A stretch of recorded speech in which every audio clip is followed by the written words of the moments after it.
Chapter 1. Lingjiang County. Room 1001, New Bamboo Resettlement Community. In the stillness of the deep night, within the confines of a modest, aging bedroom, Zhao Yi reclined against the headboard, observing his wife Lin Wan as she diligently typed away at the keyboard. Suddenly, a wave of guilt and self-reproach surged within him.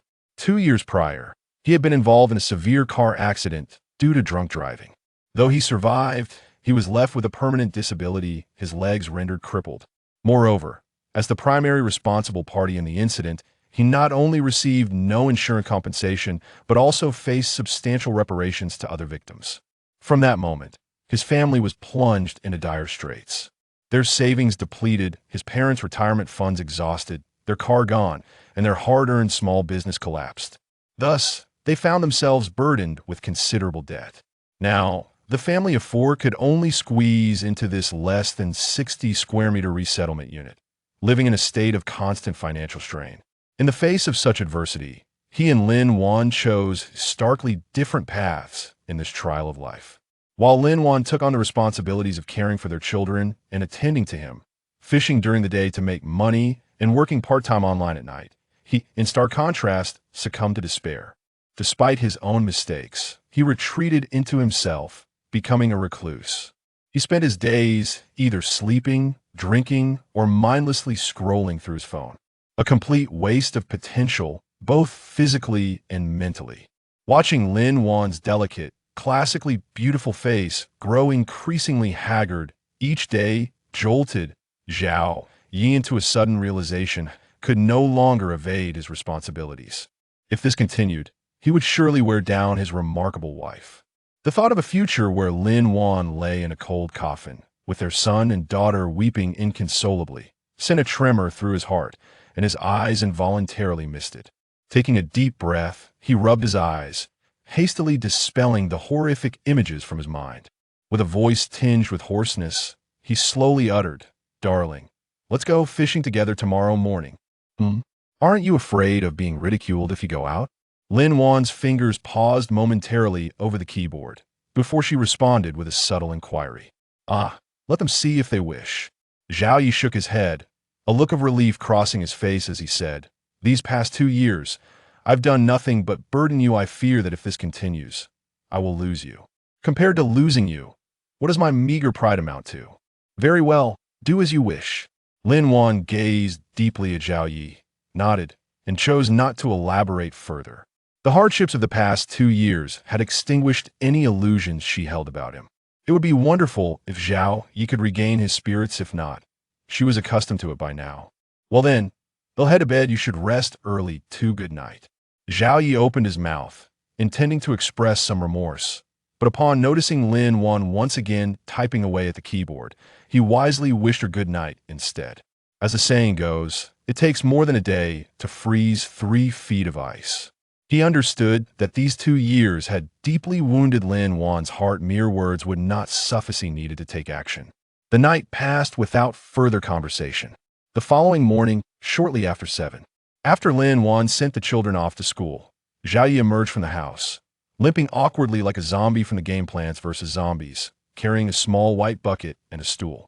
As he walked through the community, he believed he was prepared, yet the curious and bewildered gazes of the neighbors made him instinctively pull his sun hat lower over his face. Even the sun above seemed to shine too brightly for him at that moment.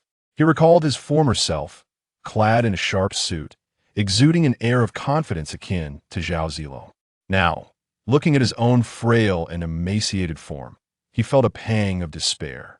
He truly feared engaging with anyone, particularly acquaintances. His fragile pride could scarcely bear the thought of receiving either pity or ridicule from others. Thud. Today, well, fish here if you can get used to it. We'll venture to a farther spot tomorrow. Arriving safely at the riverbank just outside the community, Lin Wan stated expressionlessly before selecting a spot, setting down her tackle box, and skillfully unzipping her rod bag to retrieve a short fishing rod. Lin Wan hailed from an island city where her family had relied on fishing for sustenance. After the ban on fishing in Blue Star, her family became professional anglers, which honed her exceptional fishing skills. It was no wonder she could support a family of 4 solely through fishing. Before long, she adeptly prepared the tackle and, with a stoic expression, handed a rod to Zhao Yi, saying, "This 28-meter rod is my spare, use it for now, the quality is decent, and with the PE-10 double hook line setup, catching fish around a pound should be no problem." "Thank you, my dear." A warmth filled Zhao Yi's heart as he gratefully accepted the fishing rod, his voice soft with appreciation. Though this woman appeared cold and indifferent toward him now, her concern and love for him remained evident. Otherwise, she would not have gone to such lengths to ensure he was equipped with the right fishing gear. "There aren't any big fish in this river. Use worms for bait. And for ground bait, you can use rice wine or langi, it's up to you." Lin Wan nodded, turning to retrieve a box of worms and a few types of ground bait, placing them at Zhao Yi's feet. Then, she resumed focusing on her own gear, disregarding Zhao Yi. Swish! Seeing this, Zhao Yi nodded, refraining from further chatter as he took the rice wine and prepared a couple of bait spots. Then he grabbed the fishing rod and hooked on a piece of worm, ensuring it covered the hook adequately. With his stance ready, he prepared to cast out his first line. However, just as he was about to make his move, a cold, metallic voice echoed in his mind. "Beep. Dear Mr. Zhao, the artificial intelligence system 9527 has detected that you meet the employment requirements for the Universal Fishing Group, Blue Star Branch. Would you like to accept the position of a professional angler?" Have I been selected by the system? Taken aback, Zhao Yi widened his eyes in disbelief. During the past 2 years of isolation, he had indulged in countless web novels. Even during the early stages of his injury, in an effort to lighten Lin Wan's burden, he had attempted to write 1 or 2 himself. Though he hadn't earned much, he was well acquainted with the concept of systems. With a system, a failure could become a champion. An idiot could turn into a genius. Even a beggar could find himself in the arms of goddess. Now, he had a system. Was it still a difficult task to heal his crippled leg and rise again as the pillar of his family? Even if we were to consider the worst-case scenario, should it not be feasible to earn enough to ensure that Lin Wan and their children would be free from worry? With thoughts racing, Zhao Yi could no longer contain his excitement, grinning widely as he shouted in his mind. "System, I accept the position. I want to join." Beep. Congratulations, esteemed host. You have successfully joined the Universal Fishing Group, Blue Star Branch. Your employee information is being generated. Beep. Employee information generated. Please review it at your convenience. Company, Universal Fishing Group, Blue Star Branch. Employee, Zhao. Employee level, fishing intern 0-100. Salary, 100 yuan per hour. Physique, 5 normal is 10. Skills, none. Items, none. Catch currency, 0. System, please provide me with an overview of the company and what I should do next. After examining the information, Zhao Yi stifled the urge to laugh and quickly inquired further in his mind. This was a matter of great importance concerning his ability to recover and stand once more. He could not afford to be careless. Beep. The Universal Fishing Group is a supergroup engaged in fishing operations, with branches spread across parallel universes. The Blue Star Branch, where you are currently situated, has just been established, and as one of them, your task is to diligently fish, earn fishing experience points, and elevate your employee level. The employee levels are divided into 10 ranks: fishing intern, fishing employee, fishing team leader, fishing supervisor, fishing deputy director, fishing deputy general manager, fishing general manager, fishing vice president, and fishing president. Your current level is fishing intern, and your salary while fishing is 100 yuan per hour. As your level increases, your hourly wage will multiply by 2, 5, or even 10 times.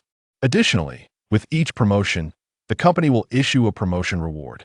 As your level rises, you will also have the ability to recruit employees to assist you in completing project tasks issued by the company, with rewards for successful task completion. Furthermore, the fish you catch will be converted into catch currency, which can be used to purchase various items in the company store. Hiss! This is incredible. This company is truly formidable. As the marketplace closed, Zhao Yi comforted himself with a thought, resolving not to dwell on it any longer. After enduring 2 years, what did it matter if he had to suffer a little longer? Good things take time. As long as he could eventually improve, that was all that mattered. During these 2 years spent at home, he had not learned much, save for the ability to endure solitude. With this mindset, Zhao Yi eagerly cast his first line. Whoosh, plop. The fishhook, adorned with bait, landed precisely in the freshly prepared spot, creating ripples that spread outward. Beep. The system detected that the host had clocked in for work. The salary timer had begun. Beep that a task for formalization was issued. Within 1 day, catch 100 assorted fish, completion rewards, 1,000 yuan in cash, 100 fishing coins, and 1 lottery entry. Lottery? Zhao Yi paused for a moment. Then, regaining his composure, curiously inquired, System, what prizes are available in this lottery? Replying to the host, all items from the company store are eligible for the lottery, with higher value items having a lower probability of being drawn. Oh, so does that mean I might have a chance to win supreme medical skills or a body enhancement elixir? Indeed, host, but the probability is quite low. A low probability is still a probability. What if my luck is extraordinary? Zhao Yi felt a surge of excitement. He resolved to fish until midnight if necessary to complete this task. What are those red dots in the water? Am I seeing things? After his initial excitement, Zhao Yi rubbed his eyes in disbelief. Staring at the water's surface, to his astonishment, he noticed several slowly moving red dots that had appeared without him realizing it. Witnessing this, he couldn't help but question whether something was amiss with his vision. Beep! Host, there is no need for alarm. This is the fishing assistant skill standard for every employee, the radar fish finder. Those red dots represent fish, aiding the host in locating productive fishing spots. Such a boon. Zhao Yi was momentarily taken aback, then quickly reeled in his hook and deftly cast towards the nearest red. Whoosh, plop. The fish hook entered the water. Before Zhao Yi could react, the bobber suddenly submerged, vanishing from sight. Wow, impressive. Zhao Yi was momentarily stunned, then hurriedly lifted his rod to strike. This was the legendary instant catch. Had he been even a moment slower, it would have been disrespectful to the fish below. Whoosh, splash, dot. As Zhao Yi raised his rod, the tip began to tremble vigorously. Crackle. Accompanied by a flurry of splashes, he pulled a silver fish, about 10 centimeters long, onto the shore. That moment, the system's notification echoed in his mind. Beep. Congratulations, host. You have caught 1 assorted fish, earning 1 promotion experience and 1 fishing coin. Current task completion progress. 1100. Hearing the notification, Zhao Yi couldn't help but grin. Although a small fish yielded only 1 point of promotion experience and 1 fishing coin. The ease of catching them was delightful. With a single cast and a swift pull, a fish was landed. That feeling was simply exhilarating. No wonder seasoned anglers often claim that small fish were a fisherman's favorite. Indeed, the wisdom of fishermen did not deceive him. Onward, onward. I aim to catch 100 assorted fish before dinner. With a broad smile, Zhao Yi energetically baited another worm and cast towards an area rich in red dots. Whoosh, plop. The fishhook splashed in the water as Zhao Yi readied himself for another strike. Having just caught a fish with a single red dot, surely with 7 or 8 now, a double catch would not be too much to hope for. As it turned out, while Zhao Yi's guess was not entirely accurate, it was close enough that he observed his hook, which had barely touched the water for 5 seconds, when the bobber began to shift slowly. The movement was subtle, yet unceasing. Whoosh. Seeing this, Zhao Yi disregarded whether the fish had firmly taken the bait and swiftly lifted his rod to strike. After all, he had no particular skill. Whether he succeeded depended entirely on the fish's misfortune. Splash.it was confirmed that the fish below were indeed unfortunate. With a slight splash, 2 tiny fish, the size of his pinky, were pulled from the water. Beep. Congratulations, host. You have caught 2 assorted fish, earning 2 promotion experience and 2 fishing coins. Current task completion progress. 3100. This is fantastic. At this rate, I could finish my task by noon. I can hardly wait for the lottery. Time flew by as he continued to reel in fish. And before long, an hour had passed. Zhao Yi's bucket now held over 30 small fish, a bountiful catch indeed. Beep. Congratulations, host. You have worked for 1 hour. A salary of 100 yuan has been legally transferred to your Bank of China account. Please check. Just then, the system's salary notification chimed in. Hearing this, Zhao Yi quickly pulled out his phone to check. Bank of China, 6789, balance. 103.5. At indeed, his previous balance of merely 3 yuan and 50 cents had transformed into 103 yuan and 50 cents. Witnessing this, Zhao Yi was utterly elated. He knew that from this moment forth, the title of the wealthiest person in Linjiang County would inevitably belong to him. Whoosh, plop, suppressing the urge to laugh out loud. Zhao Yi quickly tucked his phone away, then rebaited his hook and cast again. His career was just beginning, and he needed to exert double the effort. Otherwise, he would not be worthy of the system selecting him. Time drifted on, and 2 more hours slipped away. After receiving 3 salary deposits of 100 yuan, Zhao Ye's tally of small fish reached a gratifying 99, just one short of completing his task. Whoosh, plop, containing his excitement, Zhao Yi cast his line once more. Soon, the bobber began to move again. Observing this, he swiftly lifted his rod. Whoosh, crackle, with a gentle splash, a shimmering silver fish, glimmering with colorful reflections, was pulled from the water. Beep! Congratulations, host. You have caught 1 assorted fish, earning 1 promotion experience and 1 fishing coin. Beep! Congratulations, host. You have caught 100 assorted fish, completing the formalization task. Rewards are now issued. 1,000 yuan in cash, 100 fishing coins, and 1 lottery entry. Please check. Beep! Congratulations, host. Your promotion experience has reached 100 points. You have successfully been promoted to a full-time angler, with a salary adjustment to 200 yuan per hour. The next promotion requires 1,000 experience points. Now, issuing promotion rewards. 10,000 yuan in cash, 500 fishing coins, 1 set of low-level freshwater fishing gear, 1 low-level body enhancement elixir, and 1 lottery entry to a warm reminder. The rewards have been stored in the system space and can be accessed at any time. As the silver fish was pulled ashore, a series of notifications rang out in Zhao Ye's mind, filling him with joy. Ha! Unable to contain himself, Zhao Yi suddenly stood up and laughed heartily at the sky. How could he not be thrilled? Over 10,000 yuan credited in just a few short hours. Who wouldn't be ecstatic? Who could resist the urge to laugh? He certainly could not.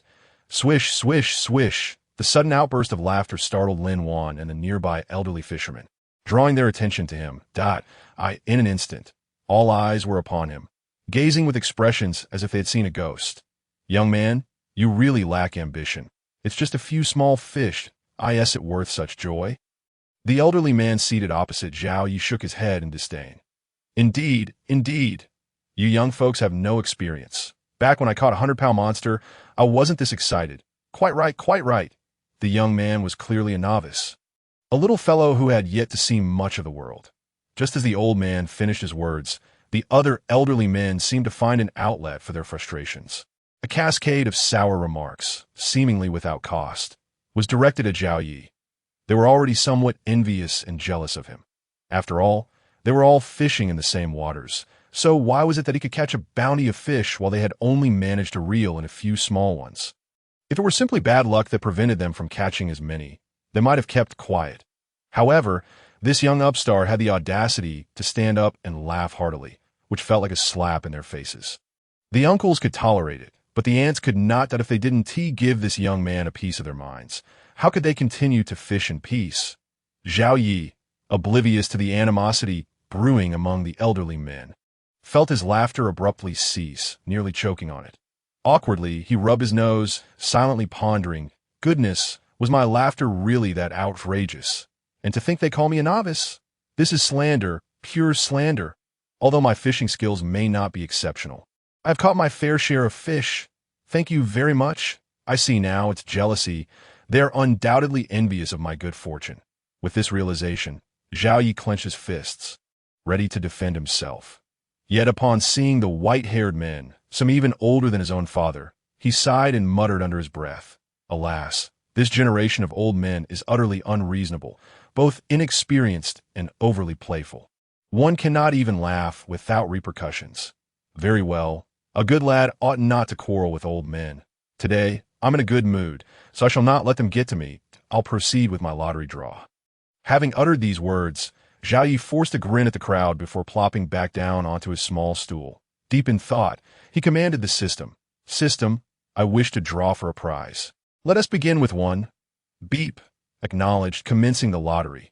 Beep. Congratulations, host. You have drawn the skill of divine culinary arts. The system's announcement echoed in his mind. Zhao Yi felt his consciousness flooded with an abundance of culinary knowledge. In an instant, he transformed from a kitchen novice into a master chef of the highest caliber. Wow. My luck is truly extraordinary. Elation surged through him as he absorbed the culinary skills. Previously, he had noted that the divine culinary skill in the marketplace required a staggering 50,000 fish credits. To think he had drawn it all at once was beyond his wildest dreams. System. Let me try again. Seizing the moment, Zhao Yi rubbed his hands together, his face alight with excitement. The first draw was so magnificent. Surely the next cannot be worse. If I were to draw the divine medical skill, wouldn't I'd be unstoppable. Even without that, a bottle of advanced vitality elixir would be quite reasonable. Wouldn't it? Beep. Acknowledge commencing the lottery. Beep. Congratulations, host. You have drawn 2 pounds of beef stored in system space, available for retrieval at any time without spoilage. Goodness, what is this? Last time it was divine culinary skills, and now I get beef. Will this beef allow me to soar to the heavens or swim in the depths? Zhao Yi rolled his eyes in exasperation, nearly choking on his own disbelief. The beef sold for 10 fish credits per pound in the system marketplace, totaling 20 credits for 2 pounds. The disparity between his first draw of 50,000 and the second of merely 20 was indeed hard to accept. Oh, how I wish to draw once more to redeem myself. Yet, alas, I only have 2 chances for today, and who knows when I will get the opportunity to draw again. It's simply unbearable. At this moment, Zhao Yi felt a surge of frustration, primarily due to the sheer delight he had felt from his first draw of divine culinary skills. He was unable to escape the allure of their undeniable appeal. Beep. The host may exchange fish credits for additional lottery chances at a cost of 1,000 fish credits each. The first exchange is at half price. Merely 500 credits. The host currently possesses 700 fish credits. Would you like to exchange for 1 additional draw? Oh, this is a new twist. Zhao Yi paused momentarily, then coming to his senses, declared without hesitation, "Exchange. Hurry, let me exchange. I feel certain that this time I will draw a grand prize." Beep. Congratulations, host. You spent 500 fish credits to exchange for 1 draw. Would you like to proceed immediately? Yes, absolutely, right away. Beep. Acknowledged commencing the lottery. Beep. Congratulations, host. You have drawn 10 potatoes stored in system space, available for retrieval at any time without spoilage. Potatoes for beef stew? My goodness, how considerate. You've laid out my lunch plans so clearly. Zhao Yi lamented, his expression despondent. Oh, my 500 fish credits. This truly pains me. With a woeful face, he mourned the expenditure .1 potato for a single fish credit. He had spent a full 500 credits to acquire 10. Who else would do such a thing? In that moment, he had every reason to suspect that the system had lured him into spending recklessly.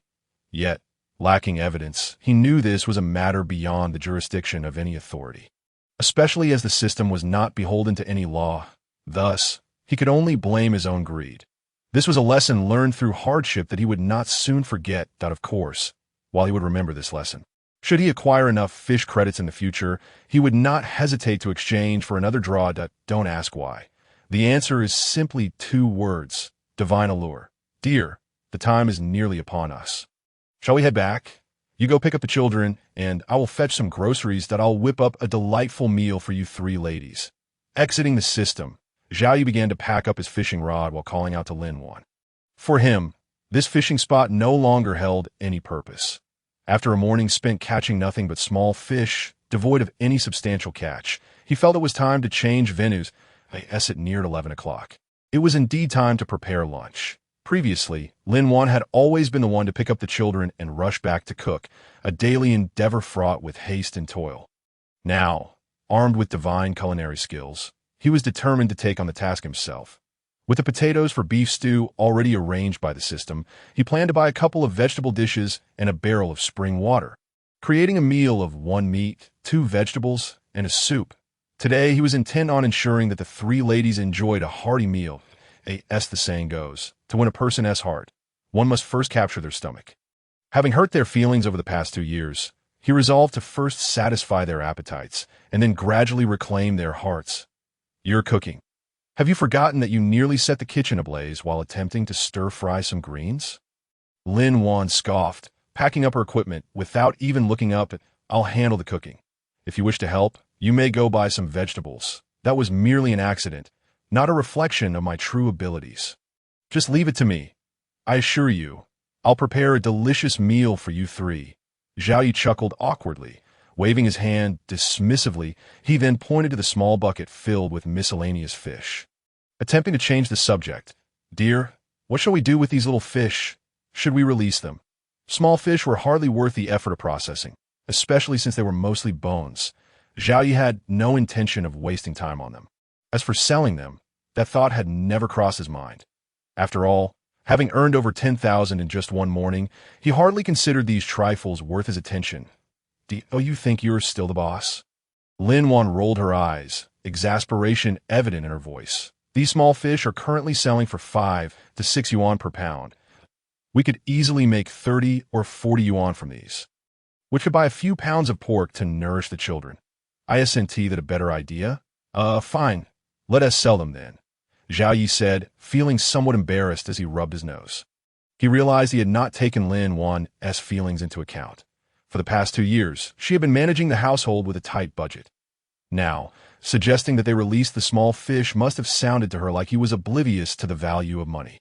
Perhaps his words had deepened her disappointment in him just a little more. "It seems we must concoct a reason quickly to inform Lin Wan that he can earn money. He doesn't wish to witness Lin Wan living frugally any longer." Once they had gathered their belongings, the two swiftly returned home. After setting everything down, Lin Wan grabbed a bag of miscellaneous fish along with an electronic scale and rode her old electric tricycle towards Linjiang Primary School at a brisk pace. Each day, she sold the fish she caught at the school gate. During noon and evening, as parents arrived to pick up their children, many were tempted to purchase a few lively wild fish. Thus, over the past 2 years, she never worried about her catch going unsold. Returning to the rented apartment, after Lin Wan departed, Zhao Yi immediately retrieved the set of basic fishing gear that he had received as a promotion reward. This complete set included a 3.6-meter rod capable of catching fish weighing up to 10 pounds, a double hook line, a tackle box, a landing net, and a fish keeper. With this new equipment, Zhao Yi could forego using the short 2.8-meter rod that had proven inadequate for larger fish. Once the gear was neatly arranged, Zhao Yi hurriedly took out a bottle of Vitality Elixir and downed it without hesitation. As the elixir coursed through him, a warm sensation enveloped his body. He felt invigorated, his mind sharpened, and even his limp seemed to improve slightly. How delightful it was, though regrettably, he had but one bottle. Unable to suppress his delight, Zhao Yi licked his lips, savoring the lingering sensation reminiscent of consuming tiger essence. A truly exhilarating experience. Approaching 30, his body had begun to falter, and each exertion felt taxing. The awkwardness of 3 minutes was understood by those who had experienced it. Having consumed this elixir, Zhao Yi knew without a doubt that he could now endure 5 minutes of exertion. With a few more bottles, he would bet he could rekindle his vigor, perhaps even surpass his former self. He chuckled to himself, thinking, "I must not dwell on this.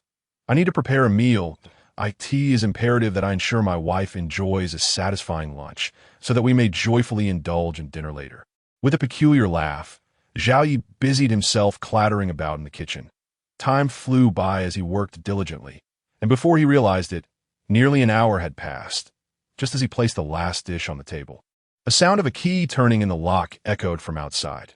With a crisp click and creak, the door swung open, and Lin Wan entered, leading 2 young students, the 2 children, a boy and a girl. Wore light blue short-sleeved shirts and black and white pants, both around 6 or 7 years of age. The little girl sported a neat ponytail, her slender frame accentuated by her large, expressive eyes that sparkled with a mischievous brilliance. The boy had a tidy haircut and was similarly slim, his sharp facial features exuding a cool demeanor. They were Zhao Ye's son and daughter, a pair of fraternal twins aged 6, currently in the 1st grade.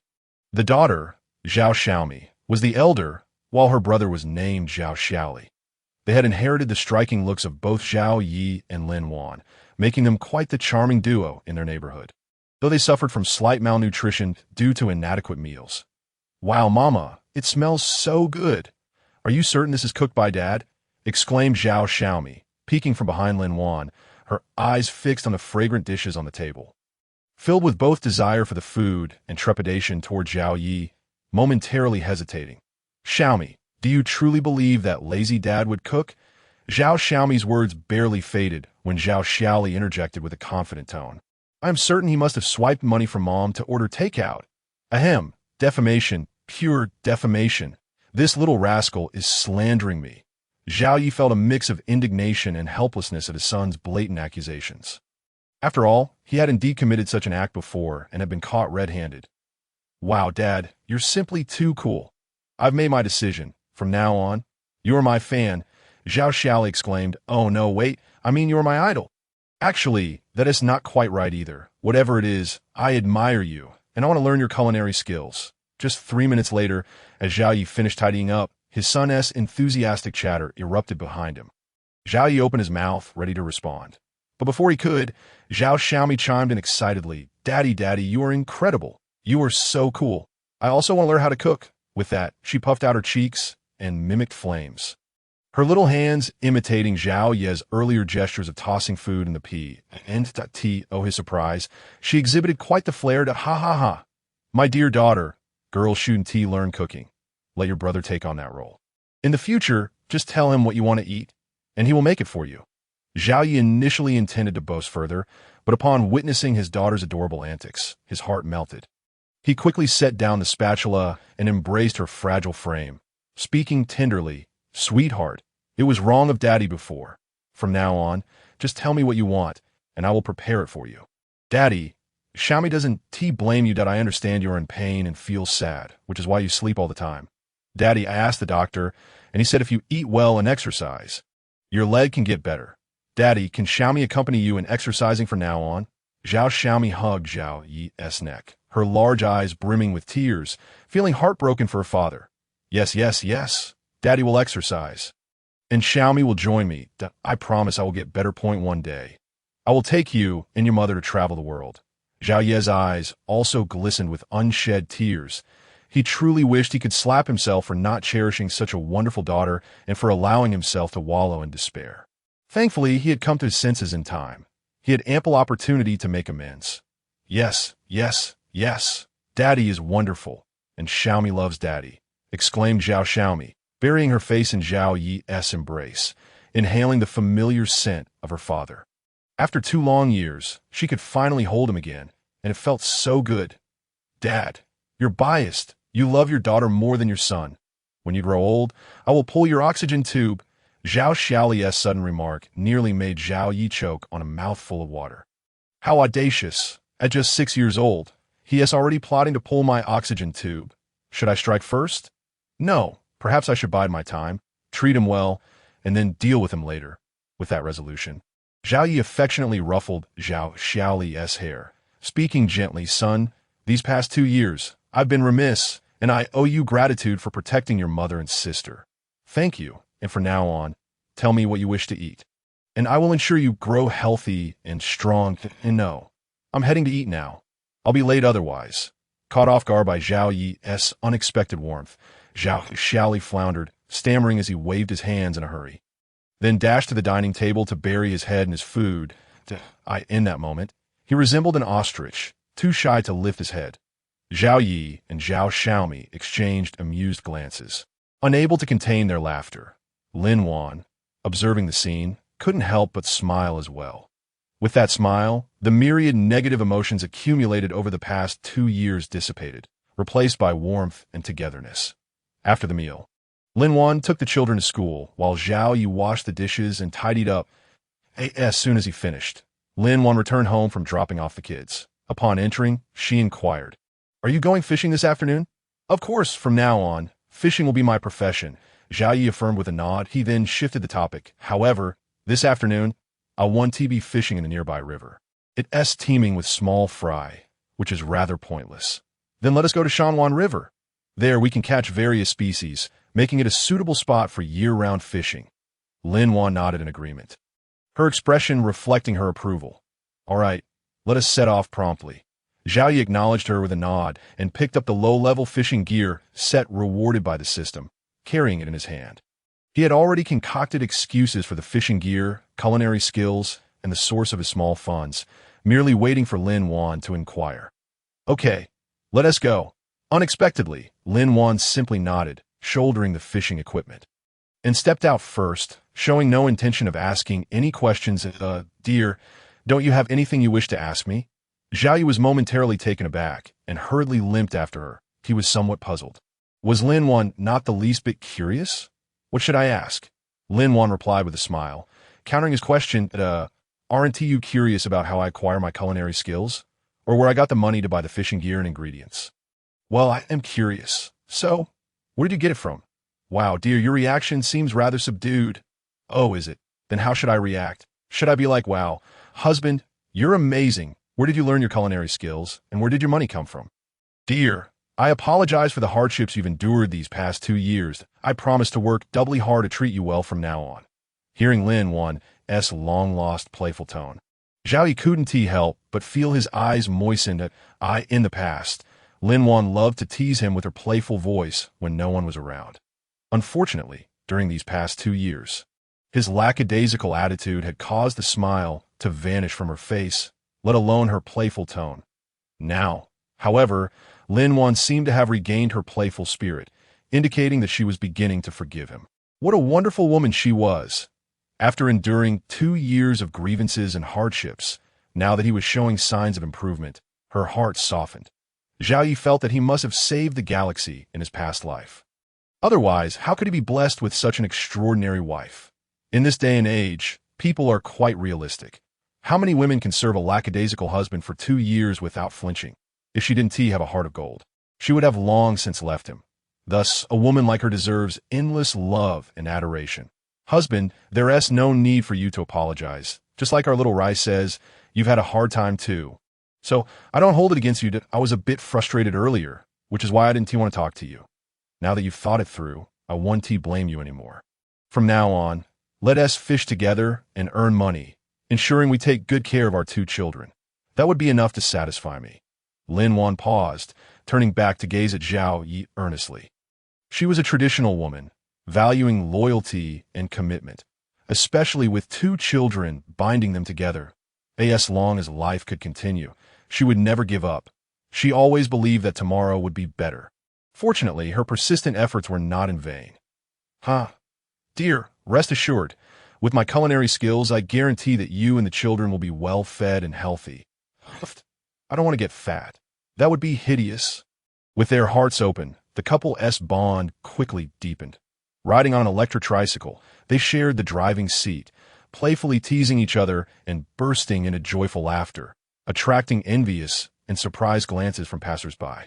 As for the matters concerning culinary skills and finances, they no longer felt the need to delve deeper into those topics. Husband, we've arrived.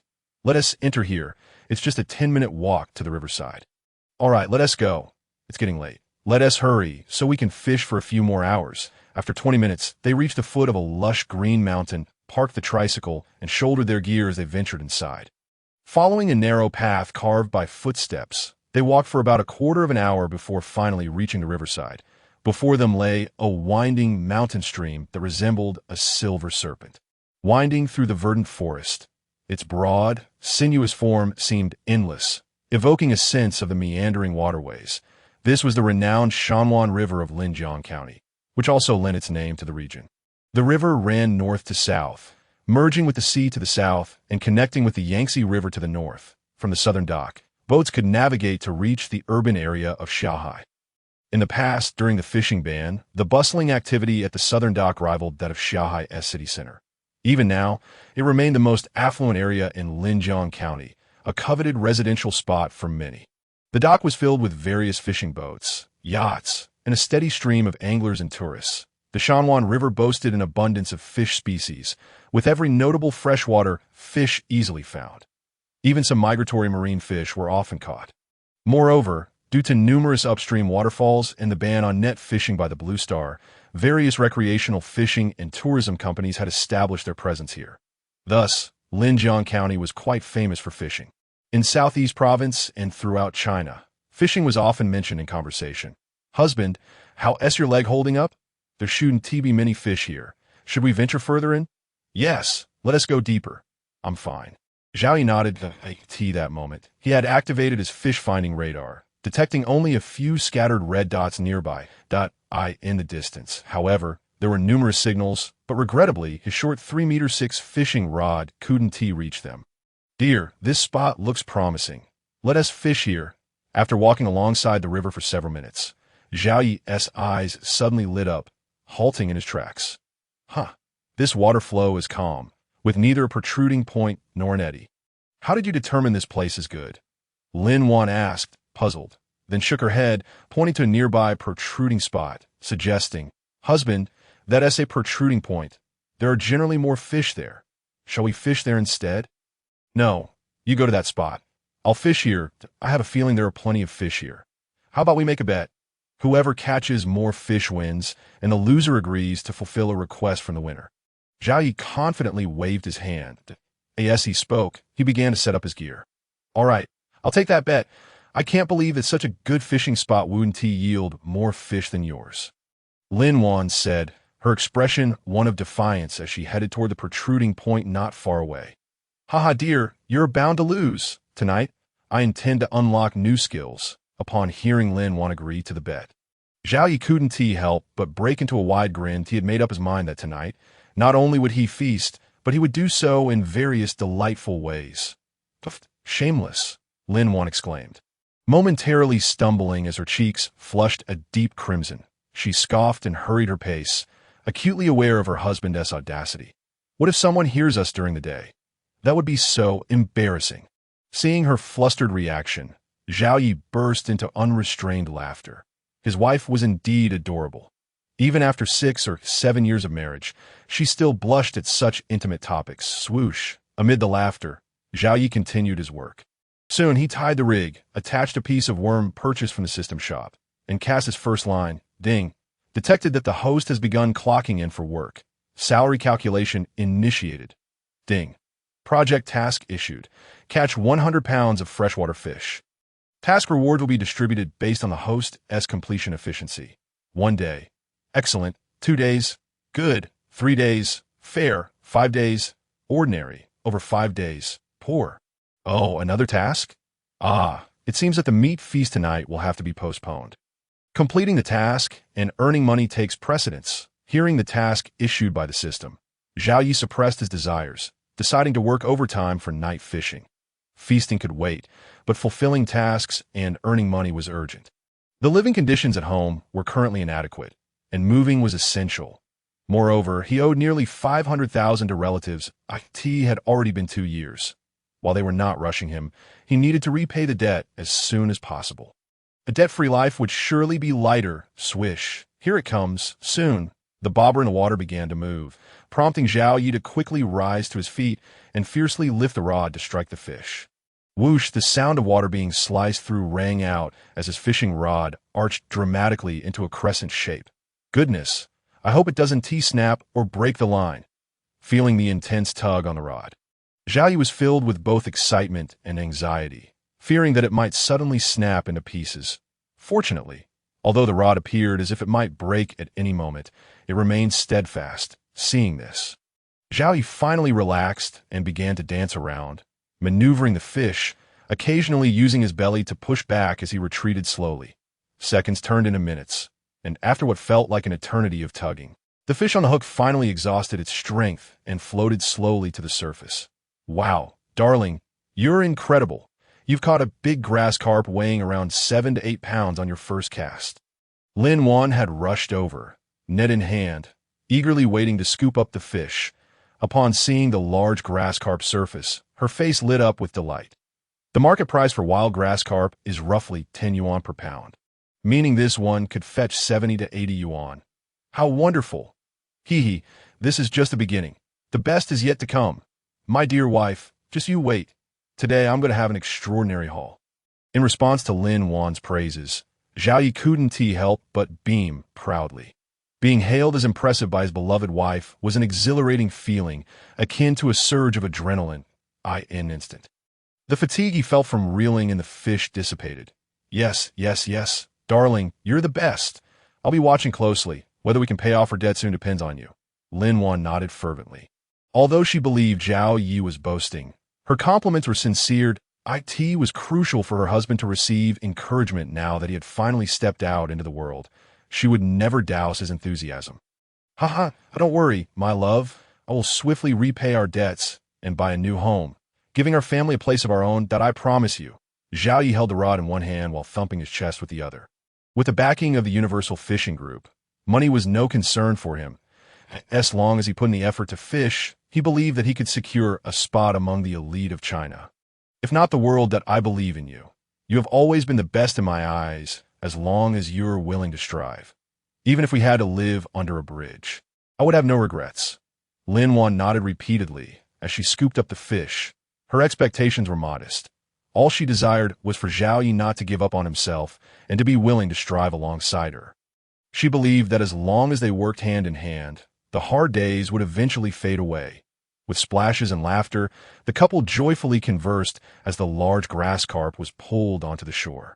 Ding! Congratulations, host. You have caught a grass carp weighing 8.2 pounds, earning 80 experience points and 200 fish-catching coins. Current task progress.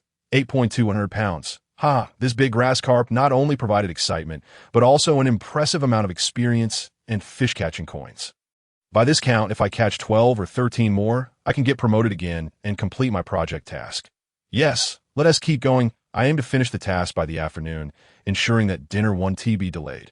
Pleased with his thoughts, Zhao Yi eagerly removed the hook, and with Lin Wan's help, placed the grass carp in the net before quickly baiting the hook again and casting out.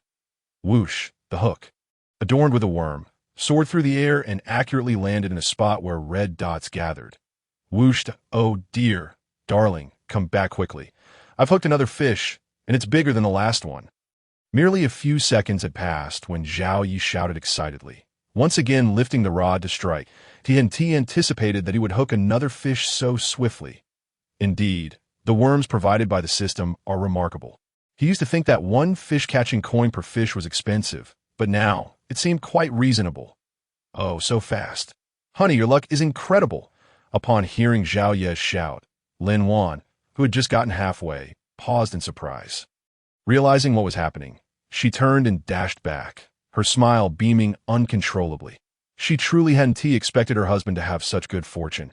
Catching fish back-to-back was simply amazing. If it weren't for the fear of disrupting his fishing, she would have gladly bestowed a kiss upon him. Darling, this isn't luck. It's skill, you know. I had a feeling there were fish here. Didn't I tell you?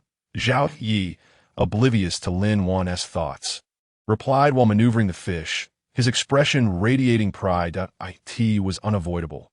He was indeed remarkable. Yes, you have skill. You understand fishing. You are the best.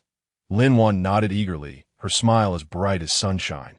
Ha, you truly are my beloved wife. You understand me.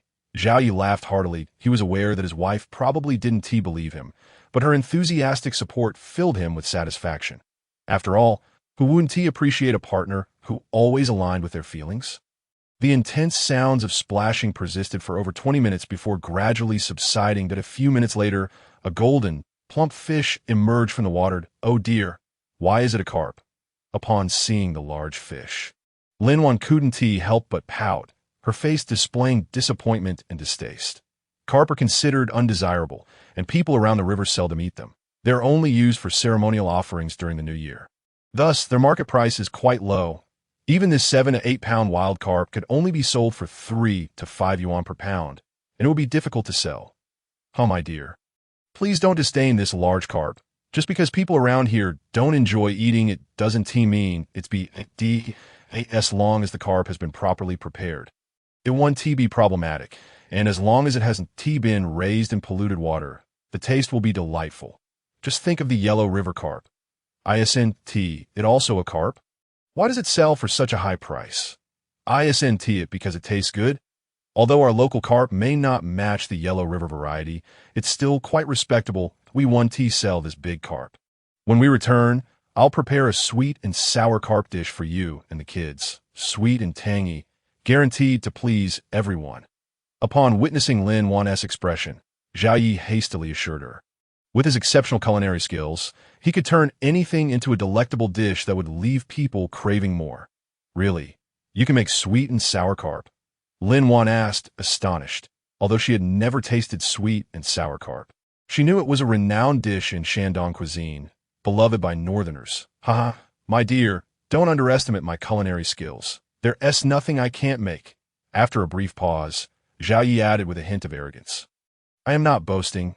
Even if you handed me a few dung beetles, I could whip up a gourmet meal. Ugh, that is too disgusting. You can't possibly make a meal out of dung beetles. Why don't you just fly to the heavens? Haha, don't doubt me. One day I'll prepare a stir-fried dung beetle dish for you. It's a specialty from the Philippines, and I guarantee you'll be left wanting more. Ah, stop it. If you keep talking, I might actually throw up. I can't get the image of dung beetles rolling in feces on my head. But aren't dung beetles rolling in feces somewhat adorable? Upon hearing Zhao Ye's words, he erupted into hearty laughter. Indeed, spurred by Lin Wan's reminder, images of dung beetles rolling their fecal spheres danced vividly in his mind, amidst the clamor of their banter.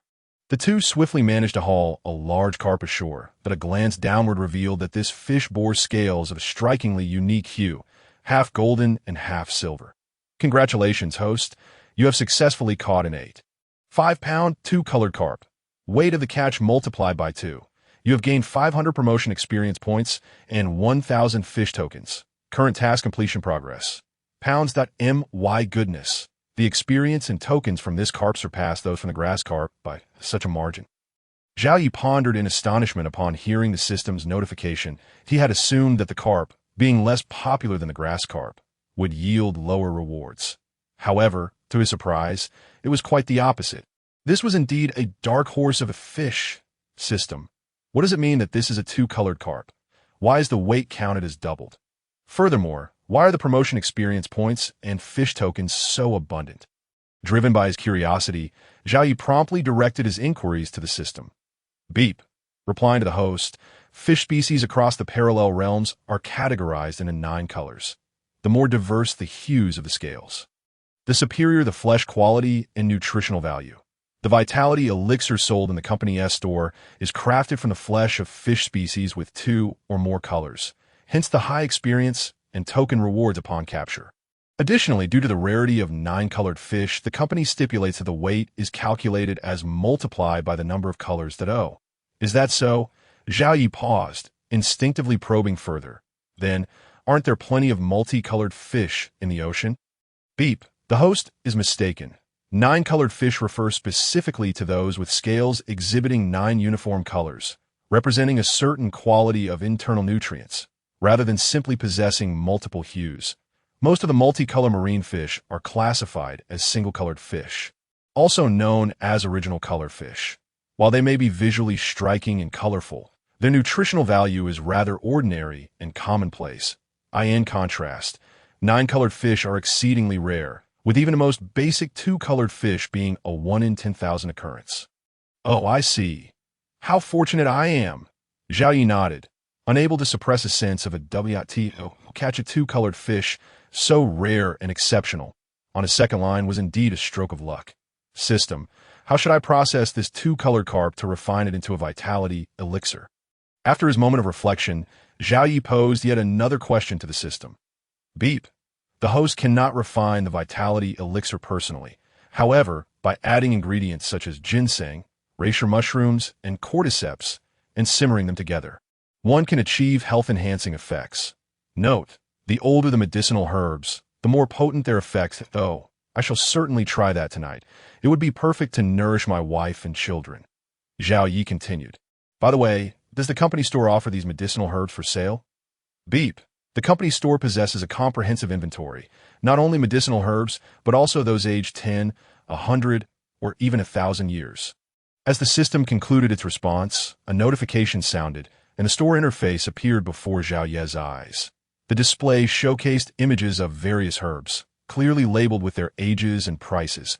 After casually reviewing the prices, Zhao Yi shook his head inwardly. Too expensive, truly beyond my means.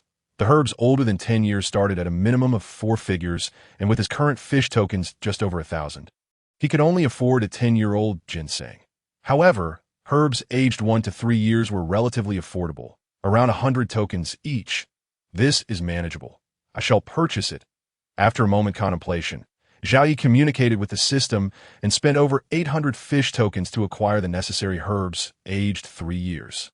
His wife had strained her health over the past 2 years, and the children were malnourished, resembling mere bean sprouts. They needed proper nourishment. Ah, dear husband, we seem to have struck it rich. Just as Zhao Yi completed his purchase, Lin Wan's excited exclamation rang in his ears. What happened? What's this about striking it rich? He quickly exited the system, glancing at Lin Wan, who had squatted down at some point, confusion etched on his face. Could it be that Lin Wan recognizes the two-colored carp? Darling, did you see? This carp has scales of gold and silver. If I'm not mistaken, this is indeed a two-colored carp, Lin Wan exclaimed, pointing at the carp's shimmering scales. And why father once mentioned that the most precious fish in the world bears scales of 9 distinct colors, known as 9-colored fish. I thought it was merely a tale. Yet here we are. Giggle. Darling, do you realize? If this is truly a two-colored carp, it could fetch over 1,000 yuan per pound. Don't you think we are in for a windfall? Lin Wan declared, her excitement unabated. Oh no. I must hurry and take a picture to send to my father to confirm whether this is indeed a two-colored fish. Without waiting for Zhao Ye's response, Lin Wan eagerly retrieved her phone. Snapping pictures with fervor, Zhao Yi observed Lin Wan's exuberant demeanor, momentarily at a loss for words. He had already procured the herbs, eagerly anticipating a nourishing soup for dinner, yet with Lin Wan so animated, it seemed she might hesitate to eat. Such a rare and beneficial fish, selling it to someone else felt like a loss to Zhao Yi. Money would come with time, but who could say if he would ever catch another fish like this? The thought of missing out left him feeling regretful. I must devise a convincing reason to keep it for ourselves. If all else failed, perhaps he could find an opportunity to let this fish perish.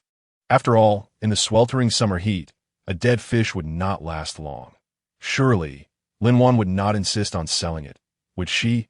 With this thought, Zhao Yi silently commended himself for his cleverness. What a little rascal he was.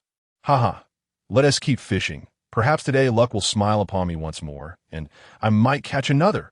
If that were to happen, he could enjoy one fish and sell the other, achieving a perfect balance.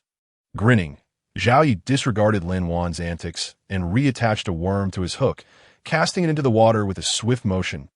As soon as the hook splashed into the water, Lin Wan's phone suddenly rang. Noticing it was her father, Lin Jiangwo, she quickly answered. As soon as she picked up, her father's booming voice, filled with excitement and disbelief, resonated from the phone speaker. The volume was such that Zhao Yi could hear every word clearly. Hello, Shaoan. You aren't pulling my leg, are you? Are you certain this two-colored carp isn't someone else's catch or a video from the internet? Oh, Dad, I wouldn't dare deceive you. This truly is caught by your son-in-law.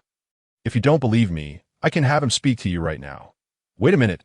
Isn't that rascal son-in-law of mine the one who lounges at home all day like a hermit? Why is he out fishing today? Hearing his father-in-law's words, Zhao Yi couldn't help but twitch at the corner of his mouth. What did he mean by lounging at home? That was slander. He was merely too shy to venture out, fearing embarrassment. Oh, Dad, it's not that your son-in-law has poor legs. He is just a bit shy about meeting people. Now he has come to terms with it and is willing to fish alongside me to support the family. Lin Wan quickly defended her husband. You wouldn't believe how well he has performed today. He fished all morning, then returned home to prepare a delicious meal for me and the kids. In the afternoon, he joined me again for fishing, and while I haven't caught anything yet, he has already reeled in a large grass carp weighing over 10 pounds, along with his two-colored carp. Pausing for effect, Lin Wan continued with a tone of pride. Dad, I'm not exaggerating. I truly believe my husband has exceptional luck. He might just be destined for a career in fishing. If he pursued this path, I am sure he'd excel beyond your expectations. Haha, what a sweet wife. Your words flatter me. Upon hearing Lin Wan's words, Zhao Yi could not help but smile broadly. If his father-in-law were present at that moment, he would undoubtedly cast a smug glance in his direction, as if to say, You dare speak ill of me? Your little darling has now become my cherished companion. All the father could do was watch enviously as Zhao Yi donned the warmth of his beloved, while he himself shivered in the biting cold. One might wonder, would that not infuriate him? Meanwhile, on the other end of the line, Lin Jiangwo remained oblivious to Zhao Ye's musings and could hear the sound of his daughter's words. His lips twitched just as Zhao Yi's had earlier. After nurturing a cabbage for over 20 years, only to have it snatched away by a pig, he could accept that. But why did the cabbage not lean towards him, but instead favor the pig? Had all his years of diligent care been overshadowed by a mere brat's sweet talk? Was it true what they said, that a married daughter was akin to spilled water? This thought left him both furious and helpless. With a resigned sigh, he declared, "Just you wait. I shall set sail post-haste." Before hastily disconnecting the call, he feared that continuing the conversation would lead to a confrontation with his own daughter. "Honey, did you hear that? My dad is coming over," Lin Wan exclaimed, bemused as she raised her phone to show Zhao Yi the busy tone echoing from the line. Her father was still the same, quick to hang up without a second thought. He had not changed at all that, "Oh, is Dad coming over now?" Zhao Yi feigned surprise and inquired, "Is it because of this koi fish?" "Yes, he wants to confirm if it truly is a two-colored koi, as he could help us find a buyer," Lin Wan replied, her face lighting up with excitement. My dad said that if this is indeed a two-colored koi, it could fetch at least 10,000 yuan. Finally, our rent for the next half of the year is secured. "Oh, is that so?" Zhao Yi nodded, pondering for a few moments before his eyes gleamed as he spoke. "Darling, don't you think selling such a rare and precious fish for merely 10,000 yuan is somewhat of a loss? I propose we keep it for ourselves. Just look at our family, all the elderly and the ailing among us. We need the nourishment this fish can provide, making it perfect for our family of 4. "What? Absolutely not," Lin Wan exclaimed, shaking her head vigorously. "How could I possibly eat a fish worth over 10,000 yuan? We still owe so much money, and our rent is not yet settled. We need every penny. This fish must be sold if you insist on eating it. Then you might as well break my ribs and make soup from them. This fish is meant to be sold." "Ah, my dear, what are you saying? No matter how expensive this fish is, it pales in comparison to a single strand of your hair," Zhao Yi retorted, rolling his eyes at Lin Wan's insistence. He had never realized before that his wife was such a miser. "Well, it doesn't matter. The fish cannot be eaten. It must be sold. If you dare touch it, I shall break my ribs myself and make soup, then personally feed you." Lin Wan smirked, her tone laced with playful arrogance. Fine.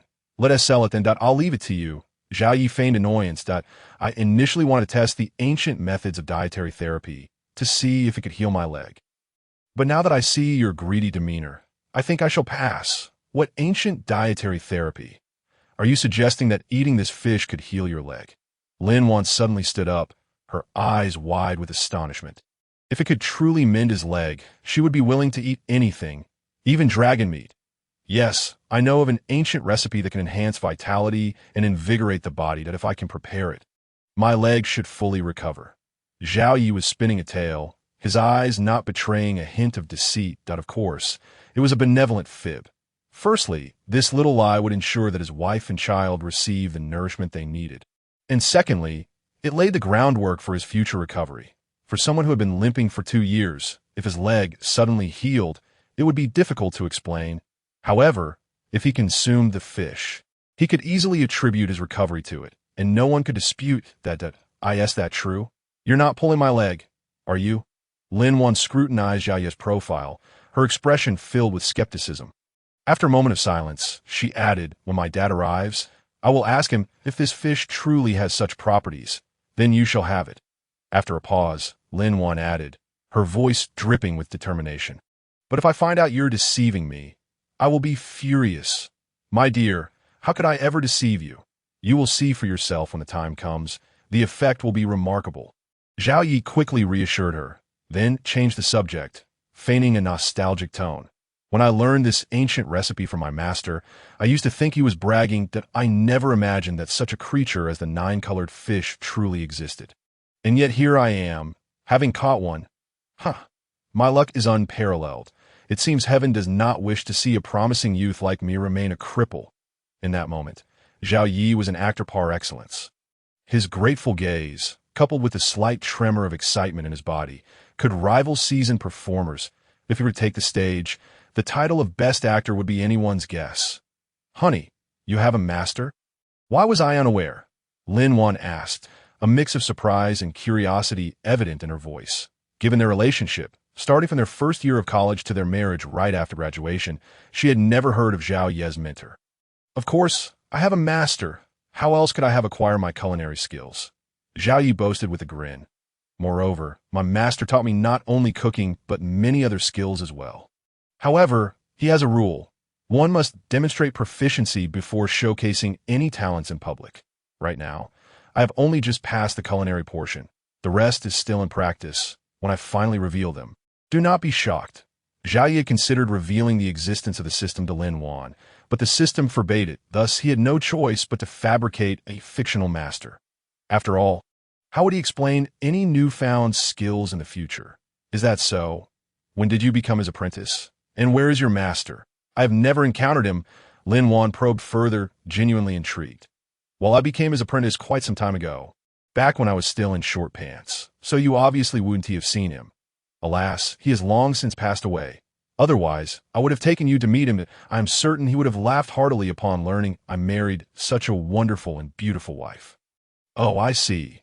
What a pity, Lin Wan nodded, not pressing further to tea that moment. The float in the water began to bob. Zhao Yi quickly lifted his rod to catch the fish, feeling a wave of relief that he had successfully sidestepped the previous topic. Honey, do you not think your husband is impressive? Look, this is another large catch, far bigger than the previous two. The water splashed violently. Zhao Yi reveled in his victory. If I could reel in another 9-colored fish, it would be sheer bliss. That would indeed be impressive, but the likelihood of catching another 9-colored fish is slim. Such a rare species is hard to come by. Catching one is already a stroke of luck. To catch 2 in succession would require extraordinary fortune, Lin Wan replied with a chuckle that But you never know. My luck today is exceptional, so perhaps another one is on the horizon, Zhao Yi countered, grinning. Let us hope so, Lin Wan agreed, smiling back at him. Though she harbored hopes for another catch, she was aware of the improbability. As time slipped by, they continued to talk and reel in the fish. After about half an hour, the fish finally exhausted itself and surfaced. To the sight of the fish, both Zhao Yi and Lin Wan's eyes widened in disbelief, as if they had seen a ghost. After a moment, Lin Wan broke the silence, her voice uncertain. Honey, am I seeing things? Did we truly catch another one? Or am I dreaming? You are not mistaken, nor are you dreaming. I see it too, Zhao Yi affirmed. How is this even possible? My dad has fished for years and never caught a 9-colored fish, yet you managed to catch 2 in a row. This luck is simply extraordinary. I'm not quite sure either. I'm still a bit dazed at the moment. I was just boasting earlier, never truly believing I could actually catch one. Zhao Yi released one hand to scratch the back of his head. He gazed at the water, where a plump fish glimmered with golden and silver scales, unable to suppress a foolish grin. This was indeed a 2-colored carp, seemingly larger than the previous one. The thought of the promotion experience and fish currency from his first catch made Zhao Yi's smile stretch from ear to ear. If all goes well, once this one is on land, he could once again ascend in rank and salary. Ascending 2 levels in a single day, surely that counts as exceptional. With that in mind, he hastily grasped the rod with both hands and took careful steps backward. Simultaneously, he called out to Lin Wan beside him. Darling, don't just stand there. Get ready to net the fish. Let us secure this catch before anything goes awry. This was a substantial bounty of experience and fish currency, and he simply could not afford any slip-ups. If it regained its strength and escaped, Zhao Yi might just faint from despair. Lin Wan snapped back to reality, responding quickly as she grabbed the net, preparing for action. Splash! A few minutes later, the couple worked together and, with some effort, successfully landed the large carp. While still in the water, it had been hard to gauge its size, leaving a lingering sense of uncertainty. Upon bringing it ashore, however, the striking gold and silver scales of the carp made them exchange gleeful glances. Unable to contain their smiles, beep, at that moment, a series of notifications chimed in Zhao Yi's mind. Congratulations, host! You have caught a 9-pound 2-colored carp. Fish weight 2, earning 550 promotion experience and 1050 fish currency. Current task completion progress, 43.2100 pounds. Beep. Congratulations, host! Your promotion experience has reached 1,000 and you have been promoted to fishing team leader with a salary adjustment to 500 yuan per hour. The next promotion requires experience, 1301000. Beep. Congratulations, host! You have been promoted to fishing team leader. You may now recruit 1 formal employee at a salary of 5,000 yuan per month, funded by the company. Beep. Current promotion rewards, 100,000 yuan cash.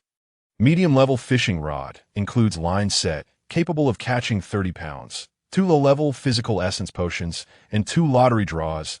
My goodness, these rewards are astonishing. After hearing the system's announcements, Zhao Yi quickly pulled out his phone to check.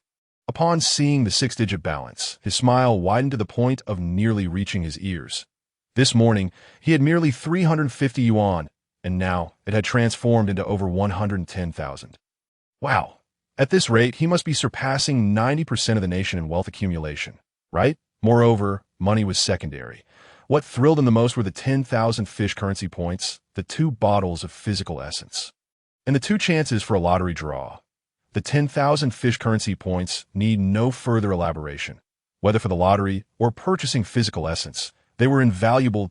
As for the 2 bottles of physical essence, drinking them would at least allow him to walk like a normal person. Even if he couldn't fully recover. On the surface, there would be no more signs of his limp. Regarding the 2 lottery chances, he had been eagerly anticipating them for hours. Now that the opportunity had finally arrived, he was overjoyed and couldn't wait. Heavenly spirits and earthly spirits, great Tai Shang Lao Jun, grant me a divine-level medical skill or high-level physical essence.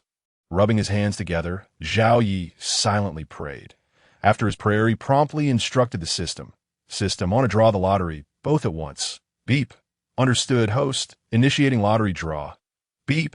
Congratulations, host. You have drawn 1 bottle of medium-level physical essence. Beep. Congratulations, host. You have drawn divine-level stock trading skills. Hist. Oh my goodness, this is unbelievable.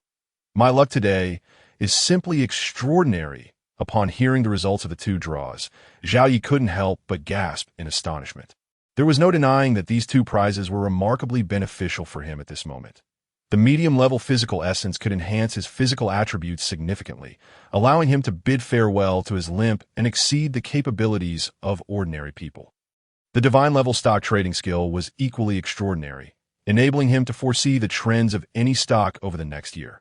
With his skill, he could not only earn money quickly, but also clarify the source of his wealth. It was as if this skill had been tailor-made for him. Simply splendid. Darling, let us head home. We've fished enough for today. Let us go home and make a fish stew. We need to replenish ourselves. Filled with eagerness, Zhao Yi had no more desire to fish. He wanted to rush home and turn the 2 colored carp into soup, so he could regain his upright posture with confidence. The thought of being able to walk freely set his heart ablaze, making it impossible for him to wait any longer. It's not even 3 yet, and we're leaving?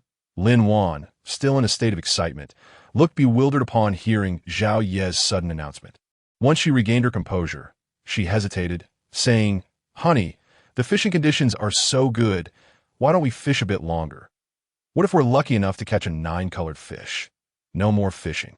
No more fishing. Today's haul is already substantial. Besides, have you forgotten that Dad is coming over soon? While tidying up his gear, Zhao Yi waved his hand dismissively without looking up. It's not easy for my father-in-law to visit. As a son-in-law, I should showcase my skills properly. Darling, just trust me. Quickly gather your things. We're heading home. All right then. Lin Wan sighed helplessly and began to pack up. While she tidied up, she couldn't help but mutter softly. Extravagant man. Such a wonderful fishing opportunity. What a pity Hearing her, Zhao Yi chuckled and quickened his movements. Soon, they finished packing and set off, carrying their catch back along the path they had come. Puffing and panting. Half an hour later, they finally returned to their electric tricycle. Together, they placed the fish into a large white bucket, added water, and activated the oxygen pump. At this point, Zhao Yi was already drenched in sweat. Panting heavily, his injured legs began to throb with discomfort. Lin Wan, too, was perspiring profusely, her cheeks flushed and breathing rapid. Witnessing this, Zhao Yi felt a pang of sorrow. However, he said nothing. After tonight, he would shoulder such burdens, ensuring his beloved wife would never have to endure such hardships again. The journey was silent. 20 minutes later, they navigated the tricycle back to their community, after carefully bringing the 2 precious 2-colored carps inside to keep them. Zhao Yi and Lin Wan agreed to split their tasks. Zhao Yi would go to the market to buy ingredients and cook, while Lin Wan would pick up the child and sell the remaining large grass carp. For the grocery shopping, Zhao Yi didn't need to visit the market. Once Lin Wan left, He directly spent 100 fish currency points in the company's mall to purchase a variety of large ingredients. Chicken, duck, beef, and lamb, he acquired them all, along with plenty of vegetables. With these supplies, he could easily host a lavish banquet. After securing the ingredients, Zhao Yi promptly prepared to clean and gut the 9-pound two-colored carp. If they were to eat, they might as well indulge in the larger fish. At least they would savor more meat and broth. Wouldn't they? Before long, Zhao Yi efficiently cleaned the fish, then retrieved the medicinal ingredients he had purchased earlier, washing them and placing them in the pot to start simmering the soup. Once the pot was on the fire, it required little more attention from Zhao Yi. Next, he deftly began washing, chopping, and cooking the vegetables. Despite the volume of ingredients, with his divine-level culinary skills, everything proceeded smoothly and without chaos. Time ticked by as the clock neared 5 o'clock. The door to their home creaked open. Daddy, Xiaomi is back. Wow, it smells so good. What delicious food have you made for us? Xiaomi's sweet, clear voice rang out like a lark's song as she entered. Ha! My dear daughter has returned. Upon hearing Zhao Ye's words, Zhao Yuan turned around with a gentle smile. Today, your father has prepared an abundance of dishes, including chicken, duck, fish, and meat. You must eat heartily later.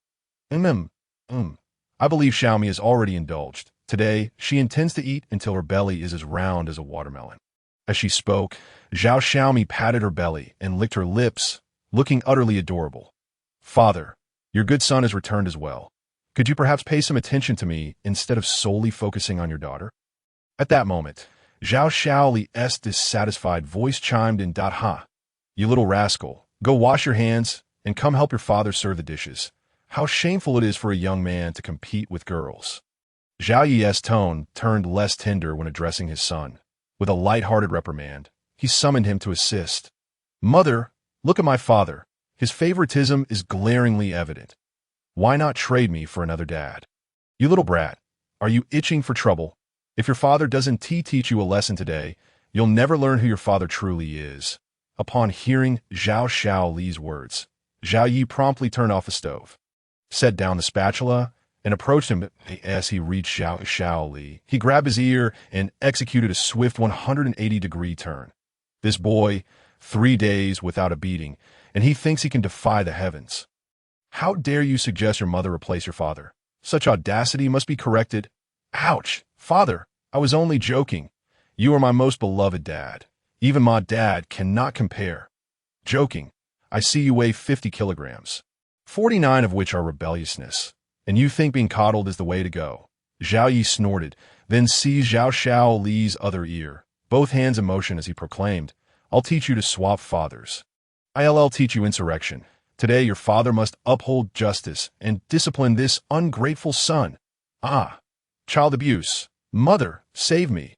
Your husband is about to murder your son. Hearing Xiaoli's comical wails, Lin Wan couldn't help but chuckle. This boy certainly needs discipline. Where does he conjure such nonsense? At such a tender age, he should not be concerned with gender roles. Xiaomi, please save me. Dad loves you most. Ouch, it hurts, seeing her mother remain indifferent.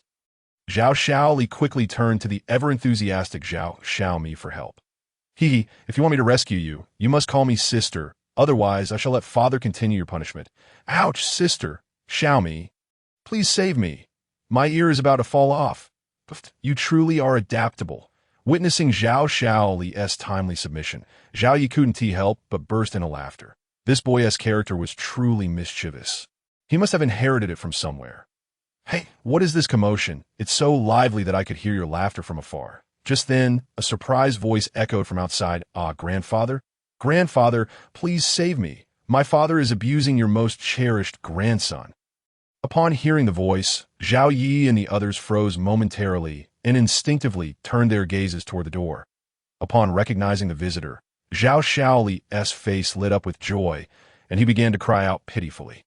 Oi, Zhao Yi, let go of my grandson. If you damage his ear, I shall not spare you.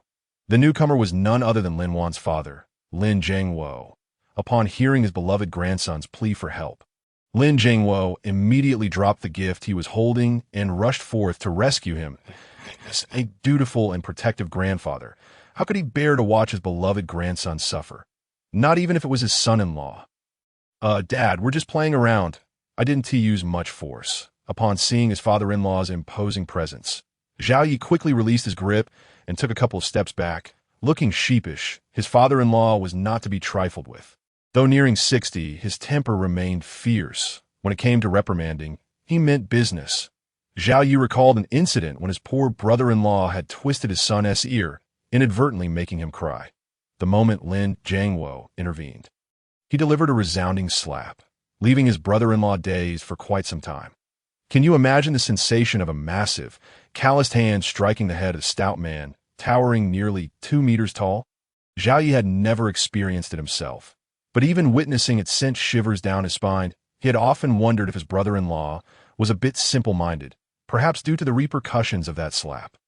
Thus, he always approached his father-in-law with utmost caution, fearing he might suffer the same fate. The little one's ears are delicate. Next time, don't twist them without reason, or you'll regret it. Seeing Zhao Yi release his grip, Lin Jiangwo snorted and chose not to say more. After all, he was a father-in-law, not a father. If it had been his son, he would have already given him a good thrashing. All right, I promise not to twist them next time. Dad, please have a seat and chat with Lin Wan. I'll go finish cooking 2 dishes. Zhao Yi nodded eagerly, casting a glare at his audacious son before swiftly retreating to the kitchen to continue cooking. For him, his father-in-law was the most fearsome presence. It was best to keep a respectful distance whenever possible. After all, he couldn't retaliate if struck, nor could he argue back. If he angered him, any punishment would be in vain. What could he do? After all, he had taken his precious little cabbage. Moreover, with his current physique, a single blow from his father-in-law would likely leave the entire village feasting. Xiaowan, why is your husband still so afraid of me? Am I truly that intimidating? Upon seeing Zhao Yi flee without looking back, Lin Jiangwo furrowed his brow and turned to his eldest daughter. Lin Wan, wearing a perplexed expression, he prided himself on being amiable and approachable. Both his family and the children in the village adored him. But why was his son-in-law so fearful? Every time they met, he acted as if he had seen a mouse, escaping after just a few words. Was his charm only effective on young children? Puff, Dad, have you forgotten? You slapped my brother right in front of him. It terrified him. Unable to contain her laughter at her father's puzzled expression, Lin Wan burst into giggles that, did I? Lin Jiangwo scratched the back of his head awkwardly and murmured, your brother had it coming for pulling on my grandson's ear and making him cry. I am not one to enjoy hitting people. I wouldn't lash out at random. Besides, no matter how bad-tempered I might be, I would never strike my own son-in-law. I've told him the same. But unfortunately, the psychological impact you left on him was too great. He still feels apprehensive. He mentioned that his small frame couldn't withstand your slap, and if it happened, the entire village would be in for a feast. Recalling her husband's anxious expression from that day, Lin Wan couldn't help but laugh heartily. Oh dear, my son-in-law is far too timid, and you, my dear daughter, should have helped explain things to him. Lin Jiangwo shook his head in frustration. You know, I may look fierce and have a bit of short temper, but I'm actually quite gentle and loving, right? Just look at the village children. Which of them isn't fond of me? When I catch a big sea turtle while fishing, I even help clean off the barnacles. Forget it. If he is scared, let him be, as long as he knows not to bully you. That is find out. Oh, by the way, Xiaowan. As he continued, Lin Jiangwo no longer lingered on the previous topic. After a pause, he shifted the conversation. When did your husband learn to cook? I'm not sure. He just suddenly revealed his skills today, claiming he learned from a master in the village. However, his cooking is indeed impressive. The flavors are exceptional, even surpassing those of high-end restaurants. Oh, really? Then I must savor it thoroughly later. Lin Jiangwo nodded slightly. Choosing not to dwell on the issue any further, he swiftly shifted the topic, his face alight with excitement as he urged, Hurry, Xiaowan, take Dad to see that 2-colored koi. I saw one when I was young. But back then I didn't know what it was, and foolishly cooked it up to eat. The taste was simply exquisite, and even now, it makes my mouth water just thinking about it. Oh, really? Lin Wan responded with a nod, leading the way while smiling brightly. Dad, you're in for a treat. It's currently simmering in the pot. I'll prepare some for you to taste shortly. What? Lin Jiangwo halted in his tracks, his eyes wide with disbelief as he asked, "Daughter, you didn't actually stew that two-colored koi, did you?" Without waiting for Lin Wan's reply, he strode briskly toward the kitchen. "Dad, what's the matter?" Zhao Yi was busily stir-frying at that moment when he suddenly heard the sound of hurried footsteps. Turning around, he was startled to see his father-in-law charging toward him like a madman, nearly causing him to drop the frying pan in shock. Fortunately, he managed to regain his composure just in time, avoiding a culinary disaster. "Where's the fish?" "Zhao Yi, where's the fish you stewed?" Lin Jiangwo glared with intensity, his expression one of barely contained fury. "Ah, the fish?" Zhao Yi was taken aback, instinctively pointing to the pot on the left stove. "It's right here. What's wrong?" "Good heavens! How could you bear to stew it?" Lin Jiangwo exclaimed, lifting the pot lid. Inside, he found the tenderly stewed koi along with an array of precious medicinal ingredients. He instantly slapped his thigh in dismay. "A fish worth over 10,000, just like that. This is too extravagant. If you were still running a business, I could understand. But now, with debts piling up, how can you justify this feast? No, this won't do. You need a serious lesson on frugality. How can you squander like this and expect to get by?" While he knew he couldn't scold his son-in-law too harshly, his daughter was another matter. With this thought, Lin Jiangwo forcefully put the lid back on the pot, spun around, and glared at Lin Wan, demanding, "Xiao Wan, did I not mention in our previous call that this fish is worth over 10,000? Yes," Lin Wan replied, feeling a bit guilty, yet stubbornly nodding. "Goodness, you know it's worth that much and still dare to eat it?" Lin Jiangwo, as anger flared anew, his voice rising as he exclaimed, "Don't you understand your family's current situation? Can you truly afford such a luxury? I ask you, do you intend to just let your debts accumulate outside? And what, pray tell, does eating this fish achieve? Is it going to take you to heaven or bury you in the ground? Why this insatiable craving? Wouldn't selling it to pay off debts be better? It infuriates me. After 2 hours on the boat, I return to find nothing but a pot of soup. You two are something else." With that, he pushed past Lin Wan and headed for the door, clearly enraged. "Calm down, Dad," Zhao Yi interjected. "We caught 2 fish. We were planning to eat one and sell the other." Seeing her father's fury, Lin Wan quickly grasped Lin Jiangwo's arm, softly explaining, "Zhao Yi learned an ancient recipe that can help heal his leg, which is why I agreed to eat one." Pausing, she shook Lin Jiangwo's arm affectionately, adding with a teasing tone, "Dad, you've raised me. You know my character. How could I possibly be wasteful if it weren't for Zhao Yi's leg? I wouldn't even consider eating the fish." "Oh, what ancient recipe is so remarkable?" Lin Jiangwo paused, his expression shifting to one of skepticism. "You're not just making this up because you're tempted, are you?" "Well, I can't say for sure. That's what your son-in-law claimed. You can ask him." Lin Wan shrugged, her confidence wavering. She had been somewhat doubtful before, but hearing her father's skepticism made her feel as if Zhao Yi had indeed pulled a fast one on her.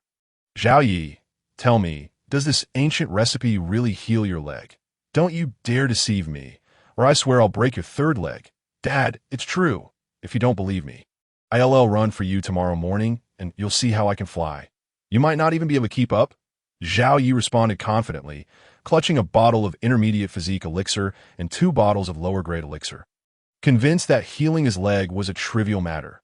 Who knows, he might even end up with legs of steel. "All right, you've said it. I want to go home tonight. Tomorrow morning, I'll see if you truly can run like the wind." Lin Jiangwo's uncertainty began to wane as he considered the nutritional benefits of the koi, believing it could indeed help Zhao Yi. "Don't worry, Dad. We'll race tomorrow morning and see who has faster." Zhao Yi assured him with a nod. "Fine, we'll race then." Lin Jiangwo nodded, but suddenly a thought struck him. "Wait, Xiao Wan mentioned that you caught 2 two-colored koi, right?" "Yes, Dad. Indeed, we caught 2, both two-colored koi, one weighing over 8 pounds and the other 9. The one in the pot weighs 9. Zhao Yi confirmed eagerly. "My goodness, such luck. Come on, let us go see." "Right away, Dad. Follow me," Zhao Yi exclaimed, leading the way, abandoning the stir-frying altogether. There was no way he could provoke his formidable father-in-law. Upon reaching the white bucket containing the koi, Lin Jiangwo's eyes lit up. He eagerly reached in to turn the fish, inspecting it with the same admiration one might reserve for a rare beauty. "Beautiful! The scales are truly stunning. They rival the sea fish I once caught, he marveled, nodding appreciatively. Oh, Dad, do you know anyone who would buy this fish? Lin Wan asked, her impatience palpable. She couldn't help but feel anxious. This was a koi worth thousands, and if it died in their hands, it would be a catastrophic loss. Until now, she had only ever encountered koi that cost a few dollars per pound. The notion of a koi worth over 10,000 was utterly foreign to her. Perhaps it would only feel real once she saw the cash exchanged. Huh. Your father has been a fisherman for decades. I still have some skills. Don't doubt me. Lin Jiangwo laughed confidently, sensing his daughter's eagerness. I'm not boasting. Once I shoot a video and post it, buyers will come flocking. Just wait for the money to roll in. He pulled out his phone and snapped several photos of the fish before posting them to a buyer's group chat. Just you wait. In less than a minute, my phone will ring. Dad, why don't we set the table and eat while we wait? Zhao Yi suggested quietly. Truth be told, he thought his father-in-law was being overly optimistic that a minute to film a video and then make calls. That seemed implausible. That it wasn't like the fish was dragon meat. Why such urgency? If it were him, he certainly wouldn't be in such a rush. No need. We'll eat after the calls are made. Lin Jiangwo waved his hand dismissively. He could afford to wait for dinner. But opportunities to showcase his connections in front of his daughter and son-in-law were rare. Thus, he was determined to seize this moment. All right, we'll wait for you to finish your calls before eating. Zhao Yi conceded, casting a resigned glance at Lin Wan that he had intended to give his father-in-law some grace, fearing that if no one called within a minute, it would be rather embarrassing as the conversation unfolds. A thought crosses my mind. Will my father-in-law feel embarrassed and take it out on Lin Wan? Perhaps we could excuse ourselves to the restroom and make a hasty retreat? Alas, as a devoted husband, how could I abandon my wife in such a moment? I fervently hope someone contacts us within the next minute. Otherwise, I shall be left to navigate this awkwardness alone, enduring a most uncomfortable experience. The seconds tick by, each one stretching into eternity. Just as Zhao Yi prepares to alleviate the tension, Lin Jiangwo's phone unexpectedly rings. Well, what do you think? Dad wasn't exaggerating, was he? Upon hearing the ringtone, Lin Jiangwo smugly raises his phone, a triumphant expression plastered across his face. This moment undoubtedly enhances his stature in front of his daughter and son-in-law, filling him with immense satisfaction. Dad, you're amazing. You know so many influential people, Lin Wan exclaims with a broad smile, eager to flatter her father, knowing his fondness for face-saving. Indeed, it is you, Dad. Your connections are truly impressive, Zhao Yi quickly chimes in. Giving a thumbs up in approval, that moment, Zhao Yi realizes that his father-in-law possesses a certain charm. The lingering shadows of anxiety dissipate, and his gaze towards Lin Jiangwo transforms from apprehension to heartfelt warmth. In truth, Zhao Yi has no complaints about his father-in-law. During the car accident, Lin Jiangwo generously lent them 200,000 without ever demanding repayment. He often brings fresh seafood and various delicacies, ensuring that they are never left wanting when he visits. Today is no exception. He arrives bearing a bountiful assortment of food and drink. Over the past 2 years, Lin Jiangwo's kindness has provided them with warmth in their otherwise challenging lives. Zhao Yi has taken note of these gestures, keeping them close to his heart. Previously lacking in capability, he now feels compelled to reciprocate. Everything as settled. 3 influential clients will be arriving shortly, likely within the next hour. Lin Jiangwo boasts after concluding several calls. Let me tell you, these are all big shots, each worth no less than 10 million. We often go fishing together. Our relationship is quite solid, and I'll handle negotiations. So just leave it to me. He pauses, placing a hand on Zhao Yi's shoulder with the demeanor of an experienced mentor. Zhao Yi, when they arrive, I'll introduce you. Make sure to seize this opportunity. Be quick with your words and forge connections. It's significantly easier to make money with a solid network, understand? All right, Dad, I understand.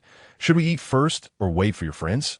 Zhao Yi feels indifferent about these so-called millionaires. After all, he has developed the ability to earn substantial income himself and sees no need to grovel for their favor. However, he remains grateful for his father-in-law's intentions and intends to engage with these individuals on equal footing, rather than in a sycophantic manner that if they look down on him, he will not stoop to their level. Though life is currently difficult, he refuses to relinquish his pride. That I think we should eat first. There's no need to wait for them. They're good friends, and it's not that formal. We can always invite them to go fishing another time. Upon hearing Zhao Yi's suggestion, Lin Jiangwo dismissively waves his hand and strides towards the dining table, as if one might mistake him for having an exceptionally close bond with these individuals. Little do they know, they are merely his clients who have accompanied him on a fishing trip once or twice. Nothing more. Come on, dear. Let us eat. Lin Wan encourages. Sure, I'll go fetch the fish soup. Let us enjoy it before we eat.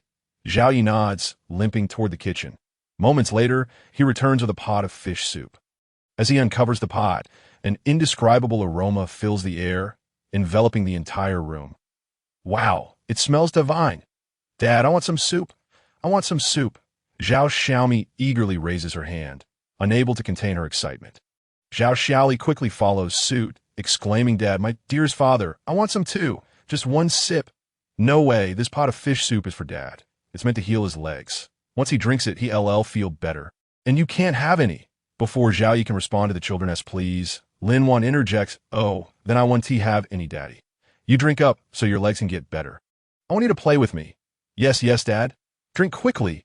Once your legs are better, you can pick me and shout me up from school. I want to tell my classmates that my dad is not lame. The two little ones, upon hearing their mother's words, promptly abandon their desire for soup, urging their father to drink instead. Despite their cravings, their primary wish is for their father's recovery. Sweethearts, Dad will drink. And so will you. Mom and Grandpa will too. There's plenty of soup, and I can't possibly finish it all. The fish meat won't do me any good. You should eat it instead. Zhao Yi feels profoundly touched. What wonderful children and a loving wife he has. Reflecting on the past 2 years, he realizes he has been remiss. In pursuit of his fragile pride, he has inadvertently caused them considerable hardship, which weighs heavily on his conscience. From now on, he vows to care for them diligently and ensure they endure no further suffering. Darling, are you being serious? Lin Wan asks, her expression skeptical. You're not just saying that to spare us. Are you? Of course not. I mean every word. I only need 2 bowls of soup. Any more would be a waste since my body won't absorb as for the fish meat. There is hardly any nutritional value left. It is perfect for you to enjoy. Zhao Yi speaks with unwavering conviction, though he knows he is bending the truth. The soup was indeed meant for his wife and children, and his own consumption is merely a facade. Fine then. Lin Wan scrutinizes Zhao Yi for a moment, finding no inconsistencies before nodding in agreement. But you must eat all of these herbs. No more excuses. All right, I will, Zhao Yi replies, nodding earnestly. The herbs have lost their nutritional value and taste terrible. He might as well dispose of them in his stomach, sparing his wife and children from the unpleasantness. Soon enough, the soup is served. Zhao Yi has 2 bowls, while the others each receive 1. They quickly dig in, savoring the delicious broth, their eyes squinting in delight, too engrossed to utter a word. The living room is enveloped in silence, punctuated only by the sounds of slurping. Ah, this soup is absolutely exquisite, and I can feel a warm current flowing through me. It's so comforting, Lin Jiangwo exclaims after finishing his bowl, a satisfied sigh escaping his lips. Indeed, it's delightful. I feel so much more energized. And the weakness has dissipated, Lin Wan adds, equally satisfied that in that moment. She is convinced that this soup can indeed heal her husband's legs. Even if it doesn't it must still be beneficial for overall health. Why don't we keep the remaining fish and not sell it? If the nutrition isn't enough to heal your legs, you can have another serving, Lin Wan suggests hesitantly, glancing at Zhao Yi, who is grimacing while consuming the herbs. While she appreciates money, her priority is Zhao Yi's recovery. She knows he is a proud man, enduring life with a limp, even with a smile plastered on his face. It is merely a facade. She despises that forced smile. And no need. 2 bowls are plenty. I can already feel warmth radiating through my legs. Perhaps soon I will be able to stand tall again. Zhao Yi waved his hand dismissively, chewing on ginseng with little enthusiasm, and pointed at the fish and meat in the pot, saying, the 2 little ones have finished their soup. Quickly divide the fish and meat for them. You and Dad should eat as well. It will do you some good, but be careful of the fish bones. Having said that, Zhao Yi disregarded all else and directly fished out all the remaining herbs from the pot. He then shoved them into his mouth, chewing a few times before swallowing. Once he had swallowed the herbs, Zhao Yi suddenly clutched his stomach and exclaimed, "I'm off to the bathroom to detox." Before limping into the bathroom and locking the door behind him. Once the door was secured, he stripped down completely, standing naked before the mirror. Then he eagerly retrieved 3 bottles of physical enhancement elixir and downed them all in one go. The instant the 3 bottles of elixir went down, Zhao Yi could not help but let out a howl reminiscent of a wolf. That intensely soul-stirring howl would make one think he was about to transform into a werewolf. Of course, such a transformation was impossible. Since the founding of the nation, animals could not attain spiritual form, let alone humans becoming monsters. However, even without turning into a werewolf, Zhao Yi's appearance underwent a dramatic transformation at that moment. First, his previously crooked legs straightened and became powerful in an instant. Then his emaciated body began to grow robust at a visibly astonishing rate. It felt as if he were inflating like a balloon. An incredible yet undeniably real occurrence unfolding before his eyes. As time ticked away. After about a minute, the effects of the elixir were fully expended, and Zhao Yi's physical changes came to a halt. He examined his rejuvenated body, standing nearly 6 feet tall, with a broad and solid frame and well-defined muscles. He resembled a fierce tiger or leopard. Looking at his face, he noted his sword-like eyebrows, phoenix eyes, high nose, and slightly thin lips. His facial contours were striking, complemented by shoulder-length black hair. At a glance, one could only describe him with 4 words: imposing and heroic. In ancient times, he would have been the very image of Zhao Zilong from Changshan. As his gaze shifted downward, he could not help but break into a confident smile. With his appearance transformed and confidence renewed, earning money would no longer pose a challenge. The highlight of his life officially began at that moment. With this thought, Zhao Yi puffed out his chest, standing tall and straight like a spear. In that moment, confidence radiated from him, emanating from within. Simply standing there, doing nothing, he projected an aura of grandeur and serene confidence. He chuckled softly. It was time to take a shower and cleanse himself of the grime. Soon, he would surprise his wife and children. He was curious how they would react upon seeing his remarkable transformation. In the living room, Lin Wan and the others craned their necks, eagerly awaiting Zhao Yi's return from the bathroom. However, when an extraordinarily soul-stirring howl suddenly echoed from within, their expressions turned bizarre. "Mom, Dad, what is going on? Why is he howling like a wolf?" Zhao Shaoli asked with a face full of curiosity. I don't know. Dear Dad, if you want to find out, just ask your dad.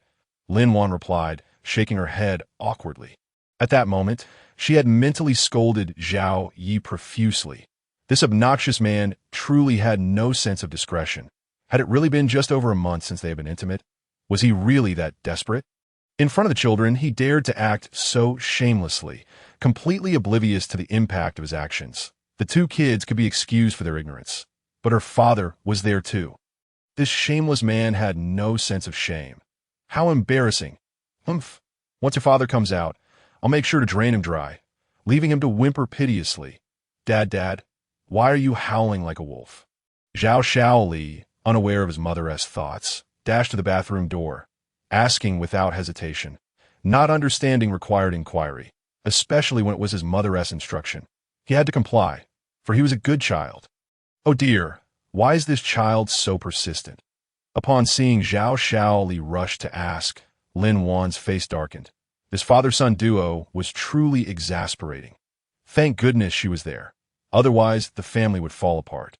Meanwhile, Zhao Yi was in the bathroom, washing away the grime while humming a cheerful tune, his mood indescribably pleasant. Suddenly, he heard his son's loud inquiry, leaving him momentarily stunned. He opened his mouth, ready to ask when his son had learned to howl like a wolf. But before he could speak, his son repeated the question. "Dad, I'm asking you, why are you howling like a wolf?" "Little brat, when did I ever howl like a wolf? I'm just taking a shower. Why would I howl like a wolf?" Zhao Yi replied, rolling his eyes in irritation. "Get out of here quickly. I'm a dog. Why would I howl like a wolf? If you want to learn, I'll take you to the grasslands another day, and you can howl to your heart's content." "Dad, you're lying. You clearly howled like a wolf just now. Why won't you admit it?" The teacher says that lying children are not good kids. And you're not a good kid. Hey, you little rascal. Are you trying to tarnish your father's name today? Fine, if you think I'm lying. What proof do you have to show that I am? Zhao Yi laughed in exasperation. Seriously, did I howl? I'm just taking a shower. Dad, you were lying. You howl like a wolf. Mom, Grandpa, and I all heard it. What? You all heard it? Zhao Yi was momentarily taken aback, instinctively wanting to refute. However, before he could finish his retort, he suddenly smacked his forehead, recalling the moment he'd downed the elixir. The sensation was so exhilarating that it had compelled him to let out a howl. Could it be that howl had sounded like a wolf? Oh no. I remember shaking a bit and howling quite passionately. What if my father-in-law misinterprets this as something else? How on earth can I explain myself? Am I supposed to tell my father-in-law that I didn't do anything inappropriate? Oh dear, how could I even utter such words? Just thinking about it is embarrassing. In that moment, Zhao Yi felt as if he were facing the wrath of the people of Jiangdong. Utterly unable to face them. Dad, why aren't you speaking? I've called Mom and Grandpa over. If you don't believe me, just ask them. Zhao Shaoli's voice rang out again from outside the door. Seeing his son so determined to get to the bottom of things filled Zhao Yi with frustration. Why couldn't we just forget about it? It was a momentary slip, and now this little rascal has to drag everyone into it. How could he do this to me? Dad, you did howl like a wolf, and it was quite loud. I heard it clearly. There's no mistake that if you don't believe me, I can demonstrate it for you. Just as Zhao Yi was lamenting his fate, his son's voice echoed again.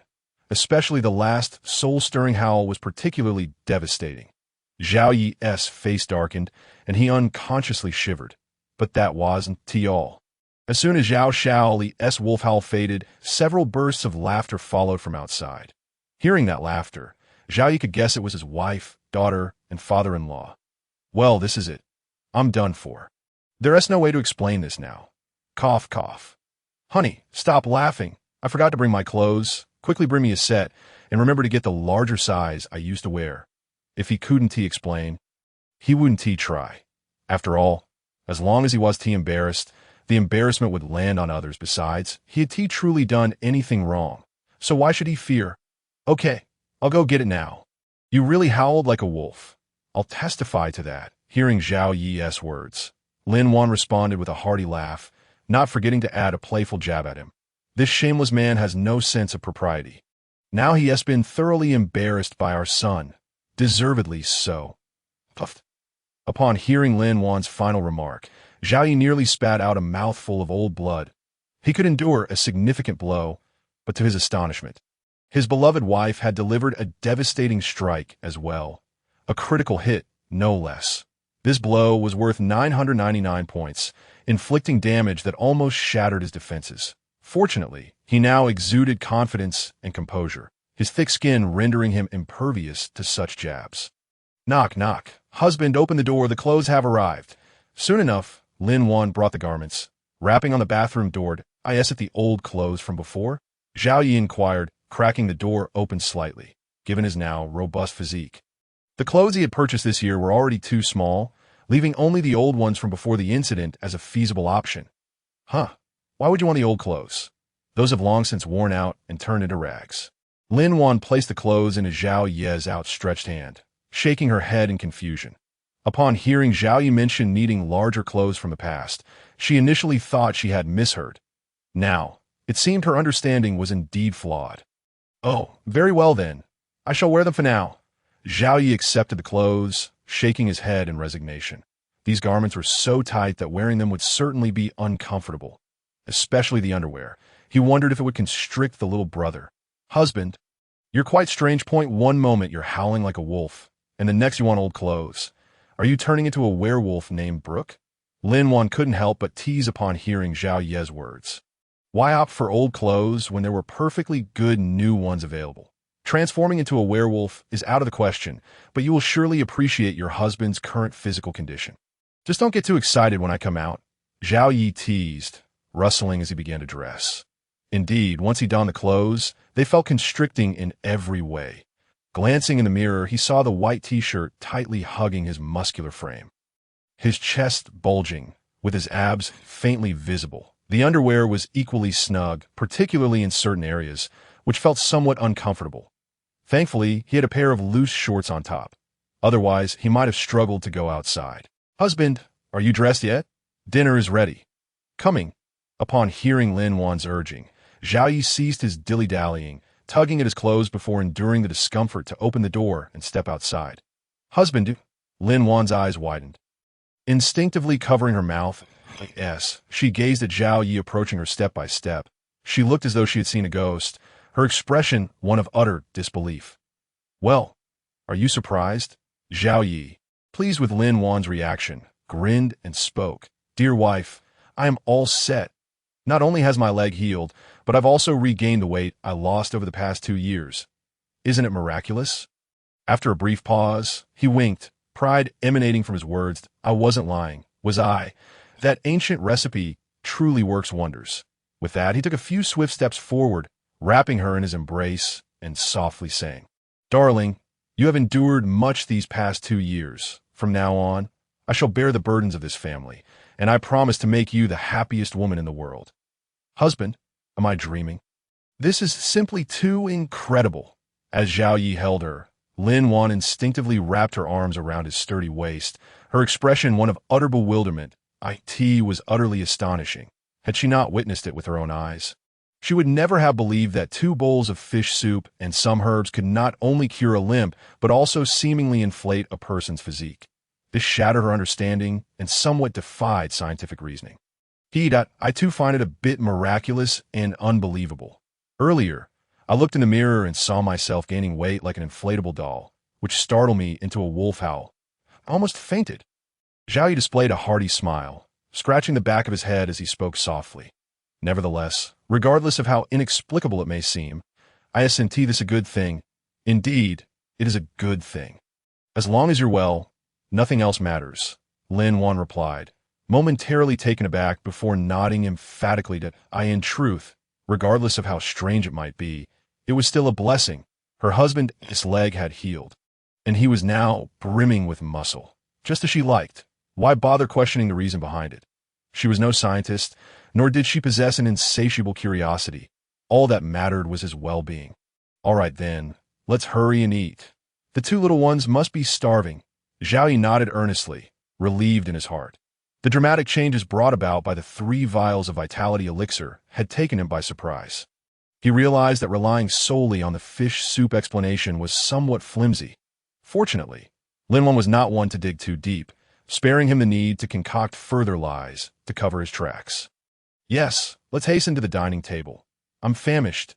Husband, let me tell you, after drinking the fish soup, I feel invigorated all over, though I'm a bit ravenous that I believe I could devour 3 bowls of rice. If not 5." Upon mentioning food, Lin Wan instantly perked up, licking her lips as she tugged Zhao Yi toward the dining table. In that moment, she resembled a young girl in love, embodying both the grace of a devoted wife and the charming innocence of youth. "Ha! Then I suppose I must prepare another pot of rice. My stomach is growling fiercely as well that at this point, even if you offer me a whole cow, I would devour it." Zhao Yi allowed Lin Wan to lead him, his heart softening as he gazed at her rosy cheeks, a result of the fish soup.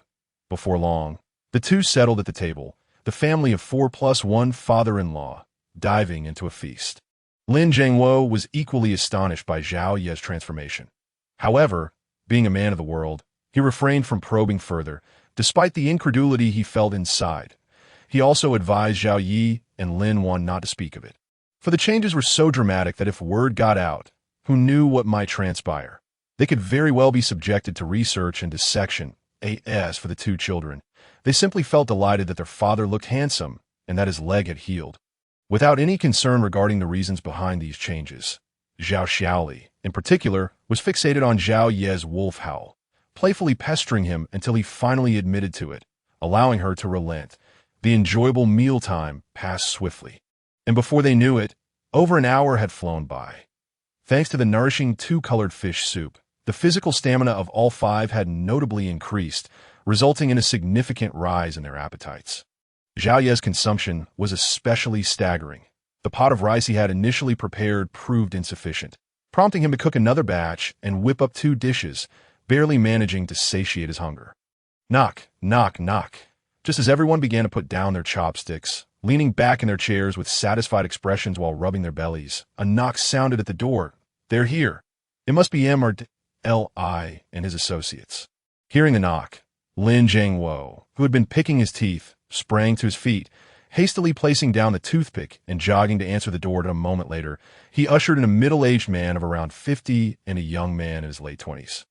Both were elegantly dressed and exuded an air of distinction, clearly not ordinary individuals. "Come here, Xiao Yi. Let me introduce you." Lin Jiangwo eagerly beckoned Xiao Yi, who was preparing to clear the table, before pointing to the middle-aged man and introducing. "This is Li Guitao, Mr. Li. He owns several star-rated hotels, and in the future, if you have good fish catches, you can sell them to him." After a pause, he gestured toward the young man and added, "This is Mr. Li's son, Li Mingqi. He often accompanies my fishing boat on outings and is quite skilled. You two can exchange fishing tips." Mr. Li's son, Lin Jiangwo continued, now pointing at Xiao Yi to introduce him to the Li family. "This is my son-in-law, Xiao Yi.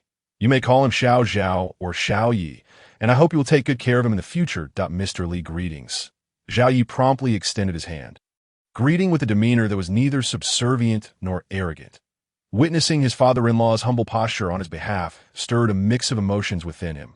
Gratitude intertwined with discomfort, and he couldn't help but blame himself for his lack of ability. Otherwise, he wouldn't have needed to see an elder bend so low.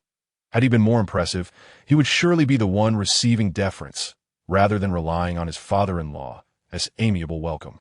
Determined, he resolved to enhance his prowess, not for the sake of ostentation, but to stand tall for his family. "Hello indeed, your father-in-law speaks wisely. I have a few respectable hotels, and should you come across any good catches in the future, feel free to reach out. I assure you, my prices will not be lower than the market rate." Li Guitao remained oblivious to Zhao Ye's inner thoughts, noticing Zhao Ye's tall and handsome stature. In his equally composed greeting, Li Guitao formed a favorable first impression of him. Hence, he smiled slightly and extended his hand for a brief handshake, projecting a demeanor devoid of arrogance and maintaining a humble stance. "Very well, if I come across any good catches, I shall contact you first." Observing Li Guitao's amicable attitude, Zhao Ye's earlier discomfort evaporated instantly. This man appeared to be quite a decent, wealthy individual, at least on the surface. With a positive first impression, Zhao Yi was open to further interaction. As for the possibility of collaboration in the future, that would depend on the availability of quality goods. Wouldn't it? "Hey mate, your physique is impressive. How do you train? What do you eat? Protein powder or beef?" Once Zhao Yi had finished exchanging pleasantries with his father, Li Mingqi, who had been standing nearby, suddenly clapped Zhao Yi on the shoulder, exuding an air of familiarity. I haven't trained. It's all natural," Zhao Yi replied, momentarily taken aback. "Seriously?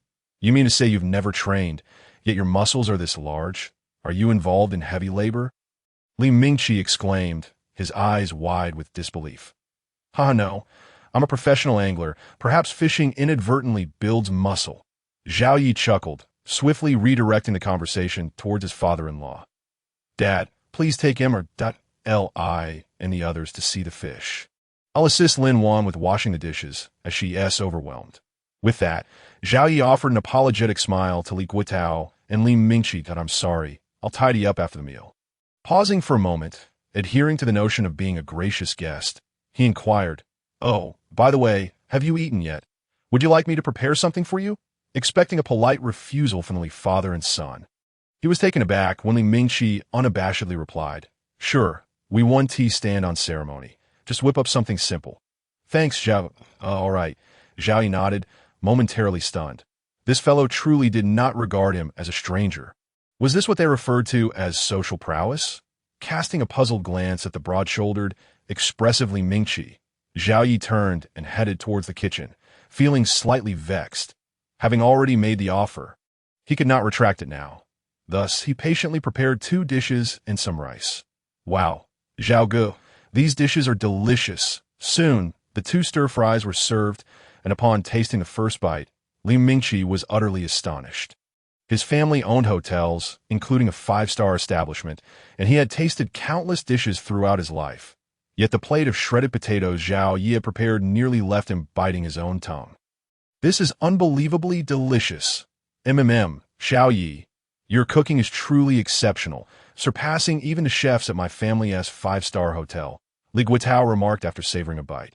His eyes brightened, and after a moment of contemplation, he proposed, Xiao Yi, would you be interested in working in my hotel? If you're willing, I can offer you an annual salary of $1 million.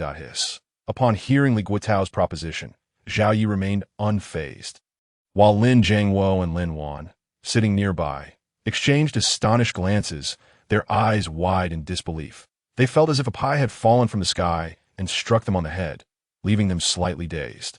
To think such good fortune could unfold before them, especially concerning their own husband, son-in-law, felt surreal.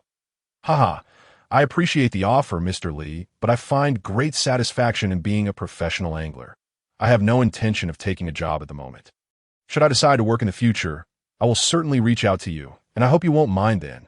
Xiao Yi, oblivious to Lin Jiangwo and Lin Wan's thoughts, simply smiled and confidently declined the unexpected windfall. Becoming a chef was out of the question. He would only cook for family and friend occasionally. The notion of serving others daily, regardless of $1 million salary, was unappealing to him. After all, he was a man with a system. How could he toil for money? Xiao Yi, why not give Mr. Li's hotel a try? If it doesn't suit you, we can always reconsider, Lin Jiangwo interjected before Li Guitao could respond. He had been fishing since he was a teenager and had spent 40 years adrift at sea.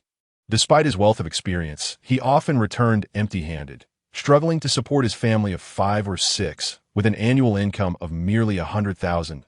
Such a perilous and laborious endeavor could easily lead to disaster at sea. Xiao Yi, on the other hand, had a promising opportunity ahead of him. Cooking in the kitchen, sheltered from the elements, earning $1 million a year. Lin Jiangwo couldn't fathom why Xiao Yi would refuse. Dad, I've caught two-color carp this afternoon. They're worth at least 20 or 30,000, right? Plus, I've also been trading stocks. I made over 100,000 in this period, so don't worry. I can support this family without a job. Observing his father-in-law's anxious demeanor warmed Xiao Ye's heart.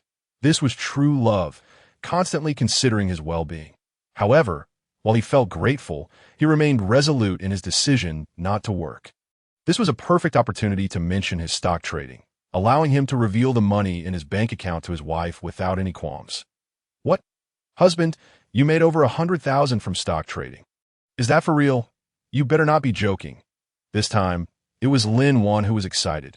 She had never expected that her husband, who spent all day at home, was trading stocks and had made such a significant profit. The sensation felt even more astonishing than the $1 million salary. Yes, Xiao Yi, don't take advantage of me, just because I'm not literate. People jump off buildings over stock trading, and you're telling me you made over 100,000? You must be joking, right? Lin Jiangwo echoed, his expression one of disbelief. Haha, dear wife, Dad, I've thoroughly researched the stock market over the past 2 years. As long as one avoids risky ventures, there is generally little risk involved. If you don't believe me, look here. I have over 100,000. With that, Xiao Yi pulled out his phone, opened the bank balance notification, and presented it to Lin Wan. Wow, over 11,000? Husband, I must be seeing things. Lin Wan's eyes widened in astonishment upon seeing the 6-figure balance. Goodness, you really do have over 100,000. Lin Jiangwo leaned in for a closer look, and after a moment of silence, he murmured, so it turns out one can earn money while lounging at home. So, do you believe me now? Dear wife, Dad, rest assured, our family will never lack for money. Just wait for the good life to come. Silence enveloped the room.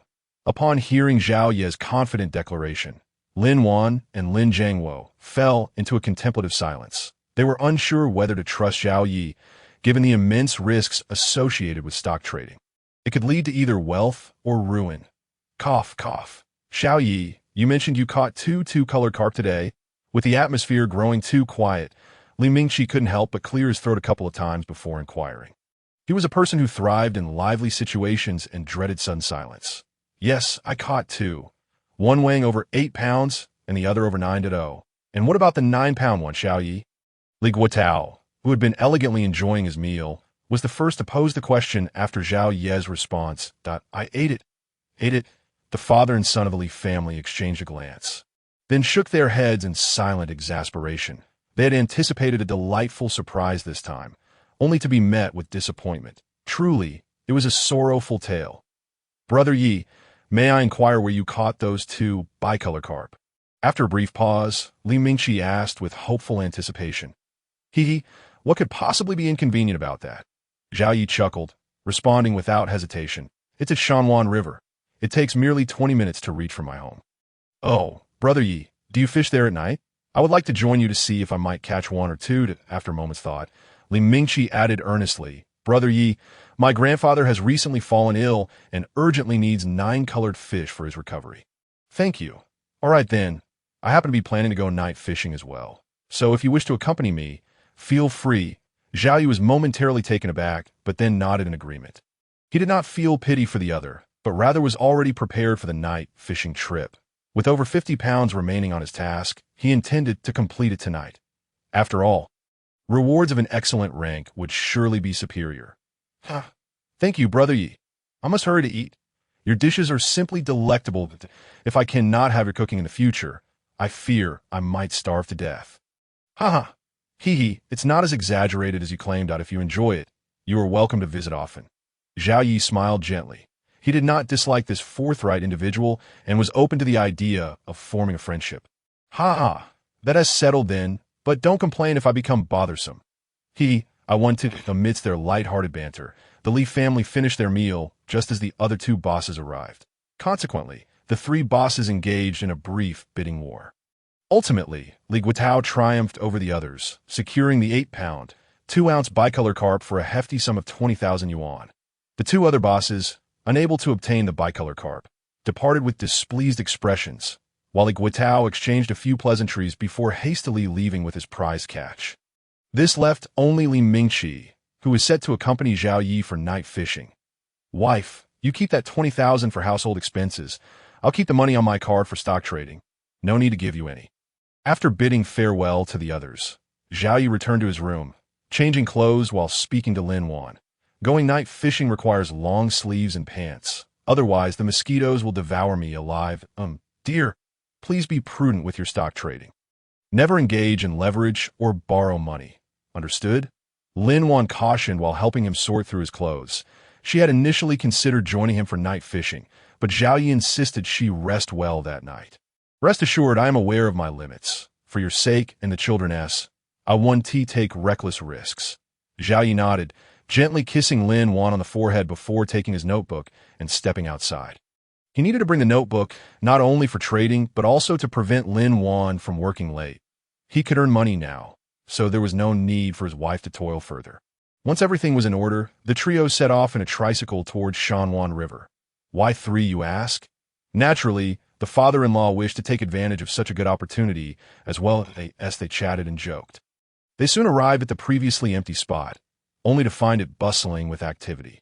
Remarkably, while there had been no vehicles during the day, now more than 10 were parked, including numerous luxury off-road vehicles worth over $1 million. Alongside countless electric bikes. Wow, it seems the competition will be quite fierce tonight. By the way, Brother Yi, did news of your bicolor carp catch today leak?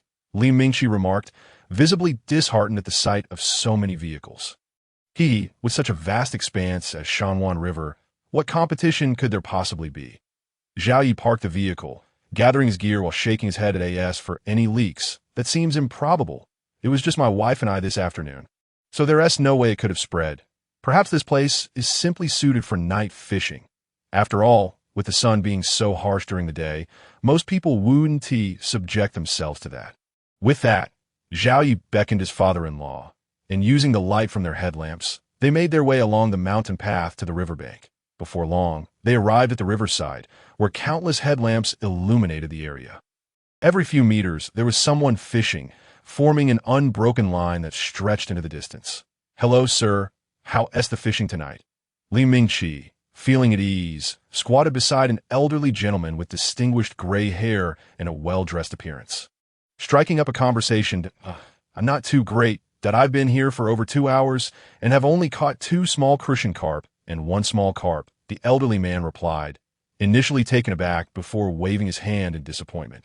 Had it not been for someone catching 2 bicolor carp here during the day, I wouldn't have come. I truly regret it. Someone caught 2 bicolor carp here. I hadn't heard about that. Li Mingqi shot a curious glance at Zhao Yi, continuing to probe the old man for information. Upon hearing this, Zhao Yi felt a wave of frustration. He and Lin Wan had not seen any other anglers that afternoon. How could such news have spread? He thought to himself. Could it have been his wife who let it slip? That seemed unlikely, as she was no fool and would not disclose such a prime fishing spot to others. Hee, young man, you wouldn't know this, would you? You look like a novice angler. We seasoned fishers are quite no. The old man paused, glancing around to ensure no one was eavesdropping, then leaned closer to Li Mingqi and whispered, "Let me tell you, don't share this with others. We anglers are in a feeding group, and today someone shared a video showing how they caught 2 bicolor carp in just an hour, which is why we all came. Oh, I see. I won't mention it to anyone. Well, good luck, sir. I'll find a spot to cast my line." After acquiring the information, Li Mingqi bid farewell and prepared to leave. At that moment, Zhao Yi, filled with curiosity, asked, "Excuse me, sir, do you happen to know who posted the video?" I don't know. I don't recognize the person," the old man responded, glancing at Zhao Yi with a smile. "Oh, then, sir, do you know how the video was filmed?" Zhao Yi pressed on, genuinely intrigued about the origins of the footage. I actually do know that. It was shot with a drone." Pause. The old man looked at Zhao Yi with a puzzled expression and asked, "By the way, haven't I seen you somewhere before? You look so familiar. I have a common face. You must be mistaken." Zhao Yi quickly replied, eager to excuse himself. "Well, sir, we won't disturb your fishing any longer. Goodbye." He waved as he made his exit. If recognized, and then matched with the video, it could lead to complications. This young man is quite humble, with a face that surpasses even those of Liu Dehua and Wu Yanzu. He claims to have a common face. By the way, where have I seen him before? The old man pondered, reflecting that such a handsome face would surely be unforgettable. Suddenly, a light bulb went off in his head. "Oh, I remember now," the old man exclaimed, slapping his thigh in realization. "Goodness, you're the young man from the video. Though you look a bit sturdier than in the footage, that face is unmistakable." After the outburst, the old man jumped to his feet, grabbing his gear as he hurried after Zhao Yi. The old man's loud exclamation caught the attention of those around, prompting numerous onlookers to rise out of curiosity or in hopes of purchasing fish. Trailing behind him, thus, a peculiar scene unfolded by the riverside. A tall youth with a fishing rod bag and tackle box sprinting deeper into the area, pursued by a throng of elderly men with gray hair, all sporting headlamps that flickered as they ran, creating a spectacular sight. "Hey, young man, slow down. Wait for this old man," one called out while another chimed in. "Yeah, why are you running? We mean you no harm." Yes. Yes. Don't run, young man. We just want to ask if those bicolor carp are yours. That we bear no ill intent." "Not bad at all, young man. If that catches yours, I would gladly offer 10,000 yuan to savor a taste." One by one, the old men hurriedly ran, panting heavily, yet they continued to shout at Zhao Yi's retreating figure. "Yigo, why are you running? You can't just keep running. We need to clarify things." Li Mingqi also trailed behind Zhao Yi. Perplexed, why was everyone running for no reason? Could this bunch of old men actually harm him? "What are you running for, son-in-law? You caught the fish, not stole it. What could they possibly do to you?" Lin Jiangwo, equally bewildered, joined the fray. It was absurd to hope for a stroke of luck while fishing at night, only to find themselves running a marathon by the river. "Dad, Mingqi, stop asking questions. We need to run quickly and not get entangled with these old men." Zhao Yi dare not pause. By day, he was a frail, limping figure, but by night he transformed into a tall, robust man. How could he withstand scrutiny? If they caught up with him and compared videos, it would be disastrous. He might soon find himself taken away by white-coated figures for research. The thought spurred him to run even faster. With Zhao Yi's acceleration, the old men finally began to falter one by one. They fell behind, with only a few in decent shape managing to keep pace. After about 10 minutes, Zhao Yi finally halted, exhaling heavily. Behind him, not a single old man remained. Only Li Mingqi and Lin Jiangwo were left.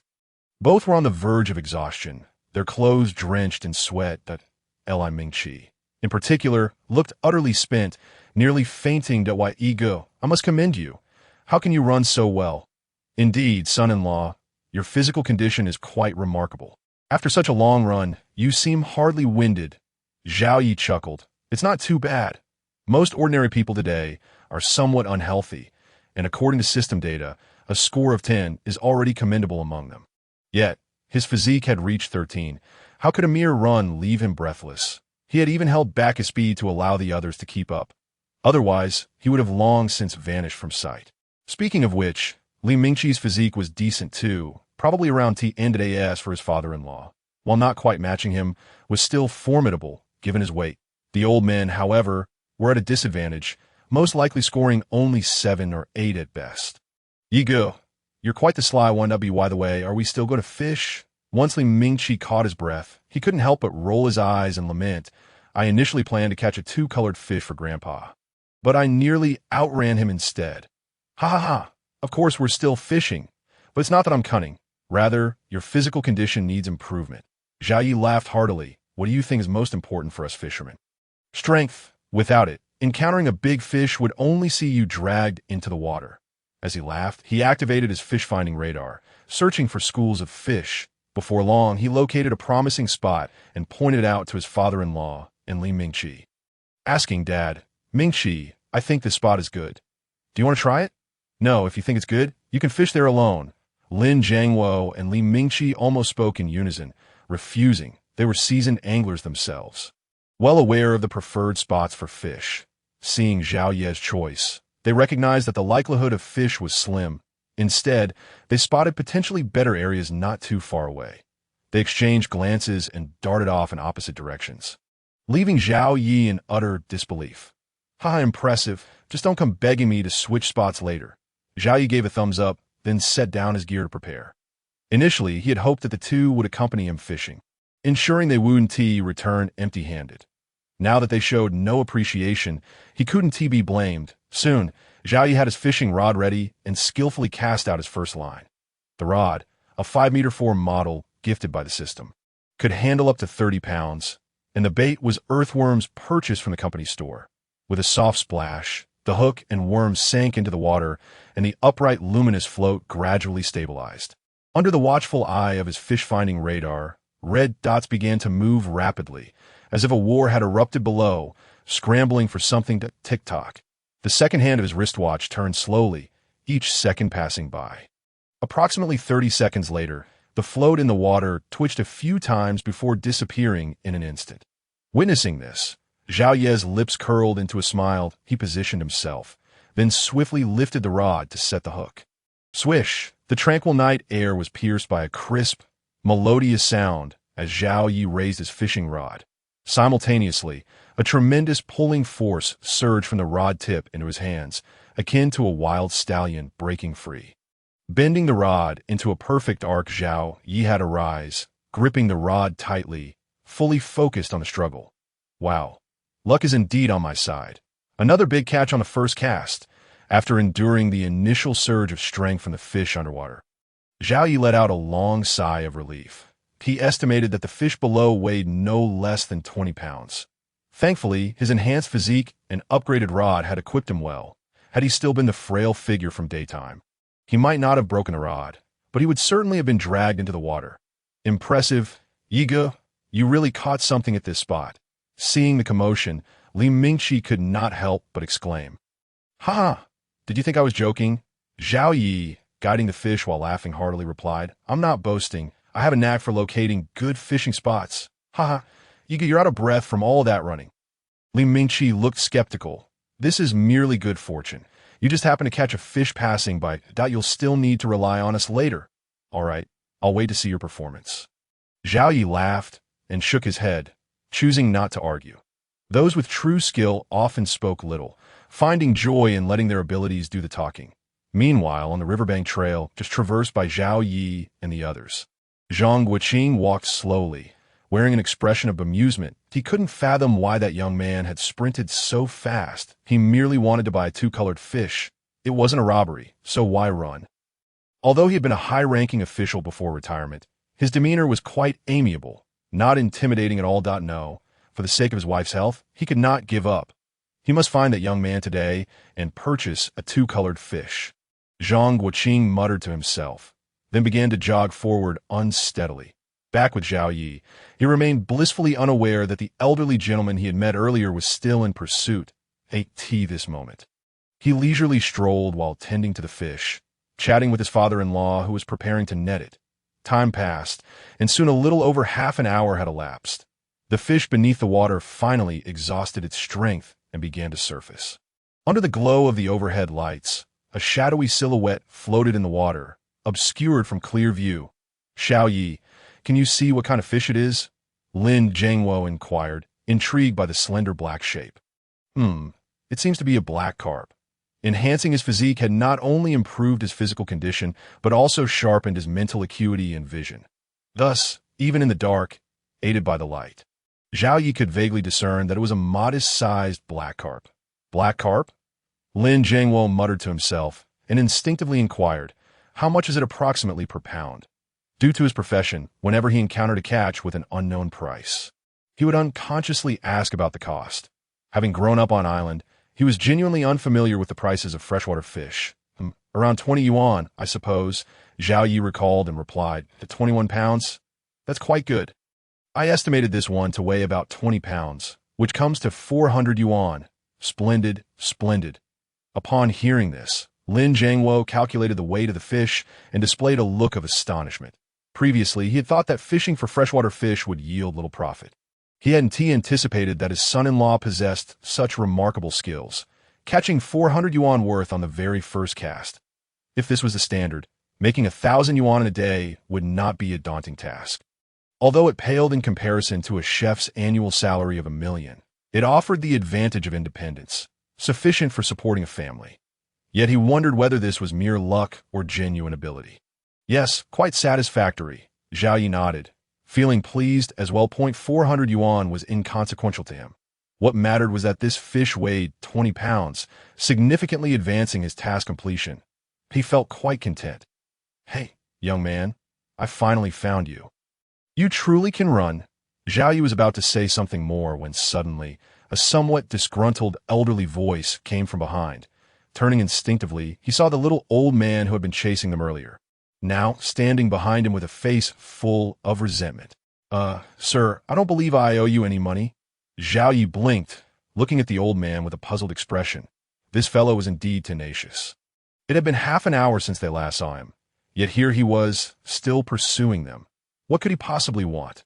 "Hey, you young man," looking tall and composed, "why is your temperament so restless?" Zhang Guoqing rolled his eyes, speaking with visible dissatisfaction. "Old man, I just wanted to buy 2 colored carp from you, that I almost exhausted myself chasing you down, that I really don't know what you're running for. Do I look that intimidating? Haha, my apologies. I had 2 colored carp, but one was eaten and the other sold. If you wish to buy one, you'll have to wait until my luck strikes again." Zhao Yi replied with an apologetic smile, suppressing his inner sarcasm. "You chased so tightly. How was I to know what you wanted? And if you want to buy fish, can't you be a bit more discreet?" Shouting so loudly, "Are you afraid of having competitors drive up the price? You say I'm not composed, but I see you're the one who seems foolishly exuberant. Side my dear, I'm late. I'm sorry, old Zhang, for putting you through this."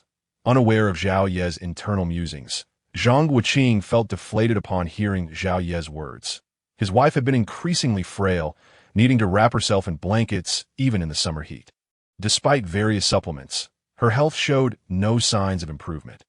After consulting a royal physician from the capital, he learned that she needed 7 9-colored fish combined with various herbs over 7 courses of treatment. And the medication could not be interrupted. Although 9-colored fish were hard to come by, their family had extensive connections in both official and business circles. Within a month, they had found 6. They only needed 1 more to commence treatment. Now, upon discovering that Zhao Yi had 2, how could he not feel excited? Alas, he was still a step too late. The fish were gone. "Hiss, young man, do you have any means of catching one for this old man?" Even the most basic 2-colored fish would suffice. Rest assured, as long as they're SA fish, money is not a problem, and the Zhang family can owe you a favor, as long as you don't engage in anything illegal.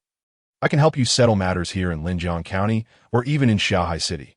Taking a deep breath, Zhang Guoqing steadied his emotions, forcing a strained smile as he looked at Zhao Yi with hope. This young man had caught 2 fish in an hour. Regardless of whether it was luck or skill, he was worth putting aside his pride. With his wife's deteriorating health and no news from other channels, he felt compelled not to give up easily. "Ha, sir, you jest. You know better than I how precious 9-colored fish are. How could there be a method to simply catch them? Of course, if luck is on my side and I manage to catch one, I will certainly reserve it for you. Zhao Yi chuckled helplessly, starting to exert effort pulling in the fishing rod. Although he could tell that the nine-colored fish was incredibly important to this seemingly official-looking old man, he was powerless to assist. If there were a way, wouldn't he be fishing himself? Who would willingly turn down money? I certainly understand the rarity of nine-colored fish, but my wife urgently needs it. So I have no alternative. Young man, I implore you, once you catch that fish, I'll leave you my number, that if you truly catch it, you must set it aside for me, and I, Zhang Wuqing, will ensure you are generously rewarded. What? You say your name is Zhang Wuqing. Could it be that you are the retired Zhang from the city? Upon hearing Zhang Wuqing introduce himself, neither Zhao Yi nor Lin Jiangwo reacted much. But Li Mingqi, standing nearby, suddenly widened his eyes and exclaimed in surprise that, "Oh, young lad, have you heard of me? That was quite some years ago. Now I'm just a fishing old man with nothing to do." Zhang Wuqing waved his hand dismissively, appearing quite nonchalant. In stark contrast to his calm demeanor, the expressions of Zhao Yi and his companions varied. First, Li Mingqi lost his previous bravado and was left looking quite reserved. Lin Jiangwo, too, wore a look of shock, glancing at Zhang Wuqing from time to time with the caution of a humble farmer encountering a high official. As for Zhao Yi, he was initially surprised but quickly regained his composure. There is a saying, desirelessness breeds strength. Regardless of whether he was a former or current official, as long as he had no demand from Zhao Yi, there was no reason to feel constrained. Moreover, given that the other party sought his assistance, he had even less reason to be anxious. Splash! Dad, quickly help me net the fish! As the fish was dragged to the shore, Zhao Yi noticed that his father-in-law still appeared overly cautious and absent-minded, prompting him to remind him urgently, right.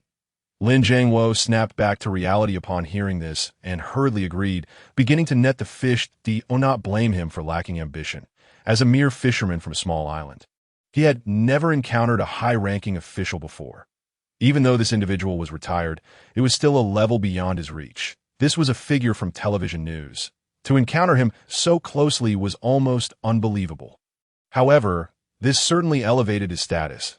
He could boast about having met the former high-ranking official of Shanghai and even shared a fishing experience with a man now seeking a favor from his son-in-law. Thinking about returning home tomorrow to see the incredulous expressions of old Wu and old Yang, Lin Jiangwo couldn't help but break into a silly grin. Dad, what is wrong with you? Zhao Yi asked. Bewildered, what delightful revelation had his father-in-law stumbled upon? Oh, nothing. Lin Jiangwo waved his hand dismissively and then called over to the still reserved Li Mingqi. Shaoli, hurry over here to help me.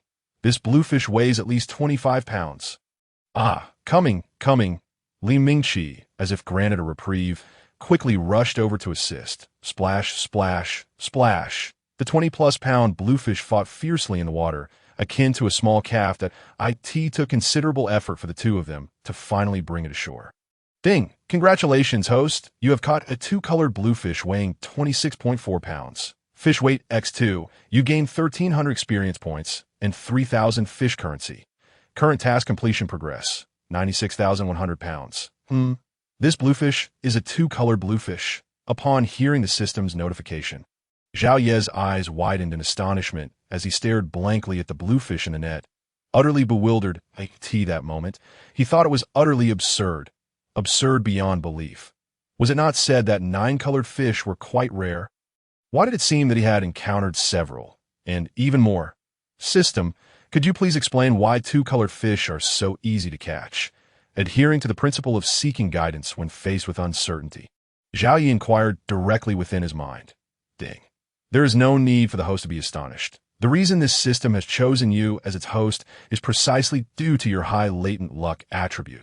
Coupled with your fortunate circumstances and the bait purchased from the company, it is hardly surprising that you are able to catch a nine-colored fish. What? A high latent luck attribute. Zhao Yi rolled his eyes in disbelief and retorted. Before you were bound to me, I became a cripple due to a car accident. How is that considered lucky? Ding. That was due to your improper actions, driving under the influence. The fact that you survived that accident is attributed to your high luck attribute. Had it been someone with a lower luck attribute, they would undoubtedly have perished on the spot. Well, I suppose you have a point. I was driving at 80 kilometers per hour when I crashed into the guardrail. And then several vehicles rear-ended me. Surviving those indeed quite fortunate. As he recalled the harrowing details of the accident, Zhao Yi couldn't help but shudder. Everyone had remarked on his good fortune for surviving, and it now seemed that their assessments were indeed accurate. "Hey, Uncle Lin, do you think this bluefish looks off?" Just as Zhao Yi was reveling in his lucky thoughts, Li Mingqi seemed to have noticed something unusual about the blue fish and quickly crouched down to inspect it. "Ah, it does seem peculiar."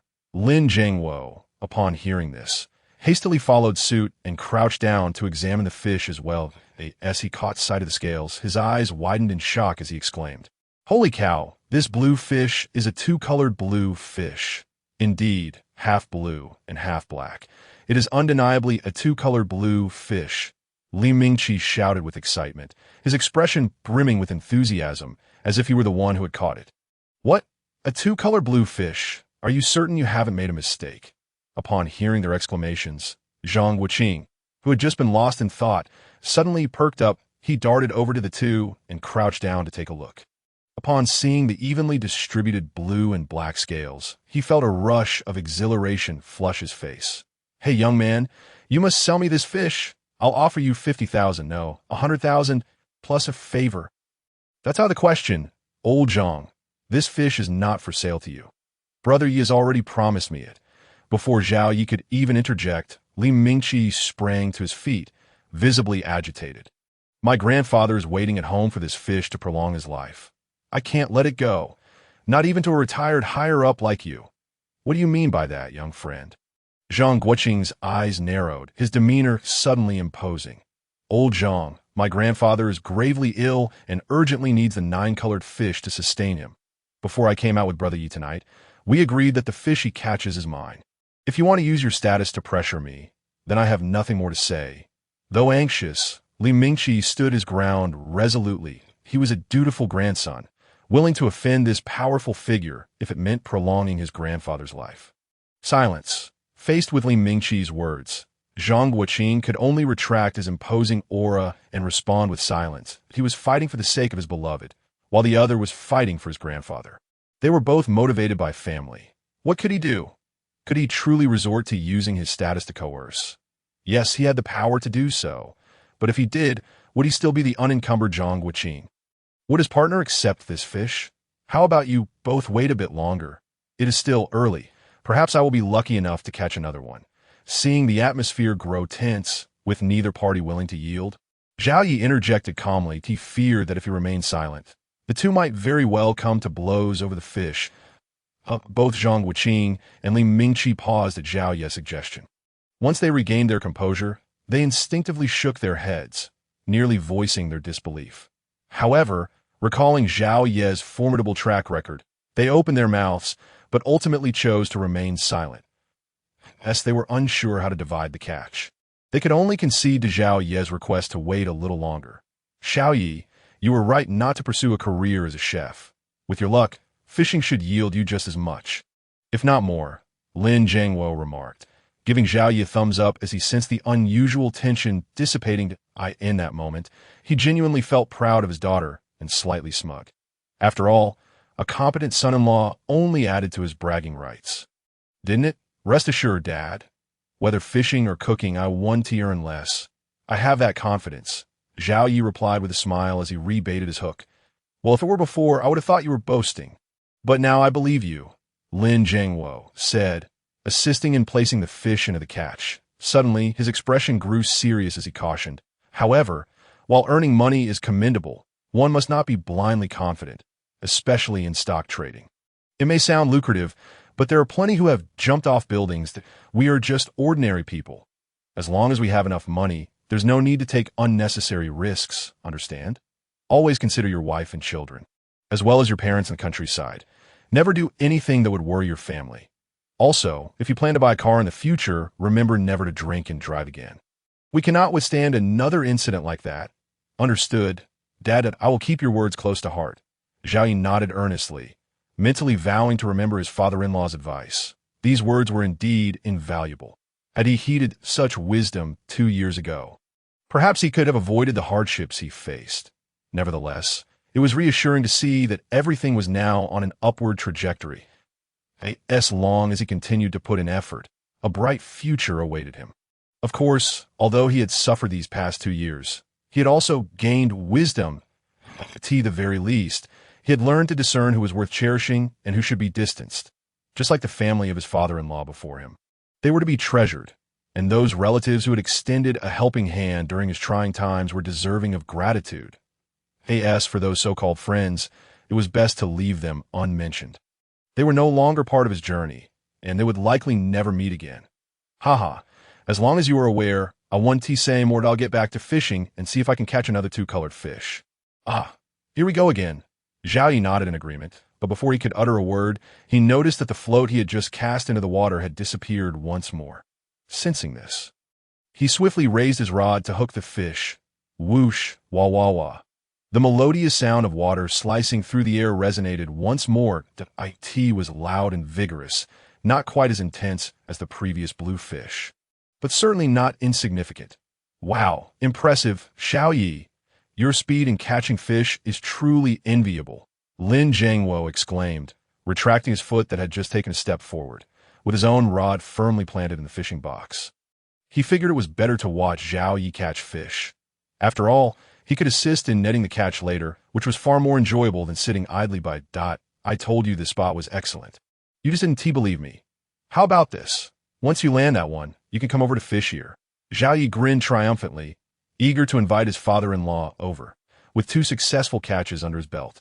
It felt unfair to keep his father-in-law waiting while he merely watched.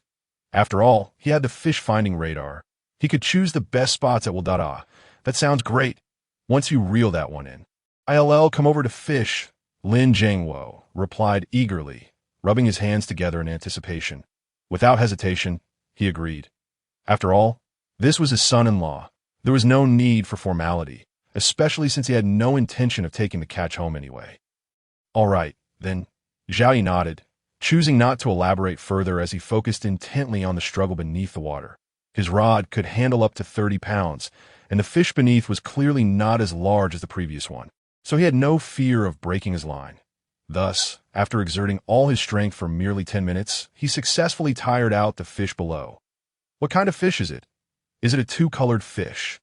As the fish broke the surface of the water, Zhang Guoqing and Li Mingqiang simultaneously voiced their inquiries. Although both harbored doubts about Zhao Ye's ability to reel in another catch, a glimmer of hope lingered within them. Much like moments prior, neither of them had cast their lines. They simply stood beside Zhao Yi, their eyes fixed intently on the water's surface, fervently wishing for another stroke of luck for him. After all, if each of them could land one fish, their dilemmas would be resolved. Being rational individuals, neither wished to jeopardize their camaraderie over a mere fish. However, if it came down to just one catch, a confrontation would be unavoidable, for love, after all, breeds a certain selfishness, and they were no exception. Zhao Yi, with your keen eyesight, can you discern what type of fish it is? Is there a possibility that it could indeed be a two-colored fish? At that moment, Lin Jiangwo could not contain his curiosity and inquired, You are overthinking it. It's merely a common grass carp, Zhao Yi replied. The moment the fish's belly surfaced, he had seen clearly that it was just an ordinary grass carp. It was quite sizable, likely weighing no less than 15 pounds, making it a noteworthy specimen among grass carp. Admittedly, he felt a tinge of disappointment, as he had briefly entertained the notion of it being a two-colored fish. Upon hearing Zhao Ye's words, Lin Jiangwo did not exhibit a strong reaction, perhaps feeling only a slight disappointment. In contrast, Zhang Guoqing and Li Mingqiang could not help but let out heavy sighs. The saying, the greater the hope, the greater the disappointment, aptly described their situation. Soon enough, Zhao Yi brought the fish closer, and Lin Jiangwo netted it onto the shore. The reality confirmed Zhao Ye's earlier assertion. It was indeed just a large grass carp that ate tea this moment. Zhang Guoqing and Li Mingqiang were genuinely crestfallen. When the fish was elusive, they had allowed themselves to fantasize that perhaps Zhao Yi had misidentified it. Now, however, the truth was laid bare before them, leaving no room for skepticism. Unbeknownst to Zhao Yi, who was oblivious to their thoughts. He was preoccupied with the delightful sounds emanating from his mind. Ding. Congratulations, host. You have caught a 15-pound grass carp, earning 150 experience points towards promotion and 500 fish currency. Ding. Congratulations, host. You have completed the project task with outstanding efficiency. Rewards are now dispensed. 5,000 yuan in cash, 500 fish currency, and 5 lottery draws. Father, I'll leave the spot to you, Zhao Yi said, suppressing his eagerness to immediately engage in a lottery draw as he tidied his gear and called out to his father-in-law. Finally, he turned to the still-dazed Zhang Guoqing and Li Mingxiang, offering them a faint smile. Gentlemen, why not cast your lines as well? Rather than placing all your hopes upon me, wouldn't it be more fortuitous to try your luck yourselves? Without waiting for their response, Zhao Yi grabbed his equipment and returned to his father-in-law's fishing position. Under the radar fish finder, this spot still displayed several red dots. He did not intend to fish for long, so the quantity of fish was of no concern. Setting down his gear, he baited a hook with a worm and cast it out. This time, he did not aim directly at the red dots, but rather a short distance away, then propped the fishing rod against the tackle box, waiting for the fish to take the bait. Meanwhile, he seized the opportunity to review his employee information sheet. Company, Wanjie Fishing Group, Blue Star Branch Link System. ID number 9527 employee. Zhao Yi employee level. Fishing team leader, 158010000. Subordinates, 0. Can recruit 1 formal employee. Salary, 500 yuan per hour sign-in. 1 day physique. 13. Normal. 10. Skills, God-level culinary arts. God-level stock trading items. None. Fishing gear consumables not counted. Lottery draws. 5 fish currency. 15050 having accumulated over 15,000 fish currency. Zhao Yi pondered how best to spend it. Perhaps he could purchase a vial of physique elixir. After contemplating the information sheet for a moment, he murmured to himself, perhaps not. My current physique suffices. There is no need to rush for an upgrade. It would be wiser to save for something more advantageous.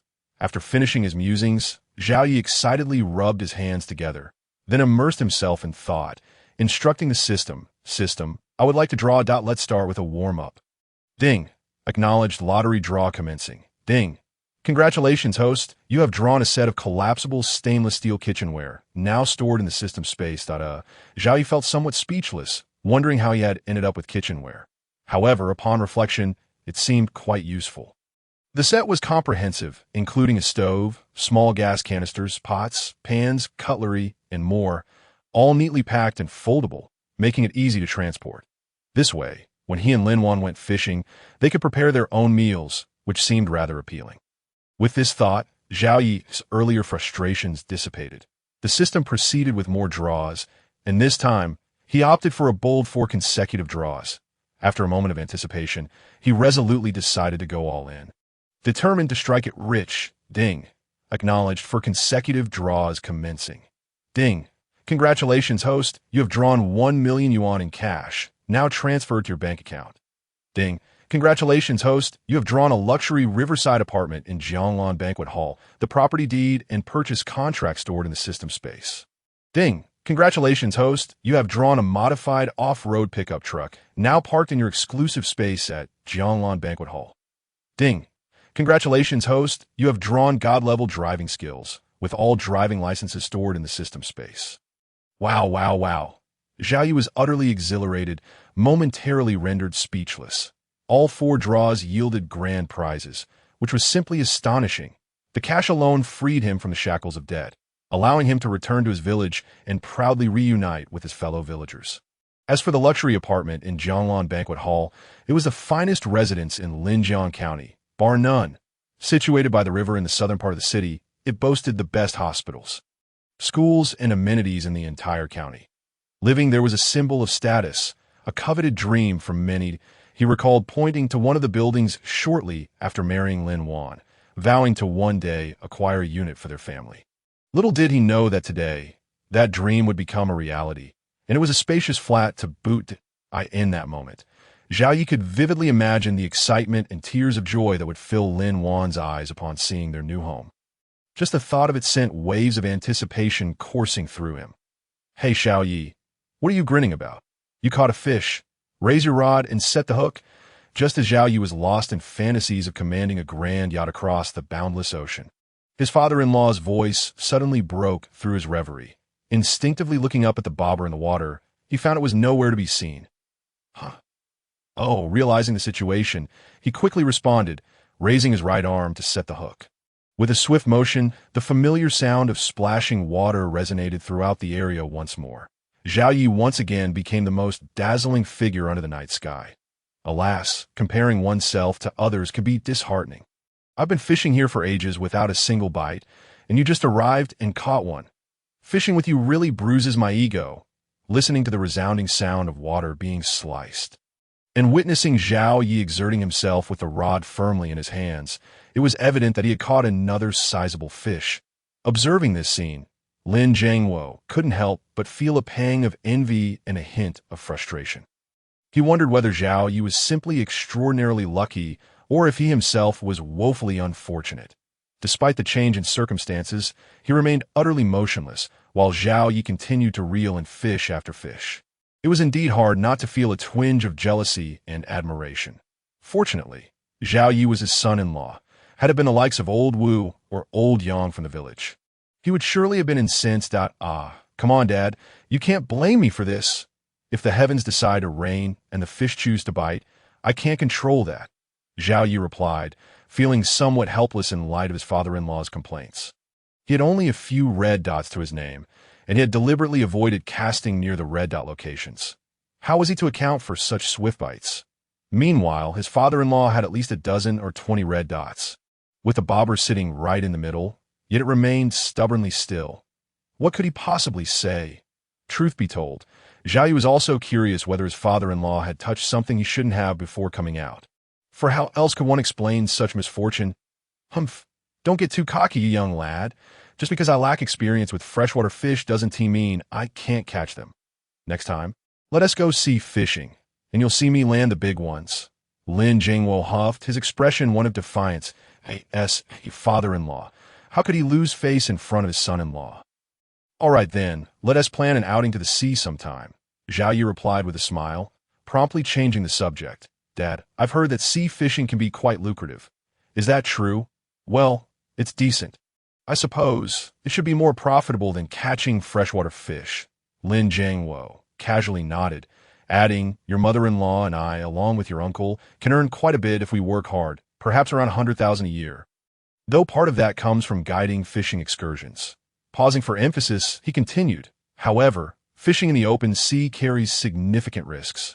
It's akin to gambling with one's life, and it could very well mean a feast for the entire village. Indeed, the sea is perilous, Zhao Yi acknowledged gravely, nodding thoughtfully. After a moment's reflection, he inquired, Dad, given the dangers of the sea, have you ever considered fishing for freshwater fish here at Linjiang?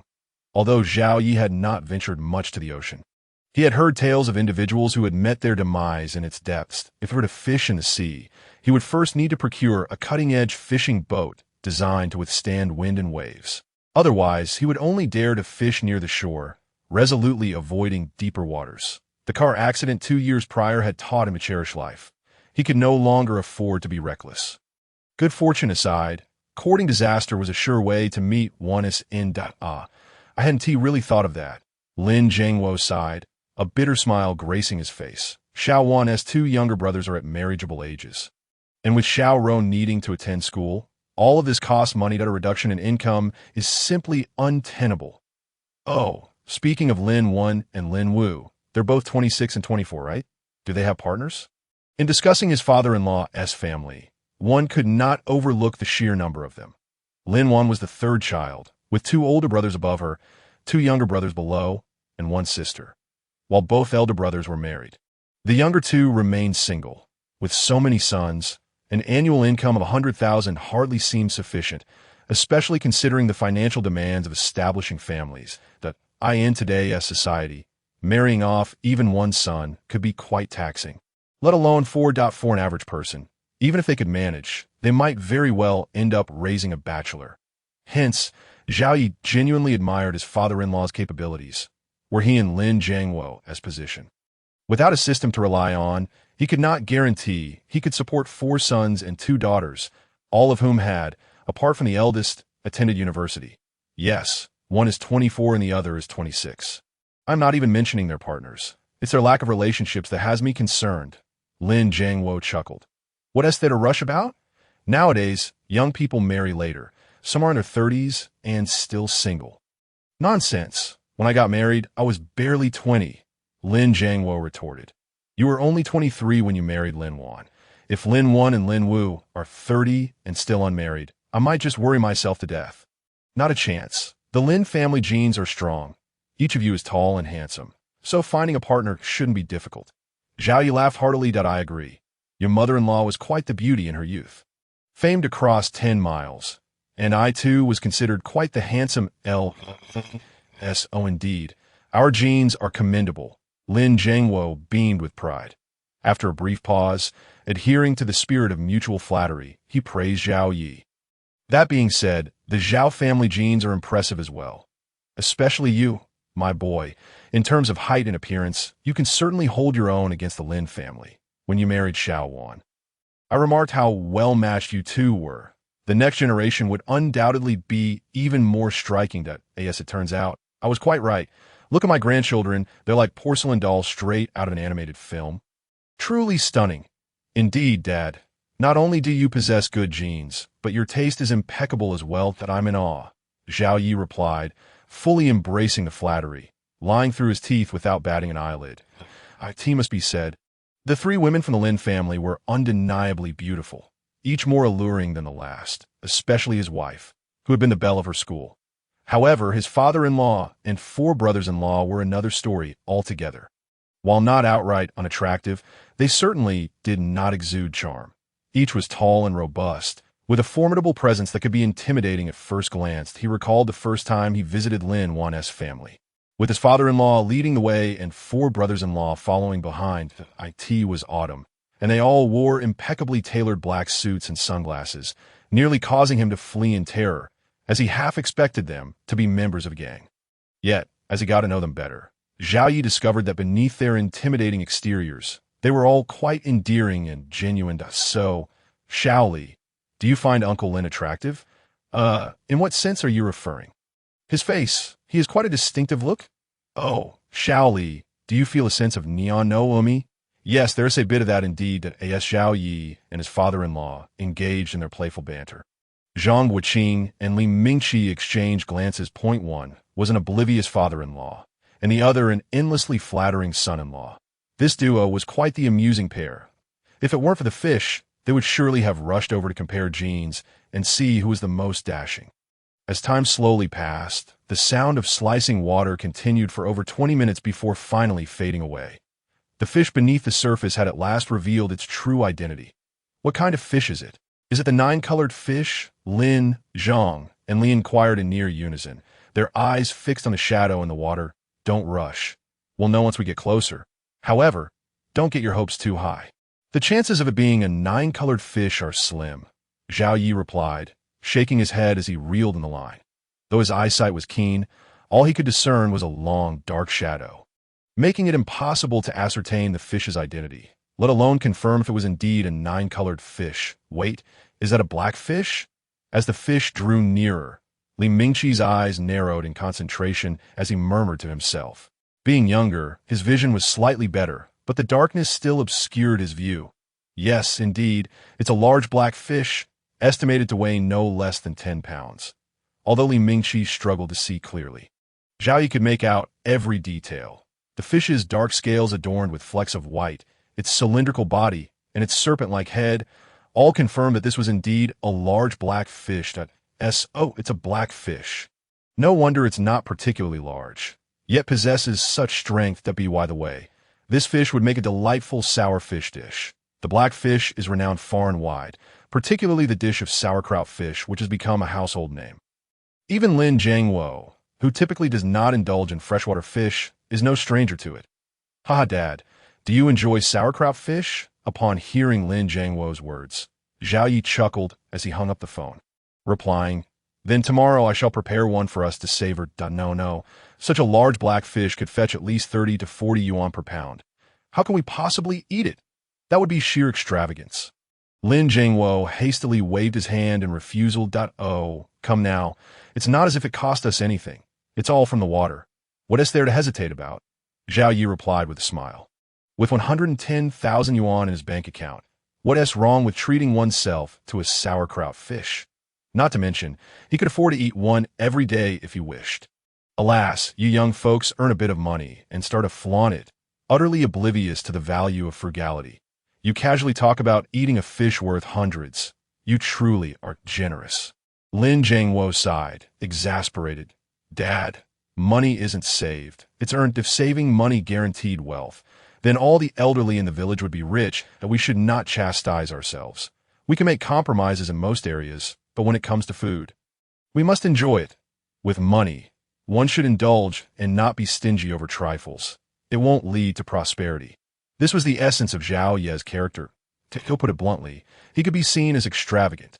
To frame it positively, he was generous. When he operated a small business, he would earn hundreds of thousands each year and would often take Lin one out to dine. Now, his philosophy remained unchanged.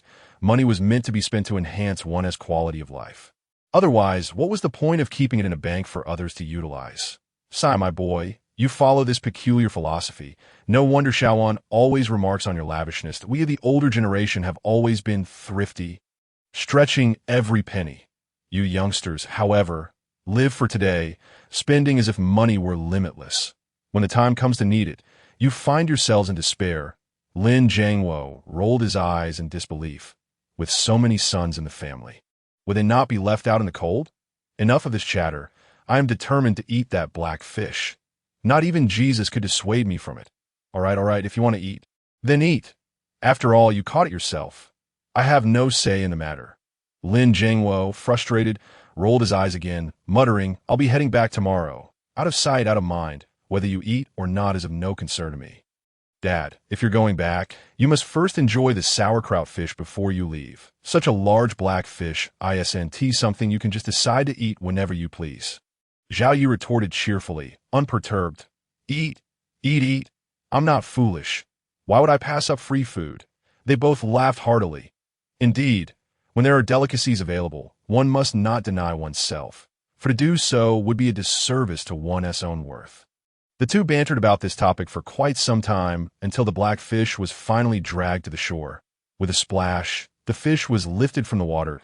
Soon as the black fish surfaced, Zhang Wuqing and Li Mingqi hurried over, crouching down to inspect it.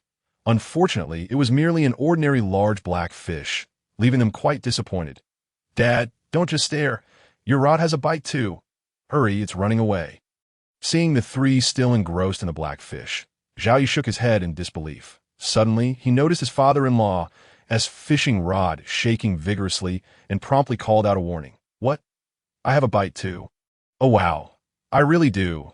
Lin Jiangwo exclaimed in excitement as he dashed over to grab the rod, lifting it sharply. With a whoosh, the delightful sound of water splashing filled the air once more, rivaling the commotion caused by Zhao Yi's black fish. These two are truly something else. You catch one, I catch one, and here I am, envious as can be. Indeed, just the two of them are reeling in fish while we can only watch. It is quite disheartening. Zhang Wuqing and Li Mingqi lamented, their expressions souring. After a moment's hesitation, Li Mingqi turned to Zhao Yi. Brother Yi, how about we switch spots? Let me have a turn as well. Don't worry, the catch belongs to you. I won take it. Hey Xiao, I'd like a turn too. Let me go first, would you? Zhang Wuqing chimed in after a moment of realization. Who wouldn't want to enjoy reeling in a big fish while fishing at night? All right, the position is yours. Do as you see fit, Zhao Yi replied, slightly taken aback, before gathering his gear and moving away for the position. Whoever wanted it could have it. He preferred not to meddle and risk displeasing either party. Soon enough, Zhao Yi found a new spot. There were only a few sporadic red dots, but that was sufficient for him as he did not intend to catch more fish. He casually cast his rod, placing it in the fishing box and ignoring it. Now, he simply awaited his father-in-law's fish to be reeled in so he could return home and snuggle with his wife for a good night's sleep. In the meantime, he wouldn't remain idle. He opened his laptop and began trading stocks. Previously, he had set up an account, but back then he only dabbled and neither made nor lost much. Now he could skip the opening steps and directly transfer 1 million yuan into his account to commence trading. As he maneuvered the mouse, stock codes flickered before Zhao Yi's eyes. He could clearly foresee the future trends of each stock. Soon, he selected a promising stock and placed a substantial bet. With his exceptional stock trading skills, there was no need to worry about losses. He just had to sell when the time was right. It was that straightforward. Even the legendary investor Warren Buffett would have to yield to his prowess. Time passed slowly, and soon Zhao Yi's phone chimed, notifying him that his second hourly wage had been deposited. Calculating, he realized that after fishing for 3 hours in the morning at 100 yuan per hour, he earned 300 in the afternoon. He fished for 2 hours, now at 200 yuan per hour, yielding 400 currently. As the fishing group leader, he earned 500 per hour and had fished for 2 hours. Totaling 1,000 that over the course of 7 hours, he had earned a remarkable 1,700 yuan in wages alone. This income was comparable to that of high-earning professionals in the bustling cities. Moreover, he also received bonuses for promotions and tasks. The recent large black fish had granted him over 200 experience points, nudging him closer to another promotion. He was genuinely excited to see how much he would earn upon advancing from group leader to supervisor. As Zhao Yi calculated his earnings, Lin Jiangwo's struggle with the fish neared its conclusion, a dark shadow thrashing in the water as he dragged it to the shore. Wow, this is incredible. Zhao Yi, come quick. I've caught a 2-colored carp.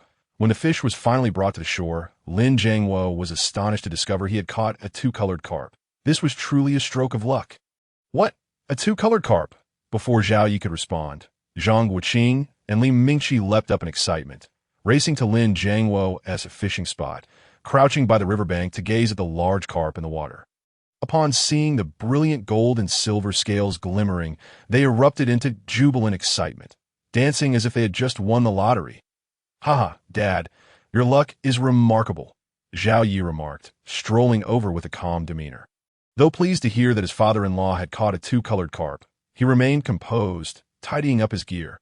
Having already caught 3 2-colored fish himself, he didn't feel the need to be overly excited. "Haha, not at all. I merely basked in your glory and seized a great opportunity."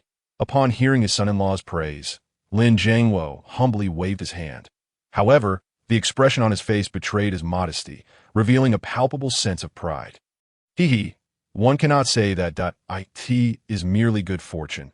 It has nothing to do with me." Zhao Yi also waved his hand in a similar gesture, then, shifting the conversation, turned to the squatting Zhang Wuqing and inquired, "So, how is it? Now that there are 2 fish, do you both want them?"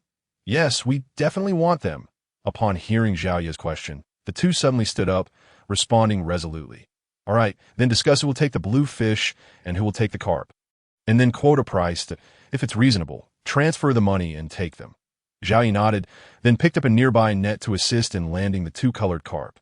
"Zhao Yi, this fish is yours. I just wanted to have some fun, don't give me any money later."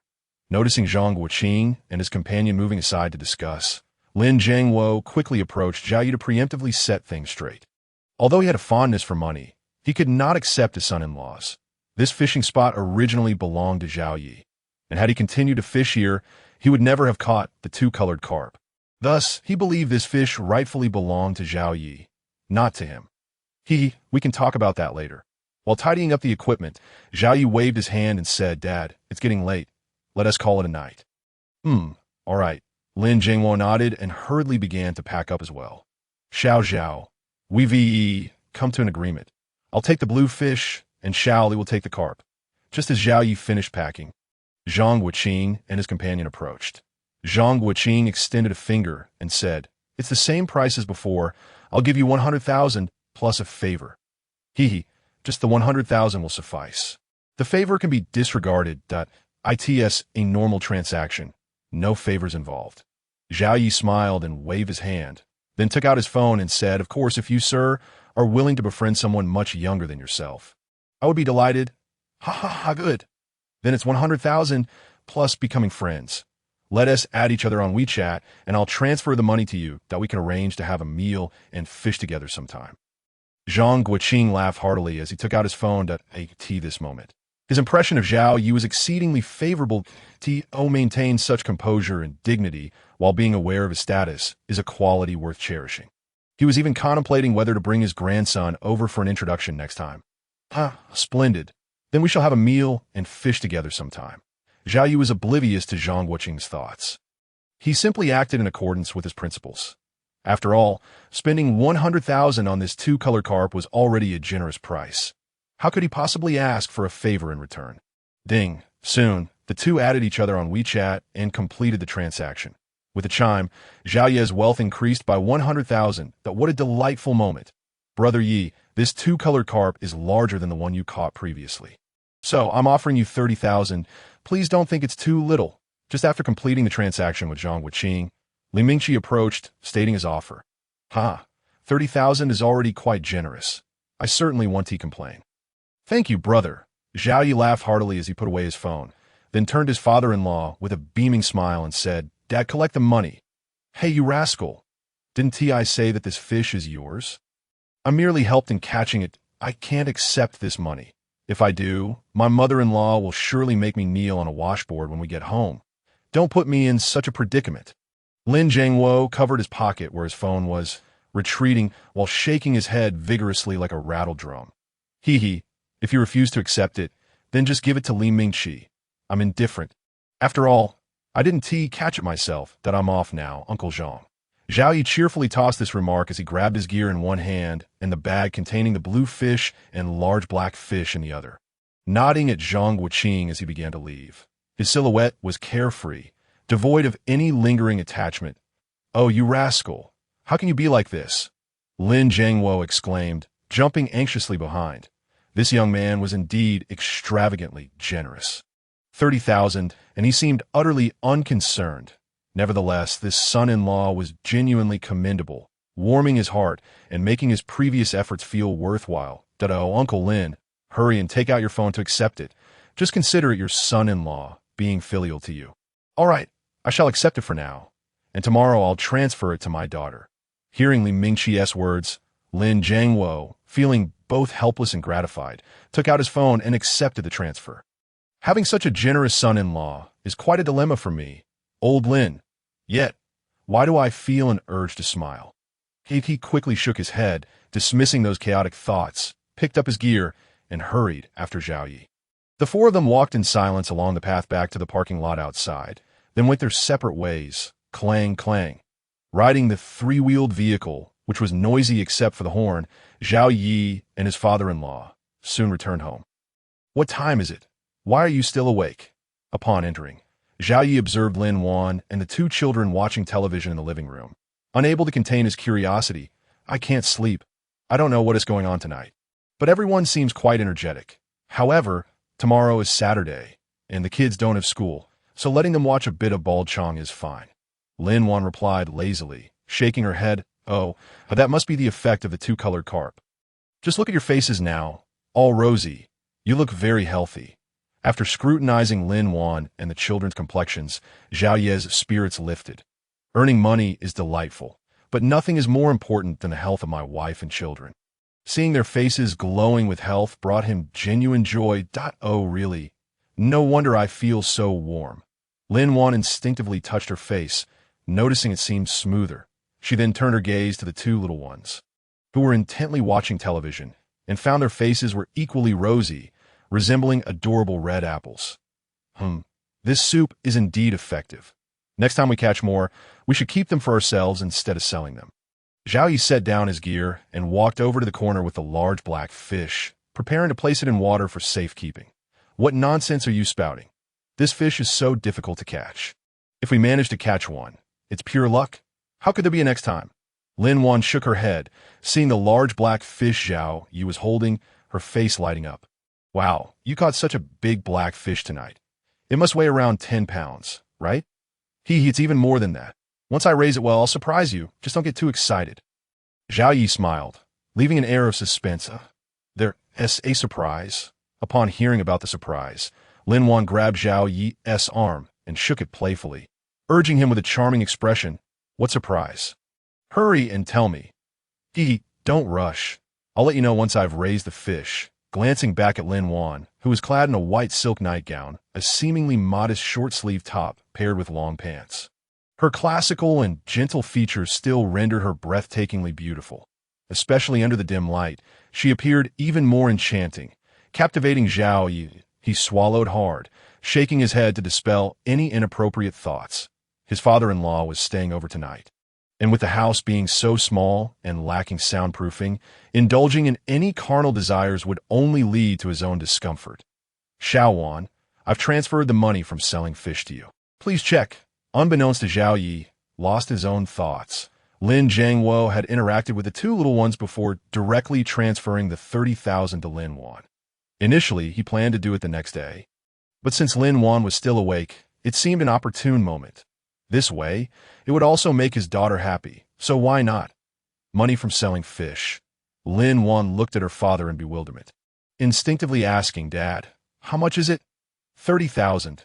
Lin Jiangwo replied, holding up 3 fingers. How much? Lin Wan was taken aback, her speech slightly faltering. 30,000. Did you hear that correctly? Quickly, take this. Upon hearing her father's confirming words, Lin Wan snapped into action, hurriedly jogging to the sofa to grab the phone from the coffee table. With trembling hands, she unlocked the screen and opened the message, only to be met with the astonishing sight of a transfer notification for 30,000. She quickly covered her mouth in disbelief, fearing that her excitement might spill forth in an exclamation. Dad, is this truly the fish that Zhao Yi caught for me? After a moment of composure, Lin Wan fixed her penetrating gaze on Lin Jiangwo and inquired. Yes, you should accept it quickly. I need to go take a shower. Lin Jiangwo nodded and began to stride towards the bathroom. Wife, you mustn't accept it. This is Dad's catch. It has nothing to do with me. Zhao Yi interjected swiftly. If you accept this, it won't be reversible. He was unwilling to take advantage of his father-in-law. What's going on? One moment you caught it and the next is Dad? I'm utterly confused. Lin Wan exclaimed. It's like this, Zhao Yi explained while pulling out his phone, directly transferring the 100,000 he made from selling the catfish. Then grinning with pride. Hey, my dear wife, this is what I caught. Exactly 100,000. You can rest assured to accept it. How much? 100,000. You aren't deceiving me, are you? Lin Wan stuttered again, even more exhilarated than before. Oh my goodness, 100,000. Just a few hours out fishing and you brought back that much? Who would believe it? She certainly had her doubts. Why would I lie to you? It's 100,000. Just check my messages, and you'll see for yourself. Zhao Yi chuckled lightly, finding his wife's reaction utterly adorable that, oh, it really is 100,000. With trembling fingers, she clicked on the message Zhao Yi had just sent. Upon seeing the glaring figure of 100,000, Lin Wan couldn't help but gasp in astonishment. This gasp was a mixture of disbelief and overwhelming joy, quite complex. Haha. So, what do you think? Surprised? Unexpected? Happy? Seeing Lin Wan's expression, Zhao Yi couldn't help but laugh heartily. Perhaps this was the motivation for a man to earn money, bringing joy to his wife and family. In those moments of surprise, he too felt a sense of satisfaction. Yes, surprised, unexpected, very happy. Husband, tell me, how many fish did you and Dad catch last night? How did you earn so much money? Upon hearing Zhao Ye's answer, Lin Wan nodded vigorously like a chick pecking for grain. Wasn't much. Just 3 in total that I caught 1 catfish and 1 black fish. And Dad caught a single carp. Then what about the 9 colored fish? Well, they were all 2 colored. Wow, husband, you're amazing. I must give you a kiss as a reward. With that, Lin Wan leaned in and planted a peck on Zhao Ye's cheek. Why, dear wife, this 100,000 is merely an appetizer. Tomorrow, I'll take you and the kids somewhere special. There are even more surprises awaiting you, Zhao Yi said, touching the spot where Lin Wan had just kissed him, his face brimming with delight. Why then, you must think of an appropriate way to reward me. Oh, is there a surprise greater than 100,000? What is it? Hurry and tell me, or I won't be able to sleep tonight. That won't do. We agreed that it's a surprise, and it must remain a mystery until tomorrow. Just wait and see. Tomorrow, you and the kids will be utterly astonished. Imagining Lin Wan and the children's dumbfounded expressions the next day, Zhao Yi couldn't help but laugh heartily. Oh, you are so annoying. Don't you know I have a strong curiosity? You're making me feel as if there's something tickling inside me. It's unbearable. Hee hee, my dear wife, you can't blame me. The surprise is simply too grand for me to reveal early that you'll just have to wait patiently for one more night. Fine, but let me make it clear. If this surprise doesn't astonish me, there will be no reward. If it truly surprises me, then I shall unlock something new for you. Lin Wan leaned in closer to Zhao Yi's ear and whispered two words. Huh. Wife, you said it. Don't play tricks on me, I want my reward. Upon hearing Lin Wan's final two words, Zhao Yi's face flushed with excitement, nearly lifting Lin Wan and rushing back to the bedroom right then and there. Heed out, I never play tricks, dear. Whether or not I can unlock it depends on how surprising your surprise is. Lin Wan bit her lip and threw Zhao Yi a flirtatious glance, then turned gracefully to call the two little ones to bed, leaving Zhao Yi standing there, entranced, nearly drooling in delight. Enchantress, just wait until I deal with you tomorrow night.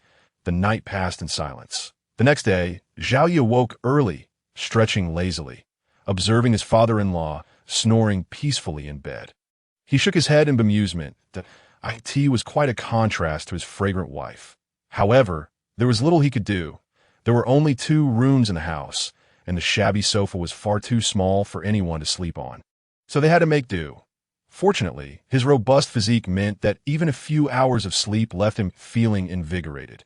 After changing into fresh clothes, Zhao Yi emerged from the room, quickly washed up, and prepared breakfast. By the time everything was ready, it was already 7:30. He called everyone to rise for breakfast. Husband, where are you taking us? Lin Wan couldn't contain her curiosity as Zhao Yi mysteriously ushered them into a taxi. Yes, Daddy. Are we going to an amusement park? Zhao Xiaomi gazed up at Zhao Yi with hopeful eyes. Hey, don't rush. You'll find out when we arrive. Zhao Yi reassured his wife and daughter as he waved to the driver with an air of mystery. After a quiet half-hour ride, the taxi arrived at a high-end residential area in the south of the city. One by one, they disembarked, only to find themselves at the most prestigious community in Linjiang County, Jianglan Yanfang. Husband, why have you brought us here? As soon as they got out, Lin Wan grabbed Zhao Yi's arm, reminding him, don't you remember? Outsiders aren't allowed in here. Deepa, you have a friend here. Relax, just follow my lead. Zhao Yi reassured her, patting her hand before striding confidently toward the entrance. Good day, sir. Outsiders are not permitted entry. If you have a friend here, please notify them. The security guard halted Zhao Yi at the gate. I am the owner here. I just purchased a property. Zhao Yi, unfazed, pulled out the property deed he had prepared that morning from his briefcase and handed it over. The security guard, a sturdy middle-aged man in his 40s, straightened his posture even further upon hearing this. He promptly took the property deed, verifying its authenticity with another guard operating a computer inside. Moments later, the guard returned the deed with a respectful salute, saying, Welcome home, Mr. Zhao. We have already registered you.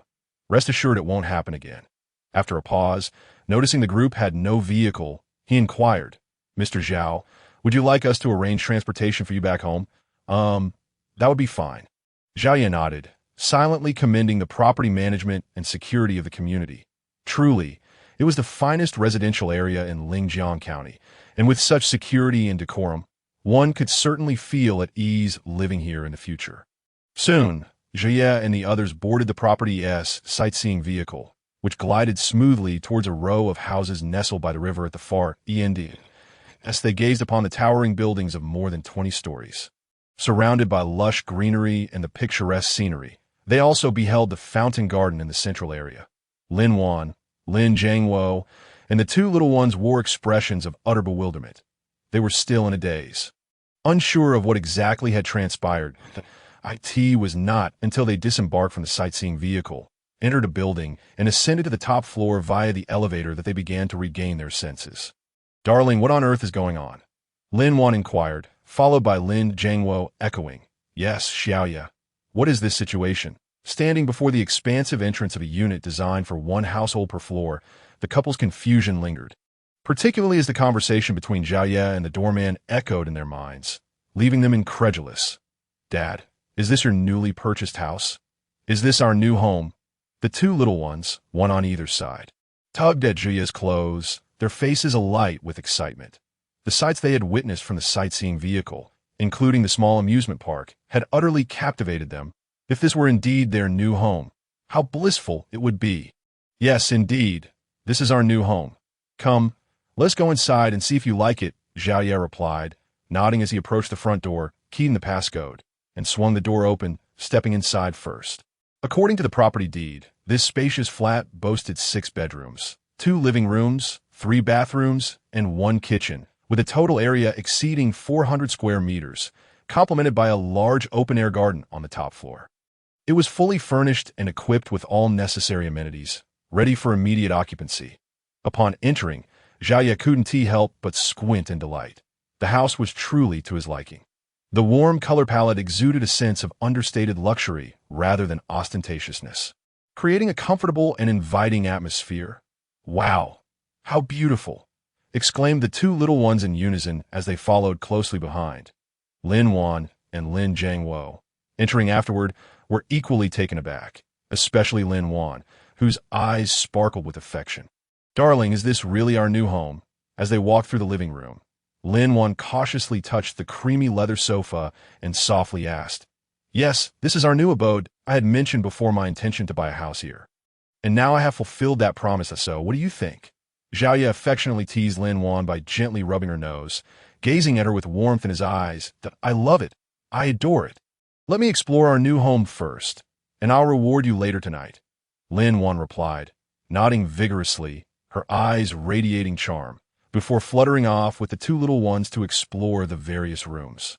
The trio filled the house with delightful laughter and animated discussions, adding vibrant hues to the atmosphere. "Xiaoya, how much did this house cost? And where did you procure such a significant sum?" Lin Jiangwo casually looked around before turning to Zhao with a gentle inquiry. He felt a mix of pride and concern, fearing that Zhao might have engaged in some illicit activities to amass such wealth for the house. "Dad, it wasn't that much. I earned the money through stock trading. It is a legitimate source, so you needn't worry," Zhao quickly reassured him, sensing his father-in-law's unease. "Stock trading, you say?" Lin Jiangwo paused, taken aback, before asking incredulously, "Is it really that lucrative?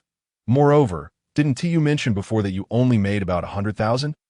"Ah, the house was purchased some time ago, and I've been renovating it since. That is why I kept it a secret to surprise you all today. As for the car, well, there's indeed one in the underground garage," Zhao added, scratching the back of his head with a feigned look of embarrassment, though he felt an immense sense of pride within. "Oh my goodness, you actually got a car?" Lin Jiangwo's eyes widened, instinctively asking, "What kind of car? It's not a Mercedes or BMW, is it?" "Not at all. It's a pickup truck, spacious enough for people and cargo, ideal for our fishing trips in the future." Zhao chuckled in response to, "Well, that pickup must have cost around 100,000, right?" Lin Jiangwo sighed in relief. Albeit feeling a touch dejected, he was relieved that Zhao hadn't squandered money on a luxury vehicle, but also saddened by the thought that Zhao might have little left after purchasing the house. "Roughly, yes," Zhao replied vaguely. He was unsure of the car's exact value. The base price of a Raptor exceeded several 100,000, not to mention the modified worth. However, he preferred to remain modest and not boast in front of his father-in-law. "Ah, you're quite the capable one, managing to acquire such a splendid house and car while lounging at home. By the way, how much have you earned in these past 2 years?" Lin Jiangwo remarked, still astonished by the rapid change in Zhai's fortunes. "Not much, really. After buying the house and the car, there isn't a substantial amount left." Zhao paused before adding softly, "By the way, Dad, regarding the 200,000 I owe you, I'll transfer it from my stock account in a couple of days. That if you need the money urgently, feel free to let me know. That 200,000 was said to be a gift. So don't mention it again that it's just some pocket money for Xiaowan." Lin Jiangwo waved his hand dismissively before changing the subject. "That being said, is stock trading really that profitable?" It's decent. I suppose. Perhaps I have a knack for it. So far, I haven't incurred any losses." Zhao nodded, hesitating momentarily before suggesting, "Dad, if you're interested, you could invest some money to open an account that I can recommend a couple of quality stocks. While I can't guarantee profits, I assure you there won't be any losses." Though his father-in-law had declined the 200,000, Zhao hoped to help him make some money as a form of gratitude. Of course, if Lin Jiangwo was uninterested, he would not press the matter. After all, one cannot force someone to profit well, let me think about it first, and I'll discuss it with your mother-in-law when I get back. Lin Jiangwo hesitated, still unable to make an immediate decision that he knew nothing about stock trading and wanted to consult his family first.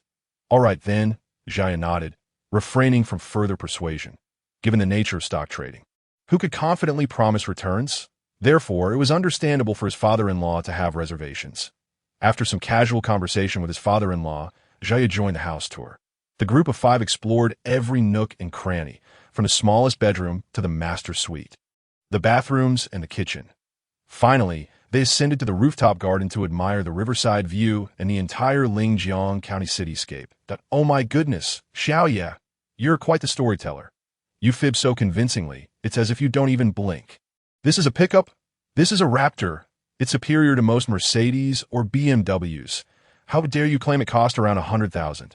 Lin Jiangwo exclaimed incredulously as they made their way to the parking lot and laid eyes on the imposing Raptor. After circling the vehicle and cautiously touching it, he shot Zhuya a mock reproachful glance It's just a means of transportation.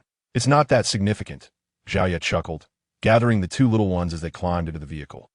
The high chassis made it a bit challenging for the kids to get in on their own. Zhuya contemplated whether he should consider getting a sedan for easier school runs in the future, especially since the new house came with 5 parking spaces. Wow, you really outdid yourself. But honestly, I can't comprehend how quickly you transformed. In the blink of an eye, you've acquired luxury cars and a lavish home. Impressive indeed. Lin Jiangwo smacked his lips and couldn't help but give Zhao Yi a thumbs up. Silence is fine, but when one speaks, it must be astonishing to at this moment. He felt an overwhelming fondness for Zhao Yi. With such a son-in-law, wherever they went, wouldn't people admire him and praise him for finding such a good match? For the old Lin, his dignity in this lifetime was surely secured. No, this is merely what I ought to do. As a husband and a father, I feel guilty for having Lin Wan and the 2 children endure hardship in that temporary housing for 2 years. This meager achievement of mine truly does not warrant your praise. Zhao Yi humbly waved his hand. Though he spoke such words, his heart echoed the sentiment. These were all rewards from the system's lottery, not something he earned through his own abilities. Thus, there was no need or qualification for him to feel overly proud. Well then, I shan't praise you any further. The past is behind us, and the accident was not something you intended to cause. However, you must not drink and drive in the future. Lin Jiangwo nodded, saying no more, and instead patted Zhao Yi on the shoulder as a reminder. All right, Dad, let us get in the car. Zhao Yi nodded vigorously, then beckoned his father-in-law to enter the vehicle, starting the engine. Virum, the roar of the system-modified vehicle was extraordinary as Zhao Yi ignited the engine. The sound echoed like a beast's roar, fierce and powerful. With a gentle press on the accelerator, the massive vehicle surged forth as if a ferocious beast had broken free from its cage. The occupants inside instinctively leaned back as the legendary sensation of acceleration enveloped them. Haha! This car is fantastic. It can carry goods, offers protection, and possesses the power of a sports car. That I truly adore this vehicle, Zhao Yi exclaimed. After leaving Zhonglan Banquet Hall, Zhao Yi and the others first returned to their rented apartment to gather some useful items, discarding the rest to a recycling collector. Subsequently, they went to a shopping mall where each person bought several sets of new clothes from top to bottom. Following that, Zhao Yi took everyone to a fine hotel for a lavish meal. When they returned to Zhonglan Banquet Hall, it was already past midnight. Leaving Lin Wan and the children at home, Zhao Yi wasted no time and took his father-in-law to the riverside dock. Although they were enjoying themselves, they couldn't afford to miss their daily 6 hours of fishing. He was still aiming to achieve perfect attendance. The dock was merely a 10-minute drive from Zhonglan Banquet Hall, and soon they arrived. After parking the car in the dock's parking lot, the 2 men carried their gear towards Lin Jiangwo's fishing boat. Zhao Yi, let us wait about 10 minutes. I'll see if I can bring in some customers, Lin Jiangwo said as they boarded the fishing boat. He took out a sign that read fishing with guests from the cabin and hung it on the mast. All right, Zhao Yi nodded, not objecting. Lin Jiangwo's fishing boat was over 20 meters long, capable of accommodating more than 10 people fishing simultaneously. Such a large boat was somewhat wasteful for just the 2 of them. Time passed, and in the blink of an eye, 20 minutes had gone by. At this point, there were already 10 guests on the fishing boat. Adding Zhao Yi and Lin Jiangwo, they totaled 12. Seeing this, Lin Jiangwo decided not to wait any longer and immediately set sail point. 10 people at 200 yuan each meant 2,000 yuan for this trip, which, while not as profitable as going out to sea, was still a decent sum. The most important aspect was how quickly they could gather guests. Even at noon, they managed to find 10 customers so fast. In the morning, it would surely be even quicker. Considering this, Lin Jiangwo piloted the boat while pondering whether they could develop this area in the future. The family always stayed on the island, which was fine for him as an elder, but not so much for his son and grandchildren. With so few girls on the island, how would the fourth and fifth sons find wives, especially with the grandchildren? Schooling was also a hassle, requiring early boat rides each day, which was exhausting to witness, stirring his heart with concern. Lost in thought, Lin Jiangwo couldn't help but glance at Zhao Yi, who was observing the fish from the deck. After a moment of contemplation, he made up his mind. "Dad, stop the boat. Let us fish right here." Zhao Yi suddenly shouted towards the cabin after the boat had been sailing for over 20 minutes. Under the radar's fish-finding gaze, the area of the river was marked with many red dots, prompting him to call for Lin Jiangwo to halt the vessel. Beep, beep, beep. Upon hearing Zhao Yi's call, Lin Jiangwo did not hesitate. Sounding the horn a few times before the fishing boat gradually came to a stop and dropped anchor. "Zhao Yi, are there fish here?" As Lin Jiangwo exited the cabin, he first greeted the guests before moving closer to Zhao Yi to ask quietly. "Yes, there should be fish." Zhao Yi nodded. Then with a swift motion, he cast out the bait attached to a worm. All the preparations had been made earlier, allowing them to start fishing right away. "Oh, I'm curious. How did you know there were fish here?" Hearing Zhao Yi's response, Lin Jiangwo, casting his rod, curiously inquired. He had noticed last night that Zhao Yi had a knack for finding fish and couldn't hold back his curiosity any longer. After all, who wouldn't want the ability to locate fish?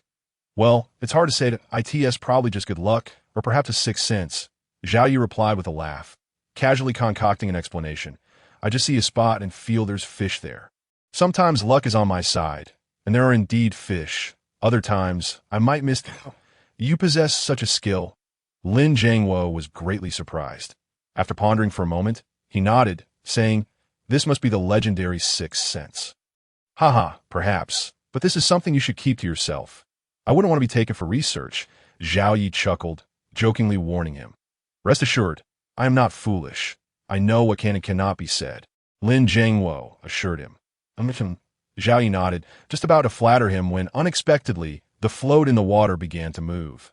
With a swift motion, Zhao Yi lifted his rod to strike as the rod arched upwards. The pleasant sound of water slicing through the air resonated, accompanied by a powerful pull from the tip of the rod. "Impressive, Zhao Yi. We're using shore rods or sea rods here in the middle of the river. Yet you, with a hand rod, can only fish at the surface and you still manage to catch the quickest fish. Truly remarkable," Lin Jiangwo exclaimed. I just got lucky." Zhao Yi humbly shook his head as he played the fish. After all, he had cast directly at the red. It would indeed be strange if he hadn't caught anything swiftly. "I agree with you.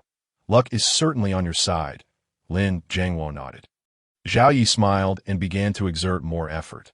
The fish underwater should not be too large, making it an easy catch for him. The melodious sound of water continued, and after a few minutes, a shimmering silver figure broke the surface. "Wow, is it a wuchang fish? Goodness, it must weigh around 3 or 4 jin. Yes, at least 3 or 4 jin. This fellow has such good luck. If only it were me catching it." "Indeed, but it's all right. If he can catch it, we should be able to as well." As Zhao Yi's catch surfaced, the once quiet fishing boat erupted into excitement. The guests were all animated, as if they had been injected with adrenaline. "Zhao Yi, is the wuchang fish valuable?" Lin Jiangwo asked curiously while helping Zhao Yi land the fish. "Yes, it should be quite valuable, but I'm not very sure the price," Zhao Yi nodded. Somewhat uncertain, he indeed had only a vague understanding of fish prices, especially for wild wuchang fish, about which he knew nothing. "Haha, boss, you a fishing guide? Don't even know the price of wuchang fish?" An elderly man with graying hair couldn't help but chuckle at Zhao Yi and Lin Jiangwo's exchange. "Haha, old sir, forgive me, my father specializes in sea fishing, while I can only be considered a novice," Zhao Yi replied. "Thus, it is not particularly surprising that one is unaware of the prices of freshwater fish." "Oh, I see. It seems I have acted rather rashly." Upon hearing this, the elder nodded and proceeded to elucidate. "The price of wild silver carp primarily depends on the size of the catch. Generally, a silver carp weighing between 2 taels to half a kilogram can be sold for around 5 yuan per gene, while those weighing about 1 gene can fetch approximately 10 yuan. Should one manage to catch a fish weighing 2 to 3 gene, it becomes quite valuable, starting at a minimum of 50 yuan per gene that if you're fortunate enough to reel in a fish exceeding 5 gene. It could command prices of 1 to 200 yuan per gene without difficulty. Good gracious, the price of fish fluctuates so dramatically, Lin Jiangwo exclaimed in astonishment. However, in the blink of an eye, he pointed at the silver carp in the net and grinned, saying, "This silver carp appears to weigh at least 3 gene, which means it could be sold for 200 yuan. Right? Indeed, it can indeed fetch such a sum." The elder Su Wanshan acknowledged with a hint of envy that it was not so much that he envied Zhao Yi for making 200 yuan, but rather for catching such a large silver carp. As a fisherman, who wouldn't wish to catch a sizable silver carp? Ha ha. Xiao Yi, did you hear that? You've earned another 200 yuan. Hurry up and continue. Your luck should not take a break. Upon hearing Su Wanshan's affirmative response, Lin Jiangwo grinned widely, hastily assisting in removing the fishhook while urging him on. With such good fortune and such fine silver carp, taking even a second of rest would be a loss. Hee. Father, you truly have a knack for being a miser, Zhao Yi remarked with a comical expression, before taking the fishhook, attaching bait, and casting his line back into the water. Hey, young man, I'm doing this for your own good. Being young, capable, and lucky, you should put in your best effort. Work swiftly, lest you find yourself unable to catch any fish like an old man dawdling that, "Oh, how can the boss speak like that? Are you implying something about me?" Zhao Yi remained unfazed by Lin Jiangwo's comments, but Su Wanshan could not tolerate it. The elder, dawdling and unable to catch fish, was he not the very subject of that remark? It was as if he were being called out by name. "Oh dear, brother, what do you mean by that? Why would I point at you? Don't be so sensitive. I was speaking of my son-in-law." Lin Jiangwo was momentarily taken aback, quickly clasping his hands in an apologetic gesture towards Su Wanshan. "The customer is king. One must not offend them without cause." "Very well. Although I feel you were indeed implying something, I have no evidence to support it, that I shall let this slide this time. But do refrain from such comments in the future." Su Wanshan waved his hand in skepticism, choosing not to pursue the matter further. All right, I will be more mindful of my words next time." Sighing in relief, Lin Jiangwo exchanged a conspiratorial wink with Zhao Yi, who could not help but smile at the endearing antics of his father-in-law. Whoosh! The sound of splashing water echoed again as Zhao Yi hooked another fish.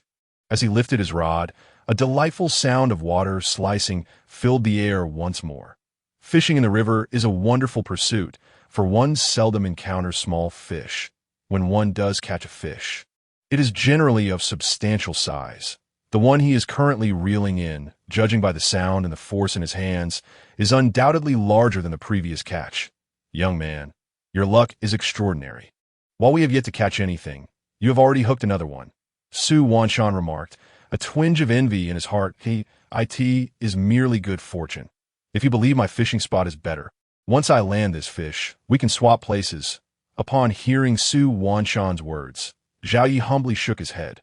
The position of the boat is quite excellent. He noted that practically every fishing spot is teeming with fish. In fact, there are more fish at Su Wanshan's spot than at his own.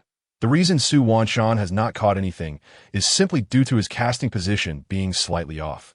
That wouldn't be appropriate, would it? Su Wanshan felt tempted by Zhao Yi's suggestion, yet he also felt a tad embarrassed. No worries. You're the guest. The customer is king. Just remember to prioritize our boat next time you wish to fish. Zhao Yi chuckled and shook his head. When he was promoted to the leader of the fishing group, the system had registered a travel company for him, named AI Mealy Travel Fishing. Thereafter, whenever he signed a contract with someone, that person would become his subordinate, with wages paid by the system. Currently, he has only one official employee position available, and he plans to sign Lin Wan first to secure an additional income.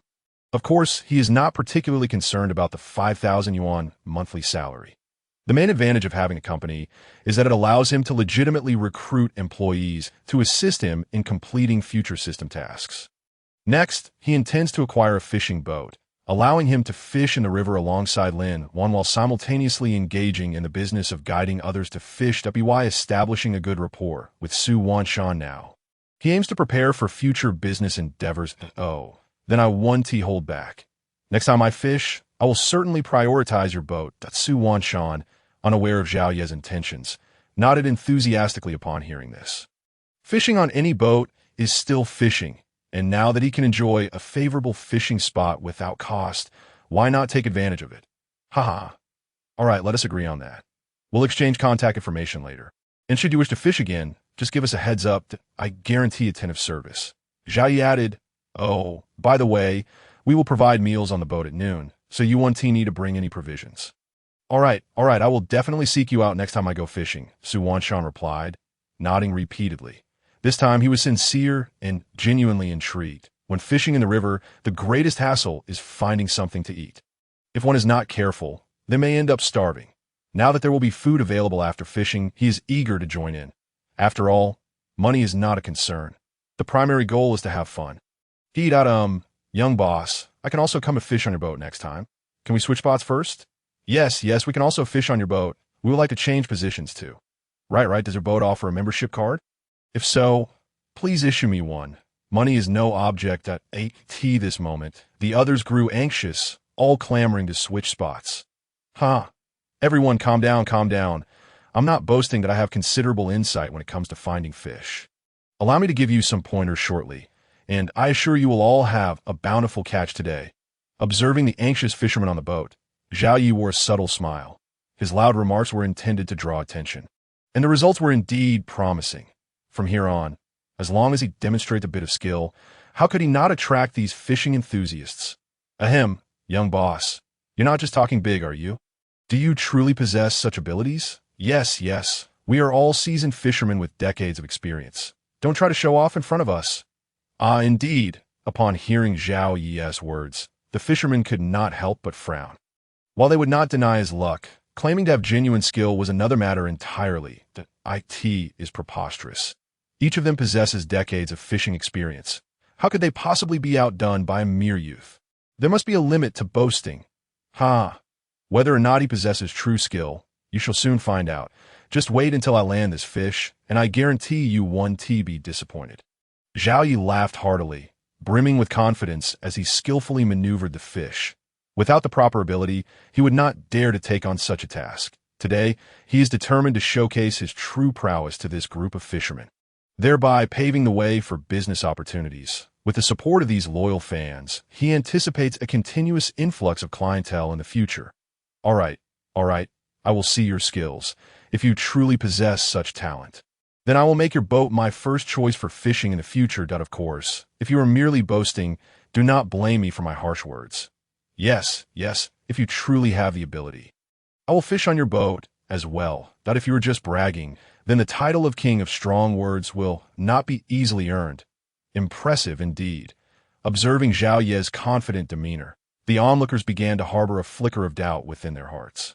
They had resolutely decided to wait and see if Zhao Yi possessed any genuine skills. That if he did, that would be acceptable.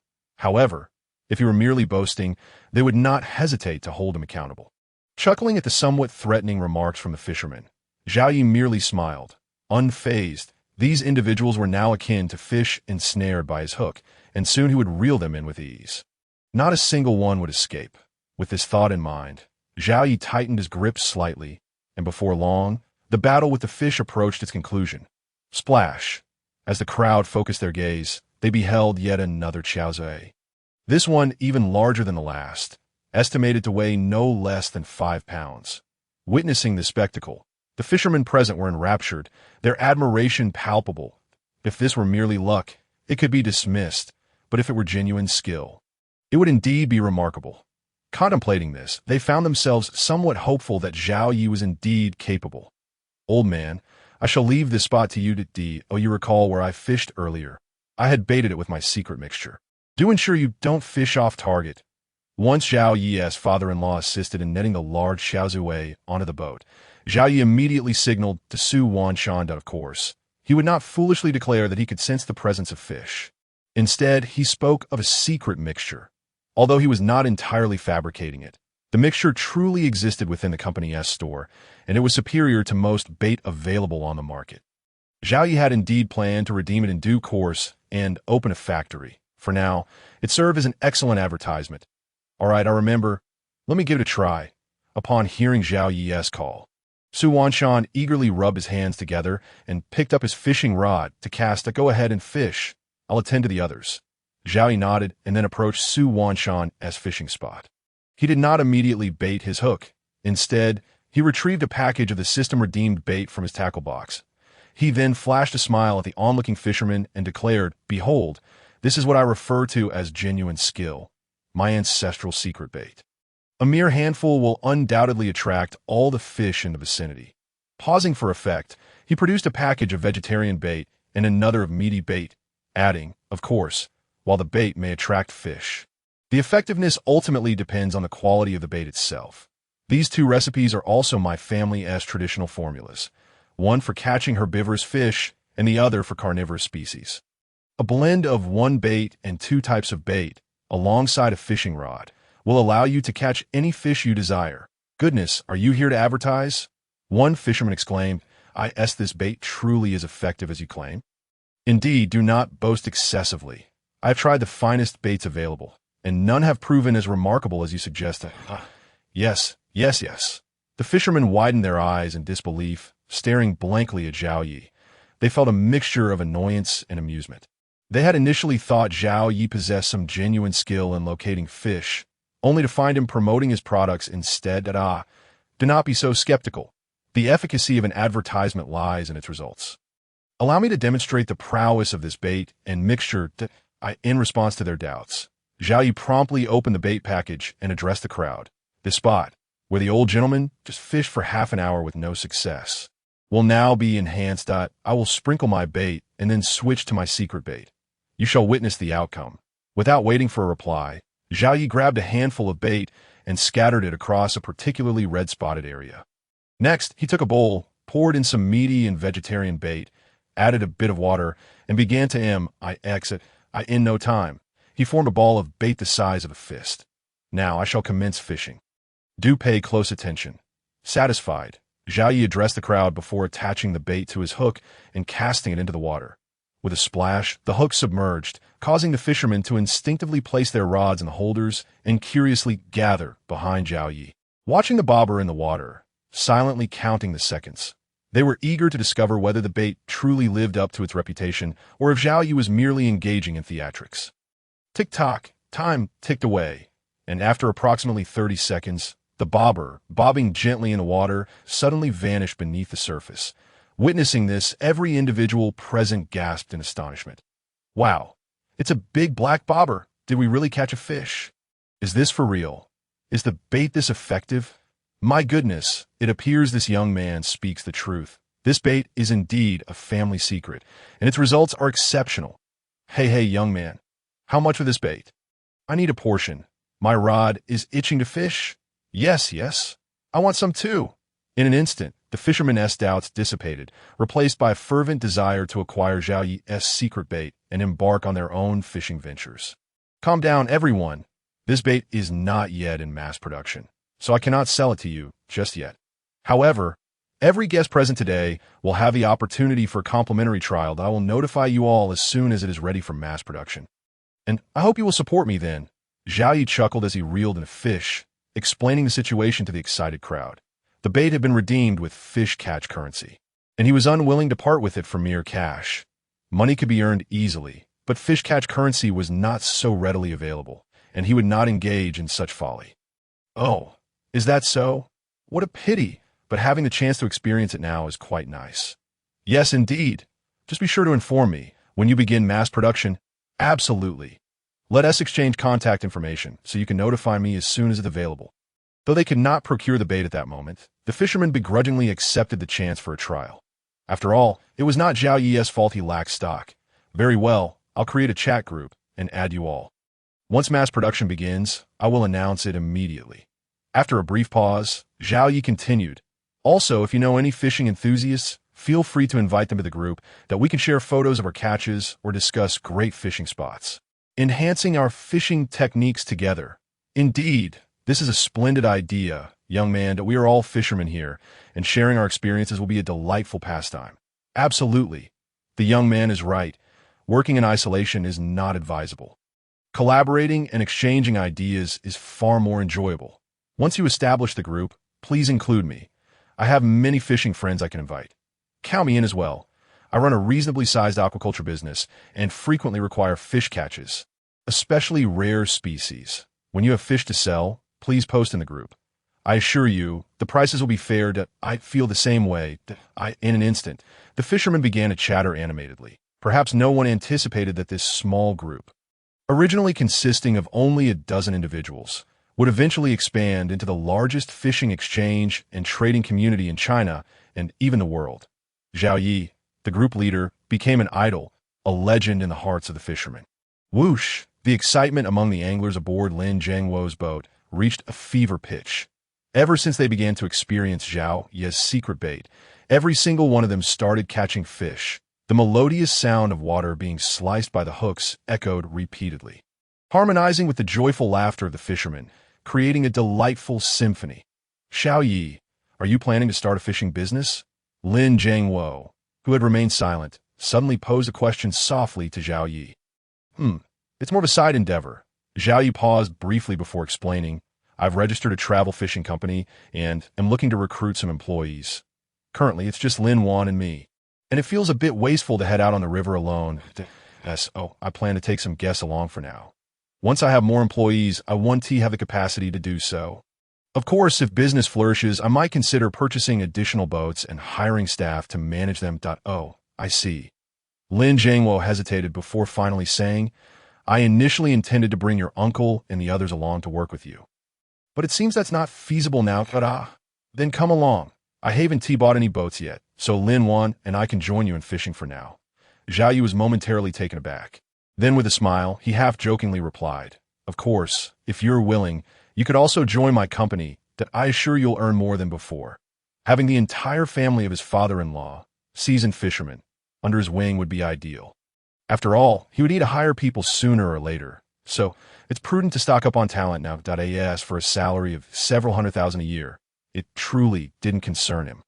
Join your company? Lin Jiangwo stared at Zhao Yi, momentarily at a loss for words. That he had initially thought of bringing Zhao Yi onto the battlefield, but now the roles seemed to have reversed. Yes, join my company. Not only will I offer you a high salary, but I'll also provide comprehensive benefits. You won't be at a disadvantage. Zhao Yi quickly pressed on, noticing his father-in-law's bewilderment. Well, let's discuss this later. I need to return home and talk to my family to see if they're willing to come and develop this venture with me, that we can address the rest later. Coming back to his senses, Lin Jiangwo waved his hand dismissively. To be honest, he felt a little tempted by Zhao Yi's offer, yet also somewhat reluctant and awkward. After all, he had been a captain, an independent boss in his own right. Now, if he were to work with Zhao Yi, it would feel like working for his own son-in-law, which was a bit uncomfortable. All right then, you can come and try it out first. You've seen the traffic here. It should be no less than your outings at sea, and it's certainly much safer. Zhao Yi, not wishing to pressure his father-in-law, decided to leave it at that. Having broached the subject, he felt assured that next time he invited them, it wouldn't seem so abrupt. Time flew by as the fish kept biting. Before long, it was nearly 7 in the evening. With a beep in his mind, Zhao Yi finally received his sixth payment of 500 yuan for the day, indicating he had completed 6 hours of work. Company, Wanjie Fishing Group, Blue Star Branch. System binding, ID 9527 employee, Zhao Yi. Employee level. Fishing team leader, 3850100000. Subordinates, 0. Can recruit 1 formal employee, salary, 500 yuan per hour. Punch in. 2 days physique. 13. Normal 10. Skills. Supreme culinary arts. Supreme driving. Supreme stock trading items. 1 set of folding kitchenware. 1 set of Jianglan banquet. 1 Falcon vehicle lottery. 0 tasks. None fish catch currency. 21,000. After glancing at the employee information sheet, Zhao Yi nodded in satisfaction. His promotion experience was nearing 4,000 points, and he had over 20,000 in fish catch currency. The afternoon's haul was quite decent, though he felt a tinge of disappointment for not catching the 9-colored fish. Yet, that was to be expected. "Dad, it's about time for us to head back." Closing the information sheet, Zhao Yi called over to his father-in-law beside him. "All right, I'll go start the boat." Lin Jiangwo nodded, then waved goodbye to the other fishermen before heading into the cockpit. Whoosh, whoosh. After a few honks, the fishing boat slowly made its way toward the riverbank dock. Upon reaching the shore, the boss of the seafood company, Li Xianjin, jumped off the fishing boat first. Moments later, he drove over with a fish transport vehicle. They had already agreed on selling all the fish to him while on the boat, with prices and weights confirmed. Just waiting for the loading and payment. Heave-ho, heave-ho. The crew worked together, and in no time, all the fish were loaded onto the transport vehicle. Then came the much-anticipated payment process. The sound of incoming payments echoed continuously, and each fisherman who received money wore a beaming smile. After all, they had used Zhao Yi's secret bait today and encountered a school of fish, resulting in a bountiful catch. Each of them earned at least 2,000 yuan. For those who usually suffered losses, this was nothing short of miraculous. Meanwhile, Zhao Yi and Lin Jiangwo also received their payment notifications. A.S. Zhao Yi's father-in-law, Lin Jiangwo, naturally received more favorable treatment, earning about 5,000 yuan. While Zhao Yi had an impressive haul of over 100 pounds of fish, each weighing 2 to 3 pounds, totaling nearly double Lin Jiangwo's earnings. Such a performance was undeniably remarkable. "Zhao Yi, I'm heading straight home now, so I'll want TV go to your house. Please let Lin Wan know." After packing up, Lin Jiangwo addressed Zhao Yi. "Going back now." Zhao Yi was taken aback, quickly interjecting, No, it's dark now. It's unsafe to navigate. You should come back with me and stay the night. We can leave early tomorrow." "It's all right. Don't worry about me that I often drive at night. I am very steady." Lin Jiangwo waved his hand. "Just head back. Drive slowly on the road." Without waiting for Zhao Yi to respond, he strode into the cockpit and set off from the dock. Watching the fishing boat gradually shrink into the distance, Zhao Yi shook his head helplessly. They had promised to enjoy a meal of sauerkraut fish together, yet now he had suddenly left. Sigh. With a deep breath, Zhao Yi grabbed his gear and made his way to the parking lot, then drove toward his new home. "Daddy, you're back. I missed you so much." Upon arriving home, the adorable little bundle rushed towards him. "Hee, Daddy missed you too. Have you eaten?" Hearing his daughter's sweet voice warmed Zhao Yi's heart, instantly revitalizing his weary body. "Not yet. I wanted to wait for Daddy to eat together. It's already 8 o'clock. You mustn't wait for Daddy next time. Children need to eat on time to grow tall, understand?" "Okay, Xiaomi understands. I'll be sure to eat on time next time." "What a good girl. Let us go eat together." Zhao Yi ruffled his daughter's hair and took her hand, leading her to the kitchen. "Honey, you're back. Go wash up. Dinner will be ready in a moment." Upon seeing Zhao Yi enter the kitchen, Lin Wan, who was busy cooking, turned and smiled brightly. "Dear, why are there so many dishes today?" Hearing Lin Wan's greeting, Zhao Yi felt his heart warm again. Men don't ask for much after a tiring day outside. Just hearing a kind word from their wife and child and enjoying a warm meal is enough to make them feel blissfully happy. Today is our housewarming, so of course, I had to prepare more dishes." Lin Wan replied cheerfully while stirring the pot. "Life needs a sense of ceremony. We couldn't do this before, but now that we have the means, we should certainly value it." After a moment's hesitation, Lin Wan continued, "Honey, do you think we should hold a housewarming feast and invite relatives over for a meal? Seizing the opportunity, should we invite the in-laws over? As for the housewarming feast, let's set that aside for now. My parents can wait a couple more days." Zhao Yi pondered for a moment and suggested, "The children will soon be on summer vacation. Once they're free, we can return to the village, settle our debts, and then bring my parents over to..." "Oh, that sounds reasonable." Lin Wan nodded in agreement, then shifted the topic, asking, "By the way, where's my dad? He went back, insisting on leaving now, and I couldn't stop him." Zhao Yi chuckled. "That's just how he is. Let him be. You should hurry and take a shower. Dinner will be ready soon." "Okay." When Zhao Yi emerged from a shower, Lin Wan and the two little ones had been eagerly waiting. Once Zhao Yi settled down, the four began to feast heartily. Although Lin Wan's cooking could not quite compare to Zhao Yi's, it was still quite delightful, especially since everyone was famished. Consequently, the table was soon cleared of most of the food, with the majority finding its way into Zhao Yi's stomach. His robust physique allowed him to indulge without restraint. After the meal, Zhao Yi instructed Lin Wan to take the children to wash up while he took on the task of washing the dishes and pots. By the time everything was tidied up, It was already 10 in the evening. Tea last, the couple had some time alone, under the soft glow of the lights, in the comfort of their plush bed. Zhao Yi and Lin Wan leaned against the headboard, both breathing a bit more rapidly. It had been nearly half a year since they had been together. As the saying goes, absence makes the heart grow fonder. In that moment, they felt the truth of those words, even feeling a bit anxious about how to take that first step.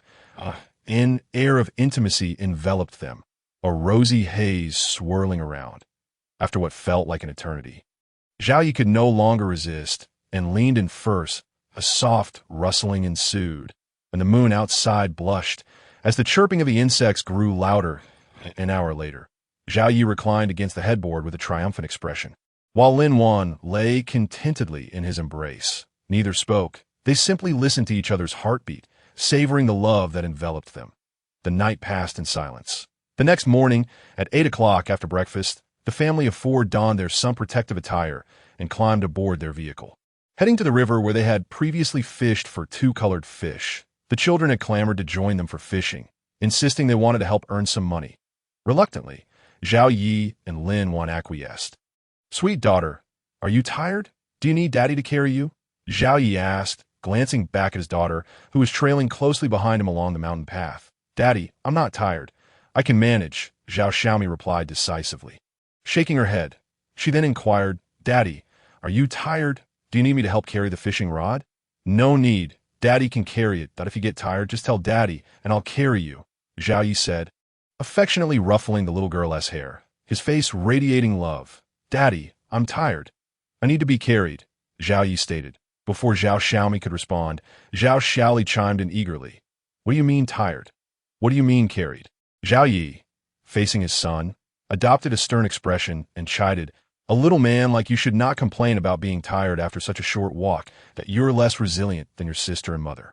How can you bear to show your face? Daddy, you're biased. You favor girls over boys. Do you believe I would jump into the river to end it all, leaving you without heirs?" Zhao Xiaoli retorted, indignant at his father's words that, "You think you can threaten me with that? Go on, jump. With your sister around, we won't lack for heirs." Zhao Yi laughed, finding amusement in his son's antics. "What kind of nonsense is this boy watching on television all day?" Zhao Yi mused, "The audacity to use such threats against me. If he pushes my buttons, I might just retaliate with a little brother of my own. After all, I was a man who fought for half an hour last night. I certainly don't need a son like him." "Daddy, I'm your own son. How can you treat me like this? Weren't we the best father-son duo before? So, love can fade, right?" Zhao Xiaoli continued, feigning disappointment as he pouted. "Of course love doesn't fade. It deepens. My love for you, dear son, is profound, so please, don't test my patience too much. Otherwise, you might find it overwhelming." Zhao Yi chuckled, unable to suppress a smile at his son's forlorn expression. "This boy can't be given too much leeway, or he'll become insufferable. That Daddy's reliable. Even a pig can climb a tree with the support that I'd better rely on myself." Zhao Xiaoli sighed, breaking into a song about a little cabbage, his expression tinged with a hint of melancholy, which made everyone want to laugh. Unable to contain themselves, Lin Wan and Zhao Xiaomi burst into giggles. Zhao Yi too found himself smiling at the endearing sight of his son, realizing he had his own charm when it came to lifting the mood. Amidst the laughter and playful banter, the family of four finally reached the riverbank. By early morning, the area was already bustling with people, and all the prime spots had been claimed. Zhao Yi and his family had no choice but to venture further in. "Hey, little Zhao, is that you? Why didn't you come yesterday?" After walking a short distance, Zhao Yi heard a familiar voice calling out to him. He instinctively looked ahead and saw Zhang Guoqing waving at him from about 10 meters away. "It's you, old Zhang. You're here, quite early." Zhao Yi replied cheerfully as he approached. "I was out on a boat yesterday, so I couldn't make it." "How was the catch today?" "Oh, is that so? I thought you were slacking off." Zhang Guoqing chuckled, shaking his head. "I just arrived a little while ago. I haven't caught anything yet." After a brief pause, he looked at Lin Wan and the two children, asking, "Are these your wife and kids?" "Yes," Zhao Yi nodded, making introductions before saying, "We'll be moving along now. You enjoy your fishing. Oh, then I'll join you. You can show me the ropes." Zhang Guoqing offered up. "By the way, this is my grandson." Zhang Mingyu, you all should get to know each other. It could be helpful. All right, let us go together, Zhao Yi agreed, nodding at the young man indicated by Zhang Wuqing. He then led Lin Wan and the children further along. This old man seems a bit overly enthusiastic, Zhao Yi thought, feeling a twinge of suspicion. What could he possibly want? Why is he being so cordial? I'm just an ordinary citizen with no power or influence. Why would a third-generation official want to socialize with me? As the saying goes, no good deed goes unpunished. This old chap might have ulterior motives. I must remain vigilant. Zhao Yi couldn't help but feel a sense of caution. After all, those who hold power are seldom straightforward. Yet he also knew that Zhang Guoqing posed no real threat. They had no grievances against each other, and as a commoner, he had little to offer. As he contemplated these thoughts, Zhao Yi and his family soon arrived at a section of the river that was deserted. Activating the fish-finding radar, Zhao Yi nodded in satisfaction and called out to everyone. This spot looks promising. Let us fish here. Speaking, he chose a spot for himself, set down his gear, and began to fiddle with it. Observing this, Lin Wan promptly halted her steps and arranged her equipment a few meters away. To top it off, she did not forget to take out 2 exquisite short rods and hand them to her children at tea that moment. Zhang Wuqing hurriedly brought his grandson over, placing their gear on the other side of Zhao Yi, readying themselves. Thus, a group of 6 was formed, with Zhao Yi in the central position, Lin Wan to his left, and the 2 little ones sheltered between them to the right, in the direction they had come from, were Zhang Wuqing and his grandson. Whoosh, whoosh, whoosh. Soon enough, everyone had set up their fishing rods and began baiting and casting. Plop, plop, one by one, the hooks plunged into the water, creating ripples that spread outwards. The floats slowly rose. And now it was a matter of whether the fish would oblige. Whoosh, splash, at this moment. Zhao Yi followed suit and cast his hook into the water. As the sound of the splash echoed, the system's notification chime resonated in his mind. Beep, detected that the host has commenced work. Salary calculation has begun. Beep, project task issued. Catch 300 pounds of freshwater fish. Task rewards will be allocated based on the host's efficiency of completion. 1 day excellent, 2 days good, 3 days acceptable, 5 days average, over 5 days poor. 300 pounds. For 2 people to achieve an excellent rating, that seems quite challenging. After hearing the system's project task announcement, Zhao Yi couldn't help but furrow his brow. This morning, he had already had Lin Wan sign the contract, and now she was officially his employee, able to assist him in completing the task. However, averaging it out, each of them would need to catch 150 pounds. While he personally found it manageable, Lin Wan's side posed a bit of a challenge. Sigh, if it can't be completed, then so be it. Completing the task is meant to enhance life, not to impose pressure upon oneself. If forced, it would be counterproductive. With this thought in mind, Zhao Yi relaxed his brow, seemingly elevating his mindset. He glanced at the float in the water. Noticing it remained still. Bored, he turned to his son beside him and teased, "Oh son, your grip on the rod is quite impressive." Of course, Zhao Yi's teasing held a grain of truth. For Zhao Xiaoli's grip did indeed resemble that of a seasoned angler. Clad in a white sun protection shirt, wearing a sun hat, with a black life preserver slung around his waist, the little fellow stood upright. His right hand grasped the rod, focused intently on the 7-star float on the water surface. Apart from his diminutive stature and short rod, he appeared quite the adept fisherman. "Dad, come on. I'm an experienced angler. I fish with Mom every week, you know." In response to his father's jest, Zhao Xiaoli continued to fixate on the float, sporting an expression of rare incredulity. So, when you fish with your mom, do you actually catch anything? Of course, just ask Mom. Last week I caught a half-pound crucian carp. Zhao Xiaoli shot a quick glance at Zhao Yi, responding with pride before hastily returning his gaze to the float, as if it might suddenly dart away if he looked away. "Oh, really? Shall we have a competition today? Not by weight, but by who catches the most out. If you win, I'll take you to Grandma's house during the summer vacation. How about that? Come on, Dad. Do you think I'm 3 years old? I'm a 6-year-old first grader." Zhao Xiaoli shot a disdainful look at his father. He then gestured animatedly, stating, "We can compete, but if I win, you have to enroll me in a martial arts class. I want to learn martial arts and become a hero." "What? Martial arts? You want to be a hero?" Zhao Yi stared at Zhao Xiaoli in disbelief, momentarily at a loss for words. This kid must have watched too many Jin Yang's martial arts dramas and gotten carried away. What era is this? Does martial arts even exist anymore? Heroes are all locked up. Yes, I want to learn martial arts. I want to master Qiao Feng's 18 dragon-subduing palms and Duan Yu's 6 meridians divine sword. Zhao Xiaoli exclaimed excitedly, switching the fishing rod to his left hand and extending his right hand, fingers wiggling as if he were casting the 6 meridians divine sword at Zhao Yi. Wife, this son of ours is impossible. Should we consider having another one? Zhao Yi couldn't help but grimace as Zhao Xiaoli's fingers nearly poked him in the face. This troublesome child, wanting to learn the 6 meridians divine sword. He could accept, as he himself once had such aspirations. But why was he gesticulating at him? Did he plan to eliminate him first to inherit his fortune? Dad, what do you mean? I just want to learn martial arts to protect you. Why is that so wrong? Before Lin Wan could respond, Zhao Xiaoli interjected, visibly upset. This father was quite unreasonable, always talking about one of his swap sons. What do I mean? Zhao Yi retorted, pointing at Zhao Xiaoli's still waving fingers. Do you see what your hands are doing? Nothing much, that I'm just casting the 6 meridians divine sword, right? Don't you think it's super cool?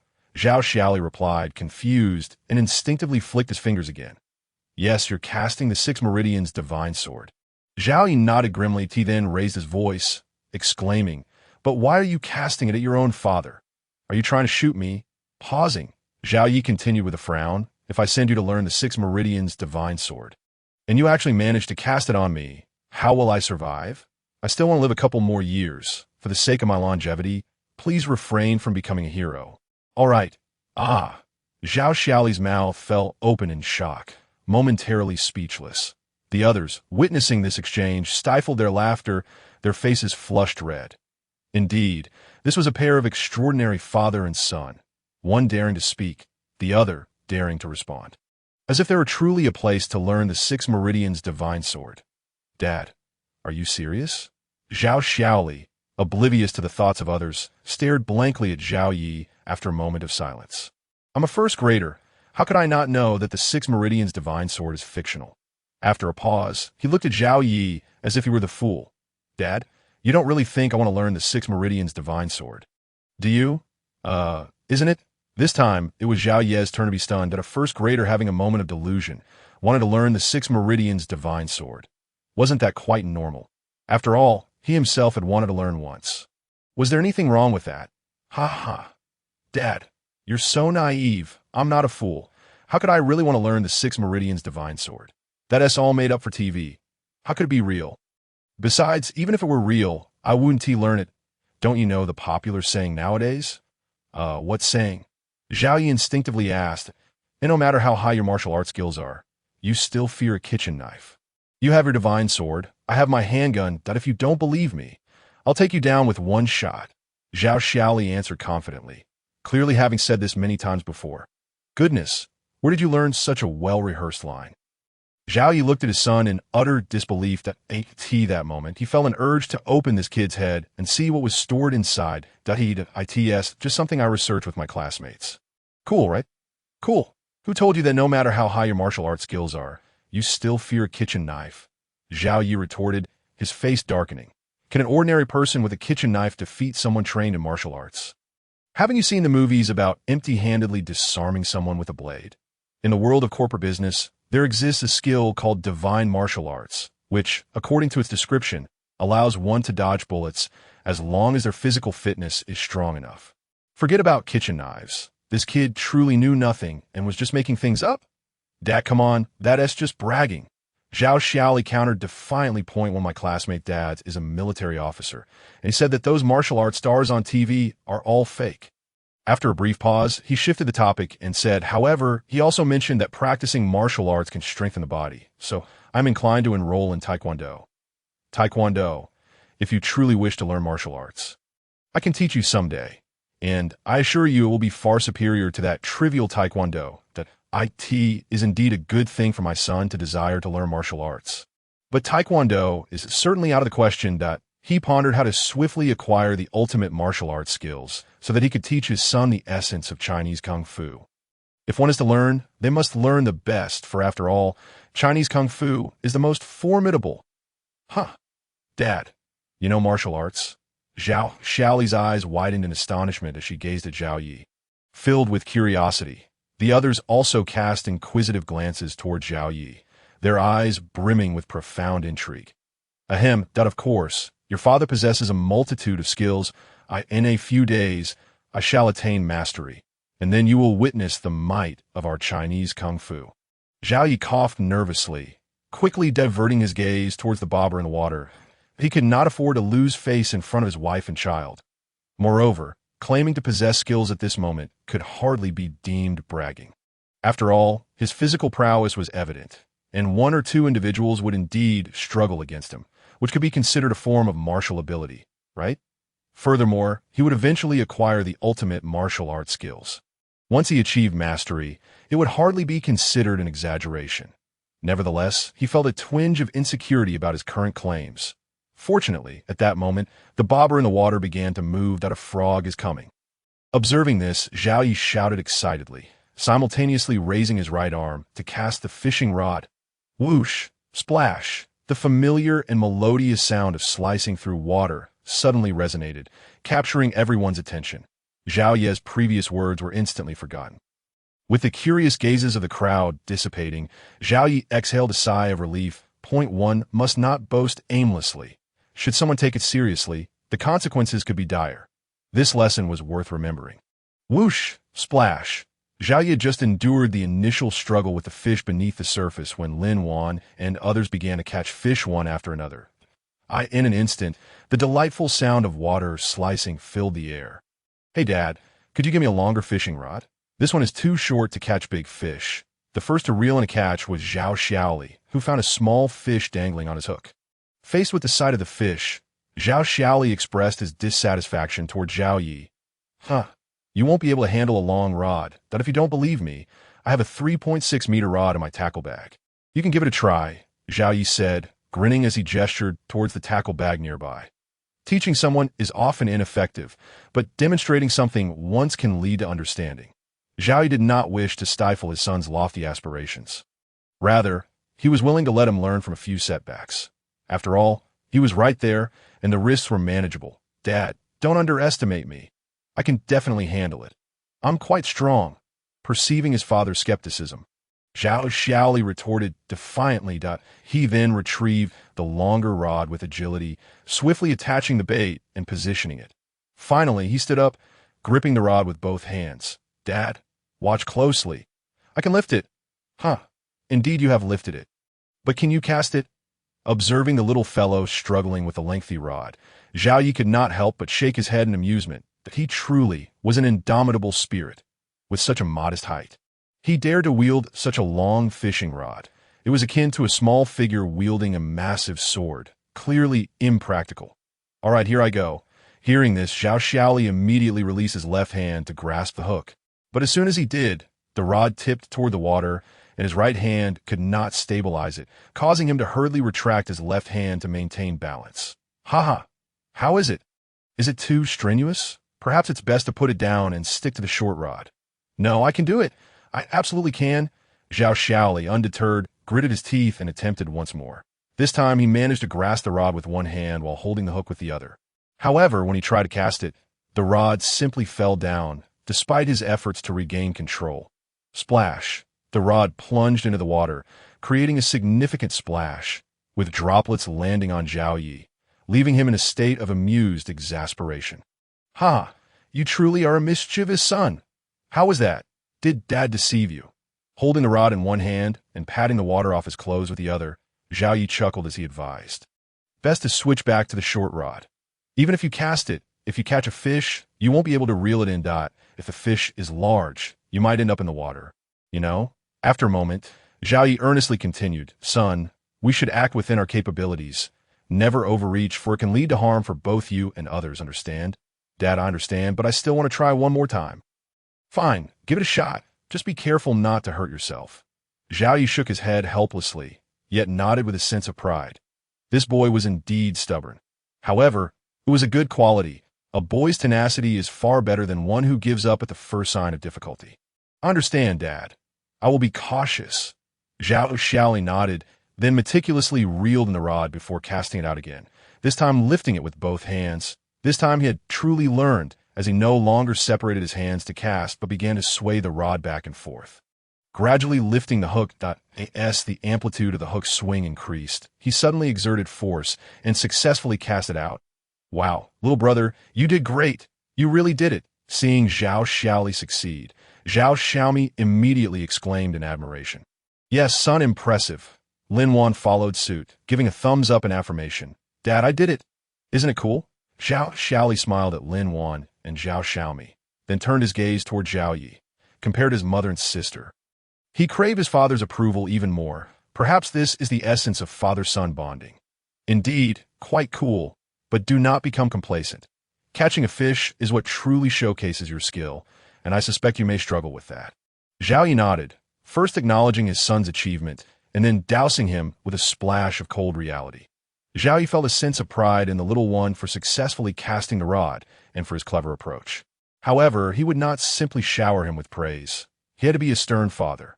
Otherwise, with this boy's penchant for boasting, who knows how far he might go? Dad, don't underestimate me. Today, I will definitely catch fish with this long rod. Zhao Xiaoli exclaimed, initially thrilled, then turning determinedly to fix his gaze on the bobber in the water. Yes, I believe in you, but we need to prove it with actions, right? Anyone can boast, but how many can actually achieve it? Son, remember my words. Whenever possible, let your actions speak louder than your words. Accomplish the task first, then speak of it. That is far more convincing, wouldn't you agree? Seeing his son's expression, Zhao Yi felt joy in his heart, yet maintained his rigorous stance. Dad, I understand. In the future, I'll try not to boast. Zhao Xiaoli replied without looking back. Zhao Yi opened his mouth in speechlessness, ultimately saying nothing. However, he had already resolved that once this semester concluded, he would certainly change schools. Look at what has been taught. Such foul language is absolutely unacceptable. Time passed second by second. Before long, Zhao Yi finished his fishing expedition, having successfully landed a sizable grass carp weighing around 7 or 8 g. With great delight, he placed the fish into the keep net alongside Lin Wan. Just as he was preparing to bait his hook and cast his line again, he noticed that Zhao Xiaoli's float had finally begun to move. Upon witnessing this, Zhao Yi promptly set down his fishing rod and hurried over to the little one, ready to assist if necessary. Dad, I can do it, Zhao Xiaoli exclaimed, his eyes fixated on the bobbing float. The moment he noticed it moving, he wasted no time. With both hands, he exerted all his strength to lift the rod. Whoosh! However, the fishing rod was rather heavy for him, and he had previously struggled to hold it aloft, thus leaving it submerged in the water. That moment, as he forcefully raised the rod, the resistance from the water combined with the weight of the rod made his small face flush red. I can do it, he shouted, exerting himself with all his might as he hoisted the rod halfway up. It seemed that only by crying out could he summon the strength to contend with the rod in his hands. Finally, the little fellow triumphed. He managed to lift the rod.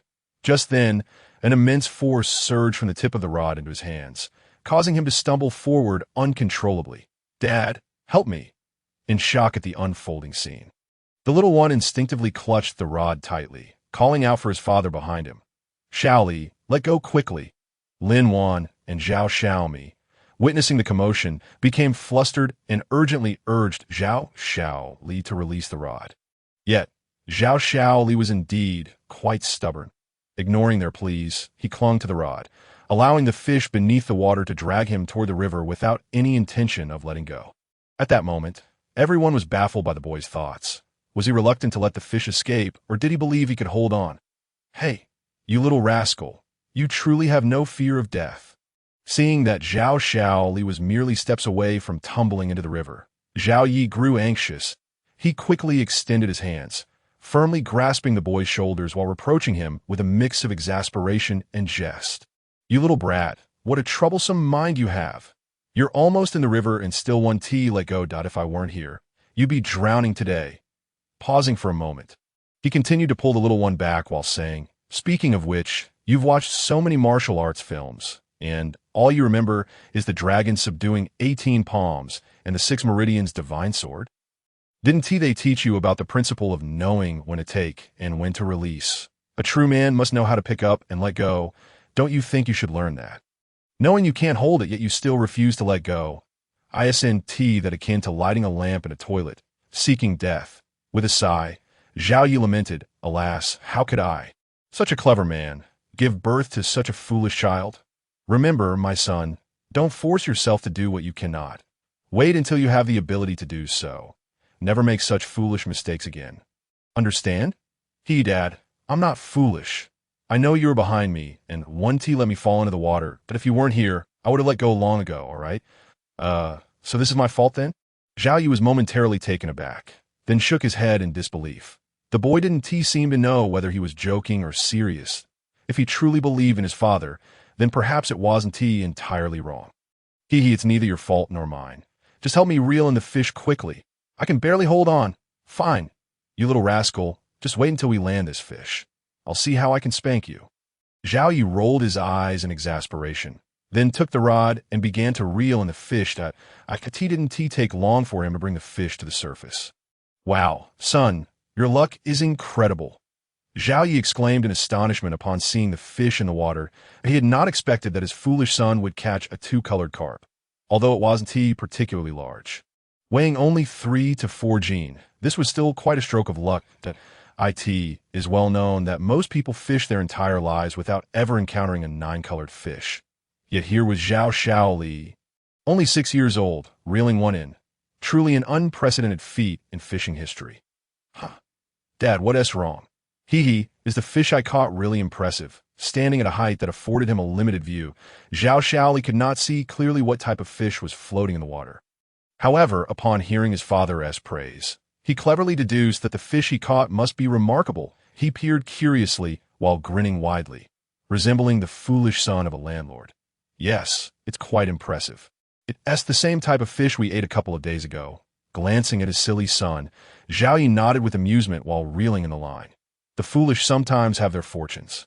As this little one had managed to catch a 2-colored carp worth over 10,000, likely leaving other anglers envious. "Zhao Yi, I'll offer you 10,000 for that fish. Will you sell it to me?" While envy might not bring tears, it certainly stirred feelings of jealousy, much like the expressions of Zhang Guoqing and his grandson, who looked as if they had just bitten into a lemon. It was disheartening and humiliating for them to realize that not only did they lack Zhao Yi's fortune, but now they were also outdone by a 6-year-old son. Nevertheless, adhering to the philosophy of if you can't beat them, join them, Zhang Guoqing quickly approached and made an offer to buy the fish. Old Zhang, why are you buying again? Didn't you have enough from that last blue fish?" Zhao Yi inquired, puzzled by Zhang Guoqing's sudden proposition. Every 9-colored fish is precious. How could one ever have too many?" After a brief pause, Zhang Guoqing gestured towards his grandson, Zhang Mingyu, and continued, "Zhao Yi, to be honest, I brought Mingyu here today not only to introduce you, but also to seek your help in catching a few more 2-colored fish. He has a use for them. Zhao Yi looked at the bespectacled and refined Zhang Mingyu with curiosity and asked, "May I ask what it's for?" Zhao Yi had no intention of selling any more 9-colored fish in the future. These fish were so nourishing. Wouldn't it be better to keep them for his family's health, now that he had a home and a car and was not sure of money? Why would he sell them to others? If Zhang Guoqing and his grandson couldn't provide a sufficient reason, he would not consider selling. "Brother Zhao, it's like this," Zhang Mingyu interjected before Zhang Guoqing could respond, openly stating, "I'm a grassroots civil servant, and there's an important job transfer coming up. The leader overseeing this transfer is in great need of 9-colored fish, so I plan to leverage some connections." "Oh, I see. In that case, I'll ask my son. Since he caught the fish, it's not my place to decide." Zhao Yi cast a peculiar glance at Zhang Mingyu, his expression tinged with unspoken thoughts. Leveraging connections sounded so underhanded. Was it truly appropriate to be so brazen about it? "Son, this gentleman and his grandfather want to buy your fish. Do you wish to sell?" Shaking off the odd thoughts, Zhao Yi turned to Zhao Li. He was not attempting to dismiss Zhang Mingyu, but as an enlightened father, he would not make decisions for his son simply because of his age. To foster independent judgment in his child, he must avoid making decisions on his behalf. Otherwise, the child might grow up indecisive or overly reliant on others. "Dad, is this fish really worth a lot? How much can I sell it for?" Zhao Li glanced at Zhang Guoqing and his grandson, hesitating before asking. 10,000 out. "Wow, that much?" Zhao Shaoli was taken aback. Previously, he'd been too busy grinning to pay attention when Zhang Guoqing mentioned the price. Now, upon hearing his father's words, he felt a bit overwhelmed. His annual allowance was only a few hundred, and he had never seen 10,000 before. The sum felt daunting, and he was hesitant to take it. With that thought in mind, he looked at Zhao Yi and timidly suggested, "Dad, how about you give me 100, and I'll sell it to you?" "Oh, you want to sell me a fish worth 10,000 for just 100? Are you sure?" Zhao Yi raised an eyebrow, a smile dancing in his eyes as he regarded Zhao Shaoli. "Yes, I'm sure." Upon catching sight of Zhao Ye's enigmatic smile, Zhao Shaoli promptly nodded vigorously. "I must say, you're quite the fool at times. Yet on occasion, you exhibit a certain cunning. When I commend your intelligence, you seem utterly foolish. You refuse a sum of 10,000, yet audaciously demand 100, truly a blend of naivety and timidity." Zhao Yi shrugged, casting a disdainful glance at his son. He had intended to allow this lad to make his own decisions, without harboring any desire to seize that 10,000, yet the boy's cowardice held him back. This was quite exasperating. "Father, I'm certainly not foolish. Do not think for a moment that I would be so gullible as to believe you would generously let me keep 10,000, especially when you wouldn't even spare the few hundred for my New Year's gift." Zhao Shaoli shot a sidelong glance at Zhao Yi, exuding an air of having seen through him entirely. "Ahem, nonsense. What have I ever taken your New Year's money?" Zhao Yi coughed awkwardly. Quickly shifting the topic, "Are you absolutely certain you wish to sell it to me for 100, without any regrets? Should I be sure?" Seeing that his father's demeanor suggested he was not jesting, Zhao Shaoli felt a twinge of temptation. After all, it was a sum of 10,000. With that amount, he could buy countless spicy snacks for his classmate. Perhaps then she would agree to be his girlfriend? "You little rascal, am I inquiring, or are you? I'll ask you one final time. Is it 100 for me?" Zhao Yi remained oblivious to his son's thoughts. Otherwise, he would have undoubtedly given a resounding thumbs up. "Indeed, yes. I'll take the 100. If I accept the 10,000, I fear you might not leave me even a single cent." After a moment of hesitation, Zhao Shaoli managed to suppress his avarice and dreams of romance. Alas, this child simply lacked ambition. Zhao Yi sighed inwardly. To be candid, he wished for his son to have the audacity to claim that 10,000, in his view, while money could remain unspent, one must possess the courage to seize it. Such a boy would surely achieve great things. Daughters ought to be obedient and docile, while sons should be bold and daring. After all, he himself had always been audacious. Otherwise, he would not have dared to use the family's entire savings to start a business right after graduation, achieving success even without any connections. His success was rooted in his boldness, driven by the courage to take risks that, of course, reckless drinking and driving were not to be counted as bravery. That was sheer folly. Before long, the fish was landed, ultimately selling for 10,000 to Zhang Mingyu. "Son, are you still fishing?" After collecting the payment and concluding the transaction, Zhao Yi cast his line again while inquiring of Zhao Shaoli. "I think I'll hold off for now and wait until I'm a bit older to fish again," Zhao Shaoli replied, shaking his head as he picked up his short rod. He wasn't naive. Having nearly fallen into the river once, could he risk it again? His father wouldn't always be by his side, and without him, it would be disastrous. Haha, at least you possess some self-awareness. Remember, always act within your means. Especially when your parents are not around, you must not be reckless. Otherwise, should misfortune strike, you would have no recourse for your grievances. Ruffling the little one's hair, Zhao Yi nodded approvingly. His time had not been wasted. Even if he hadn't gained anything from the recent catch, it was a pity, yet not a complete loss. As time flowed by swiftly, the fishing hours passed quickly. And before they knew it, it was already 11 o'clock. Company, 1 Jieche Jiao Group, Blue Star Branch System Binding. ID 9527 Employee. Zhao Yi Employee Level. Fishing Group Leader, 605810000. Subordinates. 1 full-time employee, recruitable 0, salary, 500 yuan per hour check-in. 2 days physique, 13, normal 10 skills, master chef. Master stock trader, master driver items. 1 set of folding cooking utensils, 1 set of Jianglan bank equipment, 1 Raptor vehicle lottery, 0 tasks. Catch 300 gene of freshwater fish, current progress, 125 gene, fish currency, 32. 600. After reviewing his employee information, Zhao Yi nodded in satisfaction. Fishing together yielded remarkable results. In just a short morning, they had caught over 120 gene. His promotion experience had risen to just over 6,000. And, at this rate, Zhao Yi was confident he could achieve another promotion today, while also completing the project tasks excellently. Honey, it's nearly time for lunch. You take the kids fishing, stay safe, and I'll prepare the meal for you. Zhao Yi said cheerfully as he closed the employee information sheet, baited his hook, and cast it into an empty spot, propping the rod against the fishing box. He then stood up and called out to Lin Wan. With long strides, he made his way towards the area where the equipment was laid out. Soon, Zhao Yi squatted in front of a large aluminum box, pressing the metal button in the center. Click! The latch sprang open, and the lid lifted, revealing an orderly arrangement of various kitchen utensils inside. He took them out one by one, and then pulled and twisted the metal legs at each corner, causing them to rise. Next, he flipped the entire box over, and with a pull and a tug, a 2-meter-long, 1-meter-wide aluminum table emerged before everyone's eyes. Wow, darling, where did you buy these cooking utensils? They're incredible. Lin Wan, who had been watching Zhao Yi, couldn't help but exclaim.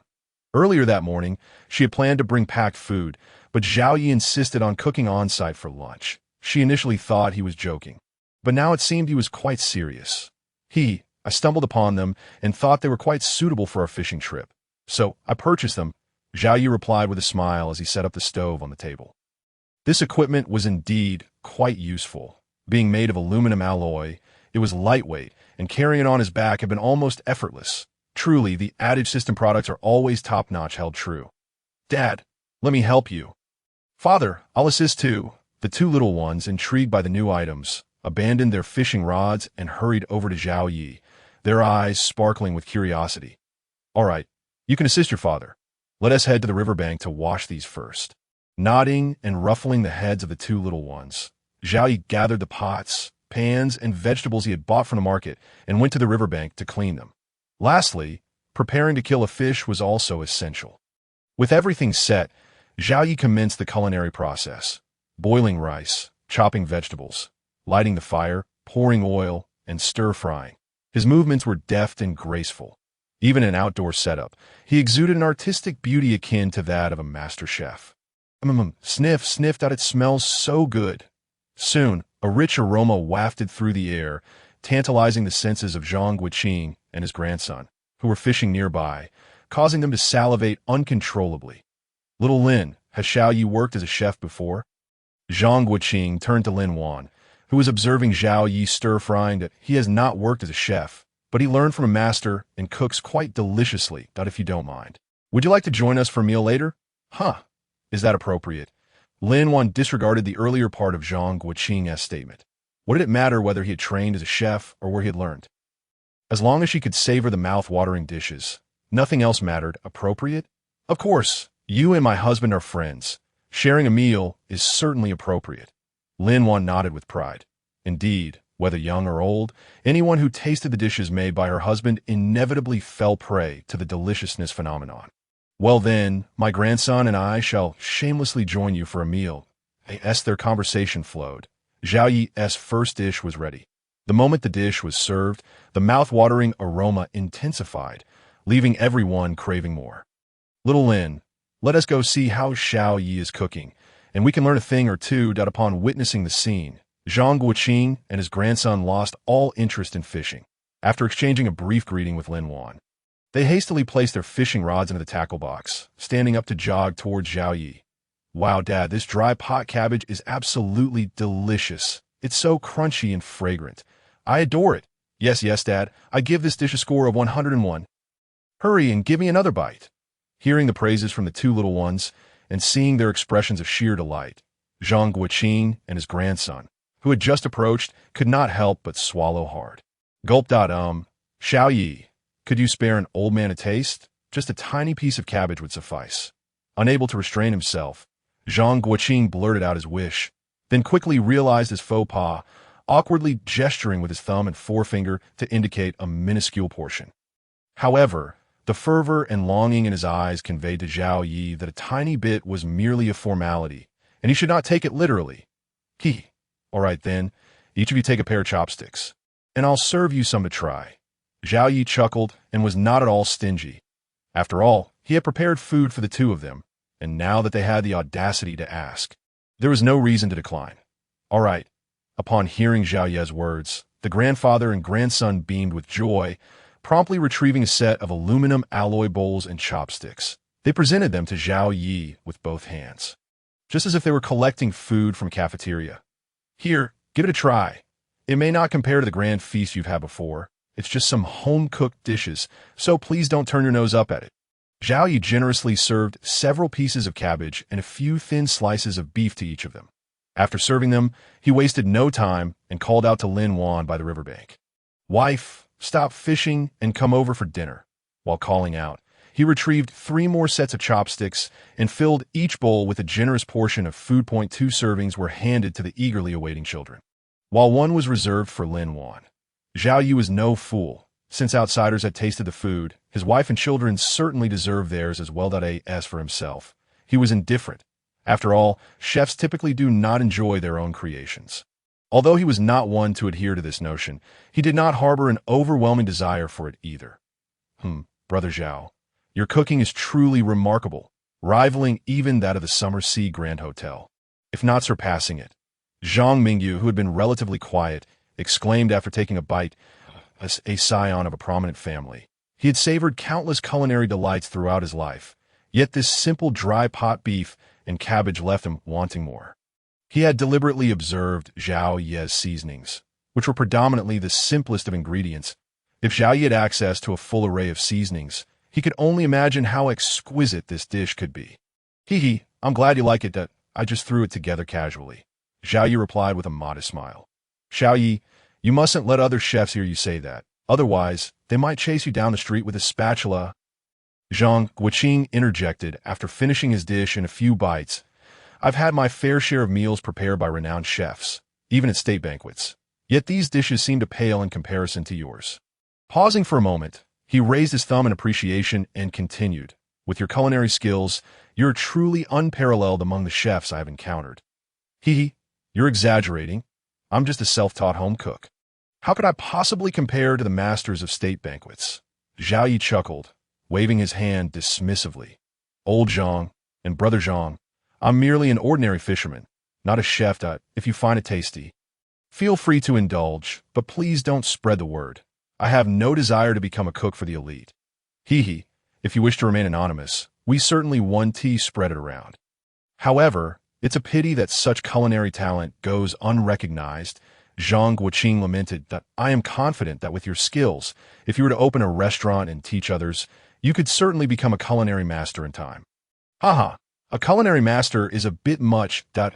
Why aim in learning to cook is simply to prepare meals for my wife and children. I have no interest in serving others or seeking fame. Perhaps your humble attitude is precisely what has honed your culinary skills so well. Zhang Guoqing chuckled. Maybe, Zhao Yi shrugged, continuing to converse with Zhang Guoqing while stir-frying the potato strips in the pan. This dish was a favorite among the 2 children and Lin Wan, and he was happy to prepare it. Time passed swiftly, and soon half an hour had gone by, amidst the roaring flames. The final dish was finally ready. Without further ado, the group gathered around the aluminum table, ready to feast. The sound of chopsticks clattering and the crunching of food filled the air, punctuated by the occasional silence. The Zhao family of 4 maintained a respectable dining etiquette, having dined together numerous times before. However, the eating habits of Zhang Guoqing and his grandson were far less graceful. Their chopsticks danced with such vigor that one might think they hadn't eaten in 3 days and nights. The aroma wafted from their table, signaling to others that a meal was underway. Just as they were halfway through their meal, a loud shout pierced the air. Instinctively turning to look, they noticed a group of people had gathered from the direction they had come, all wearing sun hats and donning some protective clothing, clearly fellow fishing enthusiasts. Hey there, everyone. We've been fishing nearby. Is that food you prepared? It smells heavenly, and we could smell it from afar, exclaimed a tall, lean, middle-aged man, his nostrils flaring as he inhaled deeply, his gaze filled with desire as he addressed Zhao Yi and the others. Yes, as soon as he finished speaking, the others chimed in. Yes, it smells incredible. Who made this? Can I buy a portion? Exactly, I'd like to buy a portion too. If I can't have any of that dish today, I want to be able to fish with any enthusiasm. Indeed, it's too fragrant. If I can't have any, I might not sleep at all tonight. In an instant, the fishing enthusiasts surrounded them, each person gulping and fixating their eyes on the food laid out on the aluminum table. Their expressions of hunger resembled that of a lovesick man gazing at a beautiful woman, as if they longed to dive into the meal. Ladies and gentlemen, I'm afraid we only have a small amount of food. Just enough for our family, so we cannot sell any to you. Zhao Yi quickly declined, seeing the longing in their eyes that it was a jest. With 7 or 8 people present, there was hardly enough for each person to have even one bite, let alone satisfy their hunger. Oh, brother, could you possibly whip up a bit more? I see you have rice and vegetables. How about we trade you some fish for your cooking? Yes, we'll pay. We promise to make it worth your while. Oh, that sounds great. We're all fishing buddies here. We share this bond. Please help us out. Exactly, brother. You look like a good person. You must help us out, or we won't have the energy to fish this afternoon. As soon as Zhao Yi's refusal left his lips, the others began to plead fervently. The desperate glances and pitiful expressions they wore, coupled with their insistence, made Zhao Yi's skin crawl. Goodness, a group of grown men exhibiting such desperation over a mere meal. It was astonishing how they were willing to part with their dignity for a taste of food. Truly, one could see why it was said that the most unruly individuals in the world were seasoned drivers and fishermen. Ladies and gentlemen, please, cease your pleas. I can cook more if you agree to one condition. Zhao Yi said, not wishing to appear too heartless towards the group of men, though he had his own motives. After all, there is no such thing as a free lunch, is there? What condition? Just say it. As long as we can eat, it's all good, provided it doesn't involve us jumping into the river. Yes, as long as it doesn't go against the code of the fishing community. Ah, splendid.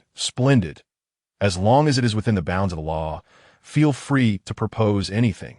Indeed, as long as you do not covet my wife, I have no objections. Upon hearing Zhao Yi's consent, the crowd erupted in exuberant joy. However, their delight was tempered by a hint of wariness upon learning there were conditions attached. Nevertheless, despite their caution, their words flowed with an air of generosity, as long as it does not contravene the law, nor violate the principles of the Jianghu, and certainly does not involve stealing your wives. All I ask is to be added to your WeChat group, that in the future, when fishing, please consider prioritizing my fishing boat. Zhao Yi shook his head in disbelief, gazing at these clever individuals who resembled monkeys.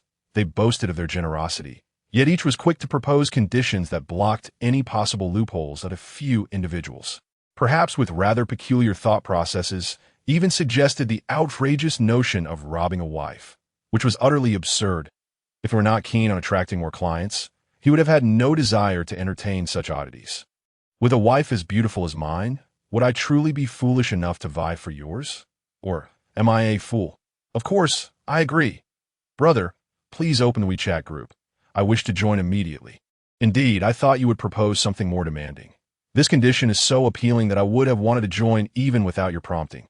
Absolutely, I must join the WeChat group. I was even contemplating enjoying your delectable dishes again next time. They must be exquisite. Yes, I shall join as well. But may I inquire if meals are included when we fish from your boat? Upon hearing Zhao Yi's words, the fishermen were momentarily taken aback. They quickly fumbled for their phones, eagerly attempting to join Zhao Yi's group. What a jest! Who would refuse to join a group that promises such delightful meals? Rest assured, meals will be included when you fish from my boat. I guarantee attentive service without any hidden charges. Nodding in agreement, Zhao Yi retrieved his phone and presented the QR code for the fishing group for everyone to scan. After all, he and Lin would also require meals while fishing. Thus, preparing a few extra dishes for additional guests was merely a matter of convenience. This arrangement could also augment his income. Why not? While waiting for the fisherman to join the group, Zhao Yi finished his meal and reignited the stove. Before long, an array of exquisite stir-fried dishes and a beautifully braised fish adorned the table. Enchanted by the enticing aroma, the fishermen could no longer contain themselves and eagerly reached for their chopsticks. The clattering of chopsticks and bowls, the sounds of hearty chewing, and satisfied murmurs filled the air, creating a captivating scene that would make anyone salivate. Gulp. Remarkably, I was just full, yet witnessing their fervent struggle for food ignited my own appetite. Zhang Guoqing, who had returned to his fishing spot, glanced back and couldn't help but swallow hard. If it weren't for the fact that his stomach was truly at capacity, he would have eagerly joined the fray. Indeed, I share that sentiment. Zhang Mingyu nodded in agreement. Then, with a look of distress, remarked, "Speaking of which, grandfather, will we still be able to eat the meals at home tonight?" Oh dear, you raise a valid point. This is a disaster." Zhang Guoqing paused, then suddenly slapped his thigh and turned to Zhao Yi. "By the way, Xiao Yi, please add me to your group as well. From now on, I shall follow your lead." "Zhao brother, I wish to join too. I may be busy at times, but whenever I have the opportunity, I will certainly come to fish with you." Zhang Mingyu quickly pulled out his phone. What a joke. Having such a remarkable culinary genius at hand is a relationship worth cultivating. In the future, I won't even need to dine at restaurants. Just bring me aboard your boat, where I can fish and dine in one seamless experience. Who could possibly complain? Haha, very well. Welcome aboard. However, my fishing boat will not be ready for a couple more days. Once it arrives, I will post a notification in the group. Feel free to tag me or call me directly if you wish to join.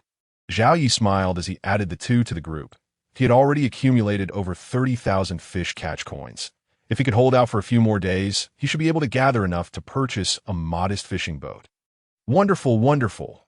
Once your boat is ready, I want to be among the first guests. You must prepare some exquisite dishes for us. Ha, no problem.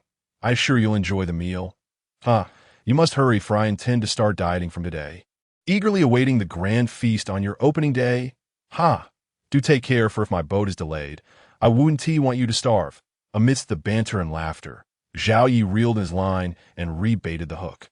He then cast it towards a densely populated area of red that's in no time. The familiar sound of slicing through water echoed throughout the venue as Zhao Yi abruptly jerked the fishing rod. A surge of powerful energy coursed through the rod and into his hands. Bending it into a perfect arc, one glance at this spectacle revealed that the fish beneath the surface was no small catch. Ah, Zhao boss, you're impressive. Not only are you skilled in the kitchen, but your fishing prowess is commendable too. Indeed, the ability to cook and fish, Zhao boss truly excels in both realms.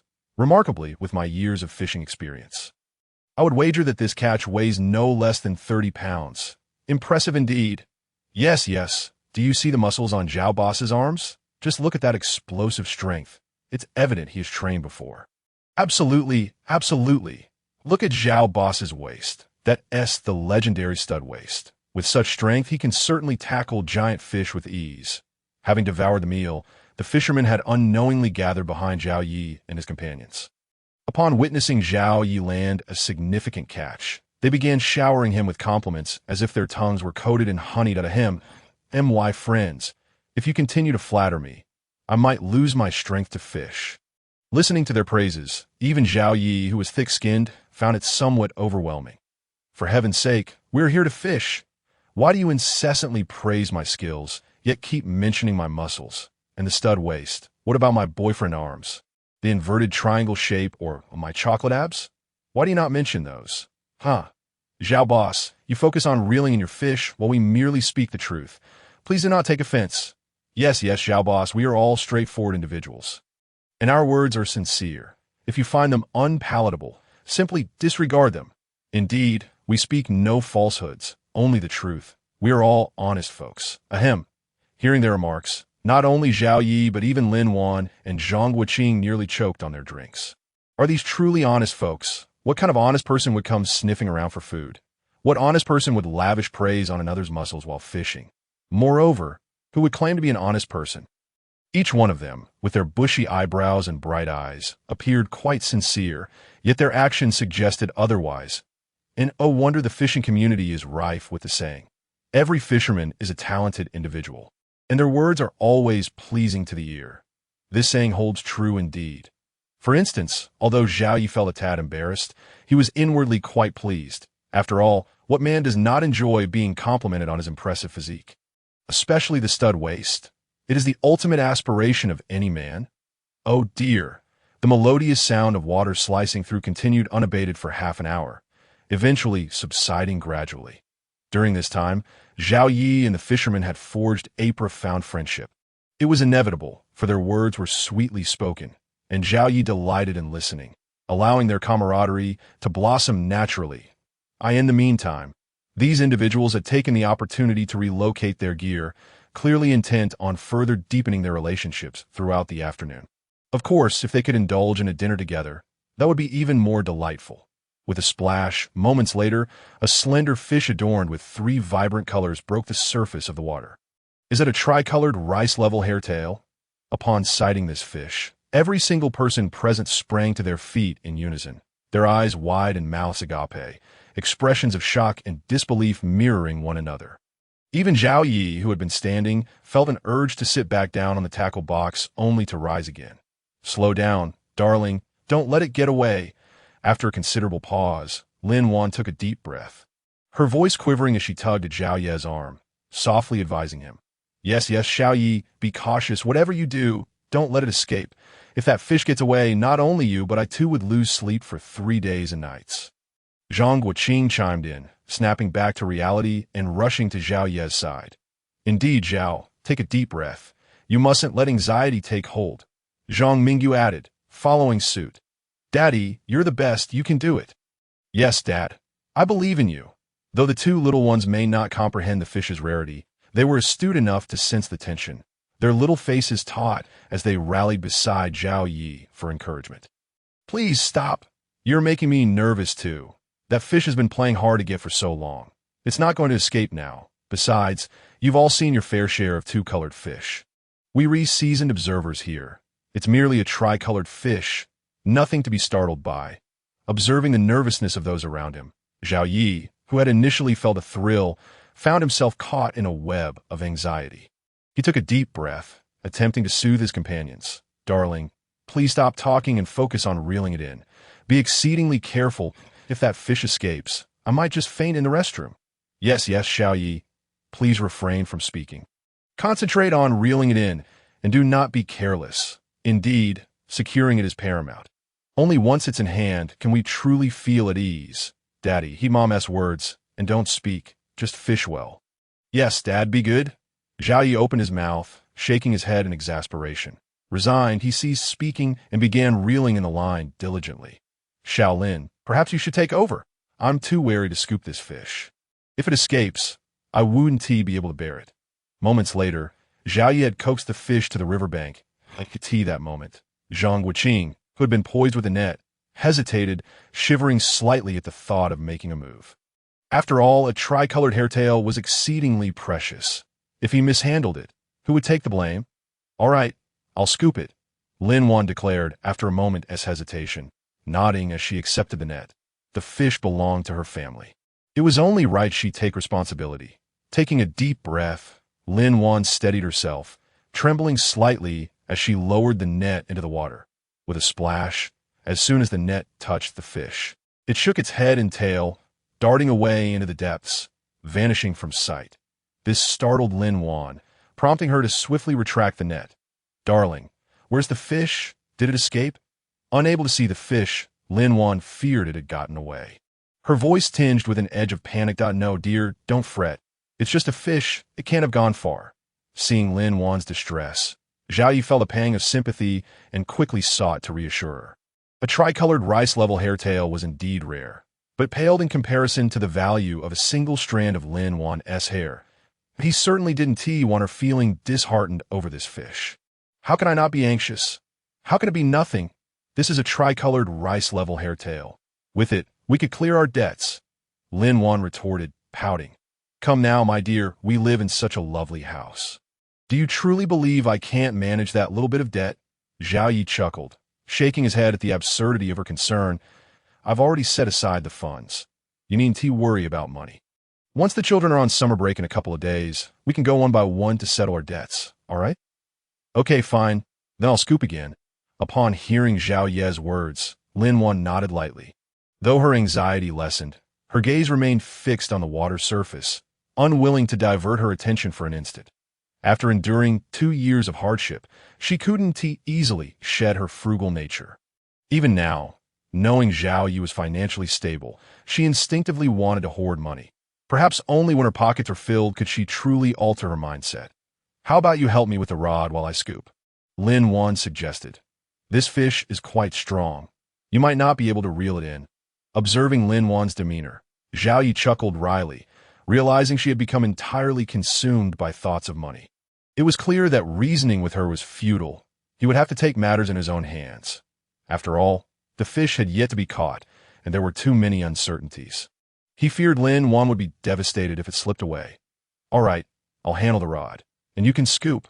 Lin Wan nodded, feeling a significant sense of relief. That earlier moment had genuinely frightened her. Countless fishermen had faltered at such crucial moments, regretting it deeply afterward. She had no desire to experience such despair. With a splash and a flurry of activity, Lin Wan, with a positive mindset, grasped the fishing rod. Pulling the fish from the water's surface, Zhao Yi, quick on the uptake, made a swift motion and scooped the tricolored rice-level hairtail into the net. Raise it, Zhao Yi commanded, veins bulging in his arm as he effortlessly lifted the small fish weighing nearly 30 pounds. However, in an unexpected turn of events, the net in Zhao Ye's hands cracked under the strain with a sharp snap. In the blink of an eye, amidst the astonished gazes of onlookers, it broke into two pieces. To compound their misfortune, as the fish and net fell, the hook miraculously slipped free. Lin Wan instinctively gasped, stumbling back several paces before regaining her balance. Oh no! The others, witnessing this scene, gasped in unison. Such a critical moment. The net had broken and the fish had escaped. This was undeniably a stroke of bad luck. Plop, splash. As the crowd gasped, Zhao Yi leaped, net and all, into the water without a moment's hesitation. Wow, Boss Zhao, how bold. Oh, it's not about being bold. It's a natural reaction. I wouldn't be able to stand by either. In truth, who could simply watch such a rare fish swim away? Indeed, it's a tricolored rice-level hairtail. Who knows if Boss Zhao can catch it back? Old man on a tree. It seems a bit precarious. Zhao Yi plunged into the water. The fishermen on the shore fell silent for a moment before erupting into a flurry of discussion. At that moment, their emotions were complex. They hoped Zhao Yi would catch the fish, eager for a glimpse of something extraordinary. Even taking a photograph and boasting a little is a good thing. Yet, the sour pang of jealousy within them makes them wish that Zhao Yi fails to retrieve the catch. This way, they can find some semblance of balance in their hearts. This is the nature of fishermen. They desire their friends to catch fish, but not to surpass their own haul. It is a complex web of emotions. Unbeknownst to Zhao Yi, who is immersed in the water, he remains oblivious to the thoughts of the fishermen on the shore. At this moment, his gaze is fixed intently on a red dot below, knowing that the net and the prized tricolor fish lie just beneath the surface. With the location confirmed, Zhao Yi extends his hands almost without hesitation and plunges downwards. Whether it was sheer luck or a fortunate coincidence, the instant his hands reached out, they fortuitously collided with the fish. Emerging from a net point, one of his hands fortuitously found its way into the gaping mouth of the large fish. A surge of joy filled him. Without a moment's hesitation, he clamped down on the fish's mouth while his other hand quickly wrapped around its body. Splash! As his grip tightened, the large fish, caught in a mix of pain and fear, began to thrash with all its might. In an instant, the river was in turmoil, waves crashing in every direction. Yet no matter how fiercely it struggled, it could not escape the grip of Zhao Ye's hand. With each frantic movement, its mouth grew sorer, and the hold on its body only tightened, leaving it with diminishing space to maneuver. Soon, it found itself enveloped in a warm embrace, and then its body was lifted from the water. It watched in despair as the life-giving water receded further away, realizing its fate was sealed. Gradually, it surrendered to the inevitable, widening its eyes to memorize the face of the human holding it. As if to immortalize the moment before its end. Goodness, I've truly caught it. Impressive, they marveled. Indeed, it's quite remarkable. From now on, I shall only defer to Boss Zhao. Yes, indeed. With such a skill, fishing alongside Boss Zhao is bound to be rewarding. If a fish slips away, we can simply ask him to dive in and retrieve it. Yes, that sounds splendid. Be sure to inquire if Boss Zhao offers such a service. Meanwhile, the fishermen on the shore remained oblivious to the thoughts of the fish. When they witnessed Zhao Yi lifting the fish from the surface, They were struck with astonishment and envy, wishing they could take his place. However, Zhao Yi was undeterred by their emotions. He cradled the now subdued tricolor fish and immersed himself in his thoughts. As the system's notification sounded in his mind, "Ding! Congratulations to the host for catching a 29-pound tricolor fish, earning a weight multiplier of x3, gaining 3,100 experience points, and 8,000 currency from the catch. Current task completion progress, 212,300 pounds. Just like that, a single fish propelled Zhao Ye's experience points to over 9,100, while the task progress exceeded 200 pounds and the currency amassed reached 40,000. What a lucrative catch this was. He was fortunate to have acted on impulse and plunged into the water, seizing the fish. Otherwise, he might have wallowed in despair. "Honey, what are you dawdling for? Come back up," Lin Wan teased, amused as she watched Zhao Yi stand in the water, grinning foolishly with the fish in his arms. To be honest, Zhao Yi's sudden leap into the water had startled her. She had put down her fishing rod, intending to call him back, for while fish are delightful, they pale in comparison to her husband. Yet, as she rushed to the shore, Zhao Yi had already secured his catch. In that moment, her mouth fell agape in astonishment until the other fisherman's chatter jolted her back to reality, prompting her to urge him once again. "Huh? Oh. At Lin Wan's call, Zhao Yi snapped back to reality, acknowledging her with a hurried response as he carried the large fish towards the shore. Though it was summer, wearing clothes and lingering in the water was quite uncomfortable. What's this? To his surprise, as he took a few steps, his foot landed on something slippery and firm, which seemed to be moving. Oh, could it be a fish? The fish-finding radar detected a red, leaving Zhao Yi perplexed. This object beneath his foot felt solid. How could it possibly be a fish? Perhaps it was a soft-shelled turtle or a tortoise. Considering this possibility, Zhao Yi quickly extended the tricolor fish towards Lin Wan on the shore. "Wife, I think I've stepped on something interesting. Please take the fish and secure it." "Huh?" Oh, this time, it was Lin Wan who found herself momentarily stunned. Only upon receiving the fish did she regain her composure. Her curiosity piqued as she asked, "What intriguing thing did you find? Is it a gold chain dropped by another fisherman?" "Huh? What are you imagining? It's a living creature, something that moves," he chuckled at her innocence, bending down to investigate the object beneath his foot. Firm yet slightly soft, quite smooth, with a skirt-like edge. Yes, it must be a soft-shelled turtle. After a thorough examination of the object with his hands, Zhao Yi confirmed that he had indeed stepped on a soft-shelled turtle, and a rather large one at that. Based on the contours he had felt, he estimated it to weigh no less than 30 pounds. My goodness, a 30-pound wild soft-shelled turtle is surely as precious as the rarest of fish. If I take this home, combined with a few hens, we could have a feast worthy of legends. With this thought, Zhao Yi couldn't help but lick his lips in anticipation. He quickly parted his hands and plunged them into the mud, grasping both sides of what he hoped was indeed the turtle. "Rise," he commanded with a firm voice, exerting his strength as he pulled the creature from the water. However, when he finally beheld the creature in his hands, his eyes widened in disbelief. Had it not been for his eyelids, his eyeballs might have popped out and floated away. And he was not alone in his astonishment. The others were equally flabbergasted. That really a soft-shelled turtle, a tricolor soft-shelled turtle. Lin Wan, still cradling the tricolor fish, was the first to break the silence. Her voice trembled with excitement, uncertainty, and a mix of emotions.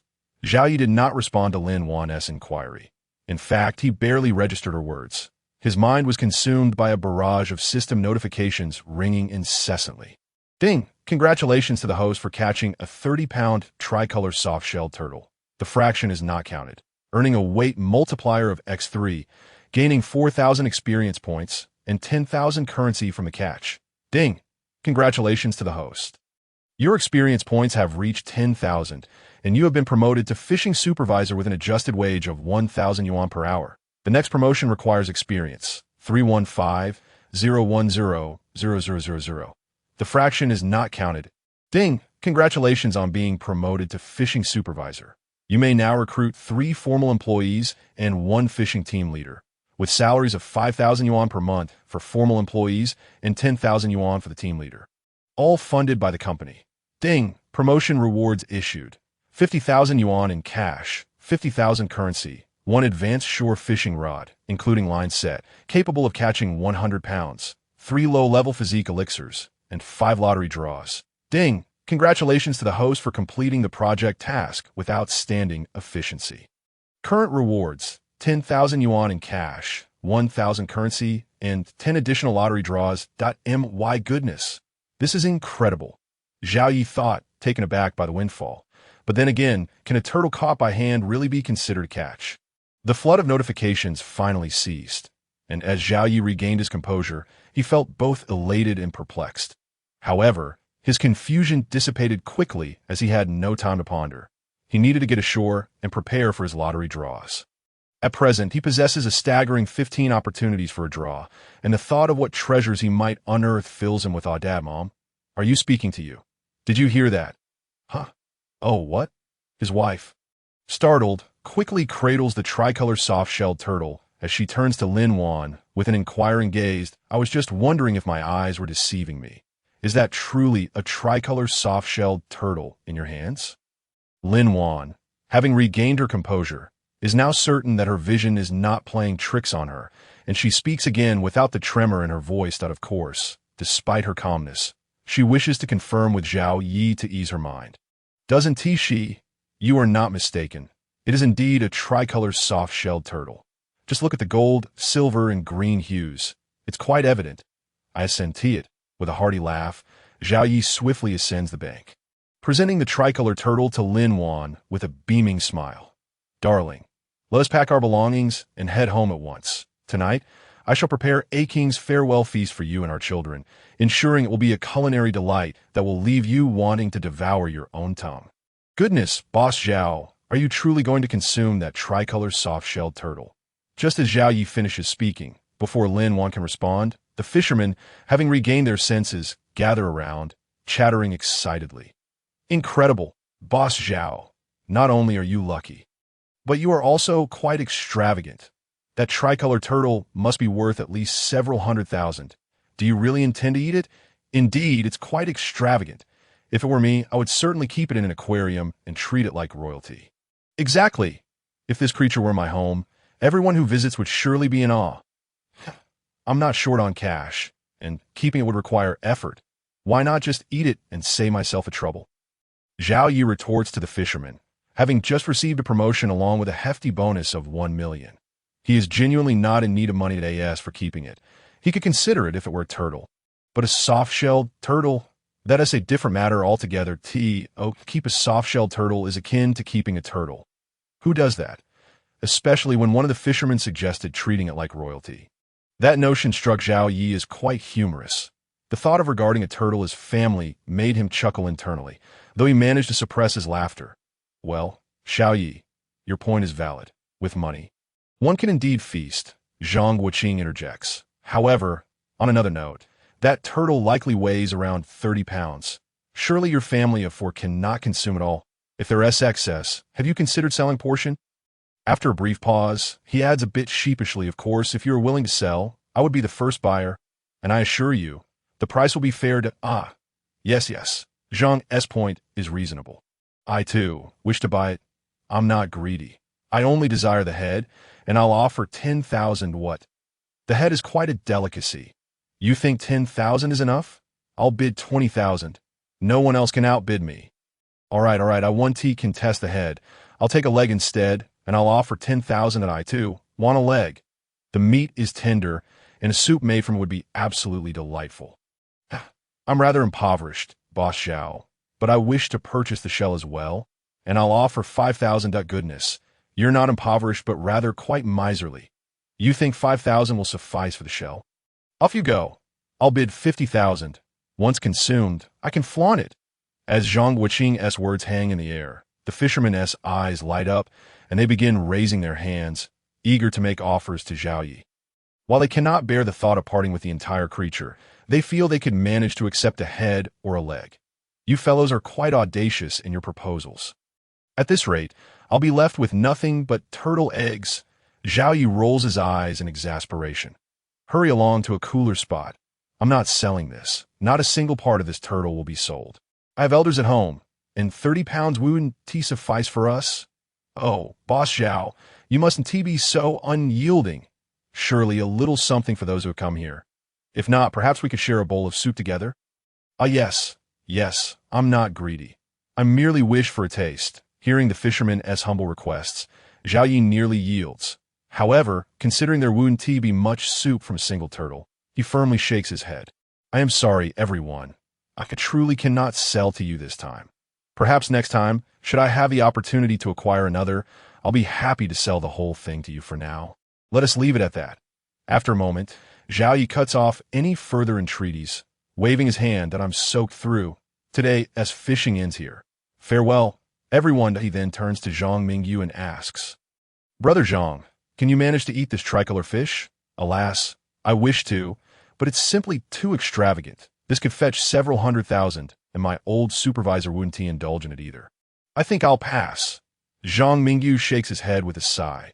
Had it been a two-colored fish, he might have considered making the investment, but a three-colored one is beyond his means. Especially since he cannot let his rivals catch wind of it. Such would be a significant headache. All right then, we shall take our leave. You two take your time fishing. Zhao Yi nods, refraining from further comments. He calls to Lin Wan, and after packing their belongings, the family of four retraces their steps, leaving behind a group of fishermen gazing longingly. They have not acquired the turtle, nor will they have a sumptuous dinner. Truly a sorrowful tale indeed. Dear, you wouldn't truly consume that tricolor soft-shelled turtle, would you?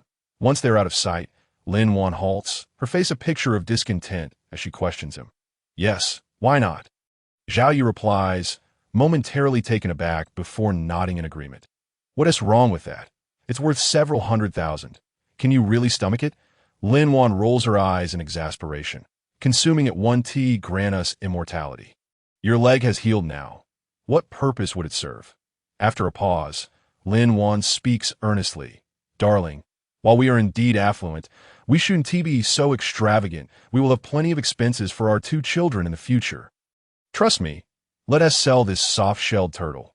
I fear it may not sit well with us that, oh, my dear wife, why do you always place such importance on money? Zhao Yi responds with a helpless smile, gently pinching Lin Wan's pert nose. Did I not tell you? I'm financially secure now. Let us not scrimp unnecessarily, shall we?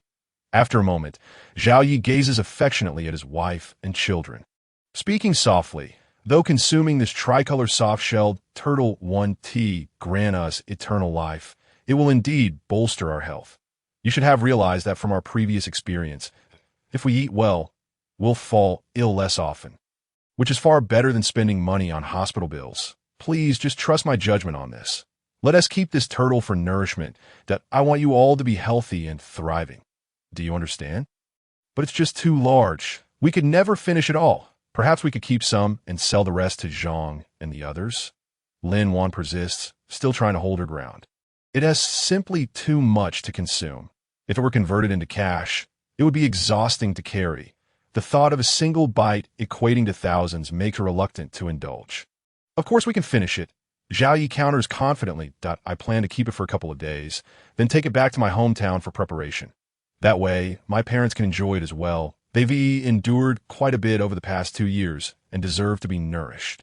Lin Wan is incredibly filial, perhaps even more so than Zhao Yi himself thought so. When he mentions his parents, she would willingly offer not just one, but even 3 or 10 soft-shelled turtles if they were available. As expected, Lin Wan does not disappoint Zhao. Why, as soon as he finishes speaking, she grumbles, "Oh, I see.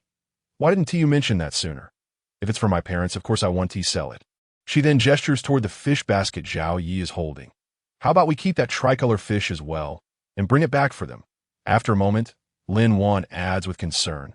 They truly have endured quite a lot over the past 2 years. In the last video, I noticed they had lost quite a bit of weight. When you return this time, make sure to purchase more ginseng, reishi mushrooms, and other medicinal herbs to concoct that ancient-style soup for them to replenish their vitality. All right, I understand, but let's skip the fish. It doesn't last long anyway, that we might as well enjoy it ourselves. Zhao Yi nodded, visibly touched. His wife truly left him speechless, and he adored her all the more. No, you should either take it back for your parents-in-law or sell it and give me the money so I can buy them some clothes and supplements. Fine. I'll contact the Lee family to see if they are interested. IT will probably take about a week to return home, and Zhao Yi genuinely couldn't manage to keep the fish alive. So he could only nod in resignation. All right, reach out now. Shaking his head in bemusement, Zhao Yi obediently took out his phone and called Li Mingqi. After a series of affirmative sounds, the call ended. Zhao Yi picked up his belongings and said with irritation, "Let's go, Li Mingqi will be here shortly. Just wait to collect your money, my money-minded wife." With that, he ignored Lin Wan and called the two little ones before striding away. As he walked, he couldn't help but quietly grumble to the kids about their mother being a little money grubber and how she wouldn't let them eat fish, claiming she wasn't a good mother. Puffing and panting, he struggled under the weight of nearly 200 pounds of fish, along with cooking utensils and various other items. Even with Zhao Ye's robust physique at 13, he felt quite fatigued. Upon reaching the car, he promptly set down his burden, extended his legs, and began to catch his breath. After several minutes, he finally managed to recover. Once he had rested a bit and taken a sip of water, Zhao Yi sidled up to Lin Wan, who was busy loading fish into a large white barrel, and softly inquired, "Wife, what do you plan to do with these ordinary fish?" He, of course, will set up a stall to sell them. "Didn't you see that I brought the electronic scale?"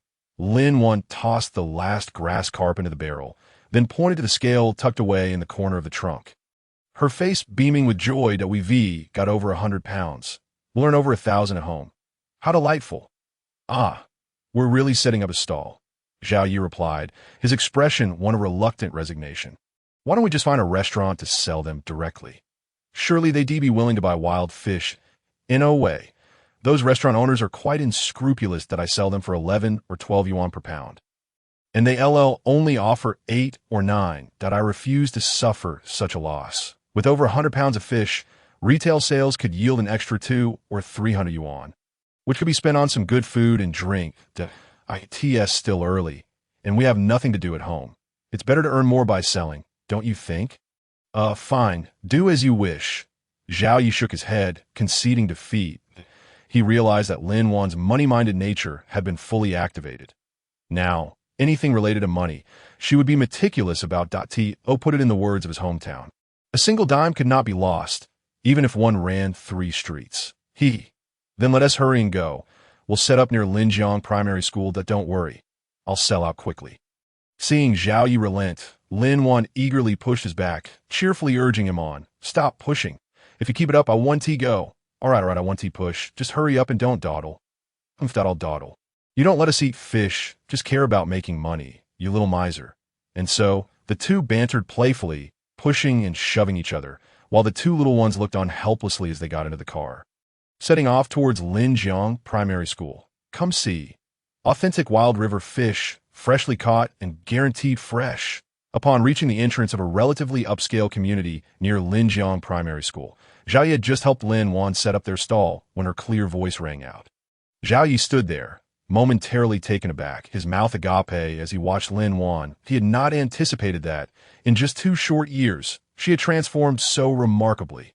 Once shy, she now confidently called out in the street. It was truly astonishing and somewhat bittersweet that IT was all his fault. Had he not given up on being idle, Lin Wan would not have felt compelled to change. Reflecting on it now, when Lin Wan first stood on the street to sell, she must have felt lost, hesitant to speak up. It is well known how challenging it is to persuade a shy person to sell something on the street. It's akin to asking someone who cannot swim to jump in and save a drowning person. Zhao Yi couldn't fathom how Lin Wan had pushed herself to overcome her inner obstacles. Yet he could imagine that at that moment, she must have felt both helpless and wronged, perhaps wishing to hide in a crack in the ground. "Wife, I'm sorry." With this thought, Zhao Yi silently apologized to Lin Wan in his heart. He then abandoned his plan to retreat to the car and draw lots, instead approaching Lin Wan and squatting beside her. Now he understood. Lin Wan's money-minded nature stemmed from her awareness of the hardships in making money, from dawn till dusk, catching fish, and then standing on the street or in front of the school. She had to force herself to set aside her shame and pride and call out loudly to sell. If one were to put themselves in her shoes, wouldn't anyone become fixated on money? Zhao Yi realized that what he needed to do now was not to change Lin Wan with heaps of cash, but to quietly accompany her if she wanted to sell fish. He would be there beside her. Even if he could earn more money fishing during that time, it didn't matter. All that mattered was that his wife was happy. Miss, are these fish truly wild river fish? Many people are passing off farmed fish as wild.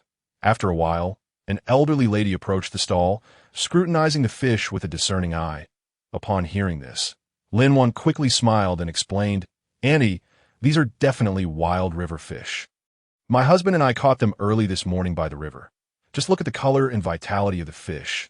They're nothing like farmed ones." The elderly lady remained skeptical, still hesitating.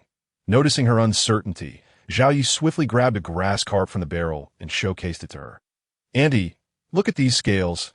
Aren't they shiny and even? Let me tell you, when you buy fish, always check the scales. Only wild fish have such neat and lustrous scales. Farmed fish are dull and lifeless." Pausing for a moment, Zhao Yi smiled slightly and continued, "Auntie, looking at fish is like judging people. Farmed fish don't like to move, so they lack spirit and vitality, resulting in dull scales. Wild fish, on the other hand, are like active individuals, full of energy and with radiant, healthy colors. Think back to the wild fish and farmed fish you bought before." Isn't that the case? Seeing the elderly lady lost in thought, Zhao Yi seized the moment to intensify his persuasion. "Auntie, trust me on this that I can see you're someone who exercises regularly. If you don't believe me, compare yourself to the elderly folks in the community who don't exercise, and you'll surely find that you're the youngest and most beautiful, with the shiniest skin." With a chuckle, the elderly lady exclaimed, "Young man, just for that compliment, I'll buy this fish. Give me 2 grass carps, and make sure they're big ones. I have many people at home. Who wouldn't appreciate kind words?" As soon as Zhao Yi finished praising her, the elderly lady couldn't help but beam with joy. In a good mood and feeling generous, she waved her hand without even asking the price and purchased 2 large grass carps. Her generous demeanor was a stark contrast to her initial skepticism. "All right, Auntie, please wait a moment.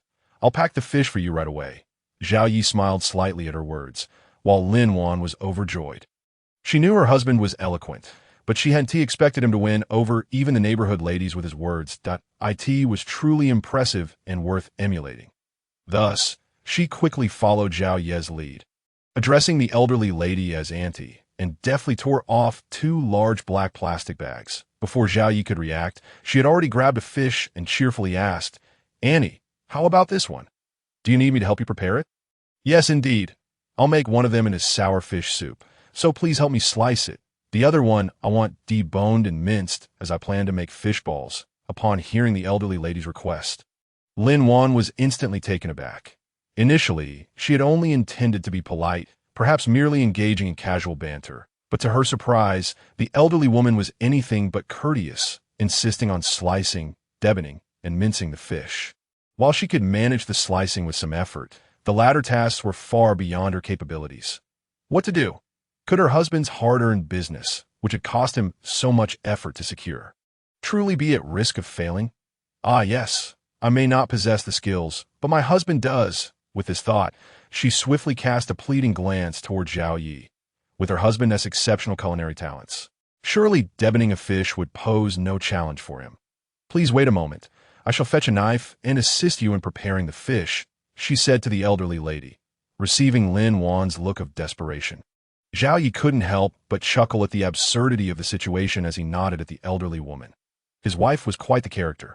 Why complicate matters when they could have simply weighed the fish after packaging it?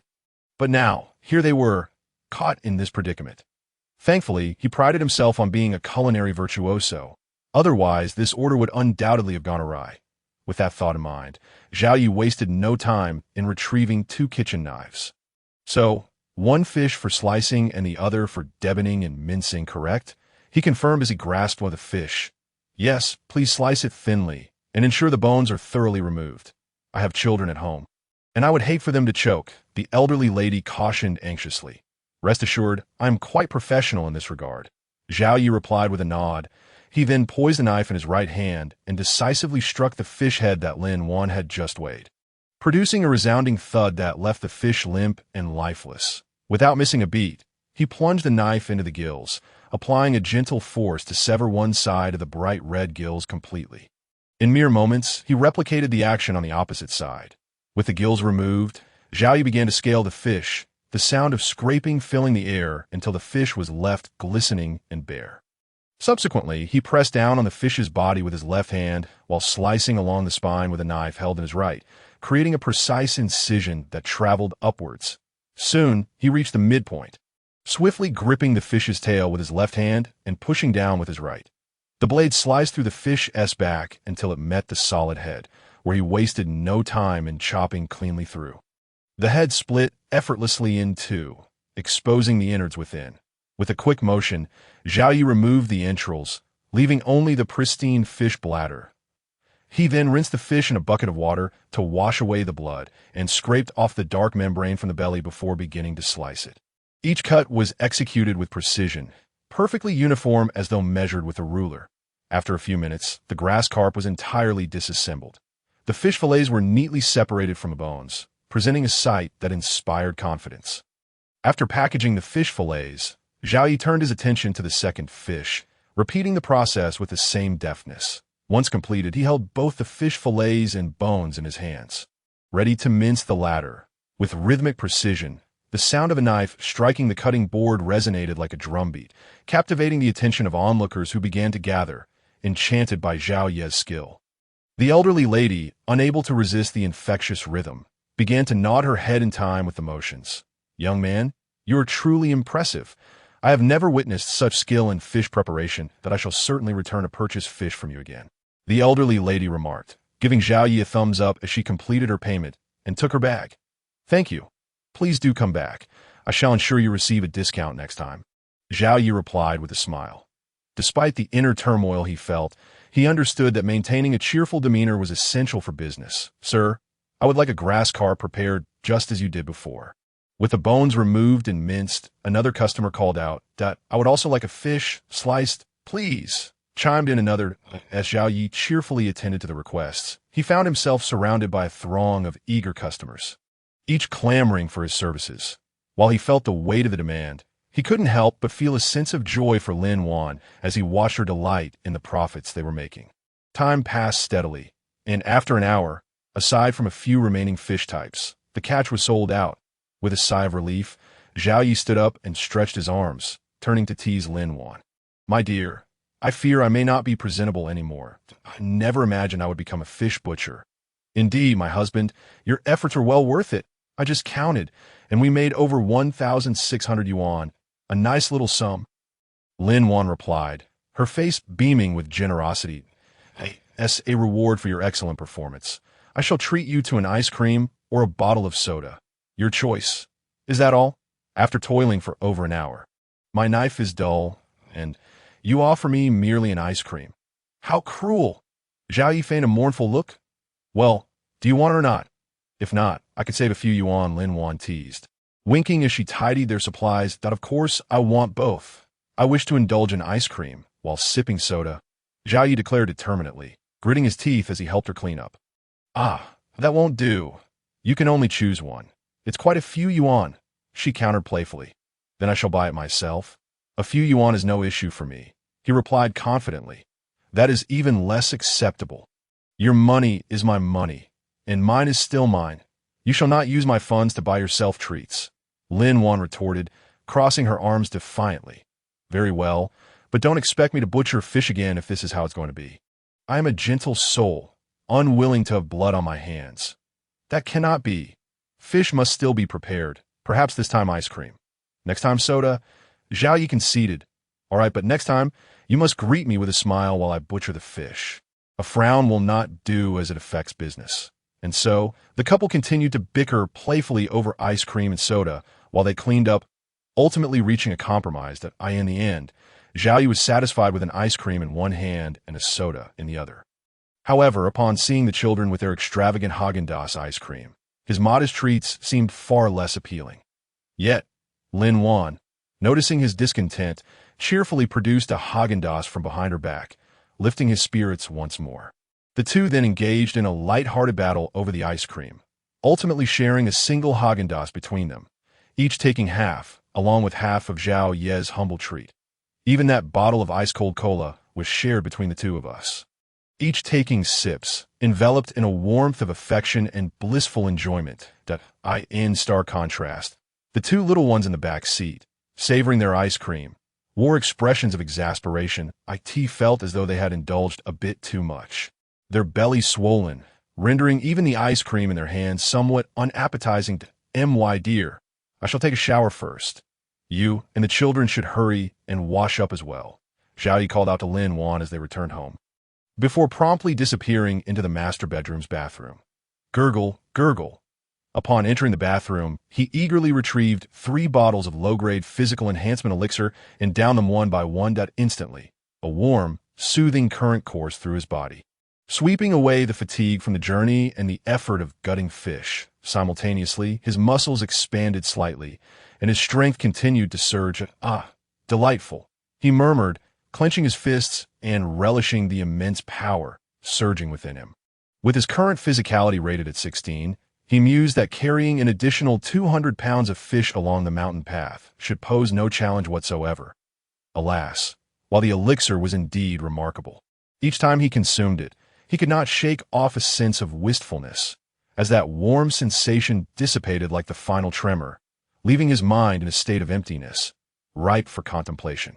Moments later, as the warmth faded, Zhao Yi let out a sigh, a sudden craving for a cigarette surfacing.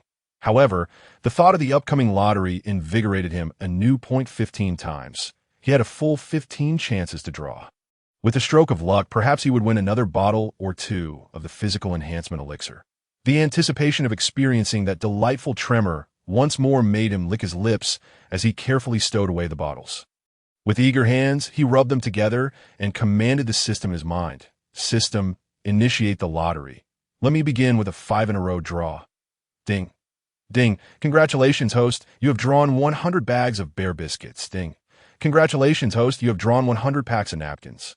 Ding. Congratulations, host. You have drawn. Ding. Congratulations, host. You have drawn. Ding. Congratulations, host. You have drawn a discount shopping card. What on earth is this? After 5 draws, Zhao Ye's face fell into a frown. Were the promised physical enhancement elixirs bear biscuits? Why not just give me a bear outright? Thankfully, he had at least drawn a discount shopping card. Otherwise, he might have spewed blood in frustration. Determined to continue, he opted for a 10-in-a-row draw, unwilling to accept defeat. The gloom lasted only a brief moment before Zhao Yi clenched his teeth and resolved to press on. Ding. Received commencing the lottery. Ding. Congratulations, host. You have drawn 100 bottles of Love Tiger Oil. Wait, system. Could you please clarify what this Love Tiger Oil is? Are you certain this is a legitimate item? Upon hearing the first draw, Zhao Yi could not help but interrupt the system. What on earth is this? Is it something to be used at night? This is absurd. Yet a flicker of anticipation surfaced within him. Ding. Item has been stored in the system space. The host may review the instructions at their leisure. Would you like to continue the lottery? Just a moment. Let me read the instructions first. Zhao Yi shook his head and quickly retrieved a bottle of Love Tiger Oil from the system space. However, upon reading the instructions, his expression soured. What audacity to name this a Love Tiger Oil. It's merely sesame oil for salad dressing. What does it have to do with tigers?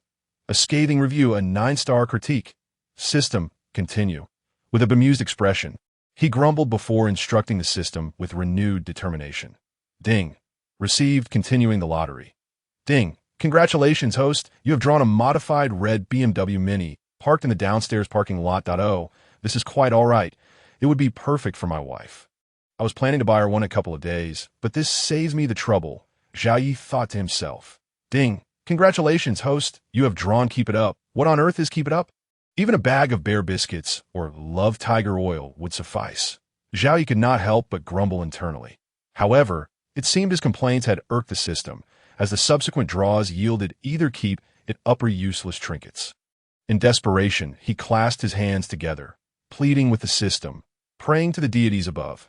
Whether it was his supplications that pleased the system or divine intervention, the next few draws finally brought him joy. Ding. Congratulations, host. You have drawn a set of characters set up for a small bait production. Ding. Congratulations, host. You have drawn 10,000 fish catch coins. Ding. Congratulations, host. You have drawn a bait recipe. Ding. Congratulations, host. You have drawn a supreme martial arts skill. Ding. Host, your lottery chances have been exhausted. Would you like to spend fish catch coins to continue drawing? No more draws. No more draws. Zhao Yi grinned widely, hastily waving his hands. What a jest! He had drawn so many valuable items at once. What more could he wish for? The supreme martial arts skill spoke for itself. With this skill, combined with his current robust physique of 16, he could easily take on 10 ordinary individuals. Once he further enhanced his physique, even a soldier would appear as a mere younger sibling in his presence. It is worth noting that a soldier's combat capability is no trifling matter. Typically, any soldier with 3 years of service possesses a physique at least double that of an ordinary person. According to the system's classifications, that equates to a score of 20 to AS for special forces. Their physiques are even more extraordinary, often at least double that of a 3-year soldier, if not more. Zhao Yi's current physique still fell slightly short compared to a 3-year soldier. However, when combined with divine martial arts in a one-on-one scenario, one should be able to hold their own or even excel. Do not underestimate divine martial arts. After all, reality is not a novel, and divine martial arts are not merely the 18 dragon subduing palms, but rather a system of martial arts techniques. And no matter how formidable these techniques may be, they require a physical body to execute them. Otherwise, all the practice would amount to nothing. As the saying goes. In the realm of martial arts, speed is paramount. Regardless of one's skills, sheer strength can overcome all. The essence of this statement is that no matter how proficient one becomes in martial arts, speed and strength remain of utmost importance, and both are contingent upon physical condition. Without a robust physique, one cannot hope to possess either strength or speed, and of course, under conditions of equal physicality, Zhao Yi, with his divine martial arts, would undoubtedly be invincible. However, in this era of peace, he does not place much value on such abilities. Most, he might use them to teach his children or to show off when he encounters a tiger. But their practical utility is rather limited. In contrast, the bait formula and the persona for small bait production hold far greater significance. The bait formula encompasses both the base bait and the granules for both herbivorous and carnivorous fish. Once mass-produced, it is certain to sweep the global fishing community. The persona for small bait production is designed specifically for manufacturing these baits. According to the information just transmitted by the system, the persona is divided into 2 parts. The human aspect consists of 10 robots, while setup refers to the production equipment. With 10 robots and a production line, it can produce 10,000 portions of 3 different baits each day. This ensures that the bait formula remains undisclosed, and for a short time. It will suffice, truly perfect. Having discussed the bait, one must also mention the 10,000 fish catch coins. Although this reward may not seem daunting, it is crucial. Previously, he had amassed over 90,000 fish catch coins. And with this additional 10,000, it totals 100,000. With 100,000 fish catch coins and the discount shopping cart he drew earlier, he can purchase a low-level fishing boat from the company S-Mall. With a bait production workshop and a fishing boat, his fishing career is poised to embark on the right path. At that time, his parents, younger brother, sister, and some relatives who had previously aided him can all join him in this venture. He intends to lead these loved ones to a better life. With this thought in mind, Zhao Yi eagerly communicated with the system, stating, "System, I wish to use the discount shopping cart along with 100,000 fish catch coins to purchase a low-level fishing boat." Ding! Purchase successful. The cutting-edge, wind and wave-resistant low-level fishing boat has been delivered to the riverside dock. Please check host. Understood. Zhao Yi nodded, suppressing the urge to rush to the dock immediately. With nearly 2 hours left in today's 6-hour clock-in time, he planned to visit after dinner, perhaps even spending the night on the boat with his wife and children if they were willing. Although this fishing boat is categorized as low-level in the company S-Mall, it would be considered luxurious in the market. It is equipped with all necessary amenities, resistant to wind and waves, and provides a living experience that rivals home. Yes, it's settled then. I must hurry to take a shower, prepare dinner, and leave right after eating. With a decision made, Zhao Yi could hardly contain his enthusiasm, stripping off his clothes and humming a tune as he began to indulge himself. "Husband, this is quite extravagant. Is this truly our fishing boat?" After taking a shower and finishing dinner, Zhao Yi, who had just sent off Li Mingqi, who had bought fish and also enjoyed a meal, rushed with Lin Wan and their 2 children to the riverside dock. When Lin Wan beheld the surprise of a 3-story fishing boat, she was utterly speechless, stammering in disbelief. Earlier, she had thought the car was the surprise, but now realized her perspective had been too narrow compared to this colossal vessel. The car was merely a trifle. Look at that pristine, gleaming hull. Observe the 3 towering decks, and behold the sleek, 30-meter-long body adorned with the bold letters night gray. It is simply dazzling, her eyes nearly blinded by the brilliance.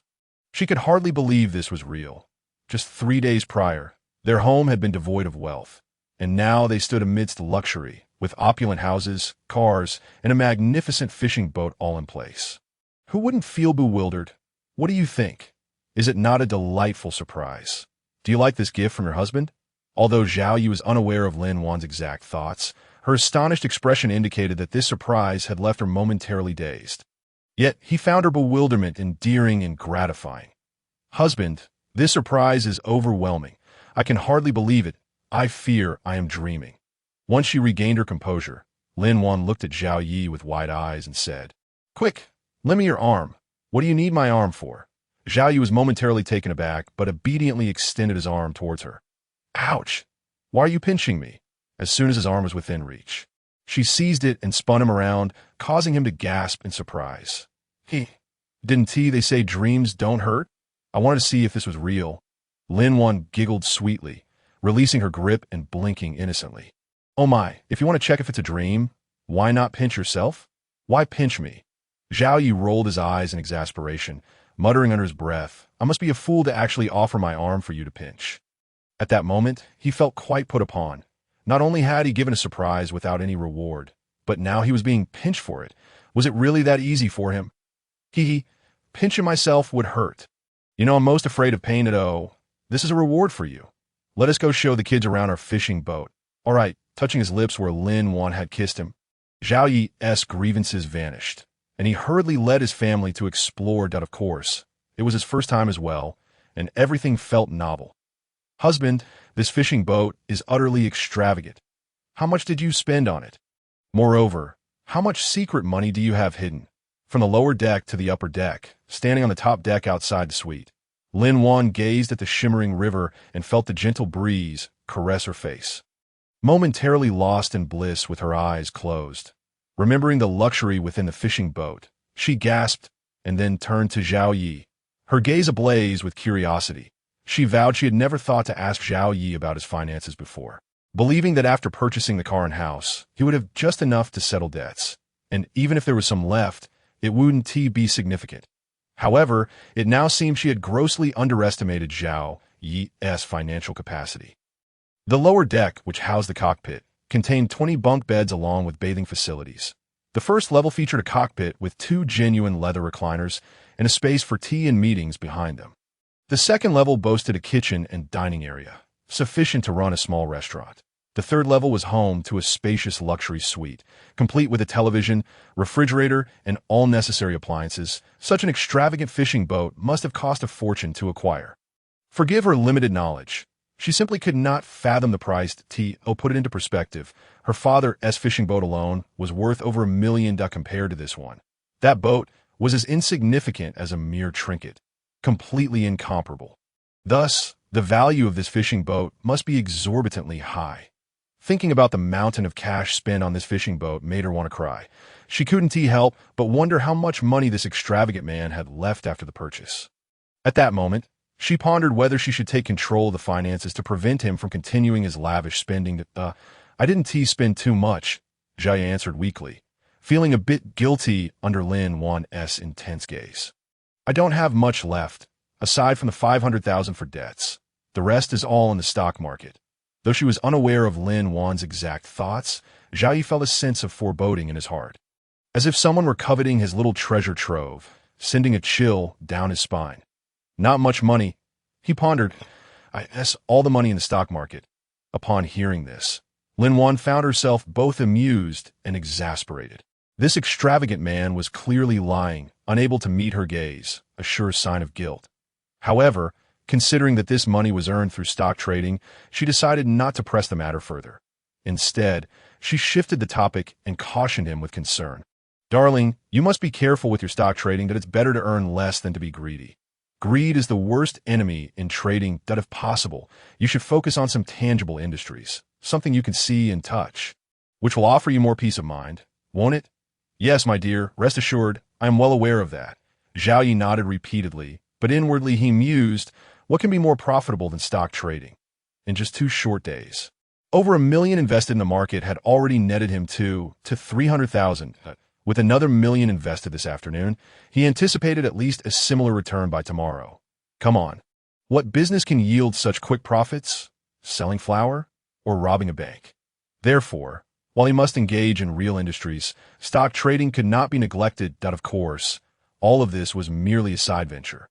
Fishing remained his primary passion. This was a point Zhao Yi would not forget. As he contemplated this, he noticed Lin Wan still furrowing her brows to sew. He quickly changed the subject, suggesting, Honey, this boat seems delightful. How about we spend the night aboard? Upon hearing this, Lin Wan felt a flicker of interest, but soon shook her head, replying, Let's not. The boat always sways, and it's quite uncomfortable. Every time I went out to sea with my father, I would sleep fitfully. Ha, that was your father-in-law's boat. Our vessel is equipped to withstand the wind and waves, ensuring both safety and stability. I guarantee you will sleep soundly through the night. Is that true? Then perhaps we should stay the night? Absolutely. When have I ever deceived you? I promise it will be as comfortable as sleeping at home. All right, let's do it then. That I'm curious to see if this boat is truly as impressive as you say. Ha ha, just wait and see. I'll go start the boat, and you can stroll around with the kids for a bit. Zhao Yi laughed heartily, offering a quick farewell before dashing into the cockpit. With a roar, he ignited the engine, raised the anchor, and turned the boat with practiced ease. Half an hour later, under Zhao Ye's expert navigation, the fishing boat came to a steady halt on an expansive stretch of river. Darling, are we fishing here? But this spot is nearly open to the sea. My fishing rod isn't suited for this. Lin Wan approached him softly as he emerged from the cockpit. I brought you here. So, of course, everything is prepared.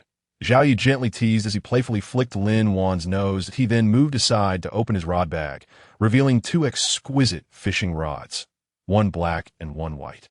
Knowing that most of their time would be spent fishing from the boat, Zhao Yi had thoughtfully purchased a fishing rod for Lin Wan with the last of his fishing currency after a bath. Though this rod wasn't as fine as the one gifted by the system today, it was capable of catching 50 pounds, perfect for her use. Wow, darling, you really thought this through. Did you buy these while grocery shopping? Lin Wan's face lit up with a smile as she pointed at the 2 rods and then asked, Which one is mine? Is it the white one? Yes, the white one is yours. This rod can catch up to 50 pounds. It should be just right for you. Zhao Yi confirmed with a grin. He had initially planned to say he bought it while grocery shopping, but Lin Wan's quick wit impressed him. She had automatically filled in the blanks. Truly remarkable. Perfect for catching 50 pounds. If it were any bigger, I wouldn't be able to handle it. Lin Wan giggled, picking up the white fishing rod and started to set it up. Before long, she had assembled the line and attached the bait Zhao Yi had just prepared. Raising the rod above her head, she forcefully cast it forward. With a whoosh, the line flew smoothly from the reel, accompanied by a whistling sound as it soared across the river. Plop! The hook splashed into the water, creating a gentle ripple that spread outward. Wow, darling, that was an impressive cast, Zhao Yi exclaimed, his eyes lighting up as he gave her a thumbs up. He knew Lin Wan was skilled at fishing, but hadn't he anticipated her proficiency with the rod? She was truly talented. If a video of that cast were filmed, it would surely go viral. Just basic skills, nothing impressive. Lin Wan chuckled at Zhao Ye's praise. Growing up in a fishing family by the sea, she was well acquainted with both shore and sea fishing rods, second nature to her. Yet, receiving compliments from her husband filled her with pride. Impressive? It's a different story for me. Look at me, I still can't even set up a line properly. Compared to you, I truly am a novice. Zhao Yi laughed heartily, gesturing to the rod in his hands. Previously, he had thought fishing was simple, just needing hands to do it. But now, with the switch to the fishing rod, he realized it was indeed more challenging. He had memorized Lin Wan's series of techniques from earlier, but found himself clumsy when it came time to execute them. Let me teach you. Just watch how I do it, like this, and then throw it out. Simple, right? Oh, all right, I'll remember that. I'll give another try. This time, I'm sure I can do it. After watching Lin Wan's demonstration, Zhao Yi felt confident that he rubbed his hands together, reeling in the line, and readied himself for another attempt. However, when he finally cast the line, it was not as he had imagined that, at that moment, Lin Wan maintained her gentle smile, but Zhao Yi felt as though she was mocking him, which made his face flush with embarrassment, rendering him somewhat tongue-tied. Fortunately, the two little ones were inside watching television, leaving only his wife here. If their son had seen this, he would surely have teased him mercilessly. Honey, this is a normal part of the learning process. When I first cast a line, I tangled it up many times too. Don't feel embarrassed. Just practice more, but remember to be safe. I'll practice over there for a bit. You go ahead and fish. Upon hearing Lin Wan's comforting words, Zhao Yi couldn't help but exhale a sigh of relief. However, as a man, how could he possibly lose face in front of his own woman? Thus, he resolved to distance himself from Lin Wan's gaze and practice alone in solitude. In this way, even if he were to experience 1,000 line tangles, as long as no one witnessed it, it would be of little consequence. Thud, thud, thud. Without waiting for Lin Wan's response, he seized his fishing rod and dashed towards the bow of the boat. But his husband's desperate need to preserve his dignity was truly endearing.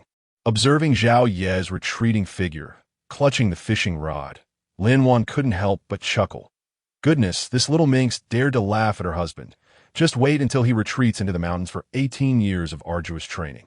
On the day he masters his skills, he shall come back to settle the score. Zhao Ye's hearing was particularly acute at that moment. Even though Lin Wan's voice had been faint, he could hear her clearly. This left him feeling quite bruised in his pride. Consequently, he quickened his pace, clutching the fishing rod even tighter, his mind resolute that tonight he would diligently practice his casting technique. No mastery, no sleep. Whoosh, whoosh, squeak. Whoosh, whoosh, whoosh, splash. After several attempts, Zhao Yi finally succeeded in executing a perfect cast. Seeing this, he couldn't help but beam with joy, a sense of accomplishment swelling within him. After reveling in his success for a moment, he reined in his excitement and continued to cast the line. Only when he had cast repeatedly without any tangles did he nod in satisfaction. He then ran back to the stern, winking at Lin Wan before elegantly executing a diagonal cast. Whoosh, whoosh, splash. However, the more graceful his casting appeared, the more embarrassing the outcome proved to be. Wait, I thought I had mastered the technique. How could this happen? Watching the line in the reel become a chaotic tangle, Zhao Yi felt on the verge of tears. Did his wife harbor some kind of curse? Why did the line tangle whenever he was near her? It defied logic. Huffed. Ha ha ha. Darling, after practicing for over half an hour, this is what you show me. Are you trying to make me laugh to death so you can inherit my little fortune? Lin Wan couldn't help but burst into laughter. Her husband seemed to possess some sort of jinx. She had secretly observed him earlier, and he had clearly mastered the technique. How was it that he tangled the line upon her arrival? It was simply hilarious. Humph. I suspect our energies are incompatible. You fish here, and I will fish at the bow. Feeling somewhat embarrassed by Lin Wan's laughter, Zhao Yi huffed and once again fled with his fishing rod. Standing at the bow, he diligently practiced for another half hour, mastering overhead casts, left diagonal casts, and right diagonal casts with ease. Only then did he prance back to the stern, eager to showcase his newly acquired skills and redeem his earlier failures. Whoosh, whoosh, splash. Predictably, this time, there were no mishaps. Zhao Yi executed an overhead cast perfectly. He turned to Lin Wan, a smug grin on his face, as if to say, "What do you think? ISNT, my casting quite impressive.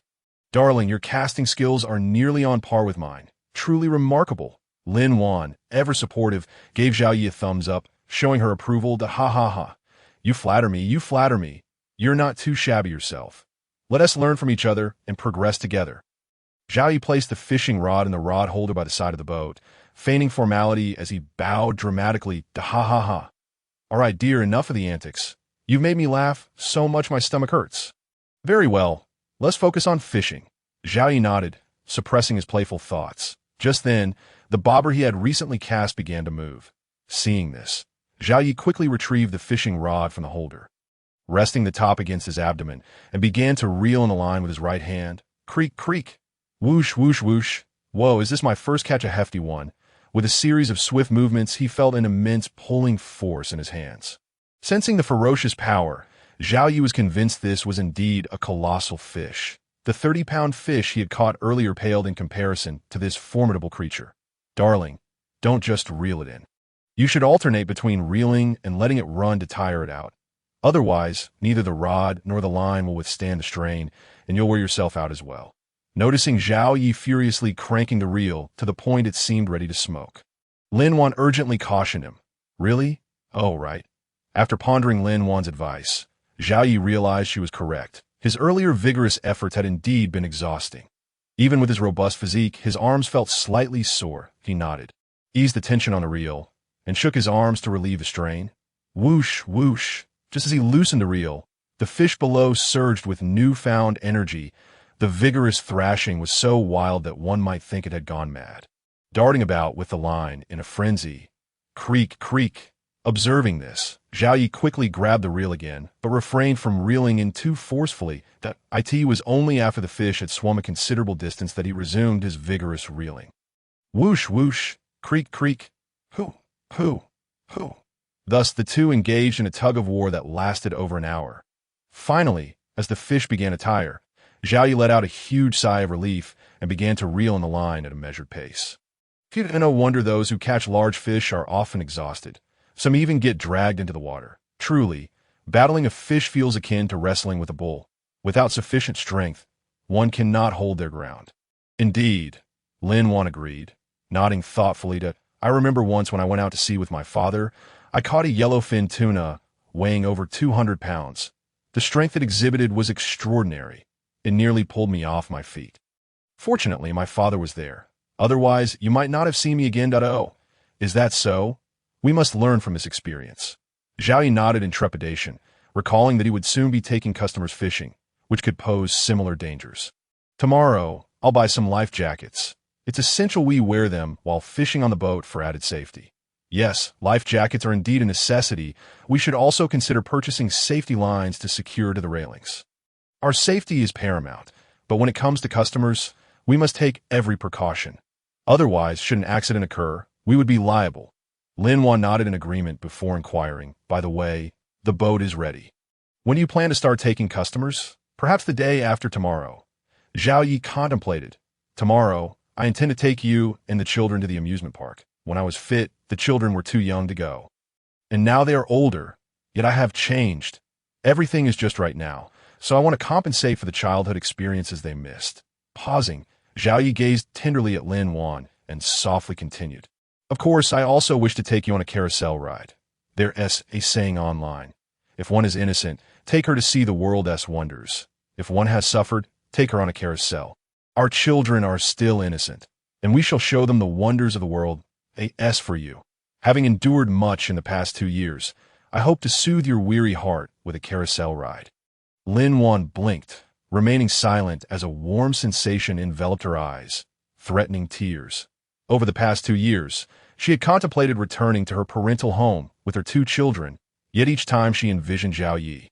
Limping alone in a state of desolation, her heart would not allow her to do so. Thus, gritting her teeth, she devoted herself to caring for the household while toiling outside to earn a living. Heaven knows how she endured these past 2 years. She vividly recalled her first venture to the market to sell fish. Feeling as if she wanted to disappear into the cracks of the earth, she remembered how Zhao Yi had taken all the money, indulging himself at home while she nearly reached her breaking point. She recalled countless moments spent haggling over mere cents at the market and the innumerable instances of despair she faced, each time clinging to beautiful memories to persevere. She constantly reassured herself that this man would rise again, standing before her as he once did, shielding her from the storms of life. Fortunately, her patience bore fruit. The sacrifices of these 2 years were not in vain. This man was worthy of her devotion. Now, she finally reaped the rewards of her efforts.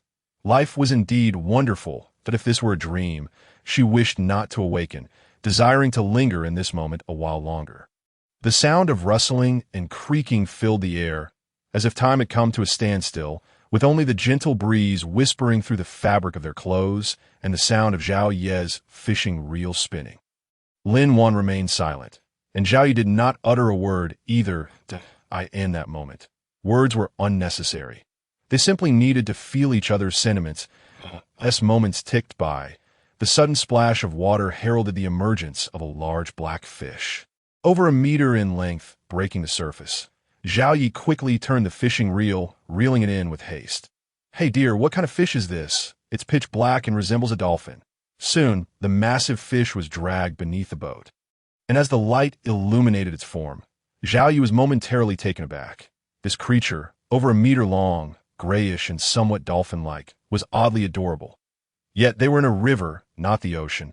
How could they possibly catch a dolphin? Could it be that dolphins could swim upstream? Oh my, why is this fish spitting water at us? How brazen! While Zhao Yi was still puzzled, the creature beneath the water opened its mouth wide and spat water at them. Fortunately, it lacked strength at that moment, and the water did not spray high. Otherwise, it would have been quite the predicament. "Husband, this seems to be a river dolphin. Oh no. How did you catch it?" "River dolphin? Why is that bad? It's just a fish. Is it a protected species?" Seeing Lin Wan's panicked expression, Zhao Yi was even more bewildered. With his limited knowledge of fish, he only knew about dolphins. He had no idea river dolphins existed. And even if they did, was it really that serious? Catching a dolphin wasn't illegal, so how could catching a river dolphin be a grave offense? "Husband, you must know the river dolphin is a Yangtze River trickster, right?" "What? It's a Yangtze River trickster." Zhao Ye's eyes widened in horror as he exclaimed, "Isn't that the one that fought with a bear, and the bear got sentenced to 3 years? Even the golden gradient cat that watched the commotion got sentenced to a year." "Yes, that's it. The river dolphin, also known as the Yangtze pig, is nicknamed the Yangtze River trickster due to its penchant for spitting water at people. It's a national first-class protected animal, an endangered species.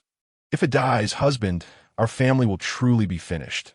Lin Wan nodded gravely. "Goodness, how did I end up so unlucky to catch this thing?" Zhao Yi cursed. "Damn it, why can't you stay in the Yangtze River? Why come here? You could have just kept your mouth shut." At this moment, Zhao Ye's anxiety escalated. This was no laughing matter. Rumor had it that each one contained a tracking chip. Should anything go awry, the authorities would be alerted. Zhao Yi couldn't help but wonder if the authorities were already on their way. "Husband, this is not the time to curse the fish. We need to get it aboard and assess its injuries." Lin Wan calmly suggested, "If it's not serious, we can remove the hook and release it. I don't think there will be a problem. If it's severe, we should call the authorities and try to save it. That way, even if there are consequences, it wouldn't be considered intentional." After a pause, Lin Wan bit her lip and quietly added, "Husband, if this fish doesn't make it, you must say it was my fault. You can earn money outside and take care of the children." "What? No, absolutely not. How can I, a grown man, let you take the blame?" Zhao Yi exclaimed, visibly agitated. "Forget that nonsense. If the sky falls, I'll be the one to bear it." After a moment, he continued, "Besides, it's not that dire. It's still spitting water, which means it's not dead. Let us reel it in first. I'll prepare some medicine to apply. It should be fine." With that, Zhao Yi inserted the fishing rod into the rod holder, picked up the net, and opened the fish entrance, ready to scoop the fish.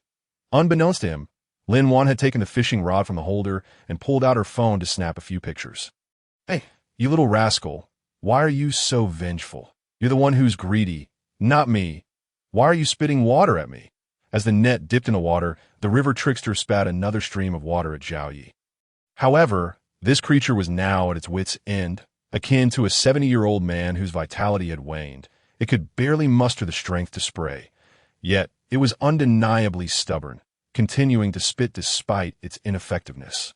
Zhao Yi even suspected that it was attempting to spit its last breath in a futile attempt to perish alongside him. All right, river trickster, you're a good little one. Just wait until daddy saves you. And I'll apply some medicine, and you won't feel any pain, okay?" Watching the creature incessantly spit, Zhao Yi was filled with trepidation and hurried to comfort it. Goodness, even normal fish wouldn't dare to act this way. If it keeps spitting, what if it coughs up blood? That would be the end for everyone. This worry gnawed at him. Zhao Yi swiftly scooped the river trickster into the net. He understood that every moment counted, and lingering would only heighten the danger. "Come on, up you go." With a deep breath, Zhao Yi exerted himself, dragging the hefty creature aboard with a surge of strength. Thankfully, with his physical prowess now at 16 points, his explosive strength was remarkable. If this were during the day, he might not have managed it. "Good little one, Daddy will remove the hook for you, And after applying the medicine, you 1T feel a thing. Without pausing to marvel at his newfound strength, Zhao Yi gently placed the river trickster on the deck, crouching down to extract the hook. Just then, a system notification sounded in his mind, leaving him momentarily frozen. Congratulations, host! You have caught a river dolphin weighing over 100 pounds. You have gained 10,000 experience points, 20,000 fish currency, and a chance to fish on the Wild Forbidden Star. Would you like to proceed immediately? Wow, this river trickster has such generous rewards. Also, system, what does Wild Forbidden Star mean? The Wild Forbidden Star is a planet where humans cannot survive for extended periods due to its harsh conditions, since it has not been tampered with by human hands. It is home to various high-grade medicinal herbs, rare birds and beasts, and especially the 9-color fish. Even more precious longevity fish can be found there. Therefore, the Wild Forbidden Star is a mobile treasure trove for major corporations. And you, along with other employees from parallel worlds, are eligible for opportunities. The reason for being selected and trained by the company is to be dispatched to the desolate Forbidden Star to assist in the acquisition of resources. Naturally, while these resources are claimed by the company, you will also amass a substantial amount of promotion experience, fish catch currency, and various rewards. Furthermore, you need not worry about your safety, should you encounter any danger. This system will promptly transport you back, ensuring your life remains unthreatened. Oh, is that so? Zhao Yi nodded, finally resolving the doubts that had been weighing on his mind. He had previously wondered why the fish he caught were not taken away, only to receive rewards instead. It turned out they were waiting here, and oh wonder, it is said that there is no such thing as a free lunch. This statement rings true. By the way, system, how many days am I required to stay on this desolate Forbidden Star each time? With his queries clarified, Zhao Yi felt a twinge of concern about having to remain for too long. He certainly could not tell Lin Wan that he was going on a business trip to fish, could he? Based on your current physique, you can only stay on the desolate Forbidden Star for 3 days. Exceeding this duration would result in your body being ruptured by the planet's high-grade atmosphere. 3 days? That is quite a lengthy stay. If my physique improves in the future, will I need to stay even longer? Indeed, host, as your physique strengthens, your capacity to endure the high-grade atmosphere will also increase, thereby extending your stay. However, you needn't worry about time. The flow of time on the desolate Forbidden Star differs from that in your world. A day spent there equates to merely a minute passing in your world, so it will not impede your time with your wife and children at all. In that case, I have no issues with that. Oh, right, system. Is there any way to heal this street fish of my feet? Zhao Yi was elated, as long as it did not affect his time with his wife and children and posed no danger. Everything else was negotiable. However, he quickly recalled the large nuisance lying at his feet. If it were to die, he would not need to agonize over whether to go to the desolate Forbidden Star. Do not worry, host. The company's marketplace offers the finest fish therapy liquid, available for just 100 fish catch currency. Its effects will be immediate upon consumption. Oh, splendid. Then please procure a bottle for me swiftly. I need to get rid of this pest, as I feel a chill in my heart. Received. Purchase of fish therapy liquid successful. It has been stored in the system space and is available for retrieval at any time. Excellent. Take your rest. Zhao Yi nodded appreciatively and then exited the system. That moment, Lin Wan's anxious voice, tinged with a hint of tears, reached him. Dear, why are you in a daze? Hurry and remove the hook. It seems this little one is on the verge of collapse. Oh, right. I'm on it. Don't worry, I have medicine that will ensure it doesn't As he spoke, Zhao Yi gently pressed down on the street fish's soft head with one hand while beginning to remove the hook with the other. With a sudden plop, as Zhao Yi removed the fish hook, the street fish thrashed its tail in pain, causing the deck to thump loudly. Hang in there, good baby. Daddy is going to fetch the medicine for you. Just drink it, and you'll be fine, I promise. Seeing the street fish flail twice before starting to convulse, Zhao Yi's heart sank. He hurriedly rushed into the cockpit, returning mere seconds later with a small vial of medicine. He then gently opened the fish's mouth, softly reassuring it. Come on, good baby, open wide. We'll be better once we drink this medicine. Dear, is this medicine reliable? Shouldn't we call the authorities? Lin Wan, noticing that Zhao Yi held a bottle of transparent liquid without any label. Couldn't he help but feel anxious in accidental death? While fishing was unfortunate, but not fatal. However, if this medicine led to a fatality, the implications would be dire. Rest assured, this medicine was entrusted to me by my master before his passing. I've carried it with me ever since that. It has no effect on humans, but works wonders for fish. After comforting Lin Wan, Zhao Yi wasted no time, prying the fish's mouth wider and pouring the medicine inside. Suddenly, an urgent alarm blared from a distance. What the? The police have really arrived. Zhao Yi was taken aback, instinctively standing up to look in the direction of the alarm. Dear, hurry to the cockpit, stay inside, and take care of the children. Seeing this scene, Lin Wan's face turned pale. Yet without hesitation, she chose to help Zhao Yi take the blame. System. How long until the medicine takes effect? Zhao Yi ignored Lin Wan's words and urgently communicated with the system in his mind. This was happening too quickly, leaving him somewhat flustered. If he were apprehended before the street fish recovered, it would suffer greatly. Host, do not fret. It will take only 5 minutes for the medicine to take effect. 5 minutes? How can I not be anxious? At this rate, I'll be in handcuffs. Zhao Yi was exasperated but refrained from saying more. 5 minutes should be manageable. Wife, listen to me. Please go to the room and watch television with the children. I will handle this. If the police question you, just say you know nothing. I assure you, everything will be fine. Trust me. Saying this, Zhao Yi didn't wait for Lin Wan's response and pulled her into the cockpit. Then retrieved a cloth to clean the bloodstains. This needed to be cleaned thoroughly. Otherwise, the sight of the street fish would seem too tragic and could easily lead to misunderstandings. As time ticked by. Once Zhao Yi had cleared the blood from the street fish's mouth, the police boat had just arrived. Hello, comrade. We are from the fisheries department. May I ask if you have caught a Yangtze River dolphin? What is its current condition? Is it in any life-threatening danger? As the boat came to a halt, a tall, middle-aged man in uniform stood at the bow, solemnly questioning Zhao Yi. Oh, hello. Yes, there's a Yangtze River dolphin. But I did not catch it. It seems this creature was being chased by something and, in its panic, leapt onto my boat, where it fainted. Zhao Yi spoke with wide eyes, fabricating a story without a hint of guilt. He had no choice. Lying was necessary. If these individuals discovered that he had knocked the street fish out with a hook, he would undoubtedly be facing days in handcuffs. He was planning to take his wife and children to an amusement park tomorrow, and certainly did not want to partake in the state's hospitality. Of course, he wasn't concerned about these people uncovering his deception. As he had just cleaned the blood, the medicine's effect had already begun to take hold. The injuries caused by the fishhook were healed, leaving no trace behind. Otherwise, he wouldn't dare to speak so confidently. Being chased, and it jumped onto your boat and fainted? Hearing Zhao Yi's words, the tall middle-aged man, raised an eyebrow, as if to say, Do you think I'm a fool? He then asked Zhao Yi, Comrade, do you believe I'm gullible? Such an outlandish tale. Do you even believe it yourself?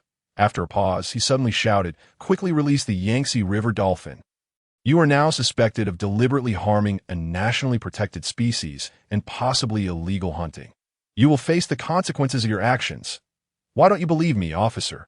I am a law-abiding citizen and never tell lies. If you don't believe me, you can come aboard and see for yourself. It's right on the deck, and I haven't touched it at all. Zhao Yi remained calm, his demeanor unfazed.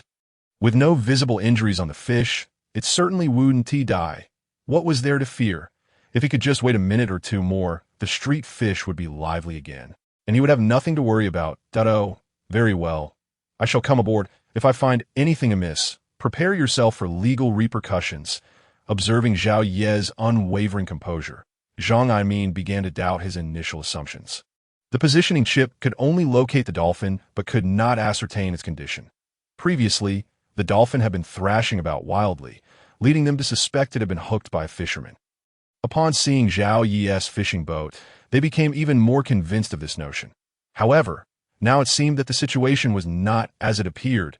Was it truly as this young man claimed, that it had leapt onto his boat in sheer panic? Such a situation is not entirely implausible. However, given his extensive experience in the world, he is more inclined to believe that the young man has indeed caught the river dolphin. Regardless of whether it was caught or jumped, a mere glance will reveal the truth. If it jumped, he will have nothing to say. However, if it was truly caught by the young man, he shall ensure that the young man experiences the just and rigorous nature of the law. Contemplating this, Zhang Aimin expertly set up the ladder and swiftly ascended to Zhao Ye's boat. Following him was a middle-aged female police officer, carrying a medicine kit, who climbed aboard right after him. "Ladies and gentlemen, this way, please. The river dolphin is over there. Do conduct a thorough examination to avoid wrongfully accusing an innocent. To be honest, I was fishing earlier, but this little creature was flailing about so wildly that I couldn't catch a single fish. And I felt quite helpless." Upon seeing the two ascend, Zhao Yi quickly pointed to the river dolphin on the ground, wearing an expression tinged with a hint of grievance. His acting skills were in full display, akin to a leading actor. There are no wounds on its mouth, so it indeed wasn't caught, but there seems to be a faint scent of blood. After inspecting, Zhang Aimin uncertainly addressed the middle-aged woman. "Please check the dolphin's body to see if there are any injuries." "All right." The woman nodded, promptly opening the medicine kit and beginning her examination. After a while, she relaxed her furrowed brows and nodded. "No injuries. It has indeed fainted." "See, I wasn't lying." Zhao Yi breathed a sigh of relief upon hearing this, quickly nodding and saying, "It jumped up on its own and fainted. That's exactly what happened. As a Chinese citizen, how could I possibly engage in illegal activities?" He paused for a moment before hastily urging, "Well then, officers, since it has been confirmed that the dolphin is fine, shall we take it away now? It's getting late. Let us all return home and get some rest." This street urchin was like a ticking time bomb, and Zhao Yi wished to send it away as quickly as possible, wanting to see it disappear from his sight. However, fate had other plans. Just as Zhao Yi finished speaking, the river dolphin lying on the deck suddenly awakened. Instantly, it began calling out toward Zhao Yi, its mouth opening and closing, making Zhao Yi suspect that it was spitting at him. "Hey, you little rascal, you really hold a grudge, don't you? You're such an ingrate. After eating my bait and drinking my medicine, you wake up not to express gratitude, but to spit at your father. How outrageous." Witnessing this scene, Zhao Yi couldn't help but roll his eyes and mutter, "Lucky for you. You're protected by the state. Otherwise, I would toss you into the river, then caught you again, healed you, tossed you again, and caught you again, just to teach you a lesson. All right, comrade, we apologize for our previous rude behavior and we're sorry for the disturbance. Since the dolphin has awakened, we shall place it back in the river and take our leave." Zhao Yi's voice was barely audible, but Zhang Aimin and the others, upon hearing that the dolphin was awake, felt they had indeed misunderstood Zhao Yi. They quickly straightened their legs, stood tall, and smiled as they saluted Zhao Yi, expressing their apologies that, the police and the public are one family. It's my duty to protect it. Since it boarded my vessel, I have an obligation to safeguard it. Should another incident arise, I will notify you at once. After all, I am also a Chinese citizen, and protecting it is my responsibility." Observing this, Zhao Yi hurriedly waved his hands that he hadn't felt embarrassed when he was lying earlier, but now he felt a bit sheepish. Here he was, a criminal, and yet the police were apologizing to him. What a twist. "Well said. That is truly commendable as a Chinese citizen. We should respect our elders and care for the young, as well as protect animals. Young man, you are commendable. I apologize once more for my unreasonable actions." "Oh my goodness, how sincere you are, elder brother. I can hardly bear such kindness. I feel utterly ashamed. Please don't apologize any further. If you keep this up, I might just feel compelled to confess." Seeing Zhang Aimin straighten his legs again and salute, Zhao Yi's face flushed even more that moment. He contemplated confessing and seeking leniency. Fortunately, he remained rational and suppressed his embarrassment, swiftly shifting the topic. "Officer, let us quickly return this little fellow to the river. We wouldn't want it to die of thirst. That would be a grave sin." You're right. We must hasten to return it to the river. If it dies of thirst, we would truly become eternal sinners." Upon hearing Zhao Yi's reminder, Zhang Aimin came to his senses, smacking his forehead, and immediately called out to the middle-aged woman to lift the dolphin. "Hey, you two, let me handle this," as the two prepared to act. Zhao Yi quickly stepped forward, scooped up the river dolphin, and walked to the edge of the boat to set it down. He already felt quite guilty if he made them handle the release. He would truly be a terrible person. "Young man, you have quite the strength. Very well. We shall take our leave now. My name is Zhang Aimin. Let us exchange contact information, should we encounter a similar situation again." Please notify us promptly. Seeing Zhao Yi take over their task, Zhang Aimin smiled in praise, then took out his phone to show Zhao Yi. Sure, I'll add you that if something arises again, I will certainly inform you at the earliest opportunity. Zhao Yi nodded, quickly retrieving his phone to add Zhang Aimin. After exchanging contact information, Zhang Aimin and the others returned along the ladder, soon departing on their boat. Zhao Yi stood at the edge of the boat, waving until their vessel vanished from sight, finally exhaling a breath of relief. Lying is truly uncomfortable, yet in society, one often finds themselves compelled to do so, which can be quite frustrating. Darling, you're incredible. You even dared to deceive the police. Tell me, have you often deceived me in the past? At that moment, Lin Wan's soft voice suddenly rang out. What? Did you hear everything just now? Zhao Yi was taken aback, instinctively turning around to see Lin Wan, who had somehow appeared behind him, gazing at him with an amused expression. Of course, Lin Wan nodded. I stood by the cabin door the entire time. Every word you said was crystal clear to me. As a devoted wife, she could not allow her husband to face danger alone. After Zhao Yi took the cloth and stepped out, she quietly followed him to the cabin door, eavesdropping and ready to play the part of the beauty, saving her hero. Unexpectedly, the heroic rescue did not unfold, but instead, she witnessed a grand performance of bold-faced lies. Goodness, you spoke those lies so convincingly. Had I not known beforehand, I might have believed you to that moment. She began to suspect whether Zhao Yi had frequently deceived her in the past. As soon as the police left, she stealthily approached Zhao Yi from behind and half-jokingly asked him, "Ha! My dear, the moon is exceptionally round tonight. Shall we continue fishing and enjoy the moonlight?" Zhao Yi, unaware of Lin Wan's thoughts, felt a twinge of guilt upon seeing her teasing expression. Thus, he hastily laughed and attempted to divert the topic. There was no denying that he had told his fair share of lies, albeit well-intentioned ones. Oh, where's the moon? I don't see it. Lin Wan stifled her laughter, pointing at the sky in a teasing manner. What? No moon. Upon hearing this, Zhao Yi instinctively looked up, only to find the sky pitch black, devoid of any trace of the moon. This was rather awkward. Scratching his head, then scratching it again to that moment. Even Zhao Yi, with his thick skin, felt a bit flustered, ultimately resorting to scratching his head to mask his embarrassment. You really are something else, dear. It seems I will have to scrutinize your words from now on. Otherwise, if you deceive me, and I end up counting money for you, I would become the foolish stereotype others speak of. Coughed at, oh, my dear, how could you say such a thing about me? Upon hearing this, Zhao Yi quickly coughed twice to conceal his embarrassment, then with a serious demeanor declared, what I said to the police was not a lie. It was a strategic omission, and it was for their own good. All right. Imagine, if I were to speak the truth, wouldn't the police officer have to educate me for a couple of hours? Not only would it be a waste of breath, but it would also consume precious time. With that time, wouldn't it be more delightful for the officer to return home and embrace his wife in slumber? After a pause, Zhao Yi gazed deeply at Lin Wan, then shifted his tone. Moreover, I can solemnly swear that I have never truly deceived you. Even if there were instances, they were but benevolent lies. Therefore, regarding deceit, you can place your complete trust in your husband. Alas, your tongue is so skilled that it could persuade even the deceased to rise again. In the past, I was a Na'vi girl, easily swayed by your silver tongue. Lin Wan pretended to sigh dramatically, her expression melancholic. Let this one slide. But next time, you must not lie again, especially not to me, and certainly not in front of our children. I fear they might learn from you and become little masters of deceit. Very well. Should such a situation arise again, I shall allow the police to take me away for a proper lesson, and perhaps enjoy a complimentary meal in the process.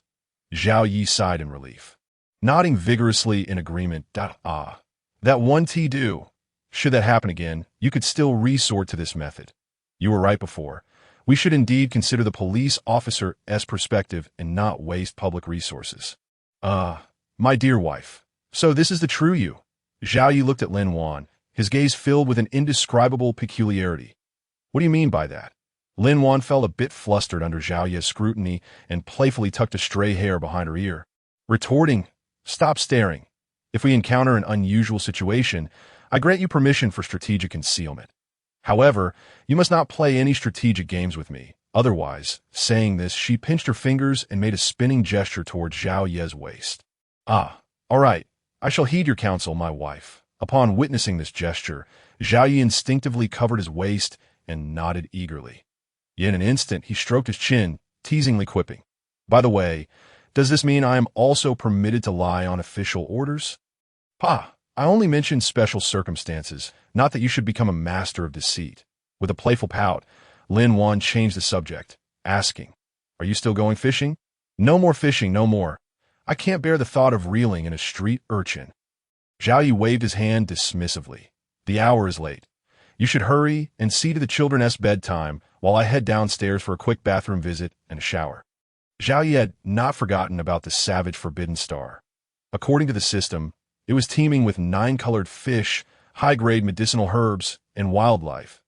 He was hoping to make a significant profit, and if possible, bring back a couple of small beasts that the children would surely adore. All right then, I shall also head up for a shower. I feel all sticky. Lin Wan, unsuspecting, nodded and made her way to the top floor. After watching Lin Wan depart, Zhao Yi tidied up his belongings and quickly descended the stairs to the ground floor. Entering the bathroom, he promptly locked the door. Ahem. System, I wish to venture to the savage forbidden star. Sitting on the toilet seat, Zhao Yi took a deep breath and commanded the system. Beep. Acknowledged, initiating teleportation. As the system's voice concluded, Zhao Yi felt darkness envelop him, and upon reopening his eyes, he found himself in a different realm. It was daytime. Looking up, he saw a brilliant blue sky adorned with fluffy white clouds, as if he had stepped into a celestial paradise. Upon witnessing this scene, Zhao Yi couldn't help but inhale deeply. With that breath, he felt an unexpected lightness in his body. However, before he could fully relish the sensation, he suddenly felt a pressure in his lungs, a sensation akin to bursting. System, what is happening? My lungs 1T explode. Will they? Panic surged within him, prompting Zhao Yi to urgently communicate with the system. Beep. There is no need for alarm. Host, it is normal to experience such an adjustment phase upon first entering the savage forbidden star. Once you acclimate to the advanced air, this sensation will cease. When you next experience this feeling, it will signal that your body has reached its limit and requires a return to the original world. Oh, I see. Now I understand. Zhao Yi exhaled in relief, nodded, and then, despite the swelling in his lungs, began to survey his surroundings. Before him lay a sprawling range of mountains and dense forests. Lush underbrush and towering trees surrounded him, occasionally accompanied by the distant growls of wild beasts, reminding Zhao Yi of the primitive forests he had seen on television. In truth, this was a primal wilderness, far more terrifying than what he had witnessed on screen. System, I require your assistance. Faced with such a daunting environment, Zhao Yi felt utterly helpless, relying solely on the system for support. Without its aid, he doubted he could even locate a small puddle. Beep. Apologies, host. Due to the unique nature of the savage forbidden star, the system's teleportation energy cannot function normally, hence I cannot provide you with much assistance. Since entering the savage forbidden star, I can only offer you limited informational aid, along with a top-tier fishing rod, a spatial fish net, and 3 survival tools. Furthermore, from this moment onward, the company's marketplace will be closed, and you will no longer be able to purchase food or other items. This means that within the savage forbidden star, you must rely solely on your own survival. What the hell? Is this not akin to forcing me into a survival game? After hearing the system's words, Zhao Yi was taken aback. As an ordinary person from the modern world, he had never experienced wilderness survival. How could he possibly endure such a harsh environment? The growls of beasts echoed in his ears, and at that moment, Zhao Yi couldn't help but feel the urge to relieve himself. This system is truly a treacherous trickster. Had he known it would be like this, he wouldn't have entered even if it cost him his life. Yet, it seemed there might still be time to retreat. Right? Thinking this, Zhao Yi quietly inquired of the system. System, is it possible for me to return now? Beep. Yes, however, upon your return, the system will be unbound, and you will be dismissed from the company, facing consequences for your prior breach of contract. Consequently, all you have received from the company will be reclaimed. What the hell? Is this how you play? Hearing the system's response, Zhao Yi couldn't help but curse. Heartless company, consuming people without leaving a bone. This is a treacherous scheme. At that moment, Zhao Yi felt utterly frustrated. He had initially thought it would be a relaxing fishing endeavor, and now it had transformed into a struggle for survival in an alien wilderness. With no option to decline, this was truly a matter of life and death. Heartless system, let me ask you, if I choose not to enter next time, will I be safe? After venting his frustration, Zhao Yi calmed down and posed the question to the system that if that were the case, then he would endure this time. At worst, he wouldn't return again, leaving the company powerless against him. Right, beep. The host must enter the Savage Forbidden Star every 10 days to complete the fundamental task, catch one fish, or face termination for breach of contract. What the hell? This is literally denying me a way out. Zhao Yi felt the urge to curse again, but ultimately restrained himself, asking, so, does that mean I must continue this indefinitely? As long as I don't comply, I will face termination. Beep. Not quite. Host said as long as you can surpass the fishing president and be promoted to a company director. You will then be the boss, and you may choose whether or not to work without anyone overseeing you. I could even be promoted to boss. Zhao Ye's eyes sparkled, and his earlier gloom evaporated in an instant. Damn it, to ascend to the position of boss and enjoy a life of leisure. I shall give it my all. With newfound determination, Zhao Yi exclaimed to the system, System, what are those 3 survival tools? Hurry and provide them to me. I am ready to commence my work. At that moment, Zhao Yi was filled with vigor. Survival? Compared to becoming the boss, that was merely a piece of cake. Beep, the 3 tools are an axe, a Juga crossbow, and a dog-beating stick. Would you like to retrieve them now? What the hell? I can understand the axe and the Juga crossbow, but what on earth is a dog-beating stick? Zhao Yi exclaimed in dissatisfaction. No way. Change it for something else. I can simply grab a branch if I need a stick. Beep that I'm sorry, host, but these are standard beginner tools and cannot be exchanged. Would you like to retrieve them all? Ugh, who made that rule? Who has such a ridiculous mindset? In this wilderness, where am I supposed to find a dog to beat? This is utterly absurd. One day, when I ascend to the position of a boss, I shall undoubtedly make a change, switching to a shotgun. Even a tiger would have to kneel. Zhao Yi, in exasperation, muttered under his breath, then sighed helplessly. Alas, just fetch me the dog-beating stick. I'm quite curious to see what audacity allows something to bear such a ferocious name. Ding. Acknowledged. His as the system spoke. A verdant stick materialized before Zhao Yi, piercing the ground with a soft thud. The stick was over 1 meter in length, with a block of reddish-brown, multifaceted flesh at the end. Remarkably, it did possess a hint of the essence of a dog-beating stick. But he swung it a few times, and the rush of wind was invigorating. It felt quite substantial and commanding. Striking a dog with this, it would undoubtedly inflict considerable pain. Not bad. Truly, it lives up to the company's provision. There's something to it. Whether it can beat a dog or not, at least it should suffice to probe through the underbrush or drive away snakes and vermin. Nodding in satisfaction, Zhao Yi swung the dog-beating stick once more and proceeded without delay. As he made his way along the foot of the mountain, he brandished the stick, tapping against the bushes ahead. Each strike was startling, and lo and behold, there were indeed numerous snakes and vermin lurking about. Oh dear, where is the water? At this rate, I shall perish from thirst. Time passed, and after nearly 2 hours of walking, Zhao Yi found himself parched, fatigued, and irritable. Although he had never experienced wilderness survival, he understood the urgency of locating a water source. Yet, after 2 hours traversing the mountain range, he had not encountered even a small puddle, which was utterly disheartening. Were it not for the allure of the boss position, were it not for the reluctance to abandon the good life he had finally attained, he would have considered returning immediately. This was unbearable. Should I ascend the mountain for a better view? After a moment's hesitation, Zhao Yi cast his gaze towards the peaks. Roar.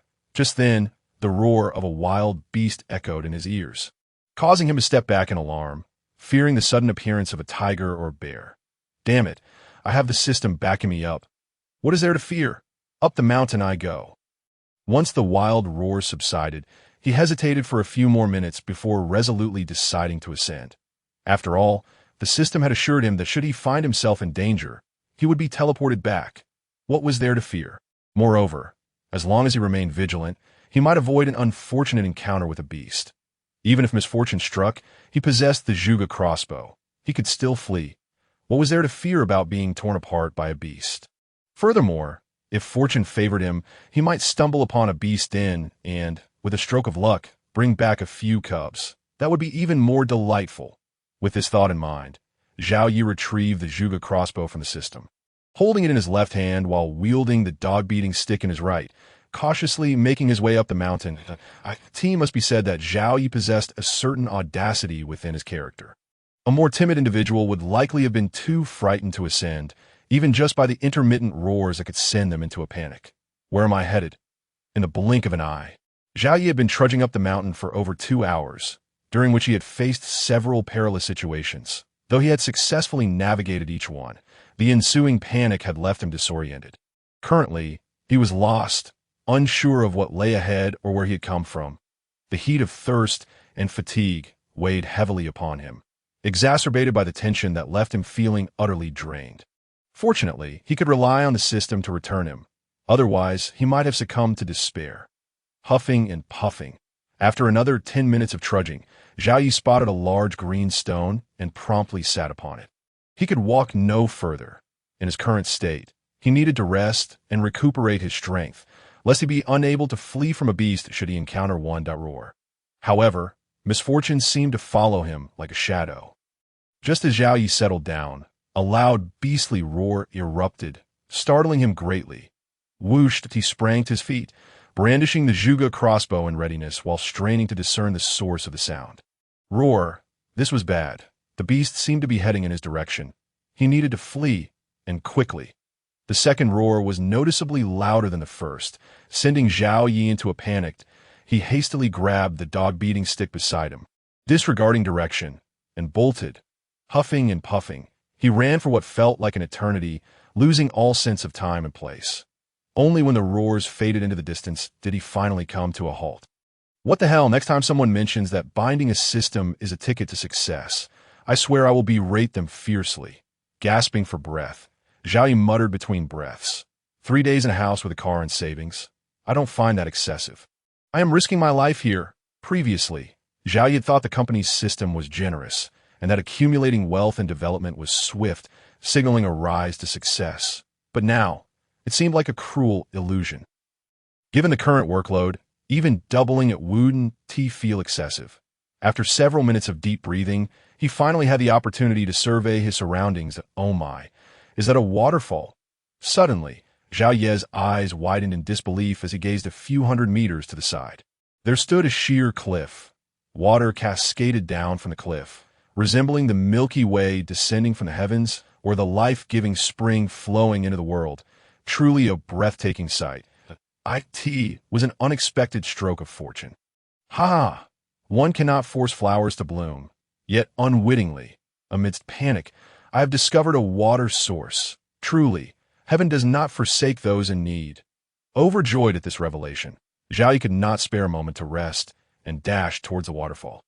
Splashing sounds grew louder as he approached, and he could clearly hear the sound of water, a welcome relief that eased his anxious heart. Earlier, he had worried weather fatigue had conjured illusions, but now, it was evident that everything was real at last. He reached the vicinity to his surprise. This was a cave river, one end leading into a modest cave. He had no idea how deep it was or whether it had an end, while the other end seemed to stretch infinitely, leading to an unknown destination at this moment. However, he cared little for where it led. All he desired was to drink deeply, to quench his thirst to the point of bursting. Glug glug. After stowing his gear, Zhao Yi cautiously made his way down the not-so-steep cliff towards the riverbank. Finally, he reached the water's edge, savoring the long-awaited mountain spring water. Its taste was indescribably delightful.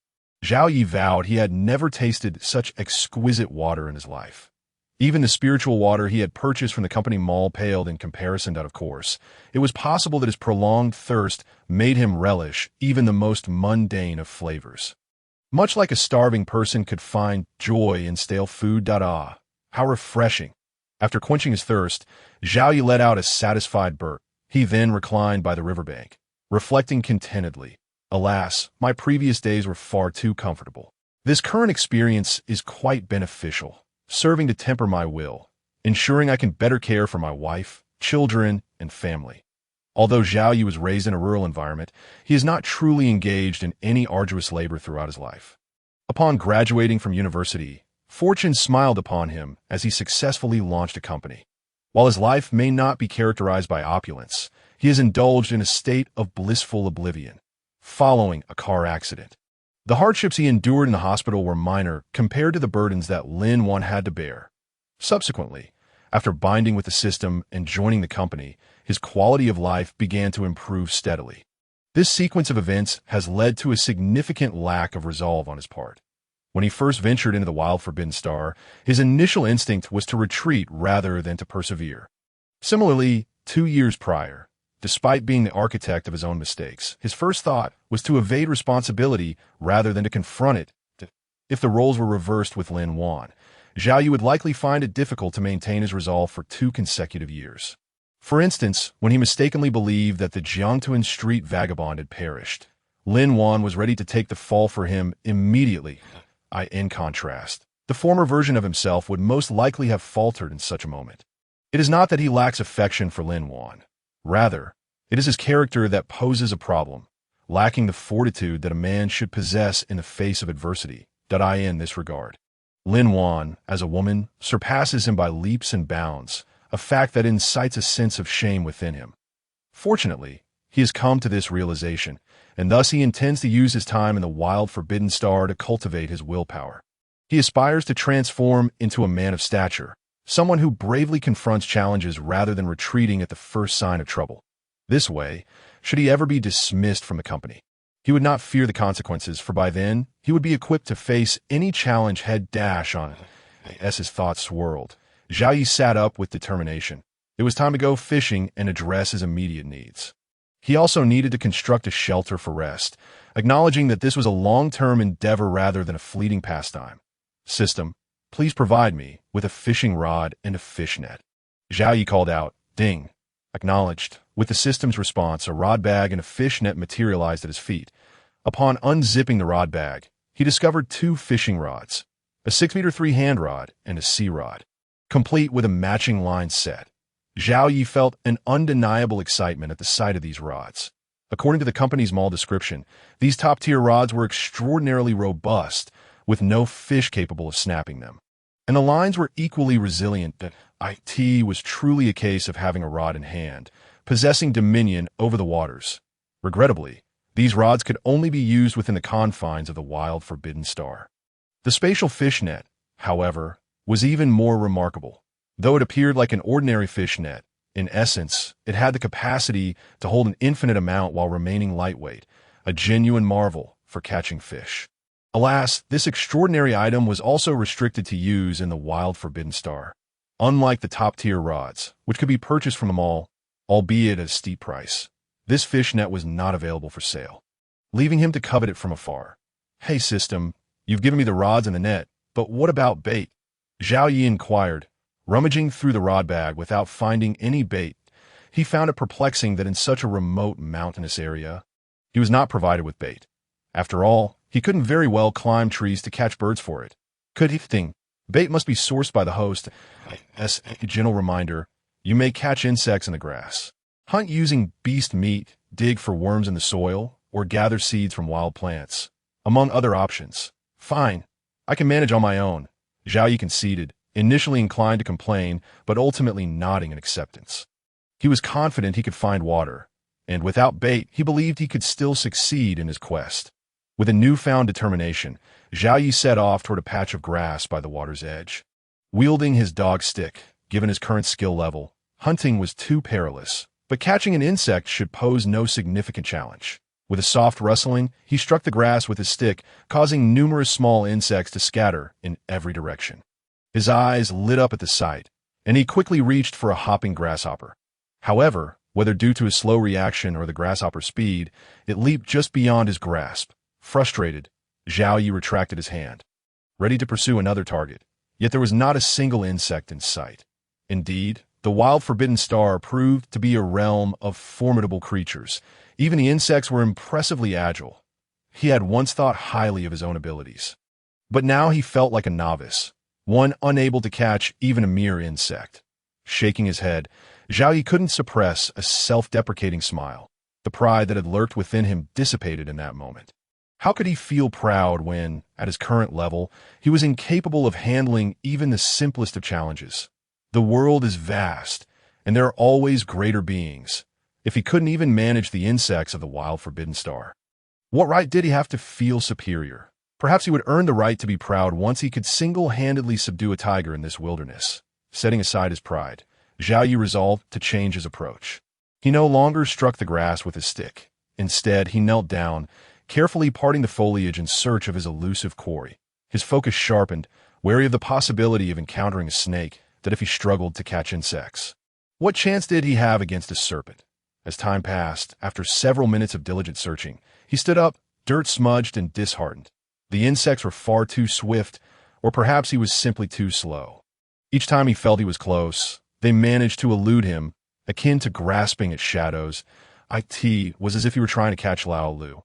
He always felt he could capture it, yet it remained just out of reach.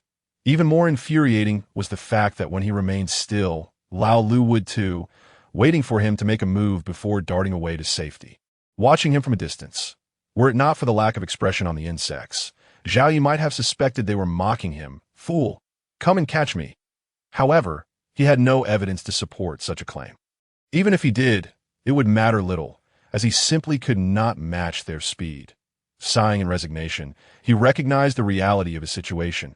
Given his current physical capabilities, in this wild, forbidden star, he could only prey on the immobile plants. Realizing this, he decided against digging for worms. If the insects proved challenging, how much more difficult could it be to find worms? Lacking the necessary tools, only possessing an axe, who could say if he would even succeed? Thus, it was wiser to seek out fruits or seeds from plants. At least these would not run away. With a resolve to act, Zhao Yi brushed off the grass from his clothes, grasping his dog's stick as he set off once more. After a leisurely stroll punctuated by stops, he finally brightened at the sight of something promising: beans. Indeed, he had stumbled upon several wild edamame plants. The stalks towered over those cultivated back home, and the plump, green crescent-shaped pods were an inviting sight. Plucking one, he opened it to reveal beans the size of his pinky finger, glistening and resembling tiny green silkworms. Had he not known better, he might have thought he had discovered some legendary ingredient from a martial arts novel. Glug, system. Can I eat this? Zhao Yi couldn't help but swallow hard, his stomach growling after hours of searching. Although he had quenching his thirst, it did little to satisfy his hunger. Now, faced with such tempting beans, he genuinely wished to sample a few. Edible. All flora and fauna within the wild forbidden star have absorbed high-quality air throughout their growth, resulting in exceptionally rich nutrients. Thus, not only is it edible, but consuming it will also enhance your physical condition. Why didn't you say so earlier? Upon hearing Zhao Ye's words, he couldn't help but roll his eyes. Had he known earlier, he would have plucked a handful of grass to eat, thus avoiding the predicament of running with an empty stomach. However, it was not too late. After all, there were beans to consume, which were certainly preferable to grass. With a satisfying crunch, he tossed a bean into his mouth, chewed a few times, and swallowed. The flavor was rather unimpressive, given that it was raw, but there was indeed a subtle warmth spreading through his body, minute, yet undeniably present. Instinctively, he opened the employee information sheet to check. Company: Multiverse Fishing Group, Blue Star Branch-Bound System. ID 95, 27 employee, Zhao Yi employee level. Fishing Supervisor 1-400-010-0000, subordinates. 1 formal worker can recruit 3 additional formal workers, 1 team leader, salary, 1,000 yuan per hour attendance. 3 days physical condition, 16. 001. Normal is 10. Skills: God level culinary arts, God level driving, God level stock trading, God level martial arts items. 1 set of folding kitchenware, 1 set of Jianglan banquet, 1 Raptor vehicle, 1 BMW Mimi, bait formulation, 1 set of small bait production persona lottery. 0 tasks. None fish catch currency, 22,000. Not bad. Consuming 100 beans could enhance one's physique by a point. There should be more than 100 beans here, so increasing his physical condition by 1 point shouldn't be an issue. Upon noticing the increment of 0.001 in his physical condition, Zhao Yi felt a surge of joy. Although it could not compare to the physical enhancement liquid, this was free, definitely more appealing than spending money. With these thoughts in mind, Zhao Yi eagerly reached out to pluck the bean pods that a few plants yielded only dozens of pods, which he quickly harvested. After shedding his clothes and wrapping the pods, he hummed a little tune as he made his way to the riverbank. Next, he would fish while munching on beans to bolster his physique. It was a pity that he had neither a pot nor fire. Otherwise, the taste would surely be exquisite. Before long, he returned to the riverbank. Without a moment's pause, he picked up his fishing rod, secured the line, and attached a bean before preparing to cast. However, when he instinctively activated the fish radar, he was dismayed to find it non-functional. Alarmed, Zhao Yi quickly inquired of the system. System, what is going on? Is the fish radar not operational here? Without the fish radar, he would have to rely solely on fate, which was far too inefficient. How much could he possibly catch in a day? It might not even compare to the beans he had just harvested. Beep. Yes, host, apart from your inherent abilities, other external powers cannot be utilized in this desolate, forbidden star. The fish radar also requires energy from this system, thus it cannot be activated here. Oh dear, Zhao Yi murmured, nodding in resignation. And no wonder the old saying goes, rely on mountains, and the mountains may collapse. Depend on people, and they may flee to IT. Seems this adage applies to systems as well. A real scam. Well, forget it. Without the system, I still manage to find a water source, discover beans, and surely I can catch some fish too? With this thought, Zhao Yi ceased to dwell on it, gripping his rod with his right hand and holding the fish hook with his left, casting it leisurely into the water.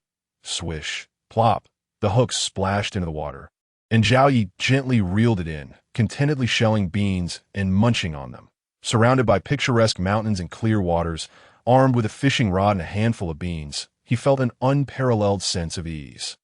As time flowed steadily by, after consuming over 100 beans, he finally noticed an increase of 1 point in his physique when the bobber in the water signaled a bite.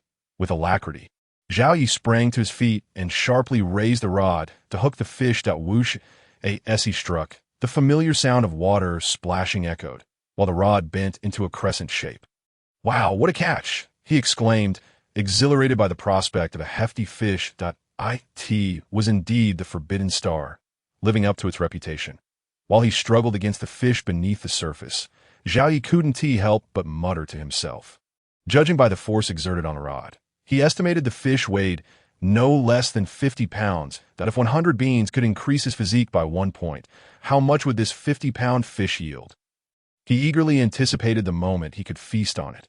After an hour of tugging and maneuvering, he finally coaxed the fish to the surface. Gazing at the thrashing creature, Zhao Yi marveled. Goodness, this forbidden star truly is remarkable. Even a grass carp can grow to such a size. If I were to bring this back to Blue Star, it would surely astound all the fishing enthusiasts. In Blue Star, a grass carp weighing 20 to 30 pounds was already considered rarity, while this one appeared to exceed a meter in length. As for its weight, Zhao Yi couldn't ascertain it completely as it had not yet emerged from the water, but based on the resistance, it was undoubtedly over 50 pounds. Who wouldn't envy such a catch? After a few more minutes of struggle, the massive grass carp finally surfaced, exposing its belly. Oh my, a tricolored one right off the bat. Ha ha ha, this resource is simply astonishing. Upon seeing the shimmering scales of the carp, Zhao Yi burst with joy. The system had not deceived him. This forbidden star was indeed a paradise for anglers. Such resources, if fishing enthusiasts from Blue Star were to enter this realm, they would conquer even the Himalayas, let alone these mere mountains. Oh wait, system, did you forget to provide me with a landing net? How am I supposed to haul such a massive creature ashore without one? After a moment of laughter, Zhao Yi quickly reeled in the line. Before long, he managed to drag the large grass carp to the shore, but when he instinctively searched for the landing net, he was left dumbfounded. It suddenly dawned on him that the system had not equipped him with a net. Beep. Landing net available. The host can directly transfer this fish to the system, which will yield 10,000 points of promotion experience, 10,000 fish catch currency, and an additional 10 days of lifespan value. What the heck? Is the system playing tricks on me? Zhao Yi exclaimed, his face contorted with dissatisfaction. Are you deliberately withholding the landing net to prevent me from bringing it ashore? forcing me to return it to the company. Beep. Apologies, host. This is company policy and not a decision that I, as a mere system, can influence. May I ask, do you wish to return this fish to the company? Humph, don't be hasty. First, tell me what this 10 days of lifespan value means. Zhao Yi huffed. Though he didn't press further, life was riddled with schemes. The fact that such a large company could play tricks on a small employee was hardly surprising to IT was perhaps his lot to endure such treatment. But he mused that one day, when he rose to a managerial position, he might change things. Of course, if that day were to come, he likely wouldn't change a thing, for he would then be a boss himself. Who would have a few tricks up their sleeve? Beep. Returning to the host, lifespan value, as the name suggests, increases one's lifespan. 10 days of lifespan value can extend your life by 10 days, which you can allocate to yourself or others. Oh, is it really that impressive? Zhao Yi's eyes lit up, and he greedily inquired, so if I continuously possess lifespan value, doesn't that mean I could achieve immortality? Beep. Indeed, host. Theoretically, it is possible that in the world where the company headquarters is located, ordinary individuals can live for 1 to 200 years. Here, currency is essentially lifespan value. Should you rise to the position of director, you will encounter a vastly different world. Splendid. Quickly take this fish away. I eagerly await that day. Who wouldn't desire immortality? He hadn't considered it before, knowing it to be unattainable, but now the opportunity lay before him, and he was determined to strive for it. Even if he couldn't achieve immortality, living for a century or two was undeniably appealing, provided he could share that life with his wife and family. If he were to live forever alone, what would be the point of immortality? As for eating fish, he could wait until he caught something less valuable. After all, what could possibly compare to the allure of extending one's life? Ding! The reward has been dispersed, and the employee information sheet has been updated with the lifespan value. Please check host, company, Wanjie Fishing Group, Blue Star Branch, System ID, 9527, employee, Zhao Yi, lifespan, 32 years, lifespan value, 10 days. Employee level, fishing supervisor, 2400100000, subordinate, 1 regular employee can recruit 3 regular employees, 1 team leader, salary, 1,000 yuan per hour, can convert lifespan value at 0.1 days per hour. Attendance, 3 days. Physical condition, 17. Normal is 10. Skills, divine culinary arts, divine driving, divine stock trading, divine martial arts. Items, a set of folding kitchenware, a set of Zhonglong banquet, 1 Falcon vehicle, 1 BMW Mini, bait formula, a set of small bait production personnel. Lottery, 0. Tasks, none. Fish catch currency, 32,000. What the heck, system? Are you kidding me? With my current physical condition, I can only live until 62. Upon seeing the updated remaining lifespan, Zhao Yi felt a jolt of disbelief. This is utterly absurd. A physical condition of 17, feeling as if I could take down a cow. How could it possibly mean I have only 30 years left? Nowadays, people generally live to be 70 or 80. After all this, I am still below the normal level. This must be a mistake. It has to be a mistake. Ding. Physical condition does not determine lifespan limits. Genetics do, according to this system's advanced technology assessment. Host, you indeed only have 32 years of lifespan remaining. This is authoritative and beyond doubt. Genetics determine lifespan. Zhao Yu was momentarily stunned, and once he realized it, a look of panic crossed his face as he asked, "So, according to you, my parents won't live long either?" That is correct. One party's lifespan will not exceed the host by much. How could this be? Zhao Yu muttered in shock. My dad is 51 this year. My mom 50. If I follow this standard, doesn't that mean one of them has only 10 years left? The desire to care for one's parents, but being unable to do so, is a heavy burden. He had just started to gain success and hadn't yet had the chance to honor his parents, only to receive such devastating news. However, the silver lining is that he can now earn lifespan value to extend their lives. But for such a large grass carp, it only yields 10 days of lifespan value to this rate. Will he be able to keep up? Right, I also have fishing wages that can be converted into lifespan value.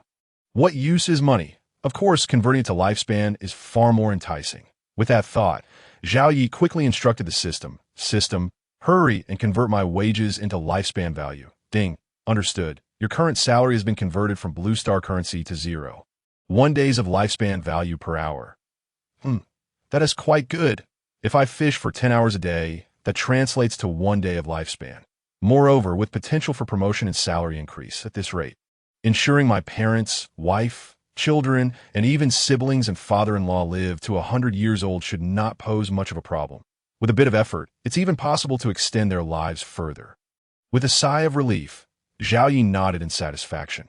However, in an instant, another question crossed his mind. He hastily asked the system, "By the way, system, does the fishing time in this wilderness forbidden star count as salary?" Ding. It does count. Host it. No matter where you fish, it all counts as salary. Additionally, the edamame you harvest can also be returned to the company, yielding 1 day of lifespan value for every 10 pounds. Along with other crops, medicinal herbs, fruits, and rare birds and beasts, as long as they are edible within the wilderness forbidden star. The company accepts these items. Zhao Yi inquired curiously, "System, can you tell me what use these items have for the company?" Ding. The company, of course, sells them. People need to eat, and the world where the company is located consists of ordinary individuals who also require sustenance. These high-quality items, having absorbed premium air since childhood, are highly sought after by the wealthy, and lifespan value. Oh, is that so? If you had mentioned this earlier, I might have gotten so excited upon hearing those beast roars that I would have charged in recklessly. With a stroke of luck, my Zhuge crossbow might have taken down a tiger, which would yield a significant amount of lifespan value. Zhao Yi nodded, then shook his head, his expression tinged with regret. Ding. Friendly reminder, please do not engage in reckless behavior, as with your current inability to even catch insects. Rushing in would only lead to your demise. 9527. You must be rather unpopular in the company system. Zhao Yi rolled his eyes. This ridiculous system. Why does it speak such harsh truths? Ding. How did you know? Host? Zhao Yi was surprised that the system responded. Hearing this, he immediately chuckled coldly, expressing disdain. It's because you're too honest. Next time, remember to refrain from speaking such blunt truths. Ding. Upon hearing the system's ding, but receiving no further response, Zhao Yi couldn't help but burst into laughter. Even the system was rendered speechless by him. Who else could rival that? Speaking of which, Zhao Yi was indeed a bit curious whether this system 9527 is human-controlled or merely a collection of data. Is there a possibility they might meet one day? Whoosh, plop. With such thoughts swirling his mind, Zhao Yi rehooked an edamame and cast it into the water. He refrained from asking the system this question, as knowing would hold no significance. It was better to retain a sense of anticipation. Swish, splash. Before long, Zhao Yi caught another fish. Raising the fishing rod, he found that this fish was not large, merely a two-colored bream weighing just over a pound. This little creature was swiftly lifted out of the water, and with a slight exertion, it was pulled onto the shore. Pitter-patter. System, how much is this fish worth? Zhao Yi pressed down on the lively two-colored bream and immediately inquired the system. Ding. Promotion experience. 200. Fish catch currency. 300. Lifespan value. 0.1 days. Frog's interest. That is too little, right? Zhao Yi shook his head while removing the hook, saying for such a meager amount, I might as well keep it for myself. I didn't eat enough of the beans earlier. Pausing, Zhao Yi licked his lips and murmured, I wonder if this two-colored bream, having absorbed premium air, tastes exquisite. IT should be better than the two-colored carp I had before. Right? With that, Zhao Yi tossed the two-colored bream into the fishkeeper already placed in the water. Picking up the fishing rod, he prepared to rebait and cast again, but after a moment's thought, he set it down. It was morning when he entered, and now it was already past noon. Having caught 2 fish, it was time to prepare for the long term. First, he needed to figure out how to make a stone pot and stone stove to cook meals and fill his belly. Next, he would have to chop wood to build a shelter. There was no choice. With so many wild beasts in the mountains, without a shelter, he would have to sleep in trees. Sleeping in trees for a day or 2 was manageable. But over time, that would not suffice. Thus, constructing a shelter was essential and needed to be done quickly. He certainly did not want to sleep in a tree and accidentally fall to his death. Moreover, sleeping in a tree is not entirely safe. Who knows if a snake might coil around his neck while he sleeps? Just think of the fear.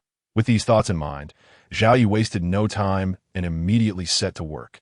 Perhaps due to his high luck attribute, after a brief search, he found a piece of bluestone slab, about an inch thick.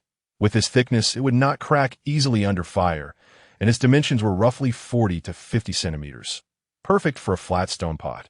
With the pot secured, constructing the stone stove was a simple task. There were plenty of stones. He simply needed to pile them into a rough, circular shape, leaving an opening in the center for firewood, successfully creating a stove. Naturally, to ensure long-term use, Zhao Yi also smashed some stones with an axe, mixed them with water and mud, and gave the stove a masonry treatment. Not bad, not bad. After surveying the somewhat haphazard stove, Zhao Yi nodded in satisfaction. Although it may not be aesthetically pleasing, it seemed sturdy enough. It should hold up for a while without any issues. Next came gathering firewood to start a fire. I need to hurry. I wonder if the fire-starting method I saw on television, using a fire drill, will work? With one hand clutching an axe and the other grasping a dog-beating stick, Zhao Yi rose and made his way toward the nearby woods. Before long, he returned with a substantial bundle of dry twigs, which included a thicker piece of deadwood. The sound of rustling filled the air. With the firewood gathered, Zhao Yi wasted no time. First, he used an arrowhead to bore a small hole in the center of the dry wood. He then stuffed a bit of dry grass into the hole, took out a sharpened drill, and inserted it into the opening, exerting all his strength as he twisted it back and forth. Oh no, it's smoking, it's smoking! After drilling for a short while, the grass began to smolder. Seeing this, Zhao Yi quickly leaned in and exhaled forcefully. Whoosh! As he blew, a flicker of flame leapt up, signaling the successful completion of his first attempt at fire by friction. With the fire now established, Zhao Yi began to clean the insides of the bream. The fish was soon prepared, and it was time to brush on some fish oil and fry it. The sizzling sound filled the air. As moments ticked by, amidst the crackling noise, a dish of bream with hairy beans emerged from the pan. How fragrant! Inhaling the appetizing aroma wafting through the air, Zhao Yi couldn't help but swallow hard. To think that this fish, accompanied by a few hairy beans and no seasoning, could emit such a tantalizing scent. It truly was a testament to the quality of the air it had absorbed while growing. Yum, delicious, he exclaimed, delighted by the fragrance and taste. Eagerly, he picked up a piece of fish with the chopsticks he had previously crafted and brought it to his mouth, his eyes instantly brightening. The fish was crispy on the outside and tender on the inside, imbued with a delicate fragrance, making for a delightful bite. If only he had some seasoning to complement his culinary skills, this fish would surely earn praise from even the most discerning gourmand. His stomach growled, and everything tasted exquisite, especially the flavorful bream. Zhao Yi savored every bite. In no time, he had polished off the hairy beans, and one side of the bream was entirely consumed, leaving nothing behind. What the heck? Why are the fish biting now? Can't they wait until I've finished my meal? Just as he was about to flip the fish to enjoy the other side, a sudden tug at the fishing rod he had cast into the water with the bream's entrails interrupted his thoughts. Frustrated, Zhao Yi set down his chopsticks, picked up the fishing rod, and thrust it into the water. Whoosh! With a swift motion, he felt a familiar resistance as he hooked the fish. Suddenly, an immense force surged through the rod. Whoa! Initially relaxed, Zhao Yi stumbled slightly from the unexpected strength, nearly toppling into the river. Thankfully, he quickly regained his balance, spread his legs, crouched down, and pressed the rod against the ground, using his right foot to brace it, barely managing to stabilize himself. Wow! This resource is incredible. Just a bit of fish entrails, and I've hooked such a formidable creature. It's hard not to imagine getting rich from this. Grinning, Zhao Yi faced off against the underwater fish, his eyes sparkling with excitement. However, this exhilaration was short-lived as his face soon flushed with effort. The fish below was exerting tremendous force, a sensation akin to being swept away by a tidal wave. Zhao Yi had no choice but to adjust his stance, resting the rod against his thigh and using leverage to lift it. The rod trembled violently, occasionally straightening out as the fish struggled, each powerful thrust nearly causing him to lose grip that moment. Zhao Yi felt like a small boat adrift on a tumultuous sea, at risk of capsizing at any moment. Yet he gritted his teeth and persevered. After all, if the fish got away, he would only be disappointed for a few minutes. But losing the rod would mean the end of his fishing endeavors. Time passed slowly, and the furious splashes continued for what felt like half an hour before finally subsiding. Phew, I've finally held on. But what on earth have I caught? Is it an alligator? As the resistance lessened, Zhao Yi exhaled a sigh of relief. Heaven knows how he had endured that half hour, and his drenched appearance was a testament to the energy he had expended. Quickly, he crouched down, planting the rod firmly on the ground, wedging it between his legs, and leaning back to regain his strength. Relying on the fish's momentum to recover. The previous struggle had nearly drained him, and without recuperation, he wouldn't be able to continue the battle. For what he'd seen in videos, most people needed several hours to reel in a 100-pound fish. Though he was somewhat stronger than the average person, this creature undoubtedly exceeded that weight, meaning he had only survived the initial onslaught. There was still a long way to go. Sure enough, just as he had begun to recuperate, the fish beneath surged with renewed vigor. In an instant, Zhao Yi felt as if a bull was tugging at him. Realizing the gravity of the situation, he tightened his grip on the rod.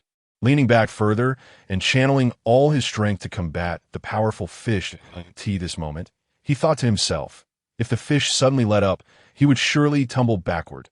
Fortunately, oblivious to Zhao Yi's posture, the fish continued its frantic attempts to escape. Time slipped away again. Another hour passed. The fish below finally began to show signs of fatigue, unable to create further waves. Now, Zhao Yi simply needed to methodically wear it out, leading to the much-anticipated moment of reward. Just as he was about to catch his breath, a series of satisfied grunts suddenly erupted from behind him. What is going on? Zhao Yi paused, instinctively glancing back. To his dismay, his expression darkened as he struggled to suppress an urge to curse, for there before him was an adorable sight, a monkey, to be precise. Indeed, a small monkey covered in golden fur. If Zhao Yi wasn't mistaken, it was a golden, snub-nosed monkey, and a juvenile at that. The little creature squatted there, about the size of a kitten, its fluffy golden coat framing its small white face, exuding an undeniable charm. However, the little rascal was oblivious to Zhao Yi's presence, happily munching on the other half of the bream that he hadn't yet finished. Witnessing this scene, Zhao Yi felt a mix of frustration and anxiety. It was common knowledge that monkeys could be quite mischievous and were known to scratch and bite. Although golden snub-nosed monkeys were famous for their gentle nature, one could never be sure. After all, they were still wild animals. Zhao Yi's apprehension was not directed at the little one, but rather at the potential arrival of its parents. What if a troop of monkeys appeared and surrounded him? That would be truly troublesome. The little monkey, blissfully unaware of Zhao Yi's unease, continued to munch on the fish, showing no fear at all. After a few bites, it even grinned at Zhao Yi, making a few satisfied sounds, signaling its contentment and friendliness. Little one, please finish your meal and leave it. Don't cause me any trouble. Unable to understand the monkey's intentions, Zhao Yi could only shake his head in resignation, with both hands gripping the fishing rod. He had no time to shoo it away, of course. He didn't dare to drive it off, either, so he merely uttered a few words in its direction. The little monkey, not grasping Zhao Yi's words, chirped a couple of times and continued to nibble on the fish, its small white face radiating a look of satisfaction. Well, whatever, Zhao Yi sighed. Language barriers rendered communication impossible, and he could only let it be. Surely, once it finished eating, it would leave, right? By the way, system, how much is this little monkey worth? Turning back to continue his leisurely stroll with the fish, Zhao Yi suddenly recalled something and curiously inquired of the system. Ding, golden monkey cub, valued at 100 lifespan points. What a peculiar thing, this little creature is so valuable. Zhao Yi's eyes sparkled, and he immediately questioned the system. System, can't you also collect fish from a distance? Can this little one be collected in the same manner? Ding. Apologies, host. This system utilizes a fishing rod as a medium for collecting fish, while the collection of flora and fauna necessitates the host's hand as a medium. Oh, I see. What a pity. Zhao Yi had been contemplating the possibility of gathering resources from a distance, allowing him to avoid direct contact with animals while earning lifespan points. That it now appeared that this avenue was unfeasible. Of course, he had no intention of actually capturing the little creature for profit.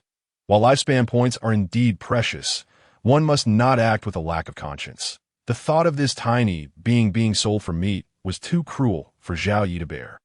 He could be ruthless towards wolves and leopards, but when it came to such adorable creatures, he simply could not bring himself to do it. Oh, by the way, system, are there any skills in the company store that allow one to understand animal speech?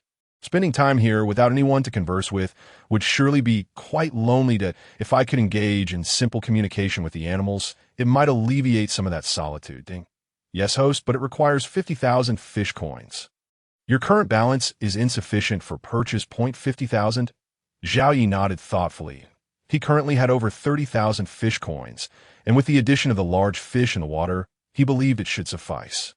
However, spending 50,000 fish coins on such a skill felt somewhat extravagant. Yet upon further reflection, Zhao Yi's eyes gleamed once more. If he could comprehend animal speech, he could devise ways to befriend these creatures.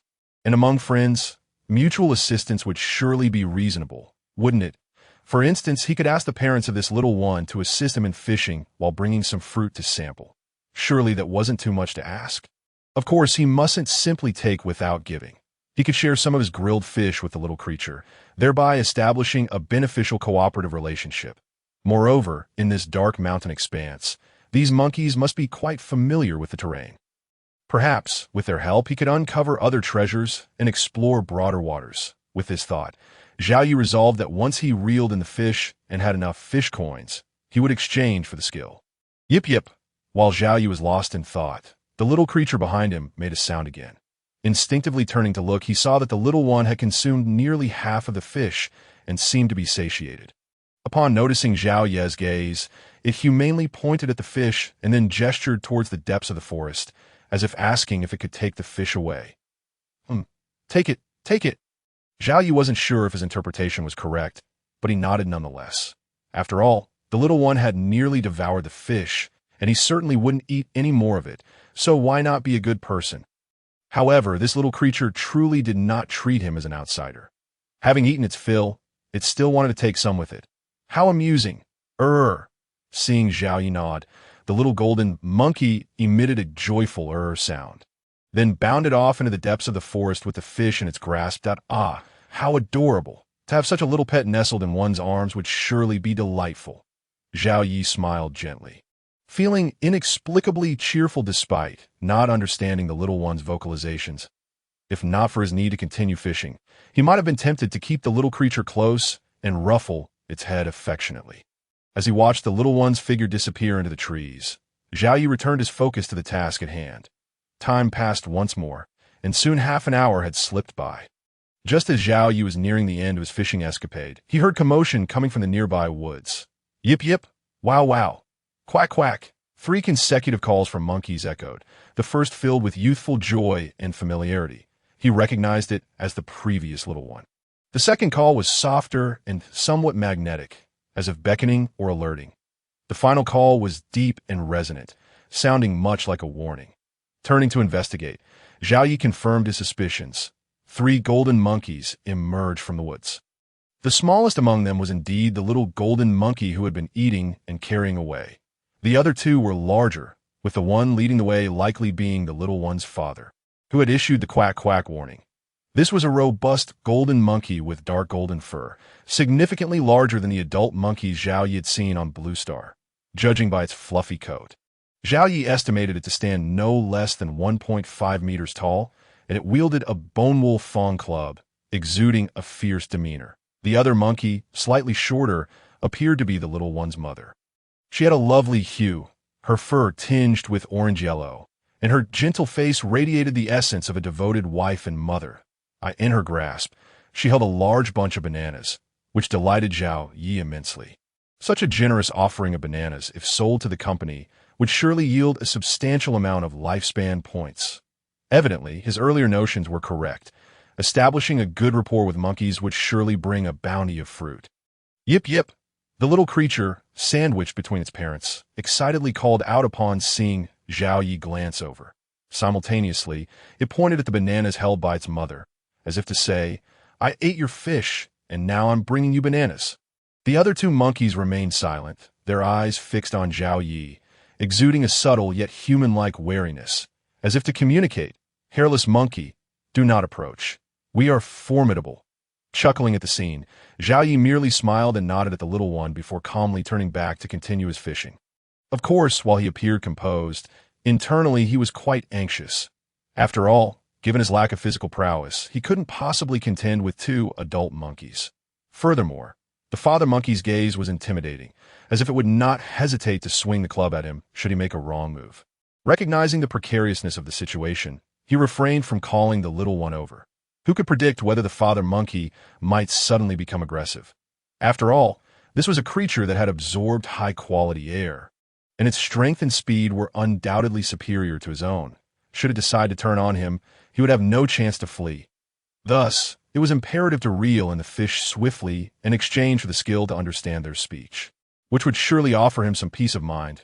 Splash! With this plan in mind, Zhao Yi summoned all his strength and began to tug vigorously.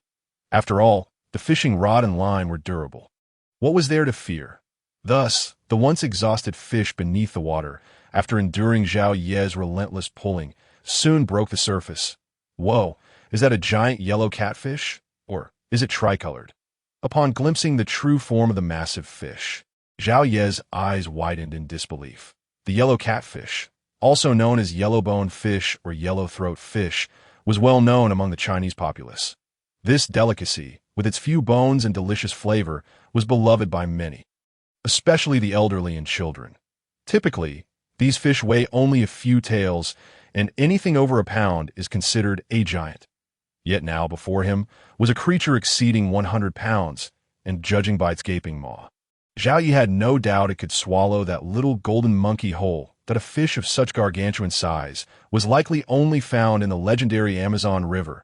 It is truly astonishing that such a wondrous species exists in this cave river before me. In this moment, Zhao Yi's anticipation deepens, as he wonders what other fish he might catch. Suddenly, from not far away, he hears the agitated roar of a monkey.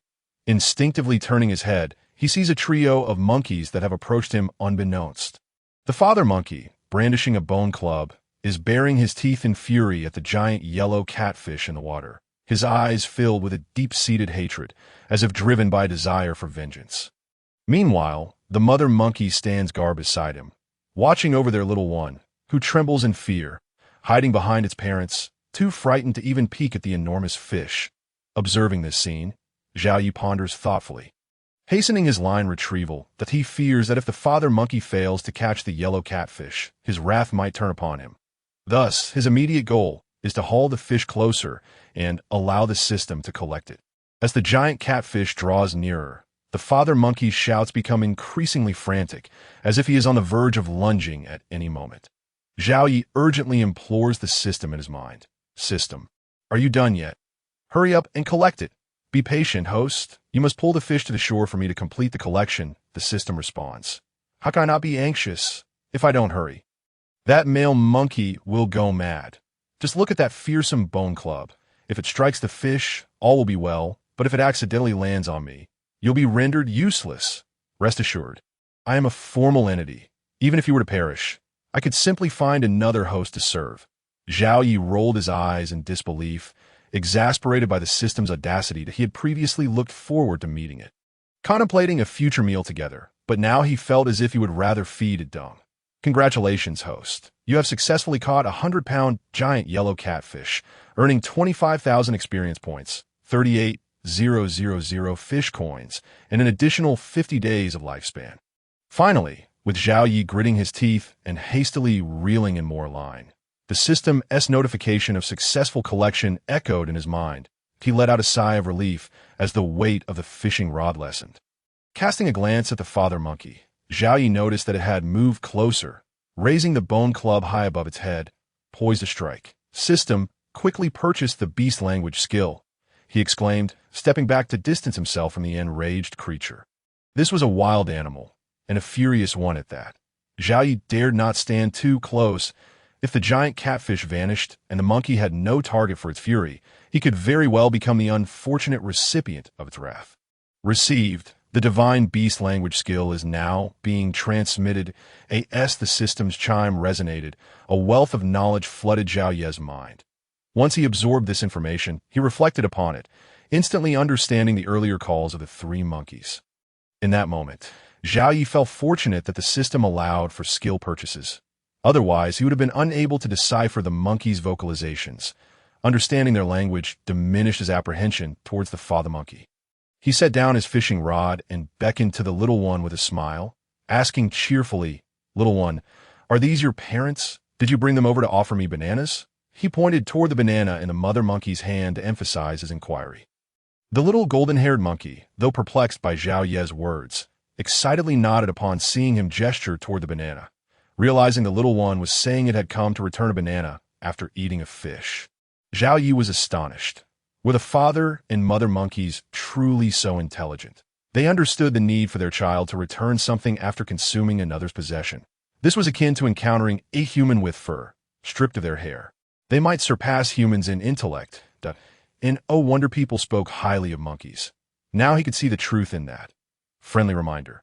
Due to the absorption of high-quality air, the intelligence of rare birds and beasts within the wild Forbidden Star is exceptionally high, with the intelligence of primates matching that of the host. While you cannot communicate verbally with them, you can engage in friendly interactions using gestures, allowing them to guide you.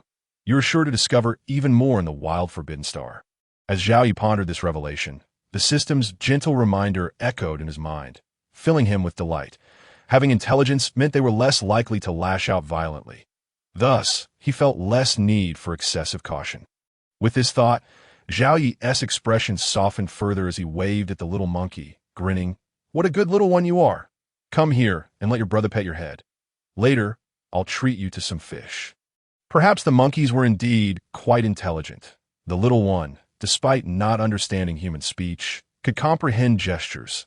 The moment Zhao Yi lowered his hand, the little creature eagerly broke free from its mother's grasp and bounded over to him. Squatting at his feet and gazing up with eyes full of joy and curiosity. What a delightful little creature! Zhao Yi smiled warmly, bending down to affectionately ruffle the little one's head, its fur smooth and fluffy. A delightful sensation ate that moment. He wished he could take this little one back to Blue Star as a pet. Surely his family would adore such a charming little creature. Suddenly, the father monkey's furious inquiry broke through his joyful reverie. "Naked monkey, where have you hidden the fish? Hand it over. I shall avenge my child." Zhao Yi, caught off guard, thought to himself, "Hey, I haven't hidden anything." The big fish simply swam away. I had no control over it. Upon hearing the father's accusation, Zhao Yi couldn't help but twitch at the corners of his mouth. What does he mean by naked monkey? Your entire family is comprised of monkeys. I am a human. Do you understand? Yet, although he felt irritated internally, he had no intention of explaining. The monkey had never encountered a human before. Even if he tried to articulate it, it would be futile. "Fine, call me naked monkey if you wish. It doesn't cost me any flesh." The father monkey repeated his earlier accusation, prompting Zhao Yi to smack his forehead in exasperation. He had forgotten that while he understood beast language, the monkeys did not comprehend human speech. Without gestures, they would be unable to understand him. After contemplating for a moment, Zhao Yi pointed at the water, then at the fishhook, and made a gesture as if something was slipping away, saying, "The fish has escaped." It got away. Fearing the monkey might not understand, he picked up the fishing rod and pointed toward the water again, reiterating, "It ran away. If you want to catch it again, you must fish for it. Do you understand?" Speaking thus, Zhao Yi picked up the remaining half of the bream's entrails, affixed it to the fishing hook, and cast it into the water. He then extended the fishing rod towards Monkey Dad, simultaneously gesturing towards the rod and then to the club in Monkey Dad's hand, mimicking a two-handed grip on the rod. Indeed, Zhao Yi was cleverly persuading Monkey Dad to assist in fishing. With such strength and dexterous hands, it would be a grave waste not to enlist the monkey's help for the concern that Monkey Dad might claim his fishing rod for himself. Zhao Yi felt no trepidation. He had already consulted the system in his mind. As long as he wished, the system could instantly retrieve the rod back into its spatial confines, provided there were no living creatures attached to it. If, for instance, Monkey Dad held it tightly or a large fish pulled on it, the system would be unable to reclaim it. However, this was of little concern to Zhao Yi. If Monkey Dad truly intended to keep it, he could hardly maintain his grip indefinitely. Could he? While the possibility of a large fish dragging the rod away existed, one must be prepared to invest effort to reap rewards if it were to be taken away. He would merely consider it a stroke of bad luck. Yi, observing the rod in Zhao Ye's hands. Monkey Dad tilted his head as if striving to comprehend Zhao Ye's words. After a moment, he pointed at the fishing rod and then at his chest, inquiring, Yi, can it catch big fish? Yes, it can. I assure you that we will catch a big fish. Zhao Yi nodded vigorously, akin to a chick pecking at grains, and nudged the rod towards Monkey Dad. This was a free labor monkey. Should it catch a fish, the worst that could happen would be to let the monkey take it down, which would not diminish its value. How splendid! Yi, seeing Zhao Ye's affirmation, Monkey Dad hesitated for a moment before passing the club to Monkey Mom nearby, then exclaimed, if we don't catch any fish, you can knock the bald monkey's head.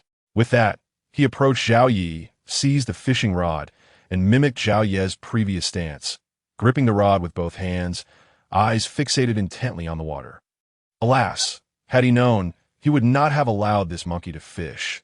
If no fish were caught, he would receive a knock on the head. How many heads did he possess to endure such treatment? Upon hearing Monkey Dad's warning to Monkey Mom, Zhao Yi, feeling helpless, glanced at the two monkeys before finally picking up the little monkey and giving it a playful tussle. Surely, he could handle a small monkey if he could not best an adult one. Right?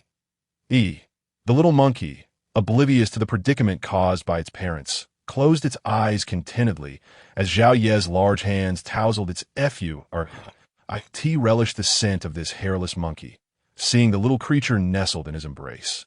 Eyes blissfully shut, Zhao Yi couldn't help but smile. He then held it close, retrieved the sea rod, and prepared the line. The hand rod would be used by Monkey Dad. He could not simply let the monkey help while he sat idly. As for constructing a shelter, that could wait. If necessary, he would visit Monkey's home. After all, could this family of monkeys truly expel him if he stubbornly refused to leave? Sleeping in a monkey's abode, feasting on monkey fruit, and having a monkey assist him in fishing. What a splendid arrangement! As he reveled in these delightful thoughts, Zhao Yi swiftly prepared the line, expertly affixed the remaining half of the bream's entrails, and cast his line into the water. Whoosh! Plop! Time ticked by. Approximately 5 minutes later, while there was no commotion from Monkey Dad, Zhao Yi's bobber began to stir. Whoosh! Noticing this, Zhao Yi hastily set the little monkey down, then sharply lifted the fishing rod to hook the fish. Tea must be said, the resources of this cave river were remarkable. As he raised the rod, the sound of splashing water erupted anew. The noise was thunderous, and the force transmitted through his hands indicated that this catch was certainly larger than the previous one. Quack, quack, quack, quack, quack, quack, observing the commotion from Zhao Ye's side. Monkey Dad, situated a few meters away, erupted in excited roars. The creature abandoned its own fishing rod and dashed toward Zhao Yi, snatching the rod from his hands with one grip and pushing him forcefully with another. Thud, thud, thud, crack. Goodness, such strength, such ferocity, and how painful it was. Before Zhao Yi could react, he stumbled backwards several paces and fell onto the ground. That jolt was so painful that he grimaced, ready to unleash a torrent of curses. However, realizing that Monkey Dad's casual shove had sent him tumbling, he prudently chose to remain silent. Alas, the disparity in strength was too vast, should he dare retaliate. The consequences could be dire. Thus, he decided to bide his time. After all, what was a mere fall compared to the benefit of having a free assistant to help with fishing? But being treated so unfairly could not simply be overlooked. If you, old monkey, dare to push me down, then do not blame me for picking on your wife, monkey. With this thought in mind, Zhao Yi stood up, dusted off his rear, and calmly walked back to his previous position before Monkey Dad. He then picked up the hand rod, changed positions, and cast it again. His objective was to quickly reel in a fish and then hand the rod over to Monkey Mom for her to assist in fishing. If you dare to push me down, then I shall have your wife Monkey work for me as well. Is that unreasonable? Well, as he relished these thoughts, Zhao Ye's gaze returned to Monkey Dad, who was still holding the fish. After observing for a moment, he could not help but marvel. This monkey was indeed strong. Standing firm, it clutched the fishing rod with both hands, remaining immovable despite the struggles of the large fish beneath the water. The sight was reminiscent of an immovable deity, exuding sheer power, If one were to quantify its physical prowess, Zhao Yi estimated that this creature possessed no less than 40 or 50 points of strength. Otherwise, it could not so easily dominate the large fish beneath the surface. Alas, he pondered when he might reach such physicality himself. He felt a pang of envy. Sighing, Zhao Yi gazed enviously at Monkey Dad. Previously, he had mused about surpassing this monkey in strength one day to push it down. Now it seemed a distant aspiration. Oh, here we go again. Just as he finished his sigh, the bobber in the water abruptly disappeared. Aha, old monkey, your time has come. Your wife monkey will also have to work. Grinning, Zhao Yi quickly raised the rod to hook the fish. Whoosh! Once again, it was a hefty catch, its strength rivaling that of the one beside him. Quack, quack, quack, quack. Observing this, Zhao Yi hastily emulated the furious calls previously emitted by Monkey Dad, all while straining against the powerful fish below and shouting towards Monkey Dad and Monkey Mom. He paid no heed to whether they understood his exclamations. He simply called out to them, Hecate last. His cries bore fruit. After several shouts, Monkey Dad echoed back with furious calls. Monkey wife, go catch. Go catch the fish. We seek vengeance for the little monkeys. Upon hearing Monkey Dad's roar, Monkey Mom wasted no time. She dropped her club and sprinted toward Zhao Yi. Then, imitating Monkey Dad, she seized the fishing rod with one hand and forcefully shoved Zhao Yi's shoulder with the other. Thud, thud, thud, crack. Goodness gracious! What an extraordinary display of strength. This moment had Zhao Yi on the verge of tears. His rear was even more sore than after Monkey Dad's push. Hiss! Clearly, violence begets violence. A savage male monkey paired with a fierce female monkey. What a perfect match. Rising to his feet, Zhao Yi rubbed his sore backside while inhaling sharply. Quietly grumbling to himself, of course, he would not forget to vent his anger on the little monkey. In a fit of playful fury, he ruffled the little creature's soft golden fur, leaving it in a state of delightful disarray. Having vented his anger, Zhao Yi settled down with the little monkey against a large stone. Munching on a banana while watching the two monkeys assist with fishing, his heart swelled with satisfaction. He had initially thought that surviving in this untamed star would be arduous, yet he had swiftly found two formidable free laborers. Although a bit violent, he reasoned, such vigor was beneficial. After all, only with such intensity could one work effectively. As time swiftly elapsed amidst Zhao Yi's indulgent consumption of bananas alongside the monkeys, he devoured 4 or 5 large bananas in quick succession. It was then, amidst the furious screeches of the monkey father, that a substantial fish finally broke the surface of the water. Indeed, it was a colossal 3-colored yellow catfish, remarkably similar in both length and weight to the previous one. Upon sighting this fish, the monkey father grew even more agitated that it seemed likely that its offspring had been devoured by this giant yellow catfish. Consequently, upon spotting the fish, the monkey's furious screeches intensified, prompting even the monkey mother to join in the cacophony. Simultaneously, the little creature nestled in Zhao Yi's arms, who had been blissfully munching on bananas, quickly shut its eyes, burrowed closer into Zhao Yi's embrace. Trembling uncontrollably at the sight of the 3-colored giant yellow catfish. Witnessing this scene, Zhao Yi instinctively tightened his hold on the little one, increasingly convinced that this small creature had likely lost a sibling to the giant yellow catfish while drinking or playing in the water. It must have been present during the incident. Otherwise, it wouldn't manifest such fear upon encountering the fish. Fear not, little one. Zhao Yi reassured, I shall take you to gather firewood, and later, we shall feast on grilled fish. Gazing at the enraged monkey parents and then at the little creature in his arms, Zhao Yi pondered for a moment before rising to his feet and heading toward the forest. The 2 monkeys had assisted him in fishing, and it was only fitting that he return the favor. Thus, he resolved to indulge in a bit of luxury later by grilling a fish. Consuming the flesh of the giant yellow catfish would surely alleviate some of the resentment and fear harbored by the family of Thrida. Moreover, the monkey parents, being quite astute, would likely feel obliged to assist him in the future after partaking in his fish. Most importantly, once they had savored the fish, they would probably be reluctant to leave. This way, as long as Zhao Yi periodically treated them to sumptuous grilled fish feasts, he would find it easy to manage them. In time, it wouldn't be implausible to domesticate the monkeys. With such thoughts in mind, Zhao Yi carried the little one and soon arrived at the woods. The forest was strewn with dead branches. and Zhao Yi quickly stripped a few strips of bark to fashion into ropes, gathering several bundles of firewood in no time. Once the firewood was collected, he produced an axe and began chopping wood vigorously. Before long, he had fashioned a barbecue rack and long wooden skewers for the fish. With everything prepared, Zhao Yi returned to the riverbank, firewood in hand, and the little creature nestled in his arms. At that moment, the monkey father's fishing endeavor was reaching its conclusion.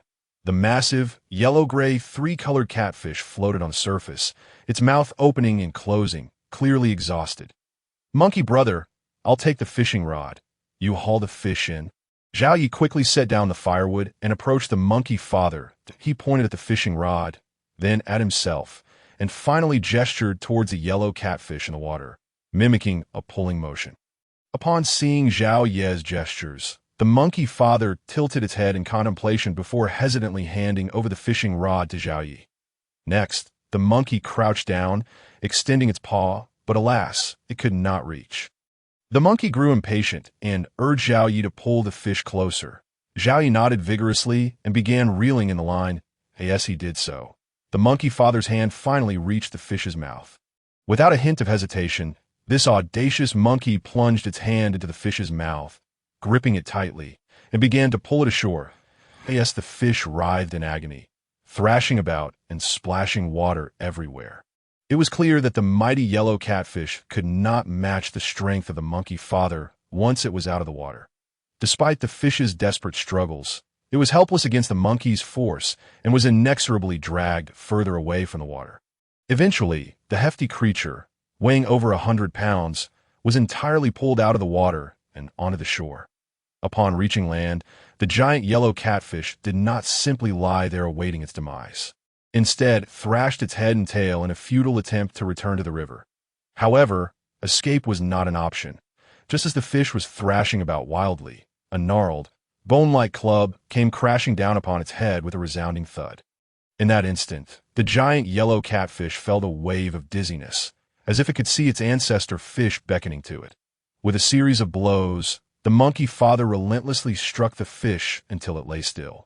Devoid of life, Zhao Yi, observing the flattened head of the giant yellow catfish, swallowed hard, silently vowing to himself to remain meek and never provoke these two adult monkeys.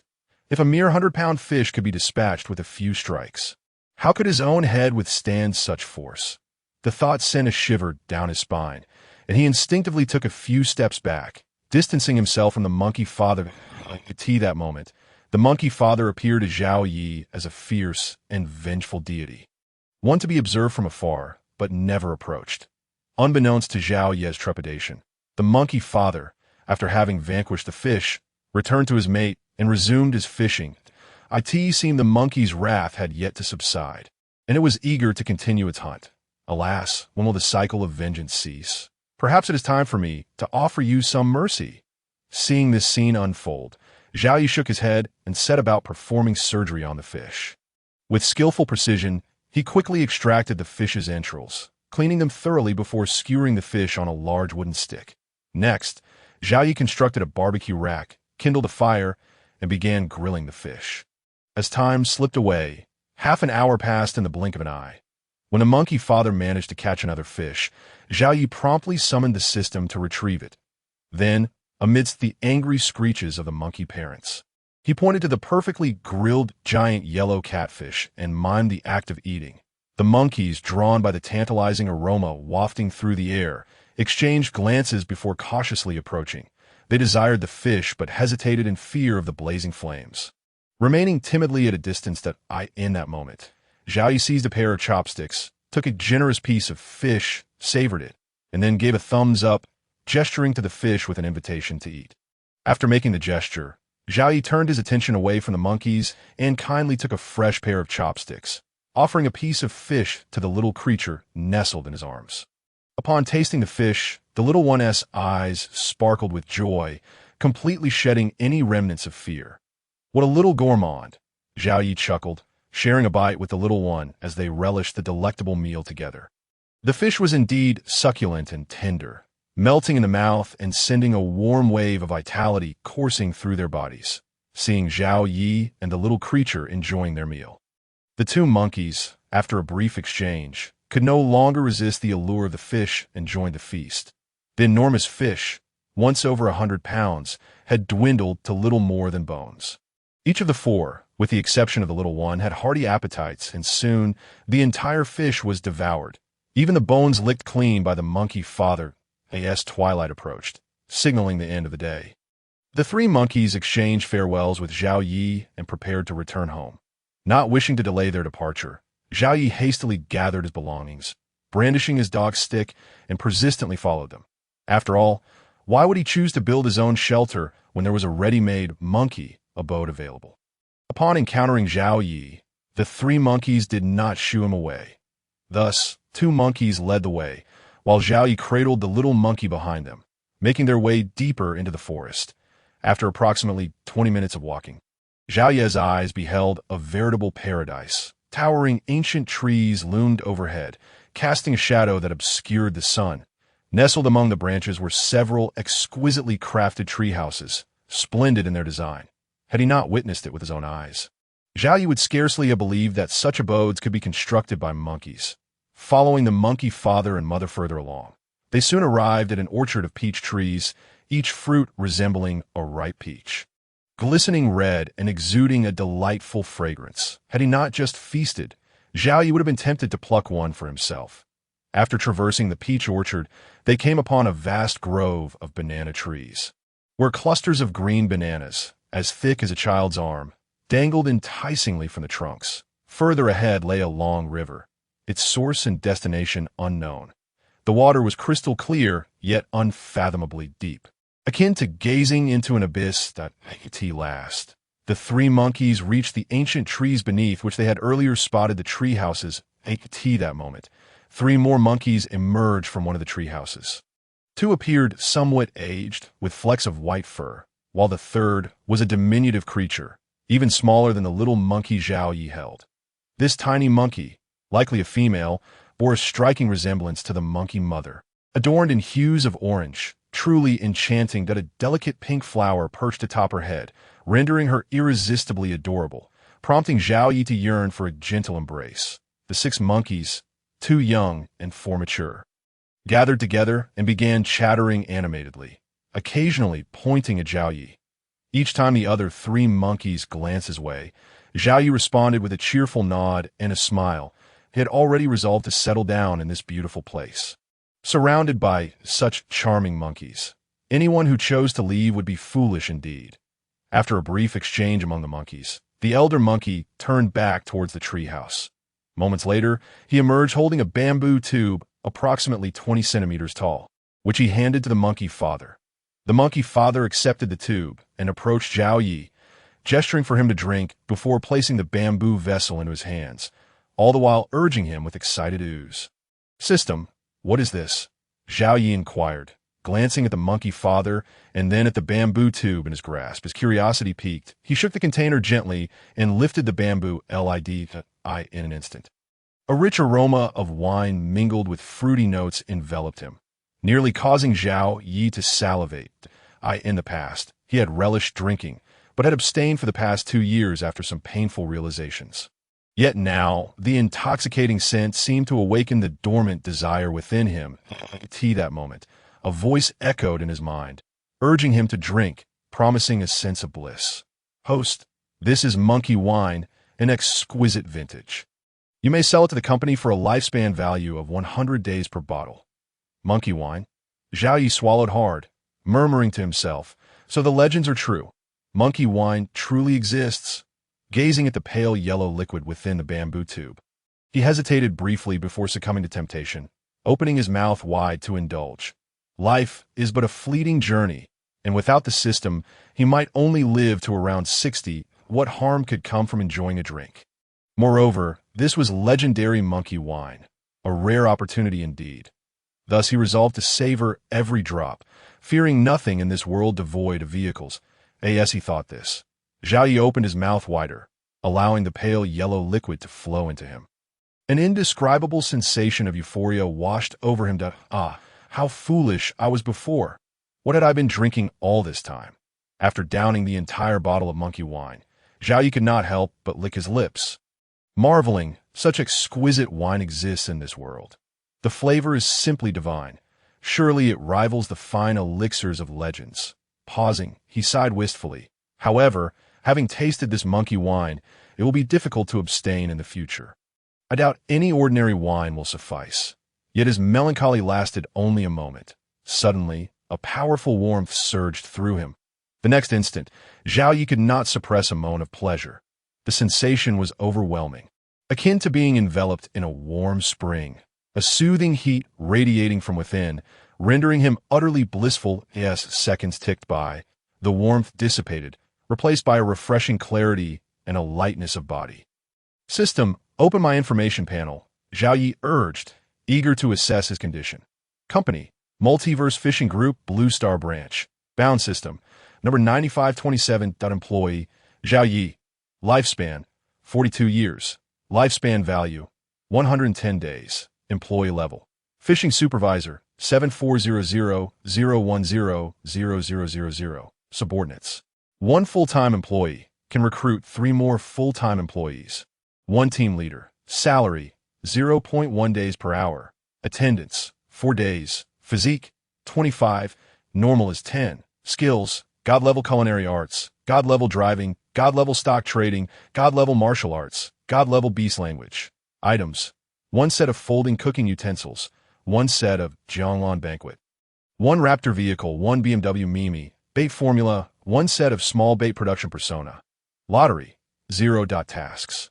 None. Fish harvest currency, 52,000. Wow, this monkey wine is incredible. It boosted my physique by 7 or 8 points in one go. Upon reviewing the information panel, Zhao Yi exclaimed in his mind, and why has my lifespan suddenly increased by 10 years? Is it due to the monkey wine? Yes, host. The primary purpose of monkey wine within the wild forbidden star is to enhance life genes. However, as life genes strengthen, the effects of monkey wine diminish. How outrageous! I drink this and gain 10 years of life, while you only grant me 100 days? After hearing the system's response, Zhao Yi initially expressed his frustration, then inquired, is there any way to bring these treasures back to Blue Star? At that moment, Zhao Yi fully understood that the system was indeed unscrupulous, and the company was equally, so that it was far more beneficial to take these treasures home for his family rather than selling them for a meager lifespan value. Yes, as long as you possess a personal space, you could traverse between worlds with items. Oh, truly. Zhao Yi's eyes lit up as he eagerly asked, where can I obtain this personal space? This would be fantastic. With such a space, he could bring monkey wine and those magnificent fish back to Blue Star, allowing his family to enjoy them together. Surely this was more advantageous than selling them to the company for a paltry lifespan value. You may purchase it with fish harvest currency. 1 cubic meter of space costs 10 million fish harvest currency, or you can obtain it through a lottery. That's exorbitant. Zhao Yi shook his head, sighing, alas, this system is indeed heartless. You never intended for me to acquire it that price. I need to catch 200 or 300 of those giant catfish. Who knows how long that would take. The personal space is a high-tech product. The development costs are substantial, so a high price is to be expected. You may also try the lottery, with a 1 in 100 million chance of winning. You are the luckiest individual I've encountered. Perhaps you might just strike it lucky. Get lost. Are you trying to deceive me? Zhao Yi retorted, you think I don't know that the lottery is controlled by you and the company? Such marvelous items are unlikely to be left for outsiders. After a pause, he continued to vent his frustrations. Even if it were entirely fair, the odds of 1 in 100 million are absurdly low, lower than the grand prize in Blue Star's lottery. How can you recommend such a thing? You just want to swindle my fish harvest currency. Please refrain from questioning the fairness of the lottery, dear host. Our lottery is monitored by the World Lottery Association, ensuring that no violations occur. Furthermore, this system is not a nefarious one. It cannot compel you to spend unnecessarily. Please do not doubt the professional integrity of this system. Really? Do I truly have a chance to win? Upon hearing the system's words, Zhao Yi felt a flicker of excitement. The allure of space was simply too enticing. With it, he could bring back monkey wine to Blue Star for his parents, enhancing their life genes. That he could also transport delightful food and drinks from Blue Star to foster affection among the monkeys, achieving 2 goals with 1 effort. Additionally, he harbored another idea that required space for implementation. If successful, he would ascend to the status of the wealthiest individual on Blue Star. Even in the world where the system resides, he could thrive magnificently. Indeed, dear host, your previous lottery winning rate has been exceedingly high, which is why I recommended you participate. Very well. I shall give it a try later, as the fish catch coins are not particularly useful here. Zhao Yi hesitated for a moment before deciding to test the lottery before sleeping. Even if he did not win the spatial ability, he should be able to acquire something else that if he could win something useful here, that would be even better. Yikes. Just as Zhao Yi was about to pose a question to the system, he heard the voice of Monkey Dad, prompting him to withdraw. Following the direction of Monkey Dad's finger, he spotted a solitary treehouse perched atop a massive tree, one that would require several people to embrace it fully. The treehouse was sizable, likely intended for a mature monkey. Although Zhao Yi could not lie down straight, he could certainly crouch comfortably. This for me to sleep in. Observing the treehouse, Zhao Yi pointed at it. Then at himself, placing his hands on his cheeks and tilting his head in a gesture of sleeping. Yikes, yikes, yikes. Upon witnessing Zhao Yi's gesture, Monkey Dad immediately grinned and nodded, mimicking the sleeping gesture. It must be said that after a few hours of interaction, this semi-verbal, semi-gestural mode of communication between human and monkey had become increasingly adept. It is believed that before long, communication will no longer pose a challenge. All right, thank you very much. Zhao Yi clasped his hands together, smiling as he nodded, then strode confidently toward the treehouse. As a modern individual, he was quite intrigued by the monkey's treehouse. Creak, creak. Ascending the spiral staircase made of wooden planks and vines, Zhao Yi slowly made his way up to the 1- or 2-story treehouse. Observing the interior furnishings, of course, there was little in the way of furnishings, just a square space assembled from wooden blocks. There was no bed, only a corner with an unidentifiable bee skin that resembled a black panther, along with a square object that could barely be called a table. Bending down, he approached the bee's skin, taking a vigorous sniff. There was no foul odor, and upon touching it, he found nothing unusual. So he curled up and lay down upon it. Through the square windows, formed by gaps in the leaves, he gazed at the sky, where a bright moon hung high, casting a beautiful glow that moment. Zhao Yi felt a pang of longing for his wife and children. Having spent an entire day apart and unable to hold them while sleeping was quite unsettling. How wonderful it would be if he could bring his wife and children to share in this breathtaking moonlit scene together. System, are there others like me active in this world? After a moment of wandering thoughts, Zhao Yi quietly inquired of the system. No, within this wild forbidden star, only one human can exist, since your entry into this world. You have effectively become its master. This is your hunting ground, as long as you live. No one else can claim dominion here, and without your consent, outsiders cannot enter. Is that so? Zhao Yi's eyes lit up as he instinctively asked.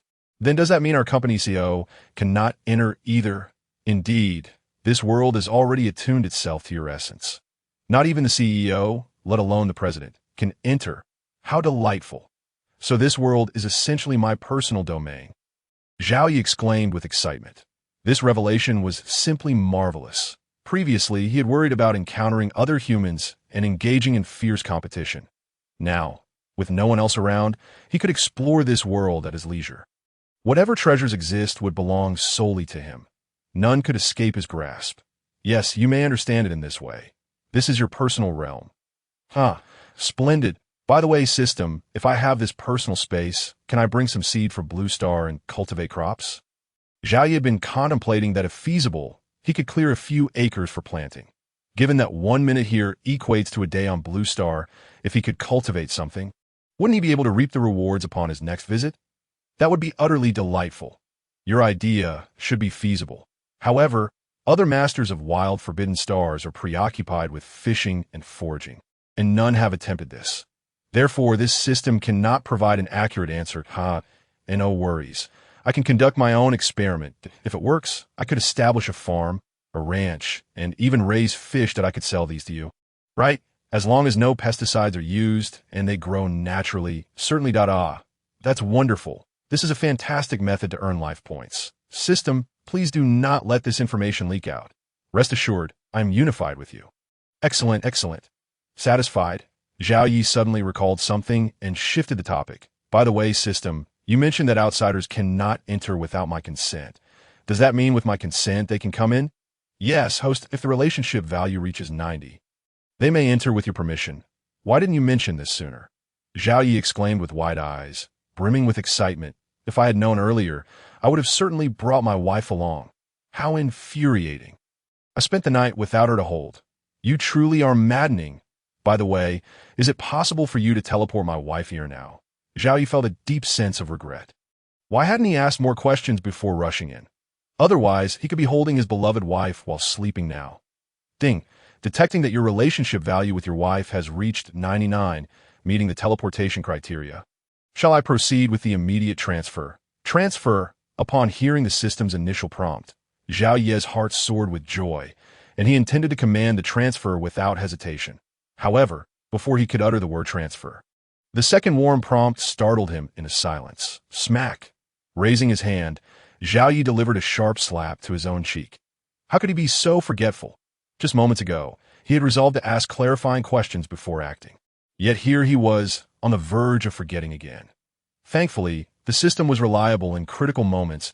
If it had carelessly teleported Lin Wan over, he would have been left with lifelong regret.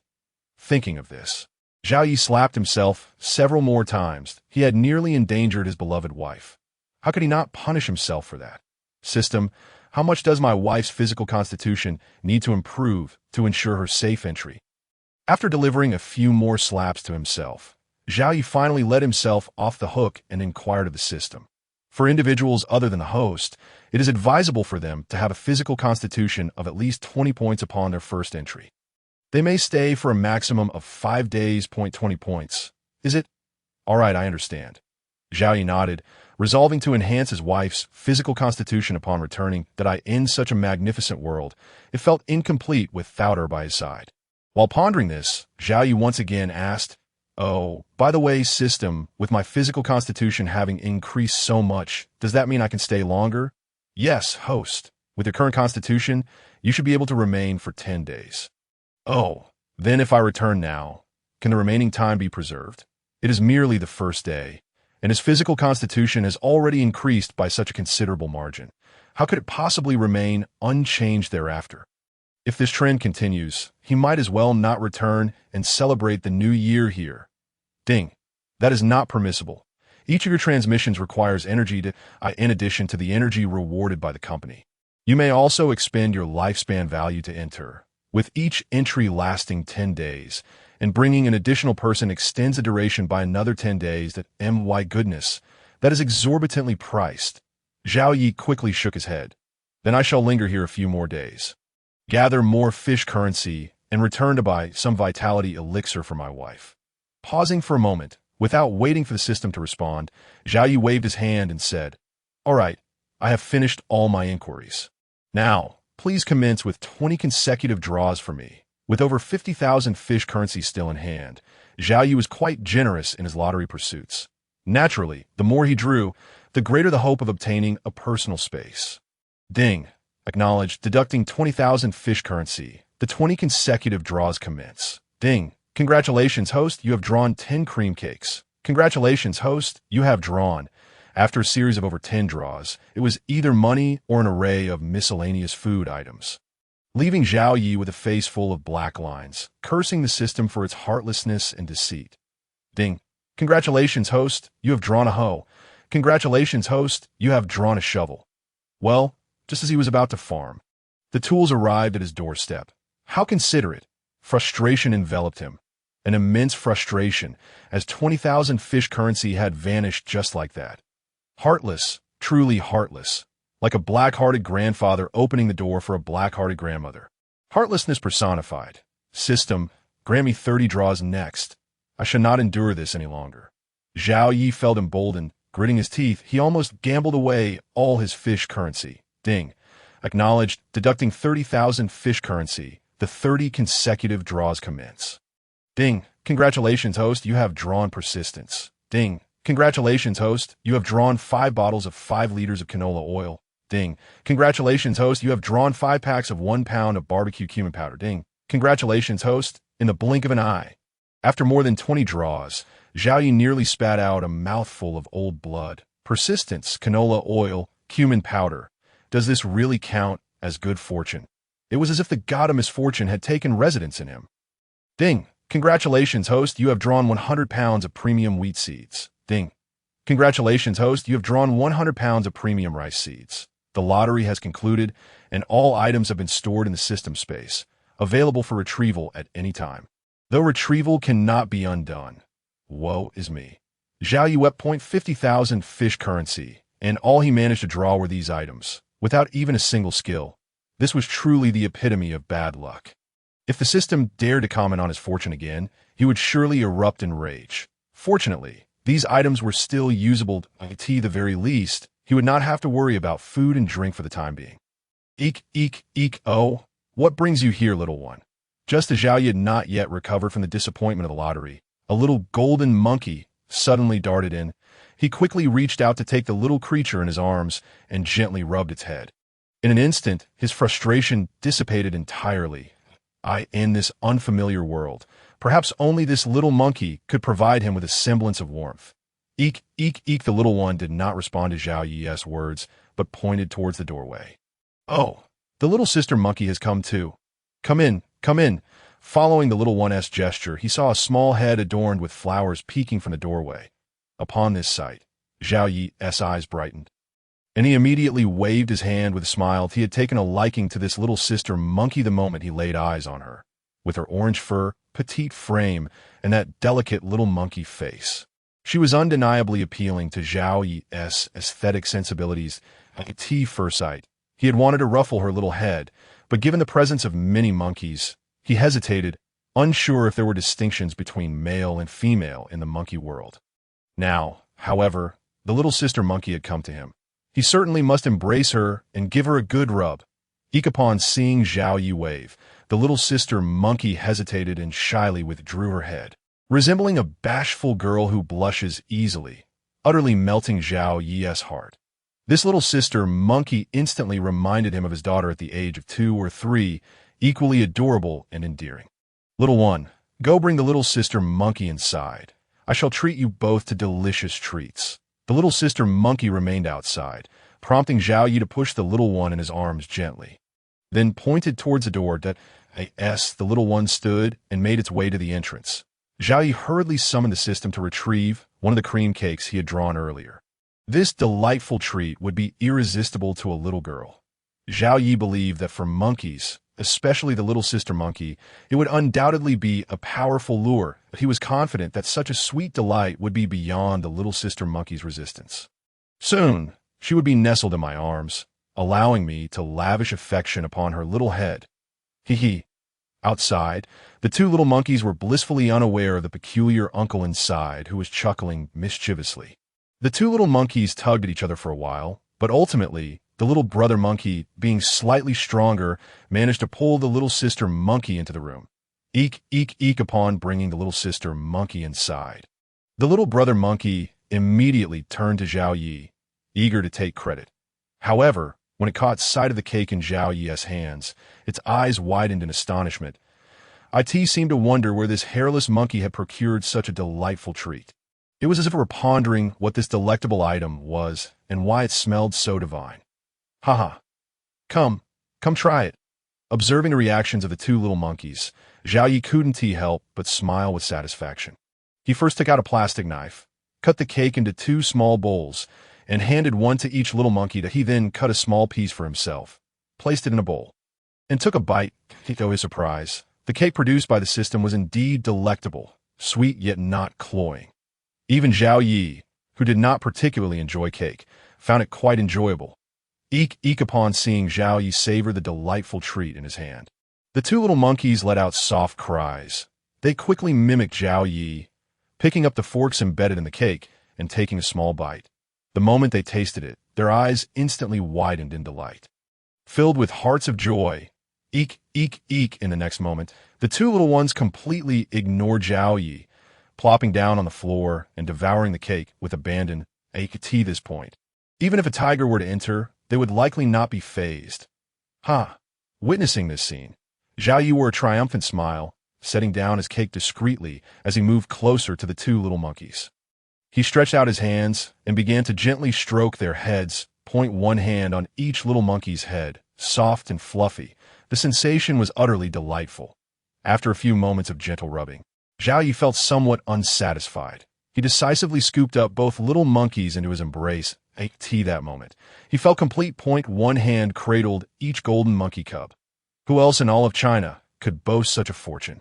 Time passed in this blissful manner, filled with two monkeys eating cake and Zhao Yi cherishing their company, until both little monkeys let out a resounding burp. Eek, eek, eek, unable to eat anymore. The little brother monkey looked at Zhao Yi, pointed to the cake, then gestured towards the door, inquiring if it could take some cake back to share with their monkey father. Haha. Come, I shall deliver it to you. Zhao Yi certainly would not refuse. This treat held no allure for him, and it would be better served to their father. Who knows, perhaps the old monkey would be in a good mood and reward him with a bottle of monkey wine. It has become evident that Zhao Yi was overthinking.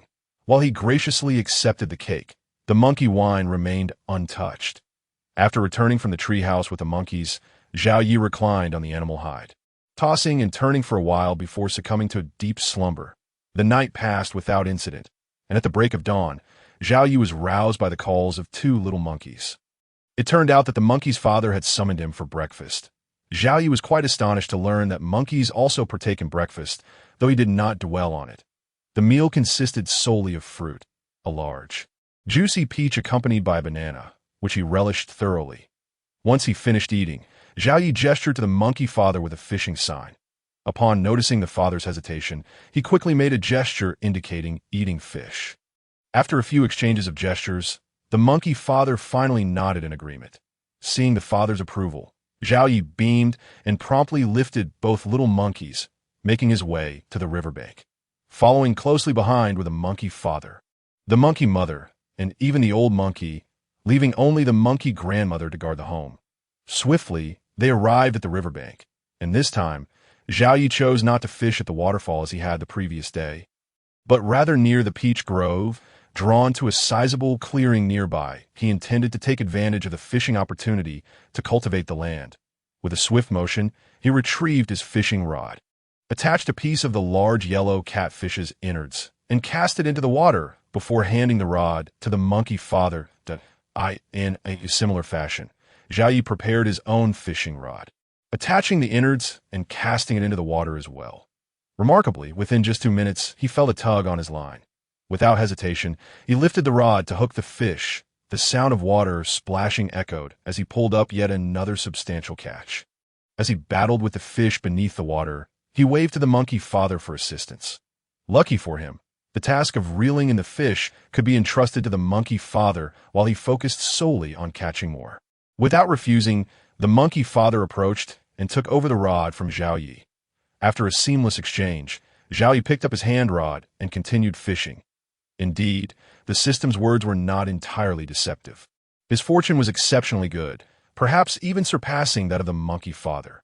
Not long after taking the rod back, he hooked another fish. This time, the catch was even larger than the one the monkey father had. Noticing Zhao Yi struggling slightly with the weight, the old monkey, who had been watching attentively, quickly stepped forward, pointing to himself and then to the fishing rod. All right, Zhao Yi eagerly nodded, passing the rod to him. With free labor at his disposal, it would be foolish to decline. As the old monkey took the rod, Zhao Yi observed him skillfully reeling in the fish, nodding in approval. Indeed, wisdom comes with age. And this old monkey was no exception, displaying remarkable intelligence and strength, rivaling that of the monkey father. With both fishing rods now in the monkey's capable hands, Zhao Yi found himself with some leisure time. He ventured to the nearby clearing, extracting farming tools from his system's space to begin tilling the land. The rhythmic sound of labor filled the air as he worked diligently. Time flew by, and after a little over an hour, he had successfully marked out the shape of a plot of land out of course. He could not have accomplished this alone. The monkey mother had lent her assistance. Speaking of the monkey mother, Zhao Yi believed her to be a natural at farming. With proper guidance, he was certain she would excel in agricultural tasks. Thus, since the beginning of the tilling process, Zhao Yi had been teaching the monkey mother the steps of farming. By now, she had become more adept than him. emerging as the primary force in cultivating the land that in this manner, one human and one monkey toiled to cultivate the earth. While not far from a riverbank, an adult monkey and an elderly one reeled in fish. Meanwhile, the two little monkeys frolicked and played, occasionally engaging in playful scuffles, creating a picturesque scene reminiscent of an idyllic paradise. It exuded a serene beauty, embodying the essence of tranquility. Suddenly, a notification chimed. "Congratulations, host! You have caught a giant yellow catfish weighing 100 pounds, earning 25,000 experience points, 38,000 fish currency, and an additional 50 days of lifespan." Moments later, another notification followed. "Congratulations, host! You have caught an extraordinary giant yellow catfish weighing over 100 pounds, earning 30,000 experience points, 45,000 fish currency, and an additional 60 days of lifespan." As Zhao Yi was halfway through cultivating the land, the monkey father and the old monkey finally brought their catches to the shore. Observing this, Zhao Yi promptly called upon the system to collect the two fish. Instantly, his experience points and fish currency surged. Simultaneously, the sound of promotion echoed in his mind. "Congratulations, host! Your promotion experience has reached 100,000, and you have been promoted to fishing vice director with an adjusted salary of 2,000 yuan per hour, currently situated in the barbaric Forbidden Star.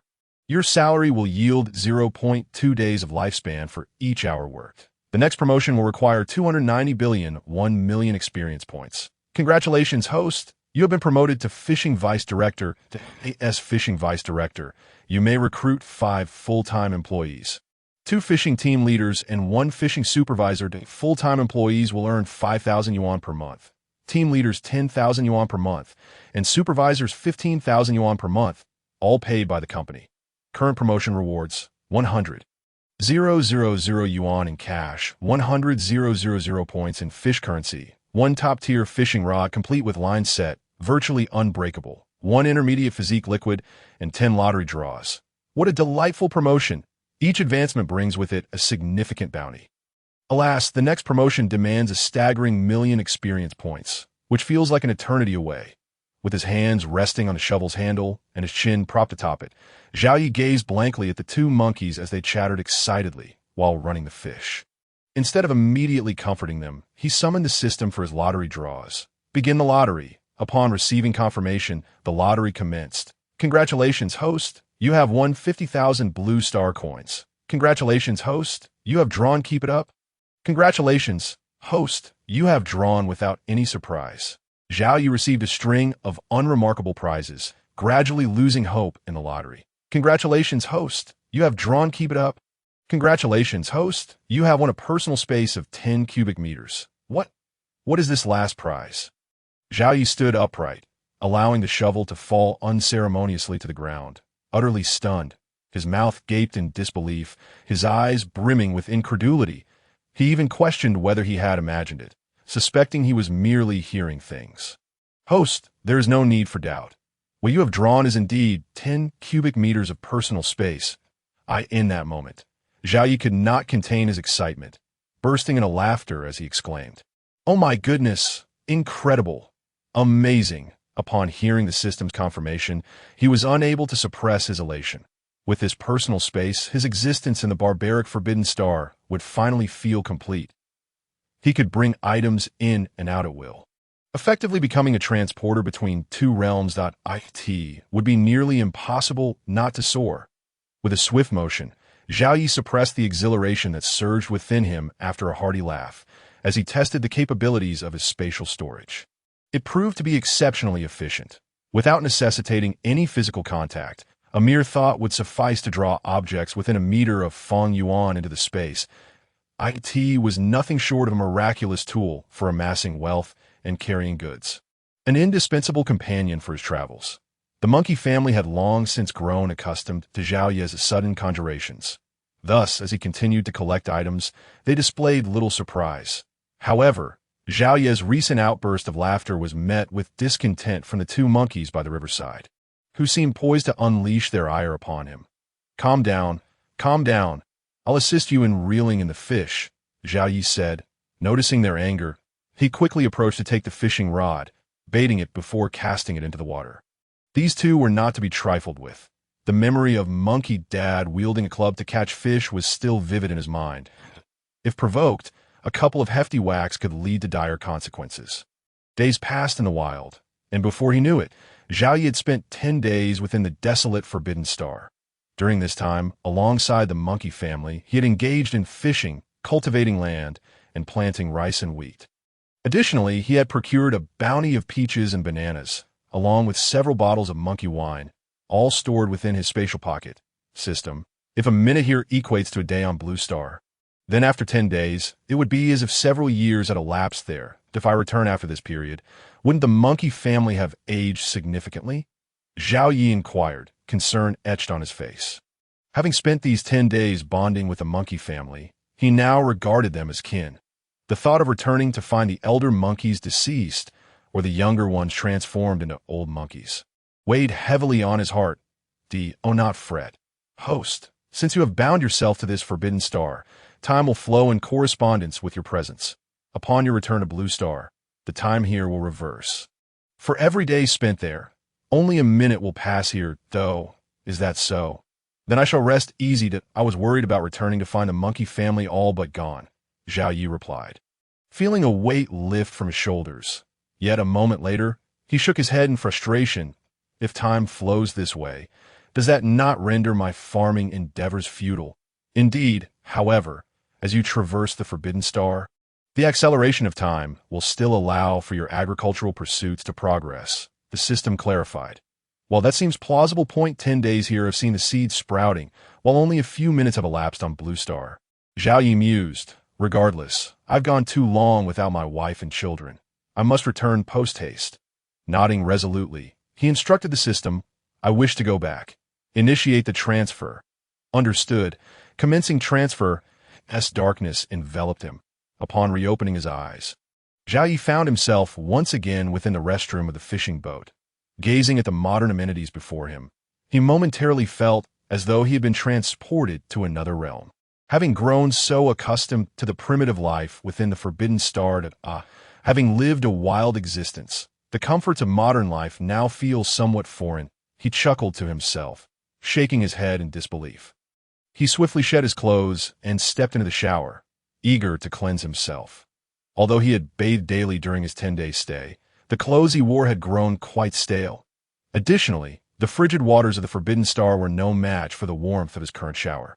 He indulged in the cleansing ritual for nearly half an hour, until a series of knocks interrupted his reverie. Darling, are you all right? Why are you taking so long in there? I'm fine. I simply forgot to bring some clothes. Could you fetch me a set? He called back. All right, coming right up. Moments later, the knocking resumed. Honey, you look beautiful. I've missed you, Zhao Yi said as he opened the door to find Lin Wan, clad in a delicate nightgown. Standing on the threshold, unable to resist, he engaged in a lengthy conversation that stretched for over an hour. Once he finished showering and donned fresh attire, Lin Wan regarded him with a peculiar expression, silent as she scrutinized him, as if he bore a strange mark upon his face. After a prolonged silence, she cautiously inquired, Did you truly venture to that Forbidden Star? You aren't deceiving me, are you? Having just shared details of his journey while bathing, Zhao Yi felt no need to conceal the truth from Lin Wan, especially since she would soon accompany him to the Forbidden Star herself. And he trusted her discretion. Why would I lie to you? He replied, shaking his head. With a grand flourish, he revealed a plethora of items that had materialized on the floor. Behold, these are the treasures I brought back from the Forbidden Star. Consuming them will enhance your physical constitution. Over the next few days, ensure you partake of them to elevate your vitality to 20 points. Earlier, Zhao Yi had checked Lin Wan's physical attributes and lifespan. Her vitality was rather low, sitting at 9, while her lifespan was impressively high at 99, truly a testament to longevity. Thus, his priority was to bolster her vitality. Incredible. This is simply astonishing. Your legs healed so rapidly. It couldn't possibly be connected to your journey to the Forbidden Star, could it? Lin Wan exclaimed, her mind reeling as she beheld the oversized peaches, robust bananas, and a hefty catfish weighing in at 100 pounds. Well, in a sense, yes. The Forbidden Star is brimming with extraordinary resources, and I even befriended a monkey family. When we return next, I'll introduce you to them. I'm sure you'll take a liking to the little ones." Zhao Yi replied, somewhat evasively. "Well, after hearing all this, I find myself quite eager to see it for myself," Lin Wan admitted, though her thoughts quickly shifted to their children. "But what of our son and daughter? Can they come as well?" "They can, but they need to build their physical strength gradually. Sudden increases in power could attract unwanted attention," Zhao Yi explained, having considered their children's involvement previously but ultimately deciding against it. At merely 6 years old, it would be challenging for them to conceal such remarkable vitality, and if their extraordinary strength were to be discovered, it could lead to dire consequences. Thus, for their safety, it was best to postpone any such plans. "Well, according to your reasoning, a day in the Forbidden Star equates to merely a minute here on Blue Star, so we needn't worry about the children," Lin Wan reasoned, quickly grasping the implications of their situation. "Exactly. I'm glad you understand. Now, please consume all of these," Zhao Yi instructed, lifting his hand to reveal 10 vials of low-grade vitality elixir. Over the past 10 days, he had accrued a substantial amount of fishing currency, sufficient to elevate Lin Wan's vitality to 20 points in one go. As for the intermediate vitality elixir earned as a promotion, he had already consumed it himself. Company, 10,000 Realms Fishing Corporation. Blue Star Branch-Bound System. ID 9527 Employee. Zhao Yi Lifespan. 52 years. Lifespan Value. 1,510 days. Employee Level. Deputy Director of Fishing Subordinates. 1 full-time employee, with the potential to recruit 8 more full-time employees. 3 team leaders and 1 supervisor. Salary, 2,000 per hour, 0.2 days per hour. Only redeemable within the Forbidden Star. Attendance, 14 days vitality. 32, normal is 10. Skills, Master Chef, Master Driver, Master Stock Trader, Master Martial Artist, Master Beast Language Items. 1 set of folding kitchenware, 1 set of Zhonglong banquet utensils, 1 Falcon vehicle, 1 BMW Mimi, bait formula, 1 set of small bait production persona drawings, 0 Forbidden Star, 1-time tasks, none fishing currency 80. 0000. Upon reviewing his employee profile, Zhao Yi realized the bounty of rewards he had amassed over the past 10 days. With the assistance of the 2 monkeys, he had consistently caught sizable fish, resulting in a significant increase in his lifespan value by over 1,500 days. His life gene had also seen substantial enhancement, now granting him a lifespan of 50 years. Moreover, he had gained experience from his promotion, reaching a total of 650,000. Although promotion still seems distant, it is no longer an unattainable dream. His physique has surpassed 30 points, allowing him to re-enter the wild Forbidden Star, where staying for 20 to 30 days is no longer a challenge. As for the fish-catching currency, it has increased significantly. After purchasing 10 bottles of low-grade physique elixir, he still has 800,000 remaining. Just look at these figures. Compared to before entering the wild Forbidden Star, it feels like exchanging a bird's gun for a cannon, an extravagant transformation. Moreover, it is worth mentioning that he has completed 2 weekly sign-ins there, one of which granted him a reward to enter the wild Forbidden Star once more. Of course, given his current lifespan value assets, which equate to a reward of 10 days' worth of lifespan, he is rather indifferent. "Darling, what is this?" Lin Wan asked, her curiosity piqued as she picked up a bottle of low-grade physique elixir. "It's a physique elixir that can enhance your constitution. Don't worry about where it came from. Just drink it," Zhao Yi explained, promptly opening a bottle to pour for Lin Wan. "Come on, dear, drink it up."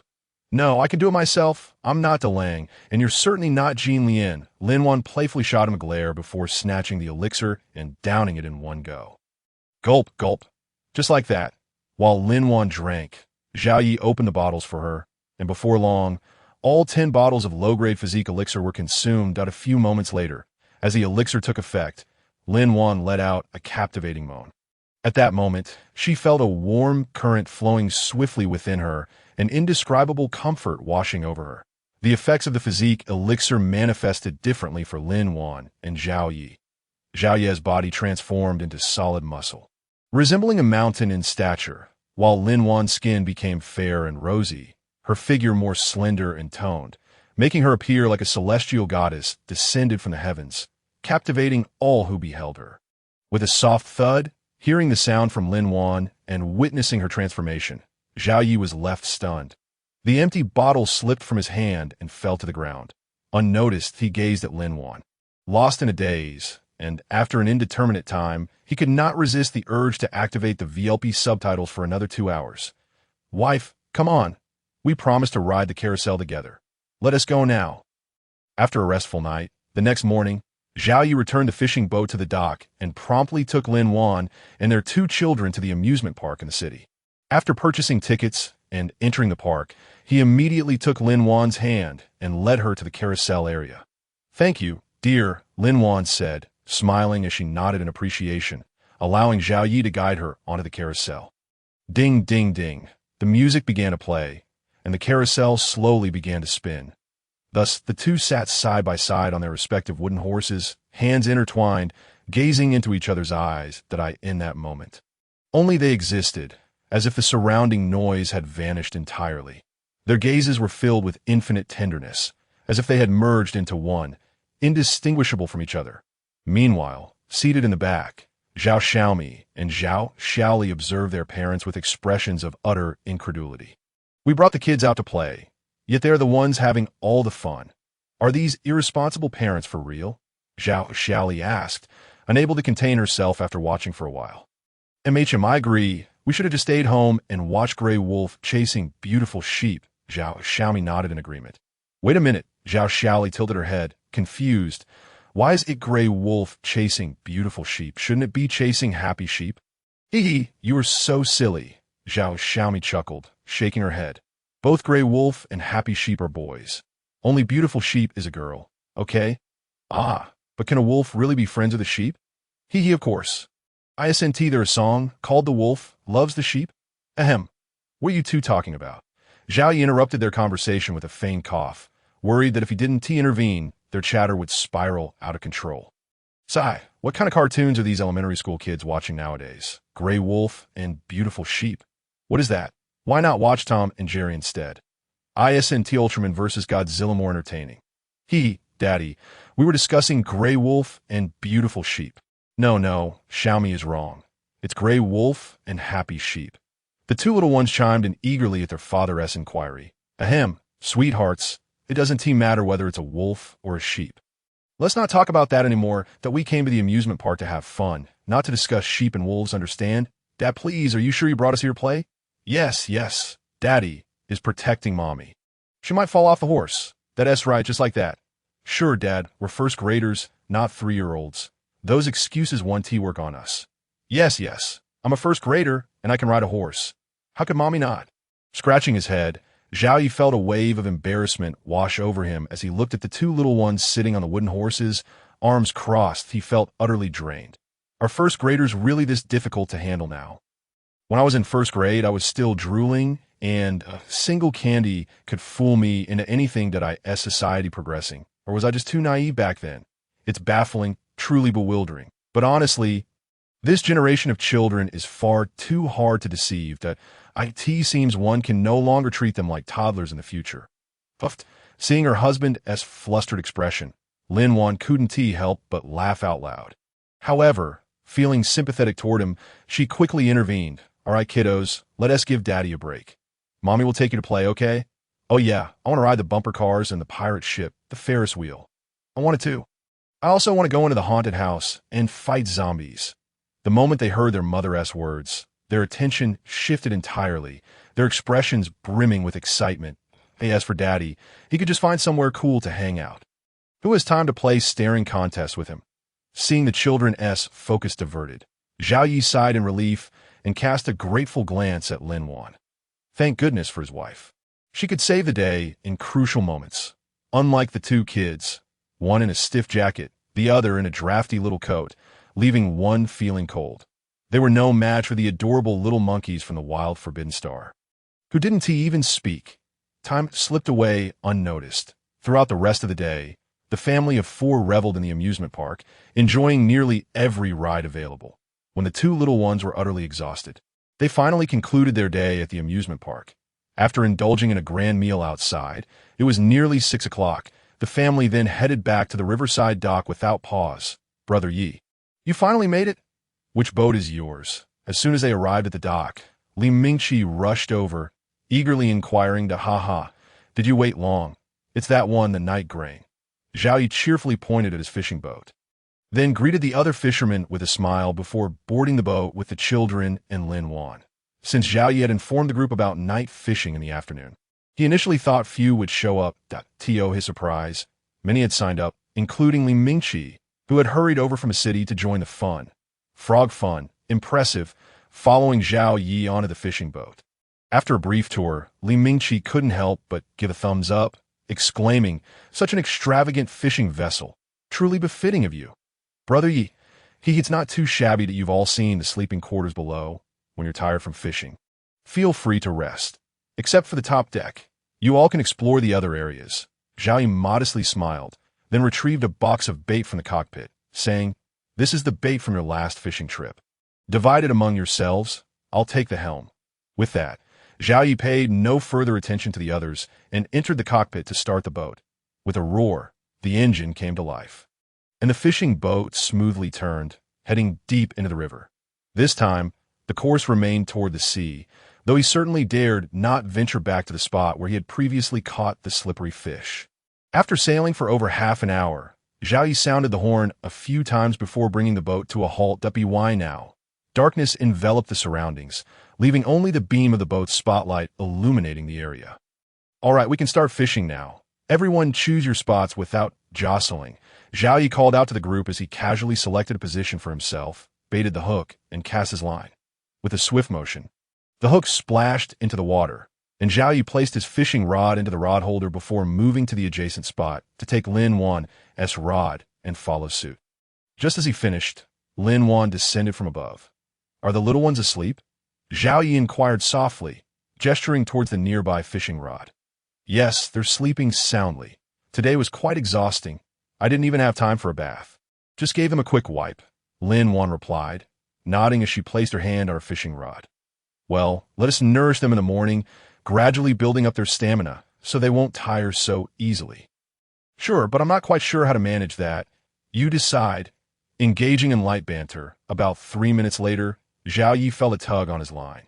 With a swift motion, he lifted the rod while gently reeling in. The line tightened with a sharp sound. It seemed the fish was not particularly large, as there was little resistance, prompting Zhao Yi to quicken his reeling. Soon, a round, spiny white orb emerged from the water. "Is this a pufferfish?" Upon seeing the peculiar fish, Li Mingqi, who was nearby, eagerly asked, "Brother Yi, can you cook pufferfish?" Of course I can, but would you dare to eat it if I prepared it?" Zhao Yi replied with a grin, continuing to reel in. The toxicity of wild pufferfish is no joke. One mistake and it's game over if you're brave enough to try. I'll cook it just for you. "Huh. You're a chef, aren't you? Don't you eat it?" Li Mingqi responded, slightly apprehensive.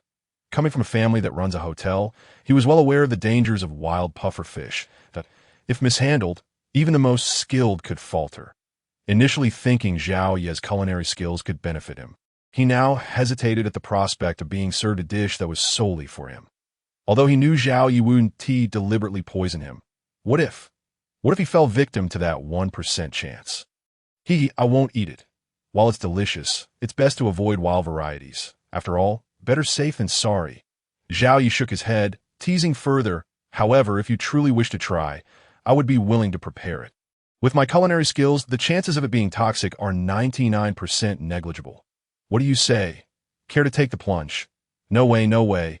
Li Mingqi quickly shook his head vigorously. "I'm the only heir in my family, and I have billions in assets waiting for me to inherit. I'd rather not risk it. What if I hit that 1%? Wouldn't I be unjustly doomed? Wealthy individuals value their lives, and as a rich second generation, he wasn't too keen on risking it for a taste. Haha, look at you wanting to enjoy the delicacies but too timid to take a chance. How disappointing." Zhao Yi laughed heartily, shaking his head. "The pufferfish, one of the 3 delicacies of the Yangtze, is something many long to taste, yet few have the opportunity. With my culinary skills, even a president would applaud, and here you are squandering the chance. Truly, it's a pity." Pausing, Zhao Yi turned to Lin Wan, softly saying, "Dear, if you feel hungry later, just let me know that we should try this.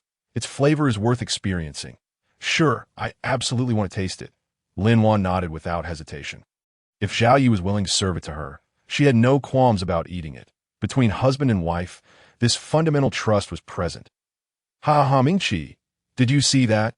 Look at your cowardice. You're less daring than my wife. Zhao Yi said with satisfaction as he nodded at Lin Wan's firm response before turning back to Li Mingqi, teasing him further. How could I, a master chef, not know how to handle such a trivial pufferfish? The only reason I mentioned not eating it was to tease you. I didn't expect you to be so timid despite your seemingly confident demeanor. W said I was scared. I would eat it. I just didn't want to eat it alone. Li Mingqi stammered, his face turning crimson in embarrassment. The thought of a grown man being less daring than a woman would be quite the scandal in the social circles of the affluent. All right, you said it. I'm not forcing you. Zhao Yi nodded, a smirk playing on his lips. To be honest, I've never cooked pufferfish before. I'll give it a try during our late-night snack. If something feels off after you eat, speak up immediately, and I'll take you to the hospital. Don't tough it out. Brother Yi, are you serious? Li Mingqi was taken aback, his mouth moving as he weakly suggested. Maybe we should skip it? If something goes wrong, my life is trivial, but dragging you into this would be a major issue. Thus, for the sake of Brother Yi, he believed it wise to abstain. Hee, no worries.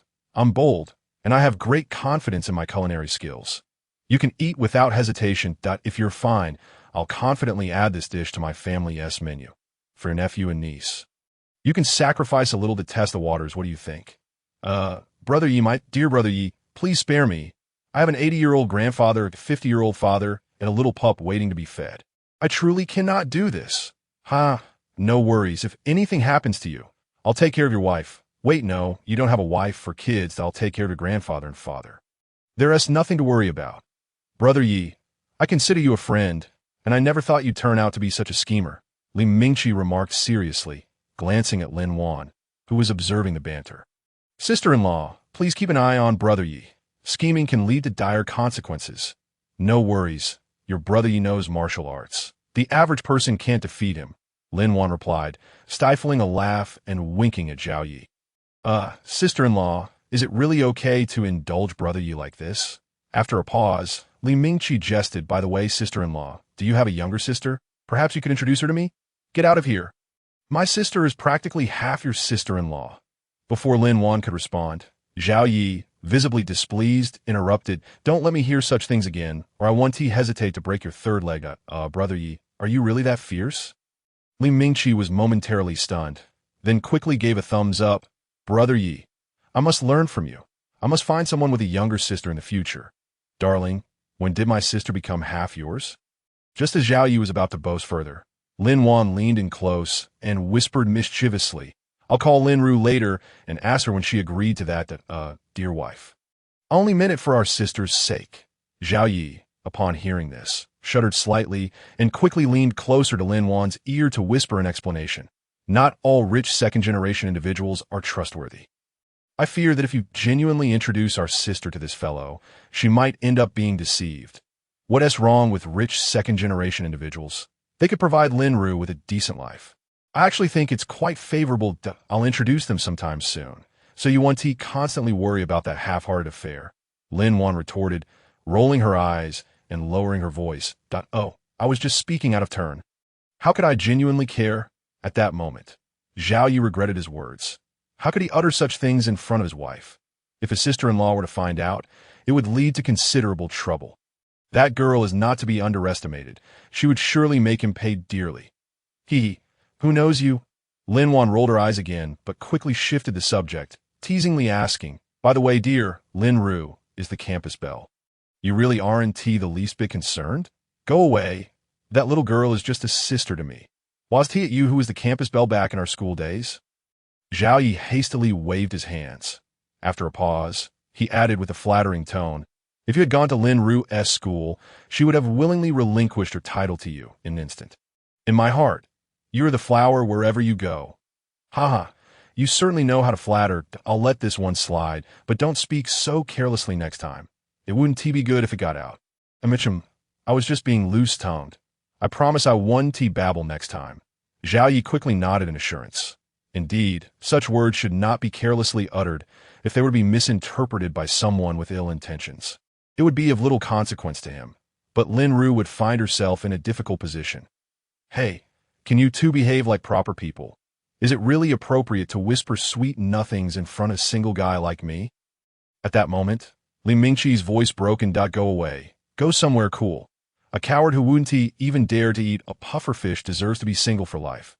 Zhao Yi shot back with an eye roll. It was precisely this fellow's loose tongue that almost led to a misunderstanding with his wife that if circumstances allowed, he would have dragged this guy out for a lesson just now. Li Mingqi fell silent. "You have a wife, so you're the boss. I can't argue with you, I'll just fish, all right?" Splashing sounds followed. Despite the banter, Zhao Yi did not pause in his fishing endeavors. Finally, the pufferfish he had boasted about was hauled aboard. To be honest, this creature was quite adorable, especially with its little mouth opening and closing in a huffy manner, making one unable to resist the urge to touch it. Of course, while one might think so, no one would actually dare to touch it, as those spikes were no joke. Dear, I've also caught a pufferfish. Just as Zhao Yi placed his pufferfish in the live well, Lin Wan announced her catch, the inflated white belly bob on the river's surface, easily visible from a distance as a pufferfish. "Wow, I caught a pufferfish too." Li Mingqi quickly followed suit with his own pufferfish. It seems he stumbled upon a pufferfish nest." Zhao Yi nodded and, after a moment of contemplation, turned to the other anglers and inquired, "Fellow fishers, we might have encountered a pufferfish nest. Do you think we should change spots?" The fee for this boat was not insignificant, charging 300 yuan per person for a night of fishing that if they were to catch pufferfish all night, it would be quite unreasonable. After all, while pufferfish cannot be sold, and money does not come easily, they ought to let the others recoup their costs, right? "Boss Zhao, do you actually know how to cook pufferfish?" One of the anglers, who had previously dined on his cooking by the river, asked. "Indeed, Boss Zhao, if you can cook it, then we change locations. I've never tasted wild pufferfish before. It would be a perfect opportunity to try." Yes, Boss Zhao, your culinary skills are superb. If you can prepare the pufferfish, it will surely be divine." Several voices chimed in, clearly drawn in by Zhao Yi's culinary prowess that, of course, I can cook. It's just wild pufferfish, a piece of cake. Hearing their enthusiastic remarks, Zhao Yi nodded without hesitation. Within his godly culinary repertoire, he had numerous methods for preparing pufferfish that posed no challenge for him. Great. Then we'll fish here. I can't wait to taste the pufferfish you prepare." "Boss Zhao, yes, we'll fish here. If you can make even a simple potato dish taste heavenly, I can only imagine how delicious the pufferfish will be." "Exactly, let us fish here. I'm already eagerly anticipating it." Upon hearing Zhao Yi's affirmative response, the anglers who had previously savored his cooking were filled with excitement. Not a single one expressed a desire to change locations. They were determined to catch as many pufferfish as possible to indulge in the so-called pufferfish freedom. Meanwhile, those who had not yet tasted Zhao Yi's cooking were equally intrigued. After all, pufferfish, one of the 3 delicacies of the Yangtze River, was renowned for its exquisite taste, aside from the difficulty in preparation. The rest was a treasure. Who wouldn't be tempted by the chance to savor it? As for the 300 yuan, who among them would care? If they were that concerned about money, they wouldn't be out here fishing at night, would they? As for whether Zhao Yi was boasting or could prepare a potentially toxic pufferfish, they had no worries. After all, anyone capable of affording such a lavish fishing boat surely wouldn't engage in reckless behavior. Since you all are so interested in pufferfish, we'll fish here, and I promise to showcase my skills later. Since the anglers were unconcerned about the 300 yuan, Zhao Yi had no reason to decline. Moreover, he was quite curious about the famed delicacies of the Yangtze River and eager to see if they truly lived up to their reputation. "All right, Boss Zhao, we'll watch you shine later. Let us hurry and catch more so we can eat more."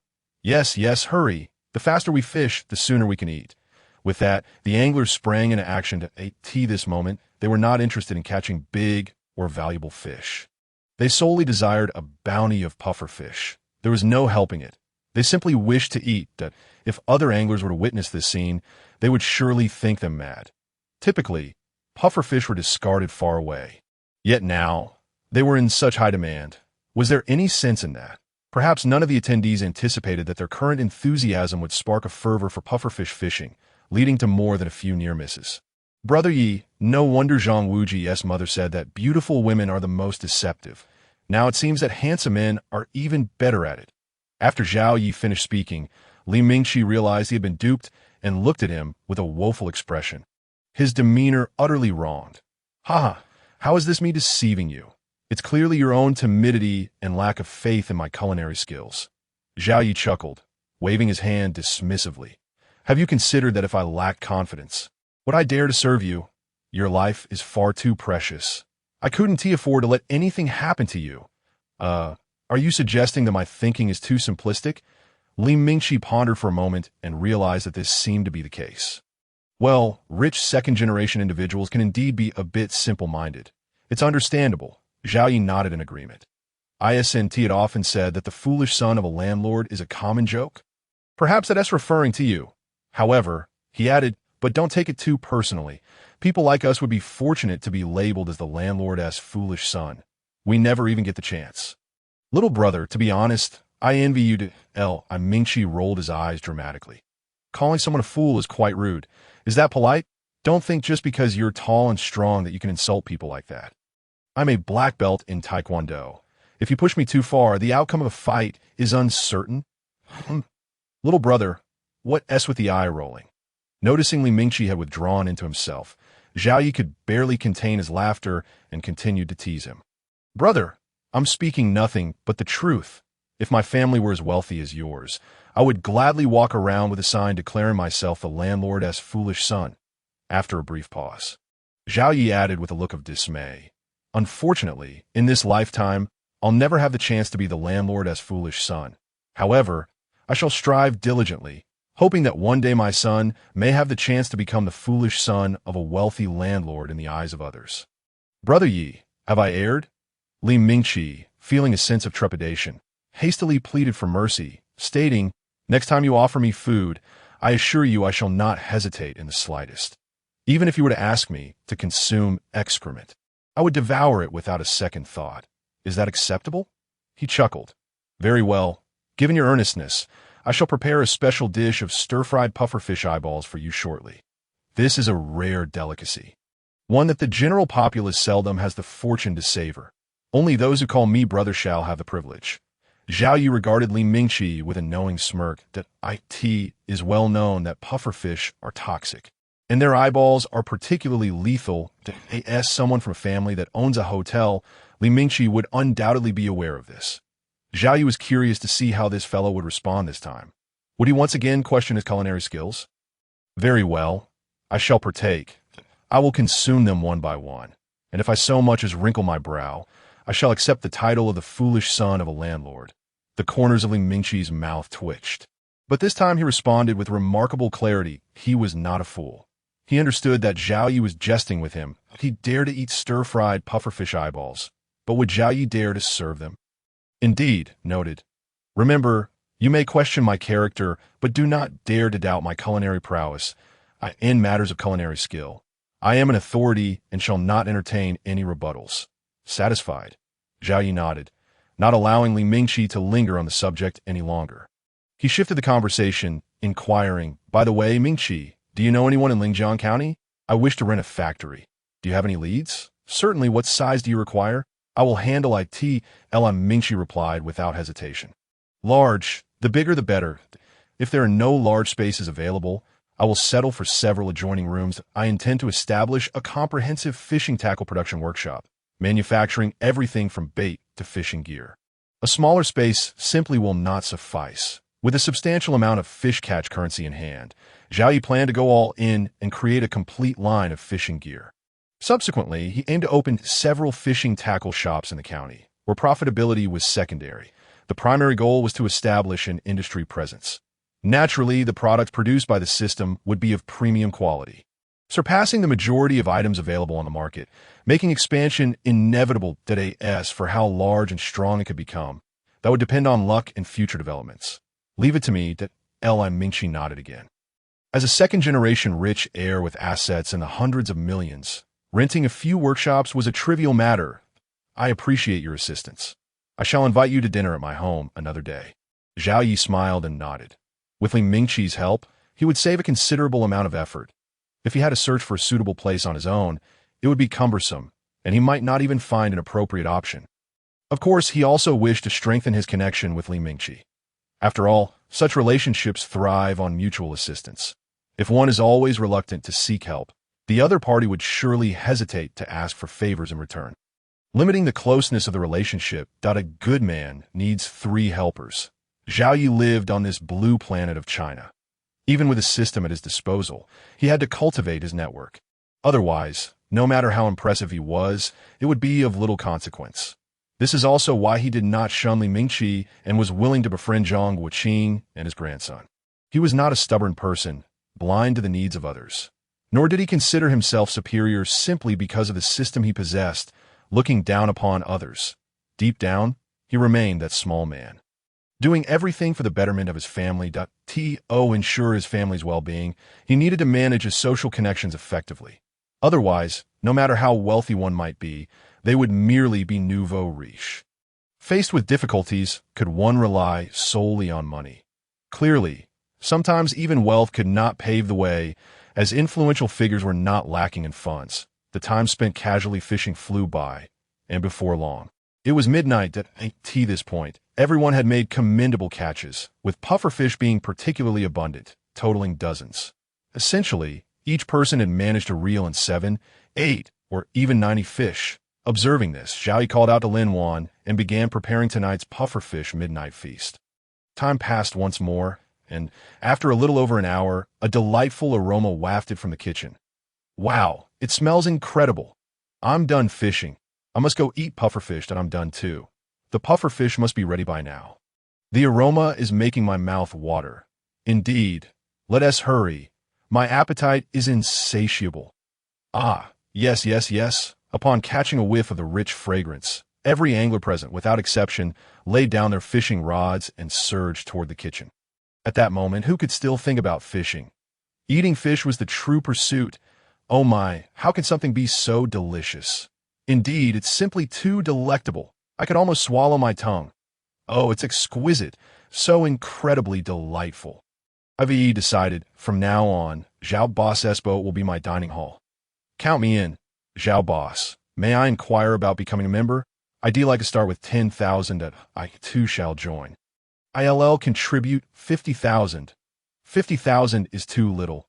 I want an annual membership.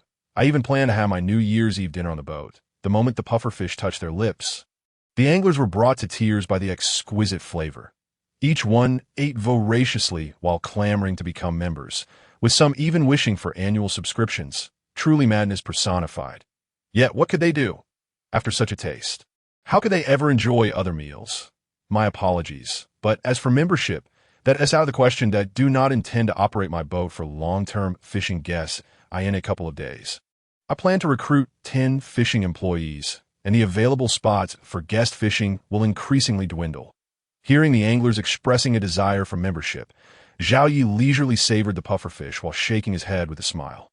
After a brief pause, he shifted the topic, adding, of course, if anyone here wishes to join my company, you are welcome. The salary is 5,000 a month. It may not be high, but meals will be plentiful. The anglers present were seasoned veterans, and if he could recruit a few, it would be quite beneficial. Zhao Yi had initially planned to return to his hometown in a couple of days to see if any young people wished to fish. But now that he had the opportunity to recruit experienced hands, he was eager to give it a try. Whether or not they had experience, he was open to both. After all, with the fish-finding radar and the company's bait, catching fish should be a breeze. Zhao Boss, we're not short on funds. Perhaps working for you is not the best idea. Indeed, fishing is our passion. If there are restrictions, it loses its charm. Exactly. Let us forego the idea of working. Whenever there are fishing spots available, we'll come by. If you wish to purchase our catches, we can sell them to you. Right. As Zhao Yi finished speaking, the restaurant fell silent for several moments before everyone began to decline. Of course, there were those who were considering the opportunity. Just then, a middle-aged man with a square face around 40 years old inquired, Zhao Boss, do you accept inexperienced newcomers who have never fished much? Yes, as long as they possess good character and decent strength. I will consider them. Zhao Yi nodded with a smile after taking a bite of fish. Well then, I have a few comrades who are currently struggling. Their character is absolutely reliable, and they are certainly strong. If you're willing to hire them, I can call them tomorrow. After a moment's hesitation, The middle-aged man continued, is the salary as stated 5,000? If they improve their skills, is there a possibility for a raise? All right, have them come over tomorrow.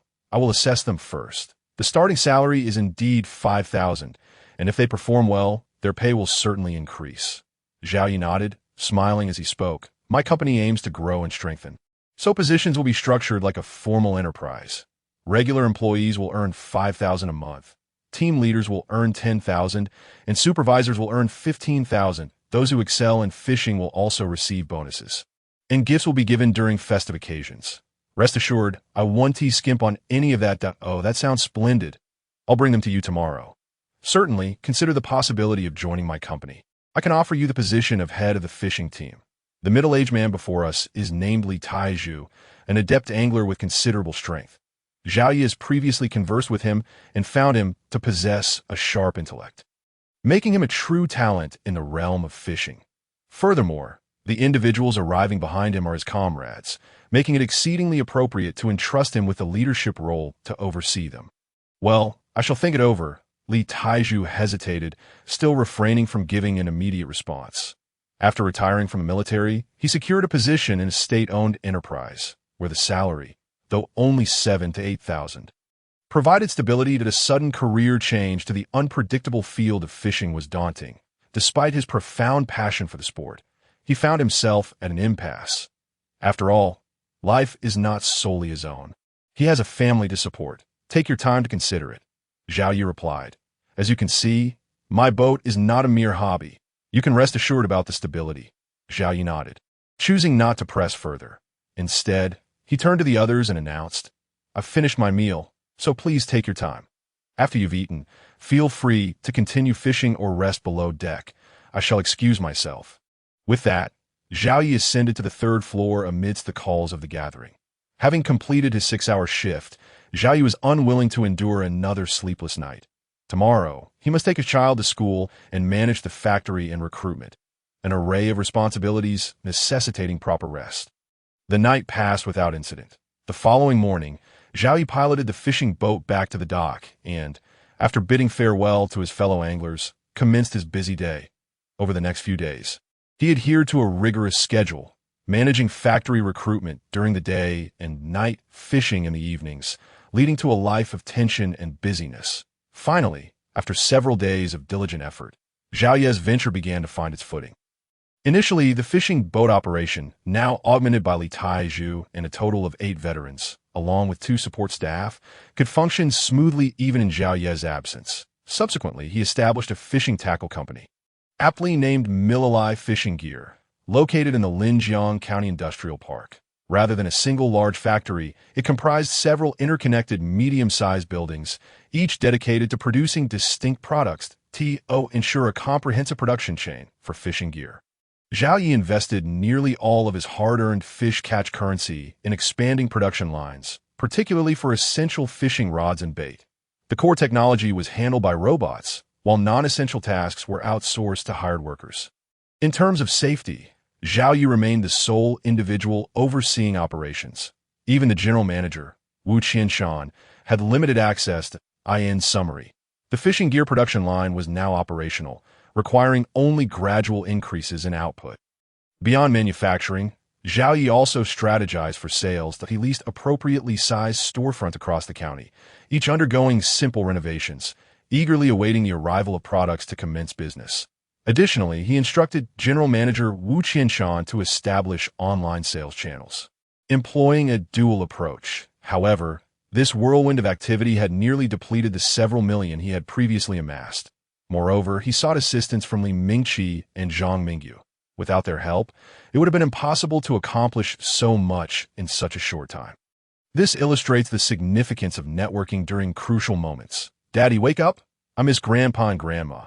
It's time for us to go, exclaimed Zhao Xiaomi and Zhao Xiaoli, 2 exuberant children, as they burst into Zhao Ye's room. Lifting the covers. All right, you two. Hurry and wash up for breakfast. I'll be right there, Zhao Yi replied, sitting up with a resigned expression and stretching.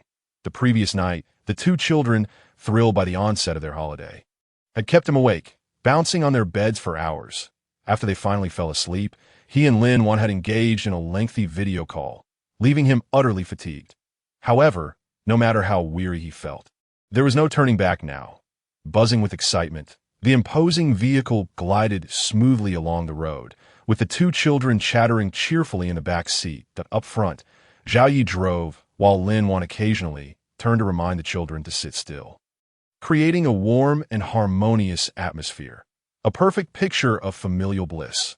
After approximately 40 minutes, the vehicle turned onto a rural cement road, the only route leading to Zhao Ye's hometown, Zhao Village. My dear, it's been a couple of years since we were last here, and the village has changed so much, Lin Wan remarked, gazing out the window in amazement. They've paved the roads, and several homes have been replaced with multi-story buildings. It's truly remarkable. Indeed, if it weren't for this road leading into the village, I would have thought we were in the wrong place. The transformation is quite significant, Zhao Yi agreed, nodding contemplatively. 2 years may not seem like an eternity. Yet witnessing the village's metamorphosis evoked a profound sense of nostalgia, as if he had been away for far longer. In that moment, the initial excitement of returning home was overshadowed by a faint apprehension of approaching his relatives and friends. Should he greet them with a gentle smile and polite pleasantries, or adopt an aloof demeanor, maintaining a cool silence? Perhaps he should simply embrace them and weep together. Hey, darling, look in the fields. Isn't that Mom and Dad? The silhouettes seem familiar, Lin Wan pointed out. Zhao Yi, jolted from his reverie, turned his gaze towards the family fields. He spotted two stooped figures laboring in the soil, seemingly engaged in weeding, squealing tires. Upon seeing this scene, Zhao Yi quickly hit the brakes. Mom, Dad, what are you doing out here so early? Come up, your grandchildren have come to see you, he shouted, flinging open the car door. And no matter how aged or frail they appeared, he recognized them instantly, even from behind. They were his parents. Despite their hunched forms and the weariness etched upon their faces, he could never mistake them. Zhao Yi, is that really you? The elderly couple, startled by the voice, trembled as they turned to look, but their vision, now blurred with age, could only make out a tall, sturdy figure standing by the roadside. They could not discern who it was, and with a quavering voice, they called out, imbued with longing and disbelief. Perhaps, deep down, they believed that the figure they longed for could not possibly be standing before them. Mom and Dad, it's me, Zhao Yi, your eldest son. I've come home. Zhao Yi called out hoarsely, tears silently streaming down his cheeks. The moment he heard his mother's trembling voice, he could no longer contain his emotions. The sight of their sunken faces, etched with deep lines and devoid of flesh, felt like a knife twisting in his heart, rendering him nearly breathless. What had he been doing these past 2 years? How could he have so easily enjoyed his life in the city? While they bore the weight of his absence, they were both in their 50s, two middle-aged individuals who, just 2 years ago, had been somewhat plump and full of life. How, in such a brief span, had their lives changed so drastically, even more so than the village itself? This was his burden to bear. Yet, why did his parents have to suffer the consequences? Is this what a son ought to do? How could he call himself a son when he felt utterly unworthy? Zhao Yi, is it really you? I can't believe my ears, his father exclaimed, his voice filled with disbelief. I heard it too. Quickly, let us go greet our son. He shouldn't be left standing for too long, his mother urged, her heart racing. Yes, I must welcome my eldest son home and prepare his favorite dish, braised fish, upon hearing Zhao Ye's voice once more. The elderly couple in the field was certain that their eldest son had truly returned, that a radiant smile illuminated their weathered faces, etched with countless lines of hardship. In a fit of excitement, they discarded the grass they had been holding and, with an extraordinary speed that was ordinarily beyond their capabilities, hurried along the narrow ridge of the field towards Zhao Yi in their haste. They stumbled several times, almost tumbling directly into the muddy expanse of the field. Yet, disregarding their missteps, they continued to dash towards him, their hearts filled with anticipation. As they drew nearer, Zhao Ye's visage became increasingly distinct, and they beheld him standing there, tall and proud like a pine tree, causing tears to well up in their eyes. Heaven knows how deeply they had longed for their eldest son since returning from the hospital. They had yearned to welcome him back home to care for him, but his proud disposition had kept him away, even evading them when they attempted to visit. Their anxiety and torment grew with each passing day, consumed by an overwhelming sense of longing. Today, however, their son had finally come back, appearing stronger, as if his legs had healed. At that moment, they gradually slowed their pace, hesitant to approach further. They feared this might be a mere dream, dreading that getting closer would shatter the illusion, for they had dreamt this dream countless times before, only to awaken and find sleep elusive thereafter. The agony was unbearable. Thud, thud, thud. Father, mother, I am unfilial. I am so sorry. Upon seeing his parents standing there with red-rimmed eyes and expressions rife with worry, tears cascaded down Zhao Ye's cheeks like a torrential flood breaching a dam.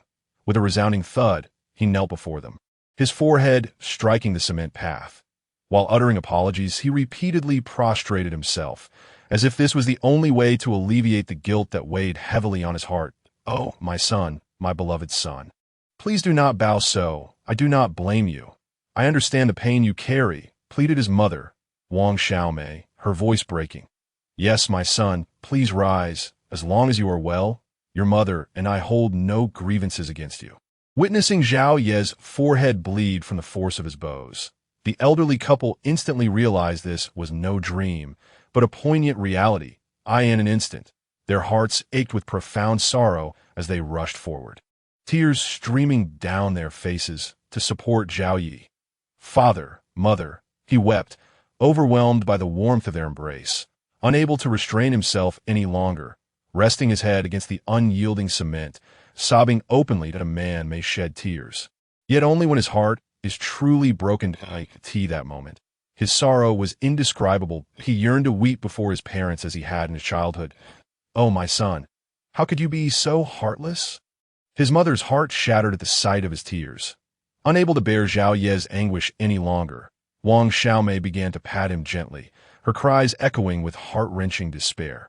Simultaneously, Zhao Jinbao, his father, silently wiped his eyes, gently patting Zhao Ye's back, that if one were to observe closely, they would notice his body trembled, as if he were fiercely suppressing something within. This exemplifies the difference between a father and a mother. "Father, mother, please do not cry. Seeing you in tears makes me want to weep as well," Zhao Xiaomi said, having arrived at some unknown moment, witnessing her father, grandparents, and mother all weeping.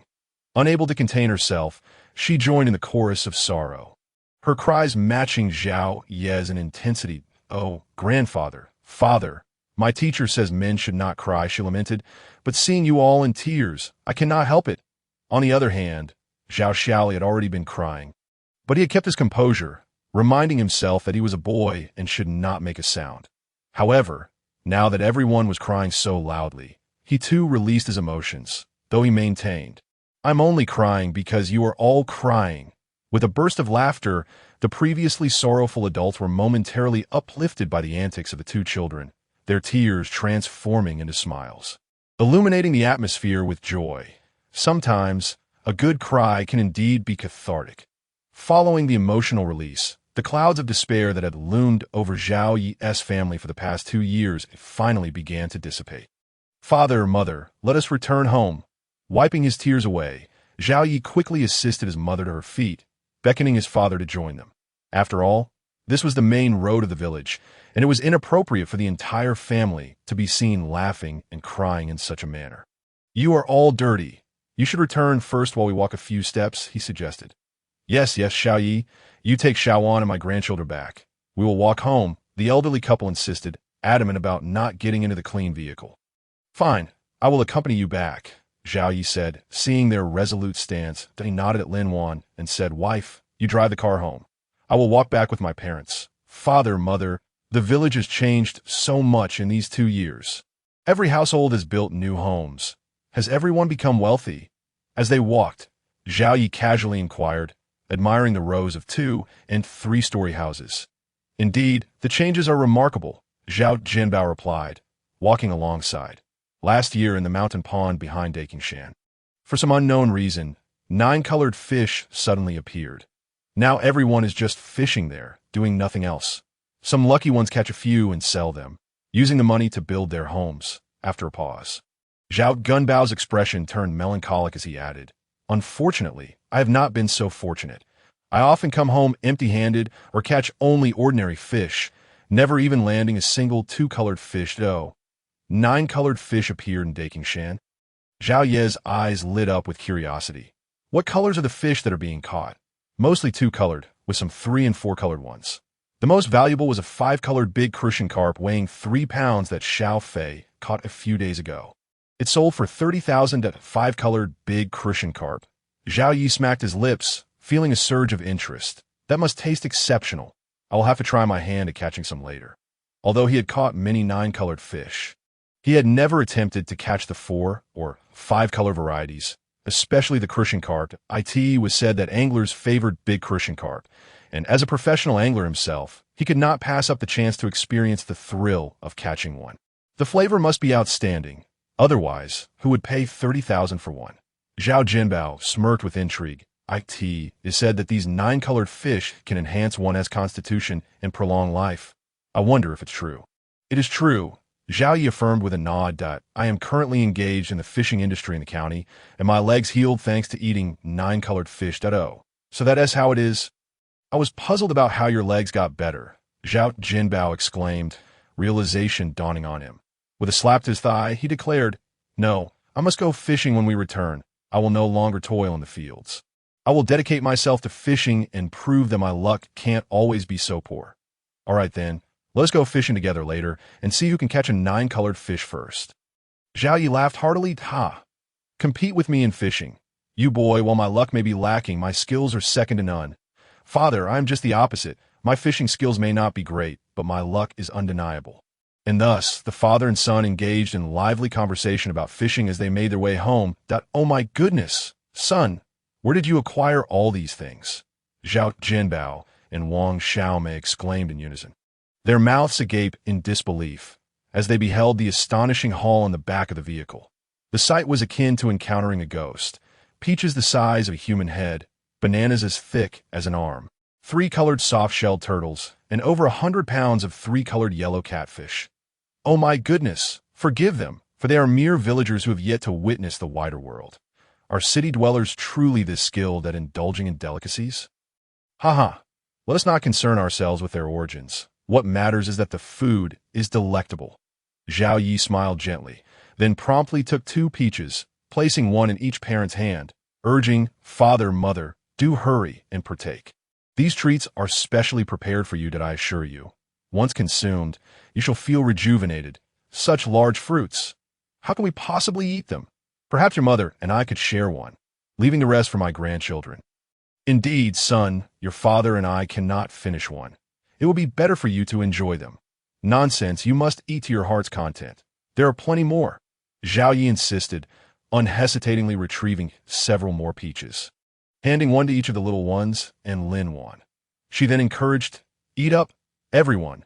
These are easily digested and one tea fill your stomach." With a chuckle, Zhao Jinbao relented. "Very well, Xiao Mei, this is your son's heartfelt gesture. We shall indulge." With a resigned nod, Zhao Jinbao took a bite, and upon tasting, his eyes widened in delight, quickly succumbing to the juicy temptation.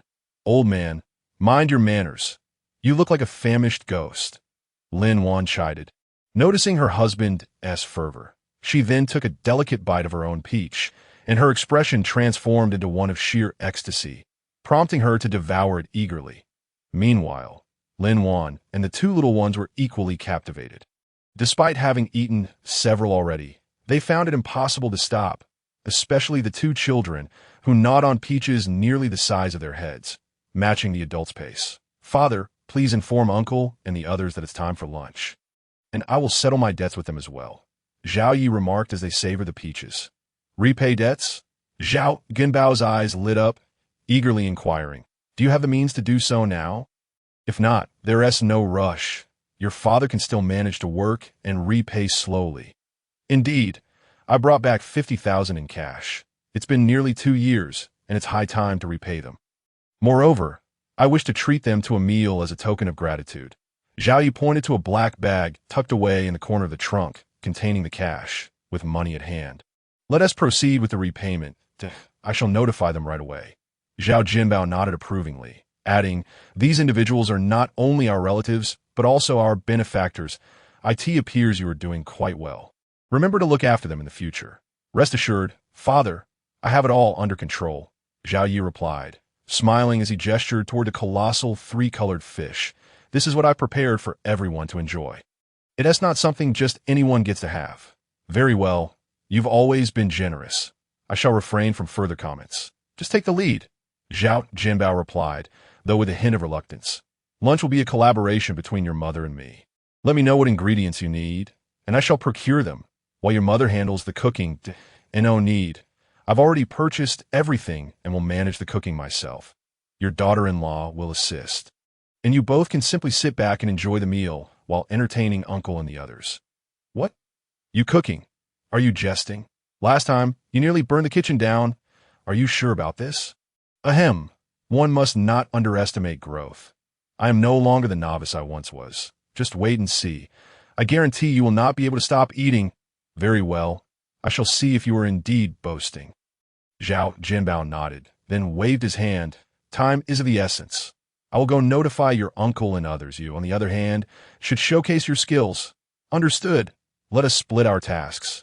Today, we shall host a splendid banquet in your honor, Zhao Yi said with a grin, bowing slightly before beckoning Lin Wan to begin their preparations. As time passed, it soon approached noon. By then, the courtyard of Zhao Yi's home was bustling with visitors of all ages, engaged in casual conversation, albeit with distracted expressions. The tantalizing aroma of food wafted through the air, making it difficult for anyone to focus on their discussions. Father, Uncle, it's time to eat, Zhao Yi announced, and the crowd erupted with excitement. Make way, make way. I am your elder. I shall sit first. Do you understand the importance of hierarchy? Elder brother, spare us. This is not a formal banquet. It's a meal hosted by Zhao Yi. There is no need for such distinctions. Exactly, Uncle. One must respect the elders, but you should yield a bit to us younger folk, being the last to sit. Quite right, quite right. The scene was filled with laughter and commotion as everyone clamored to take their seats. Disregarding age distinctions, Zhao Yi, observing this delightful chaos while donning an apron, couldn't help but smile warmly. Truthfully, he found such scenes somewhat bothersome in the past. However, after experiencing the struggles of the past 2 years, he now found the atmosphere comforting, almost intoxicating. Oh, my dear uncle, as well as all the aunts, brothers, and younger siblings. Once the seat scramble concluded, Zhao Yi raised his glass and addressed the gathering. Allow me, Zhao Yi, to toast to everyone. I won't bore you with lengthy speeches. Enjoy your meal and drink well. Should you need anything, just call on me. I shall oblige without hesitation. Those present were the very individuals who had previously lent a helping hand to his family in times of need. As the saying goes, it is far better to provide assistance in times of hardship than to enhance one's fortune when all is well. Thus, Zhao Yi felt a deep sense of gratitude towards these relatives. Haha, as long as you are well, Zhao Yi, that is all that matters to us. We are content in our rural lives and do not require your assistance. Indeed, we are family, with your grandparents gone. It would be foolish not to support each other. Precisely, just focus on doing well for yourself. That is the greatest help you can offer us. They are right. Your success reflects well on all of us. And we can take pride in having a remarkable cousin. All right, I suppose I was being overly sentimental. Let us leave the rest unsaid. Everything is in the wine. Hearing these heartfelt words from his uncles and cousins made Zhao Ye's heart swell with warmth.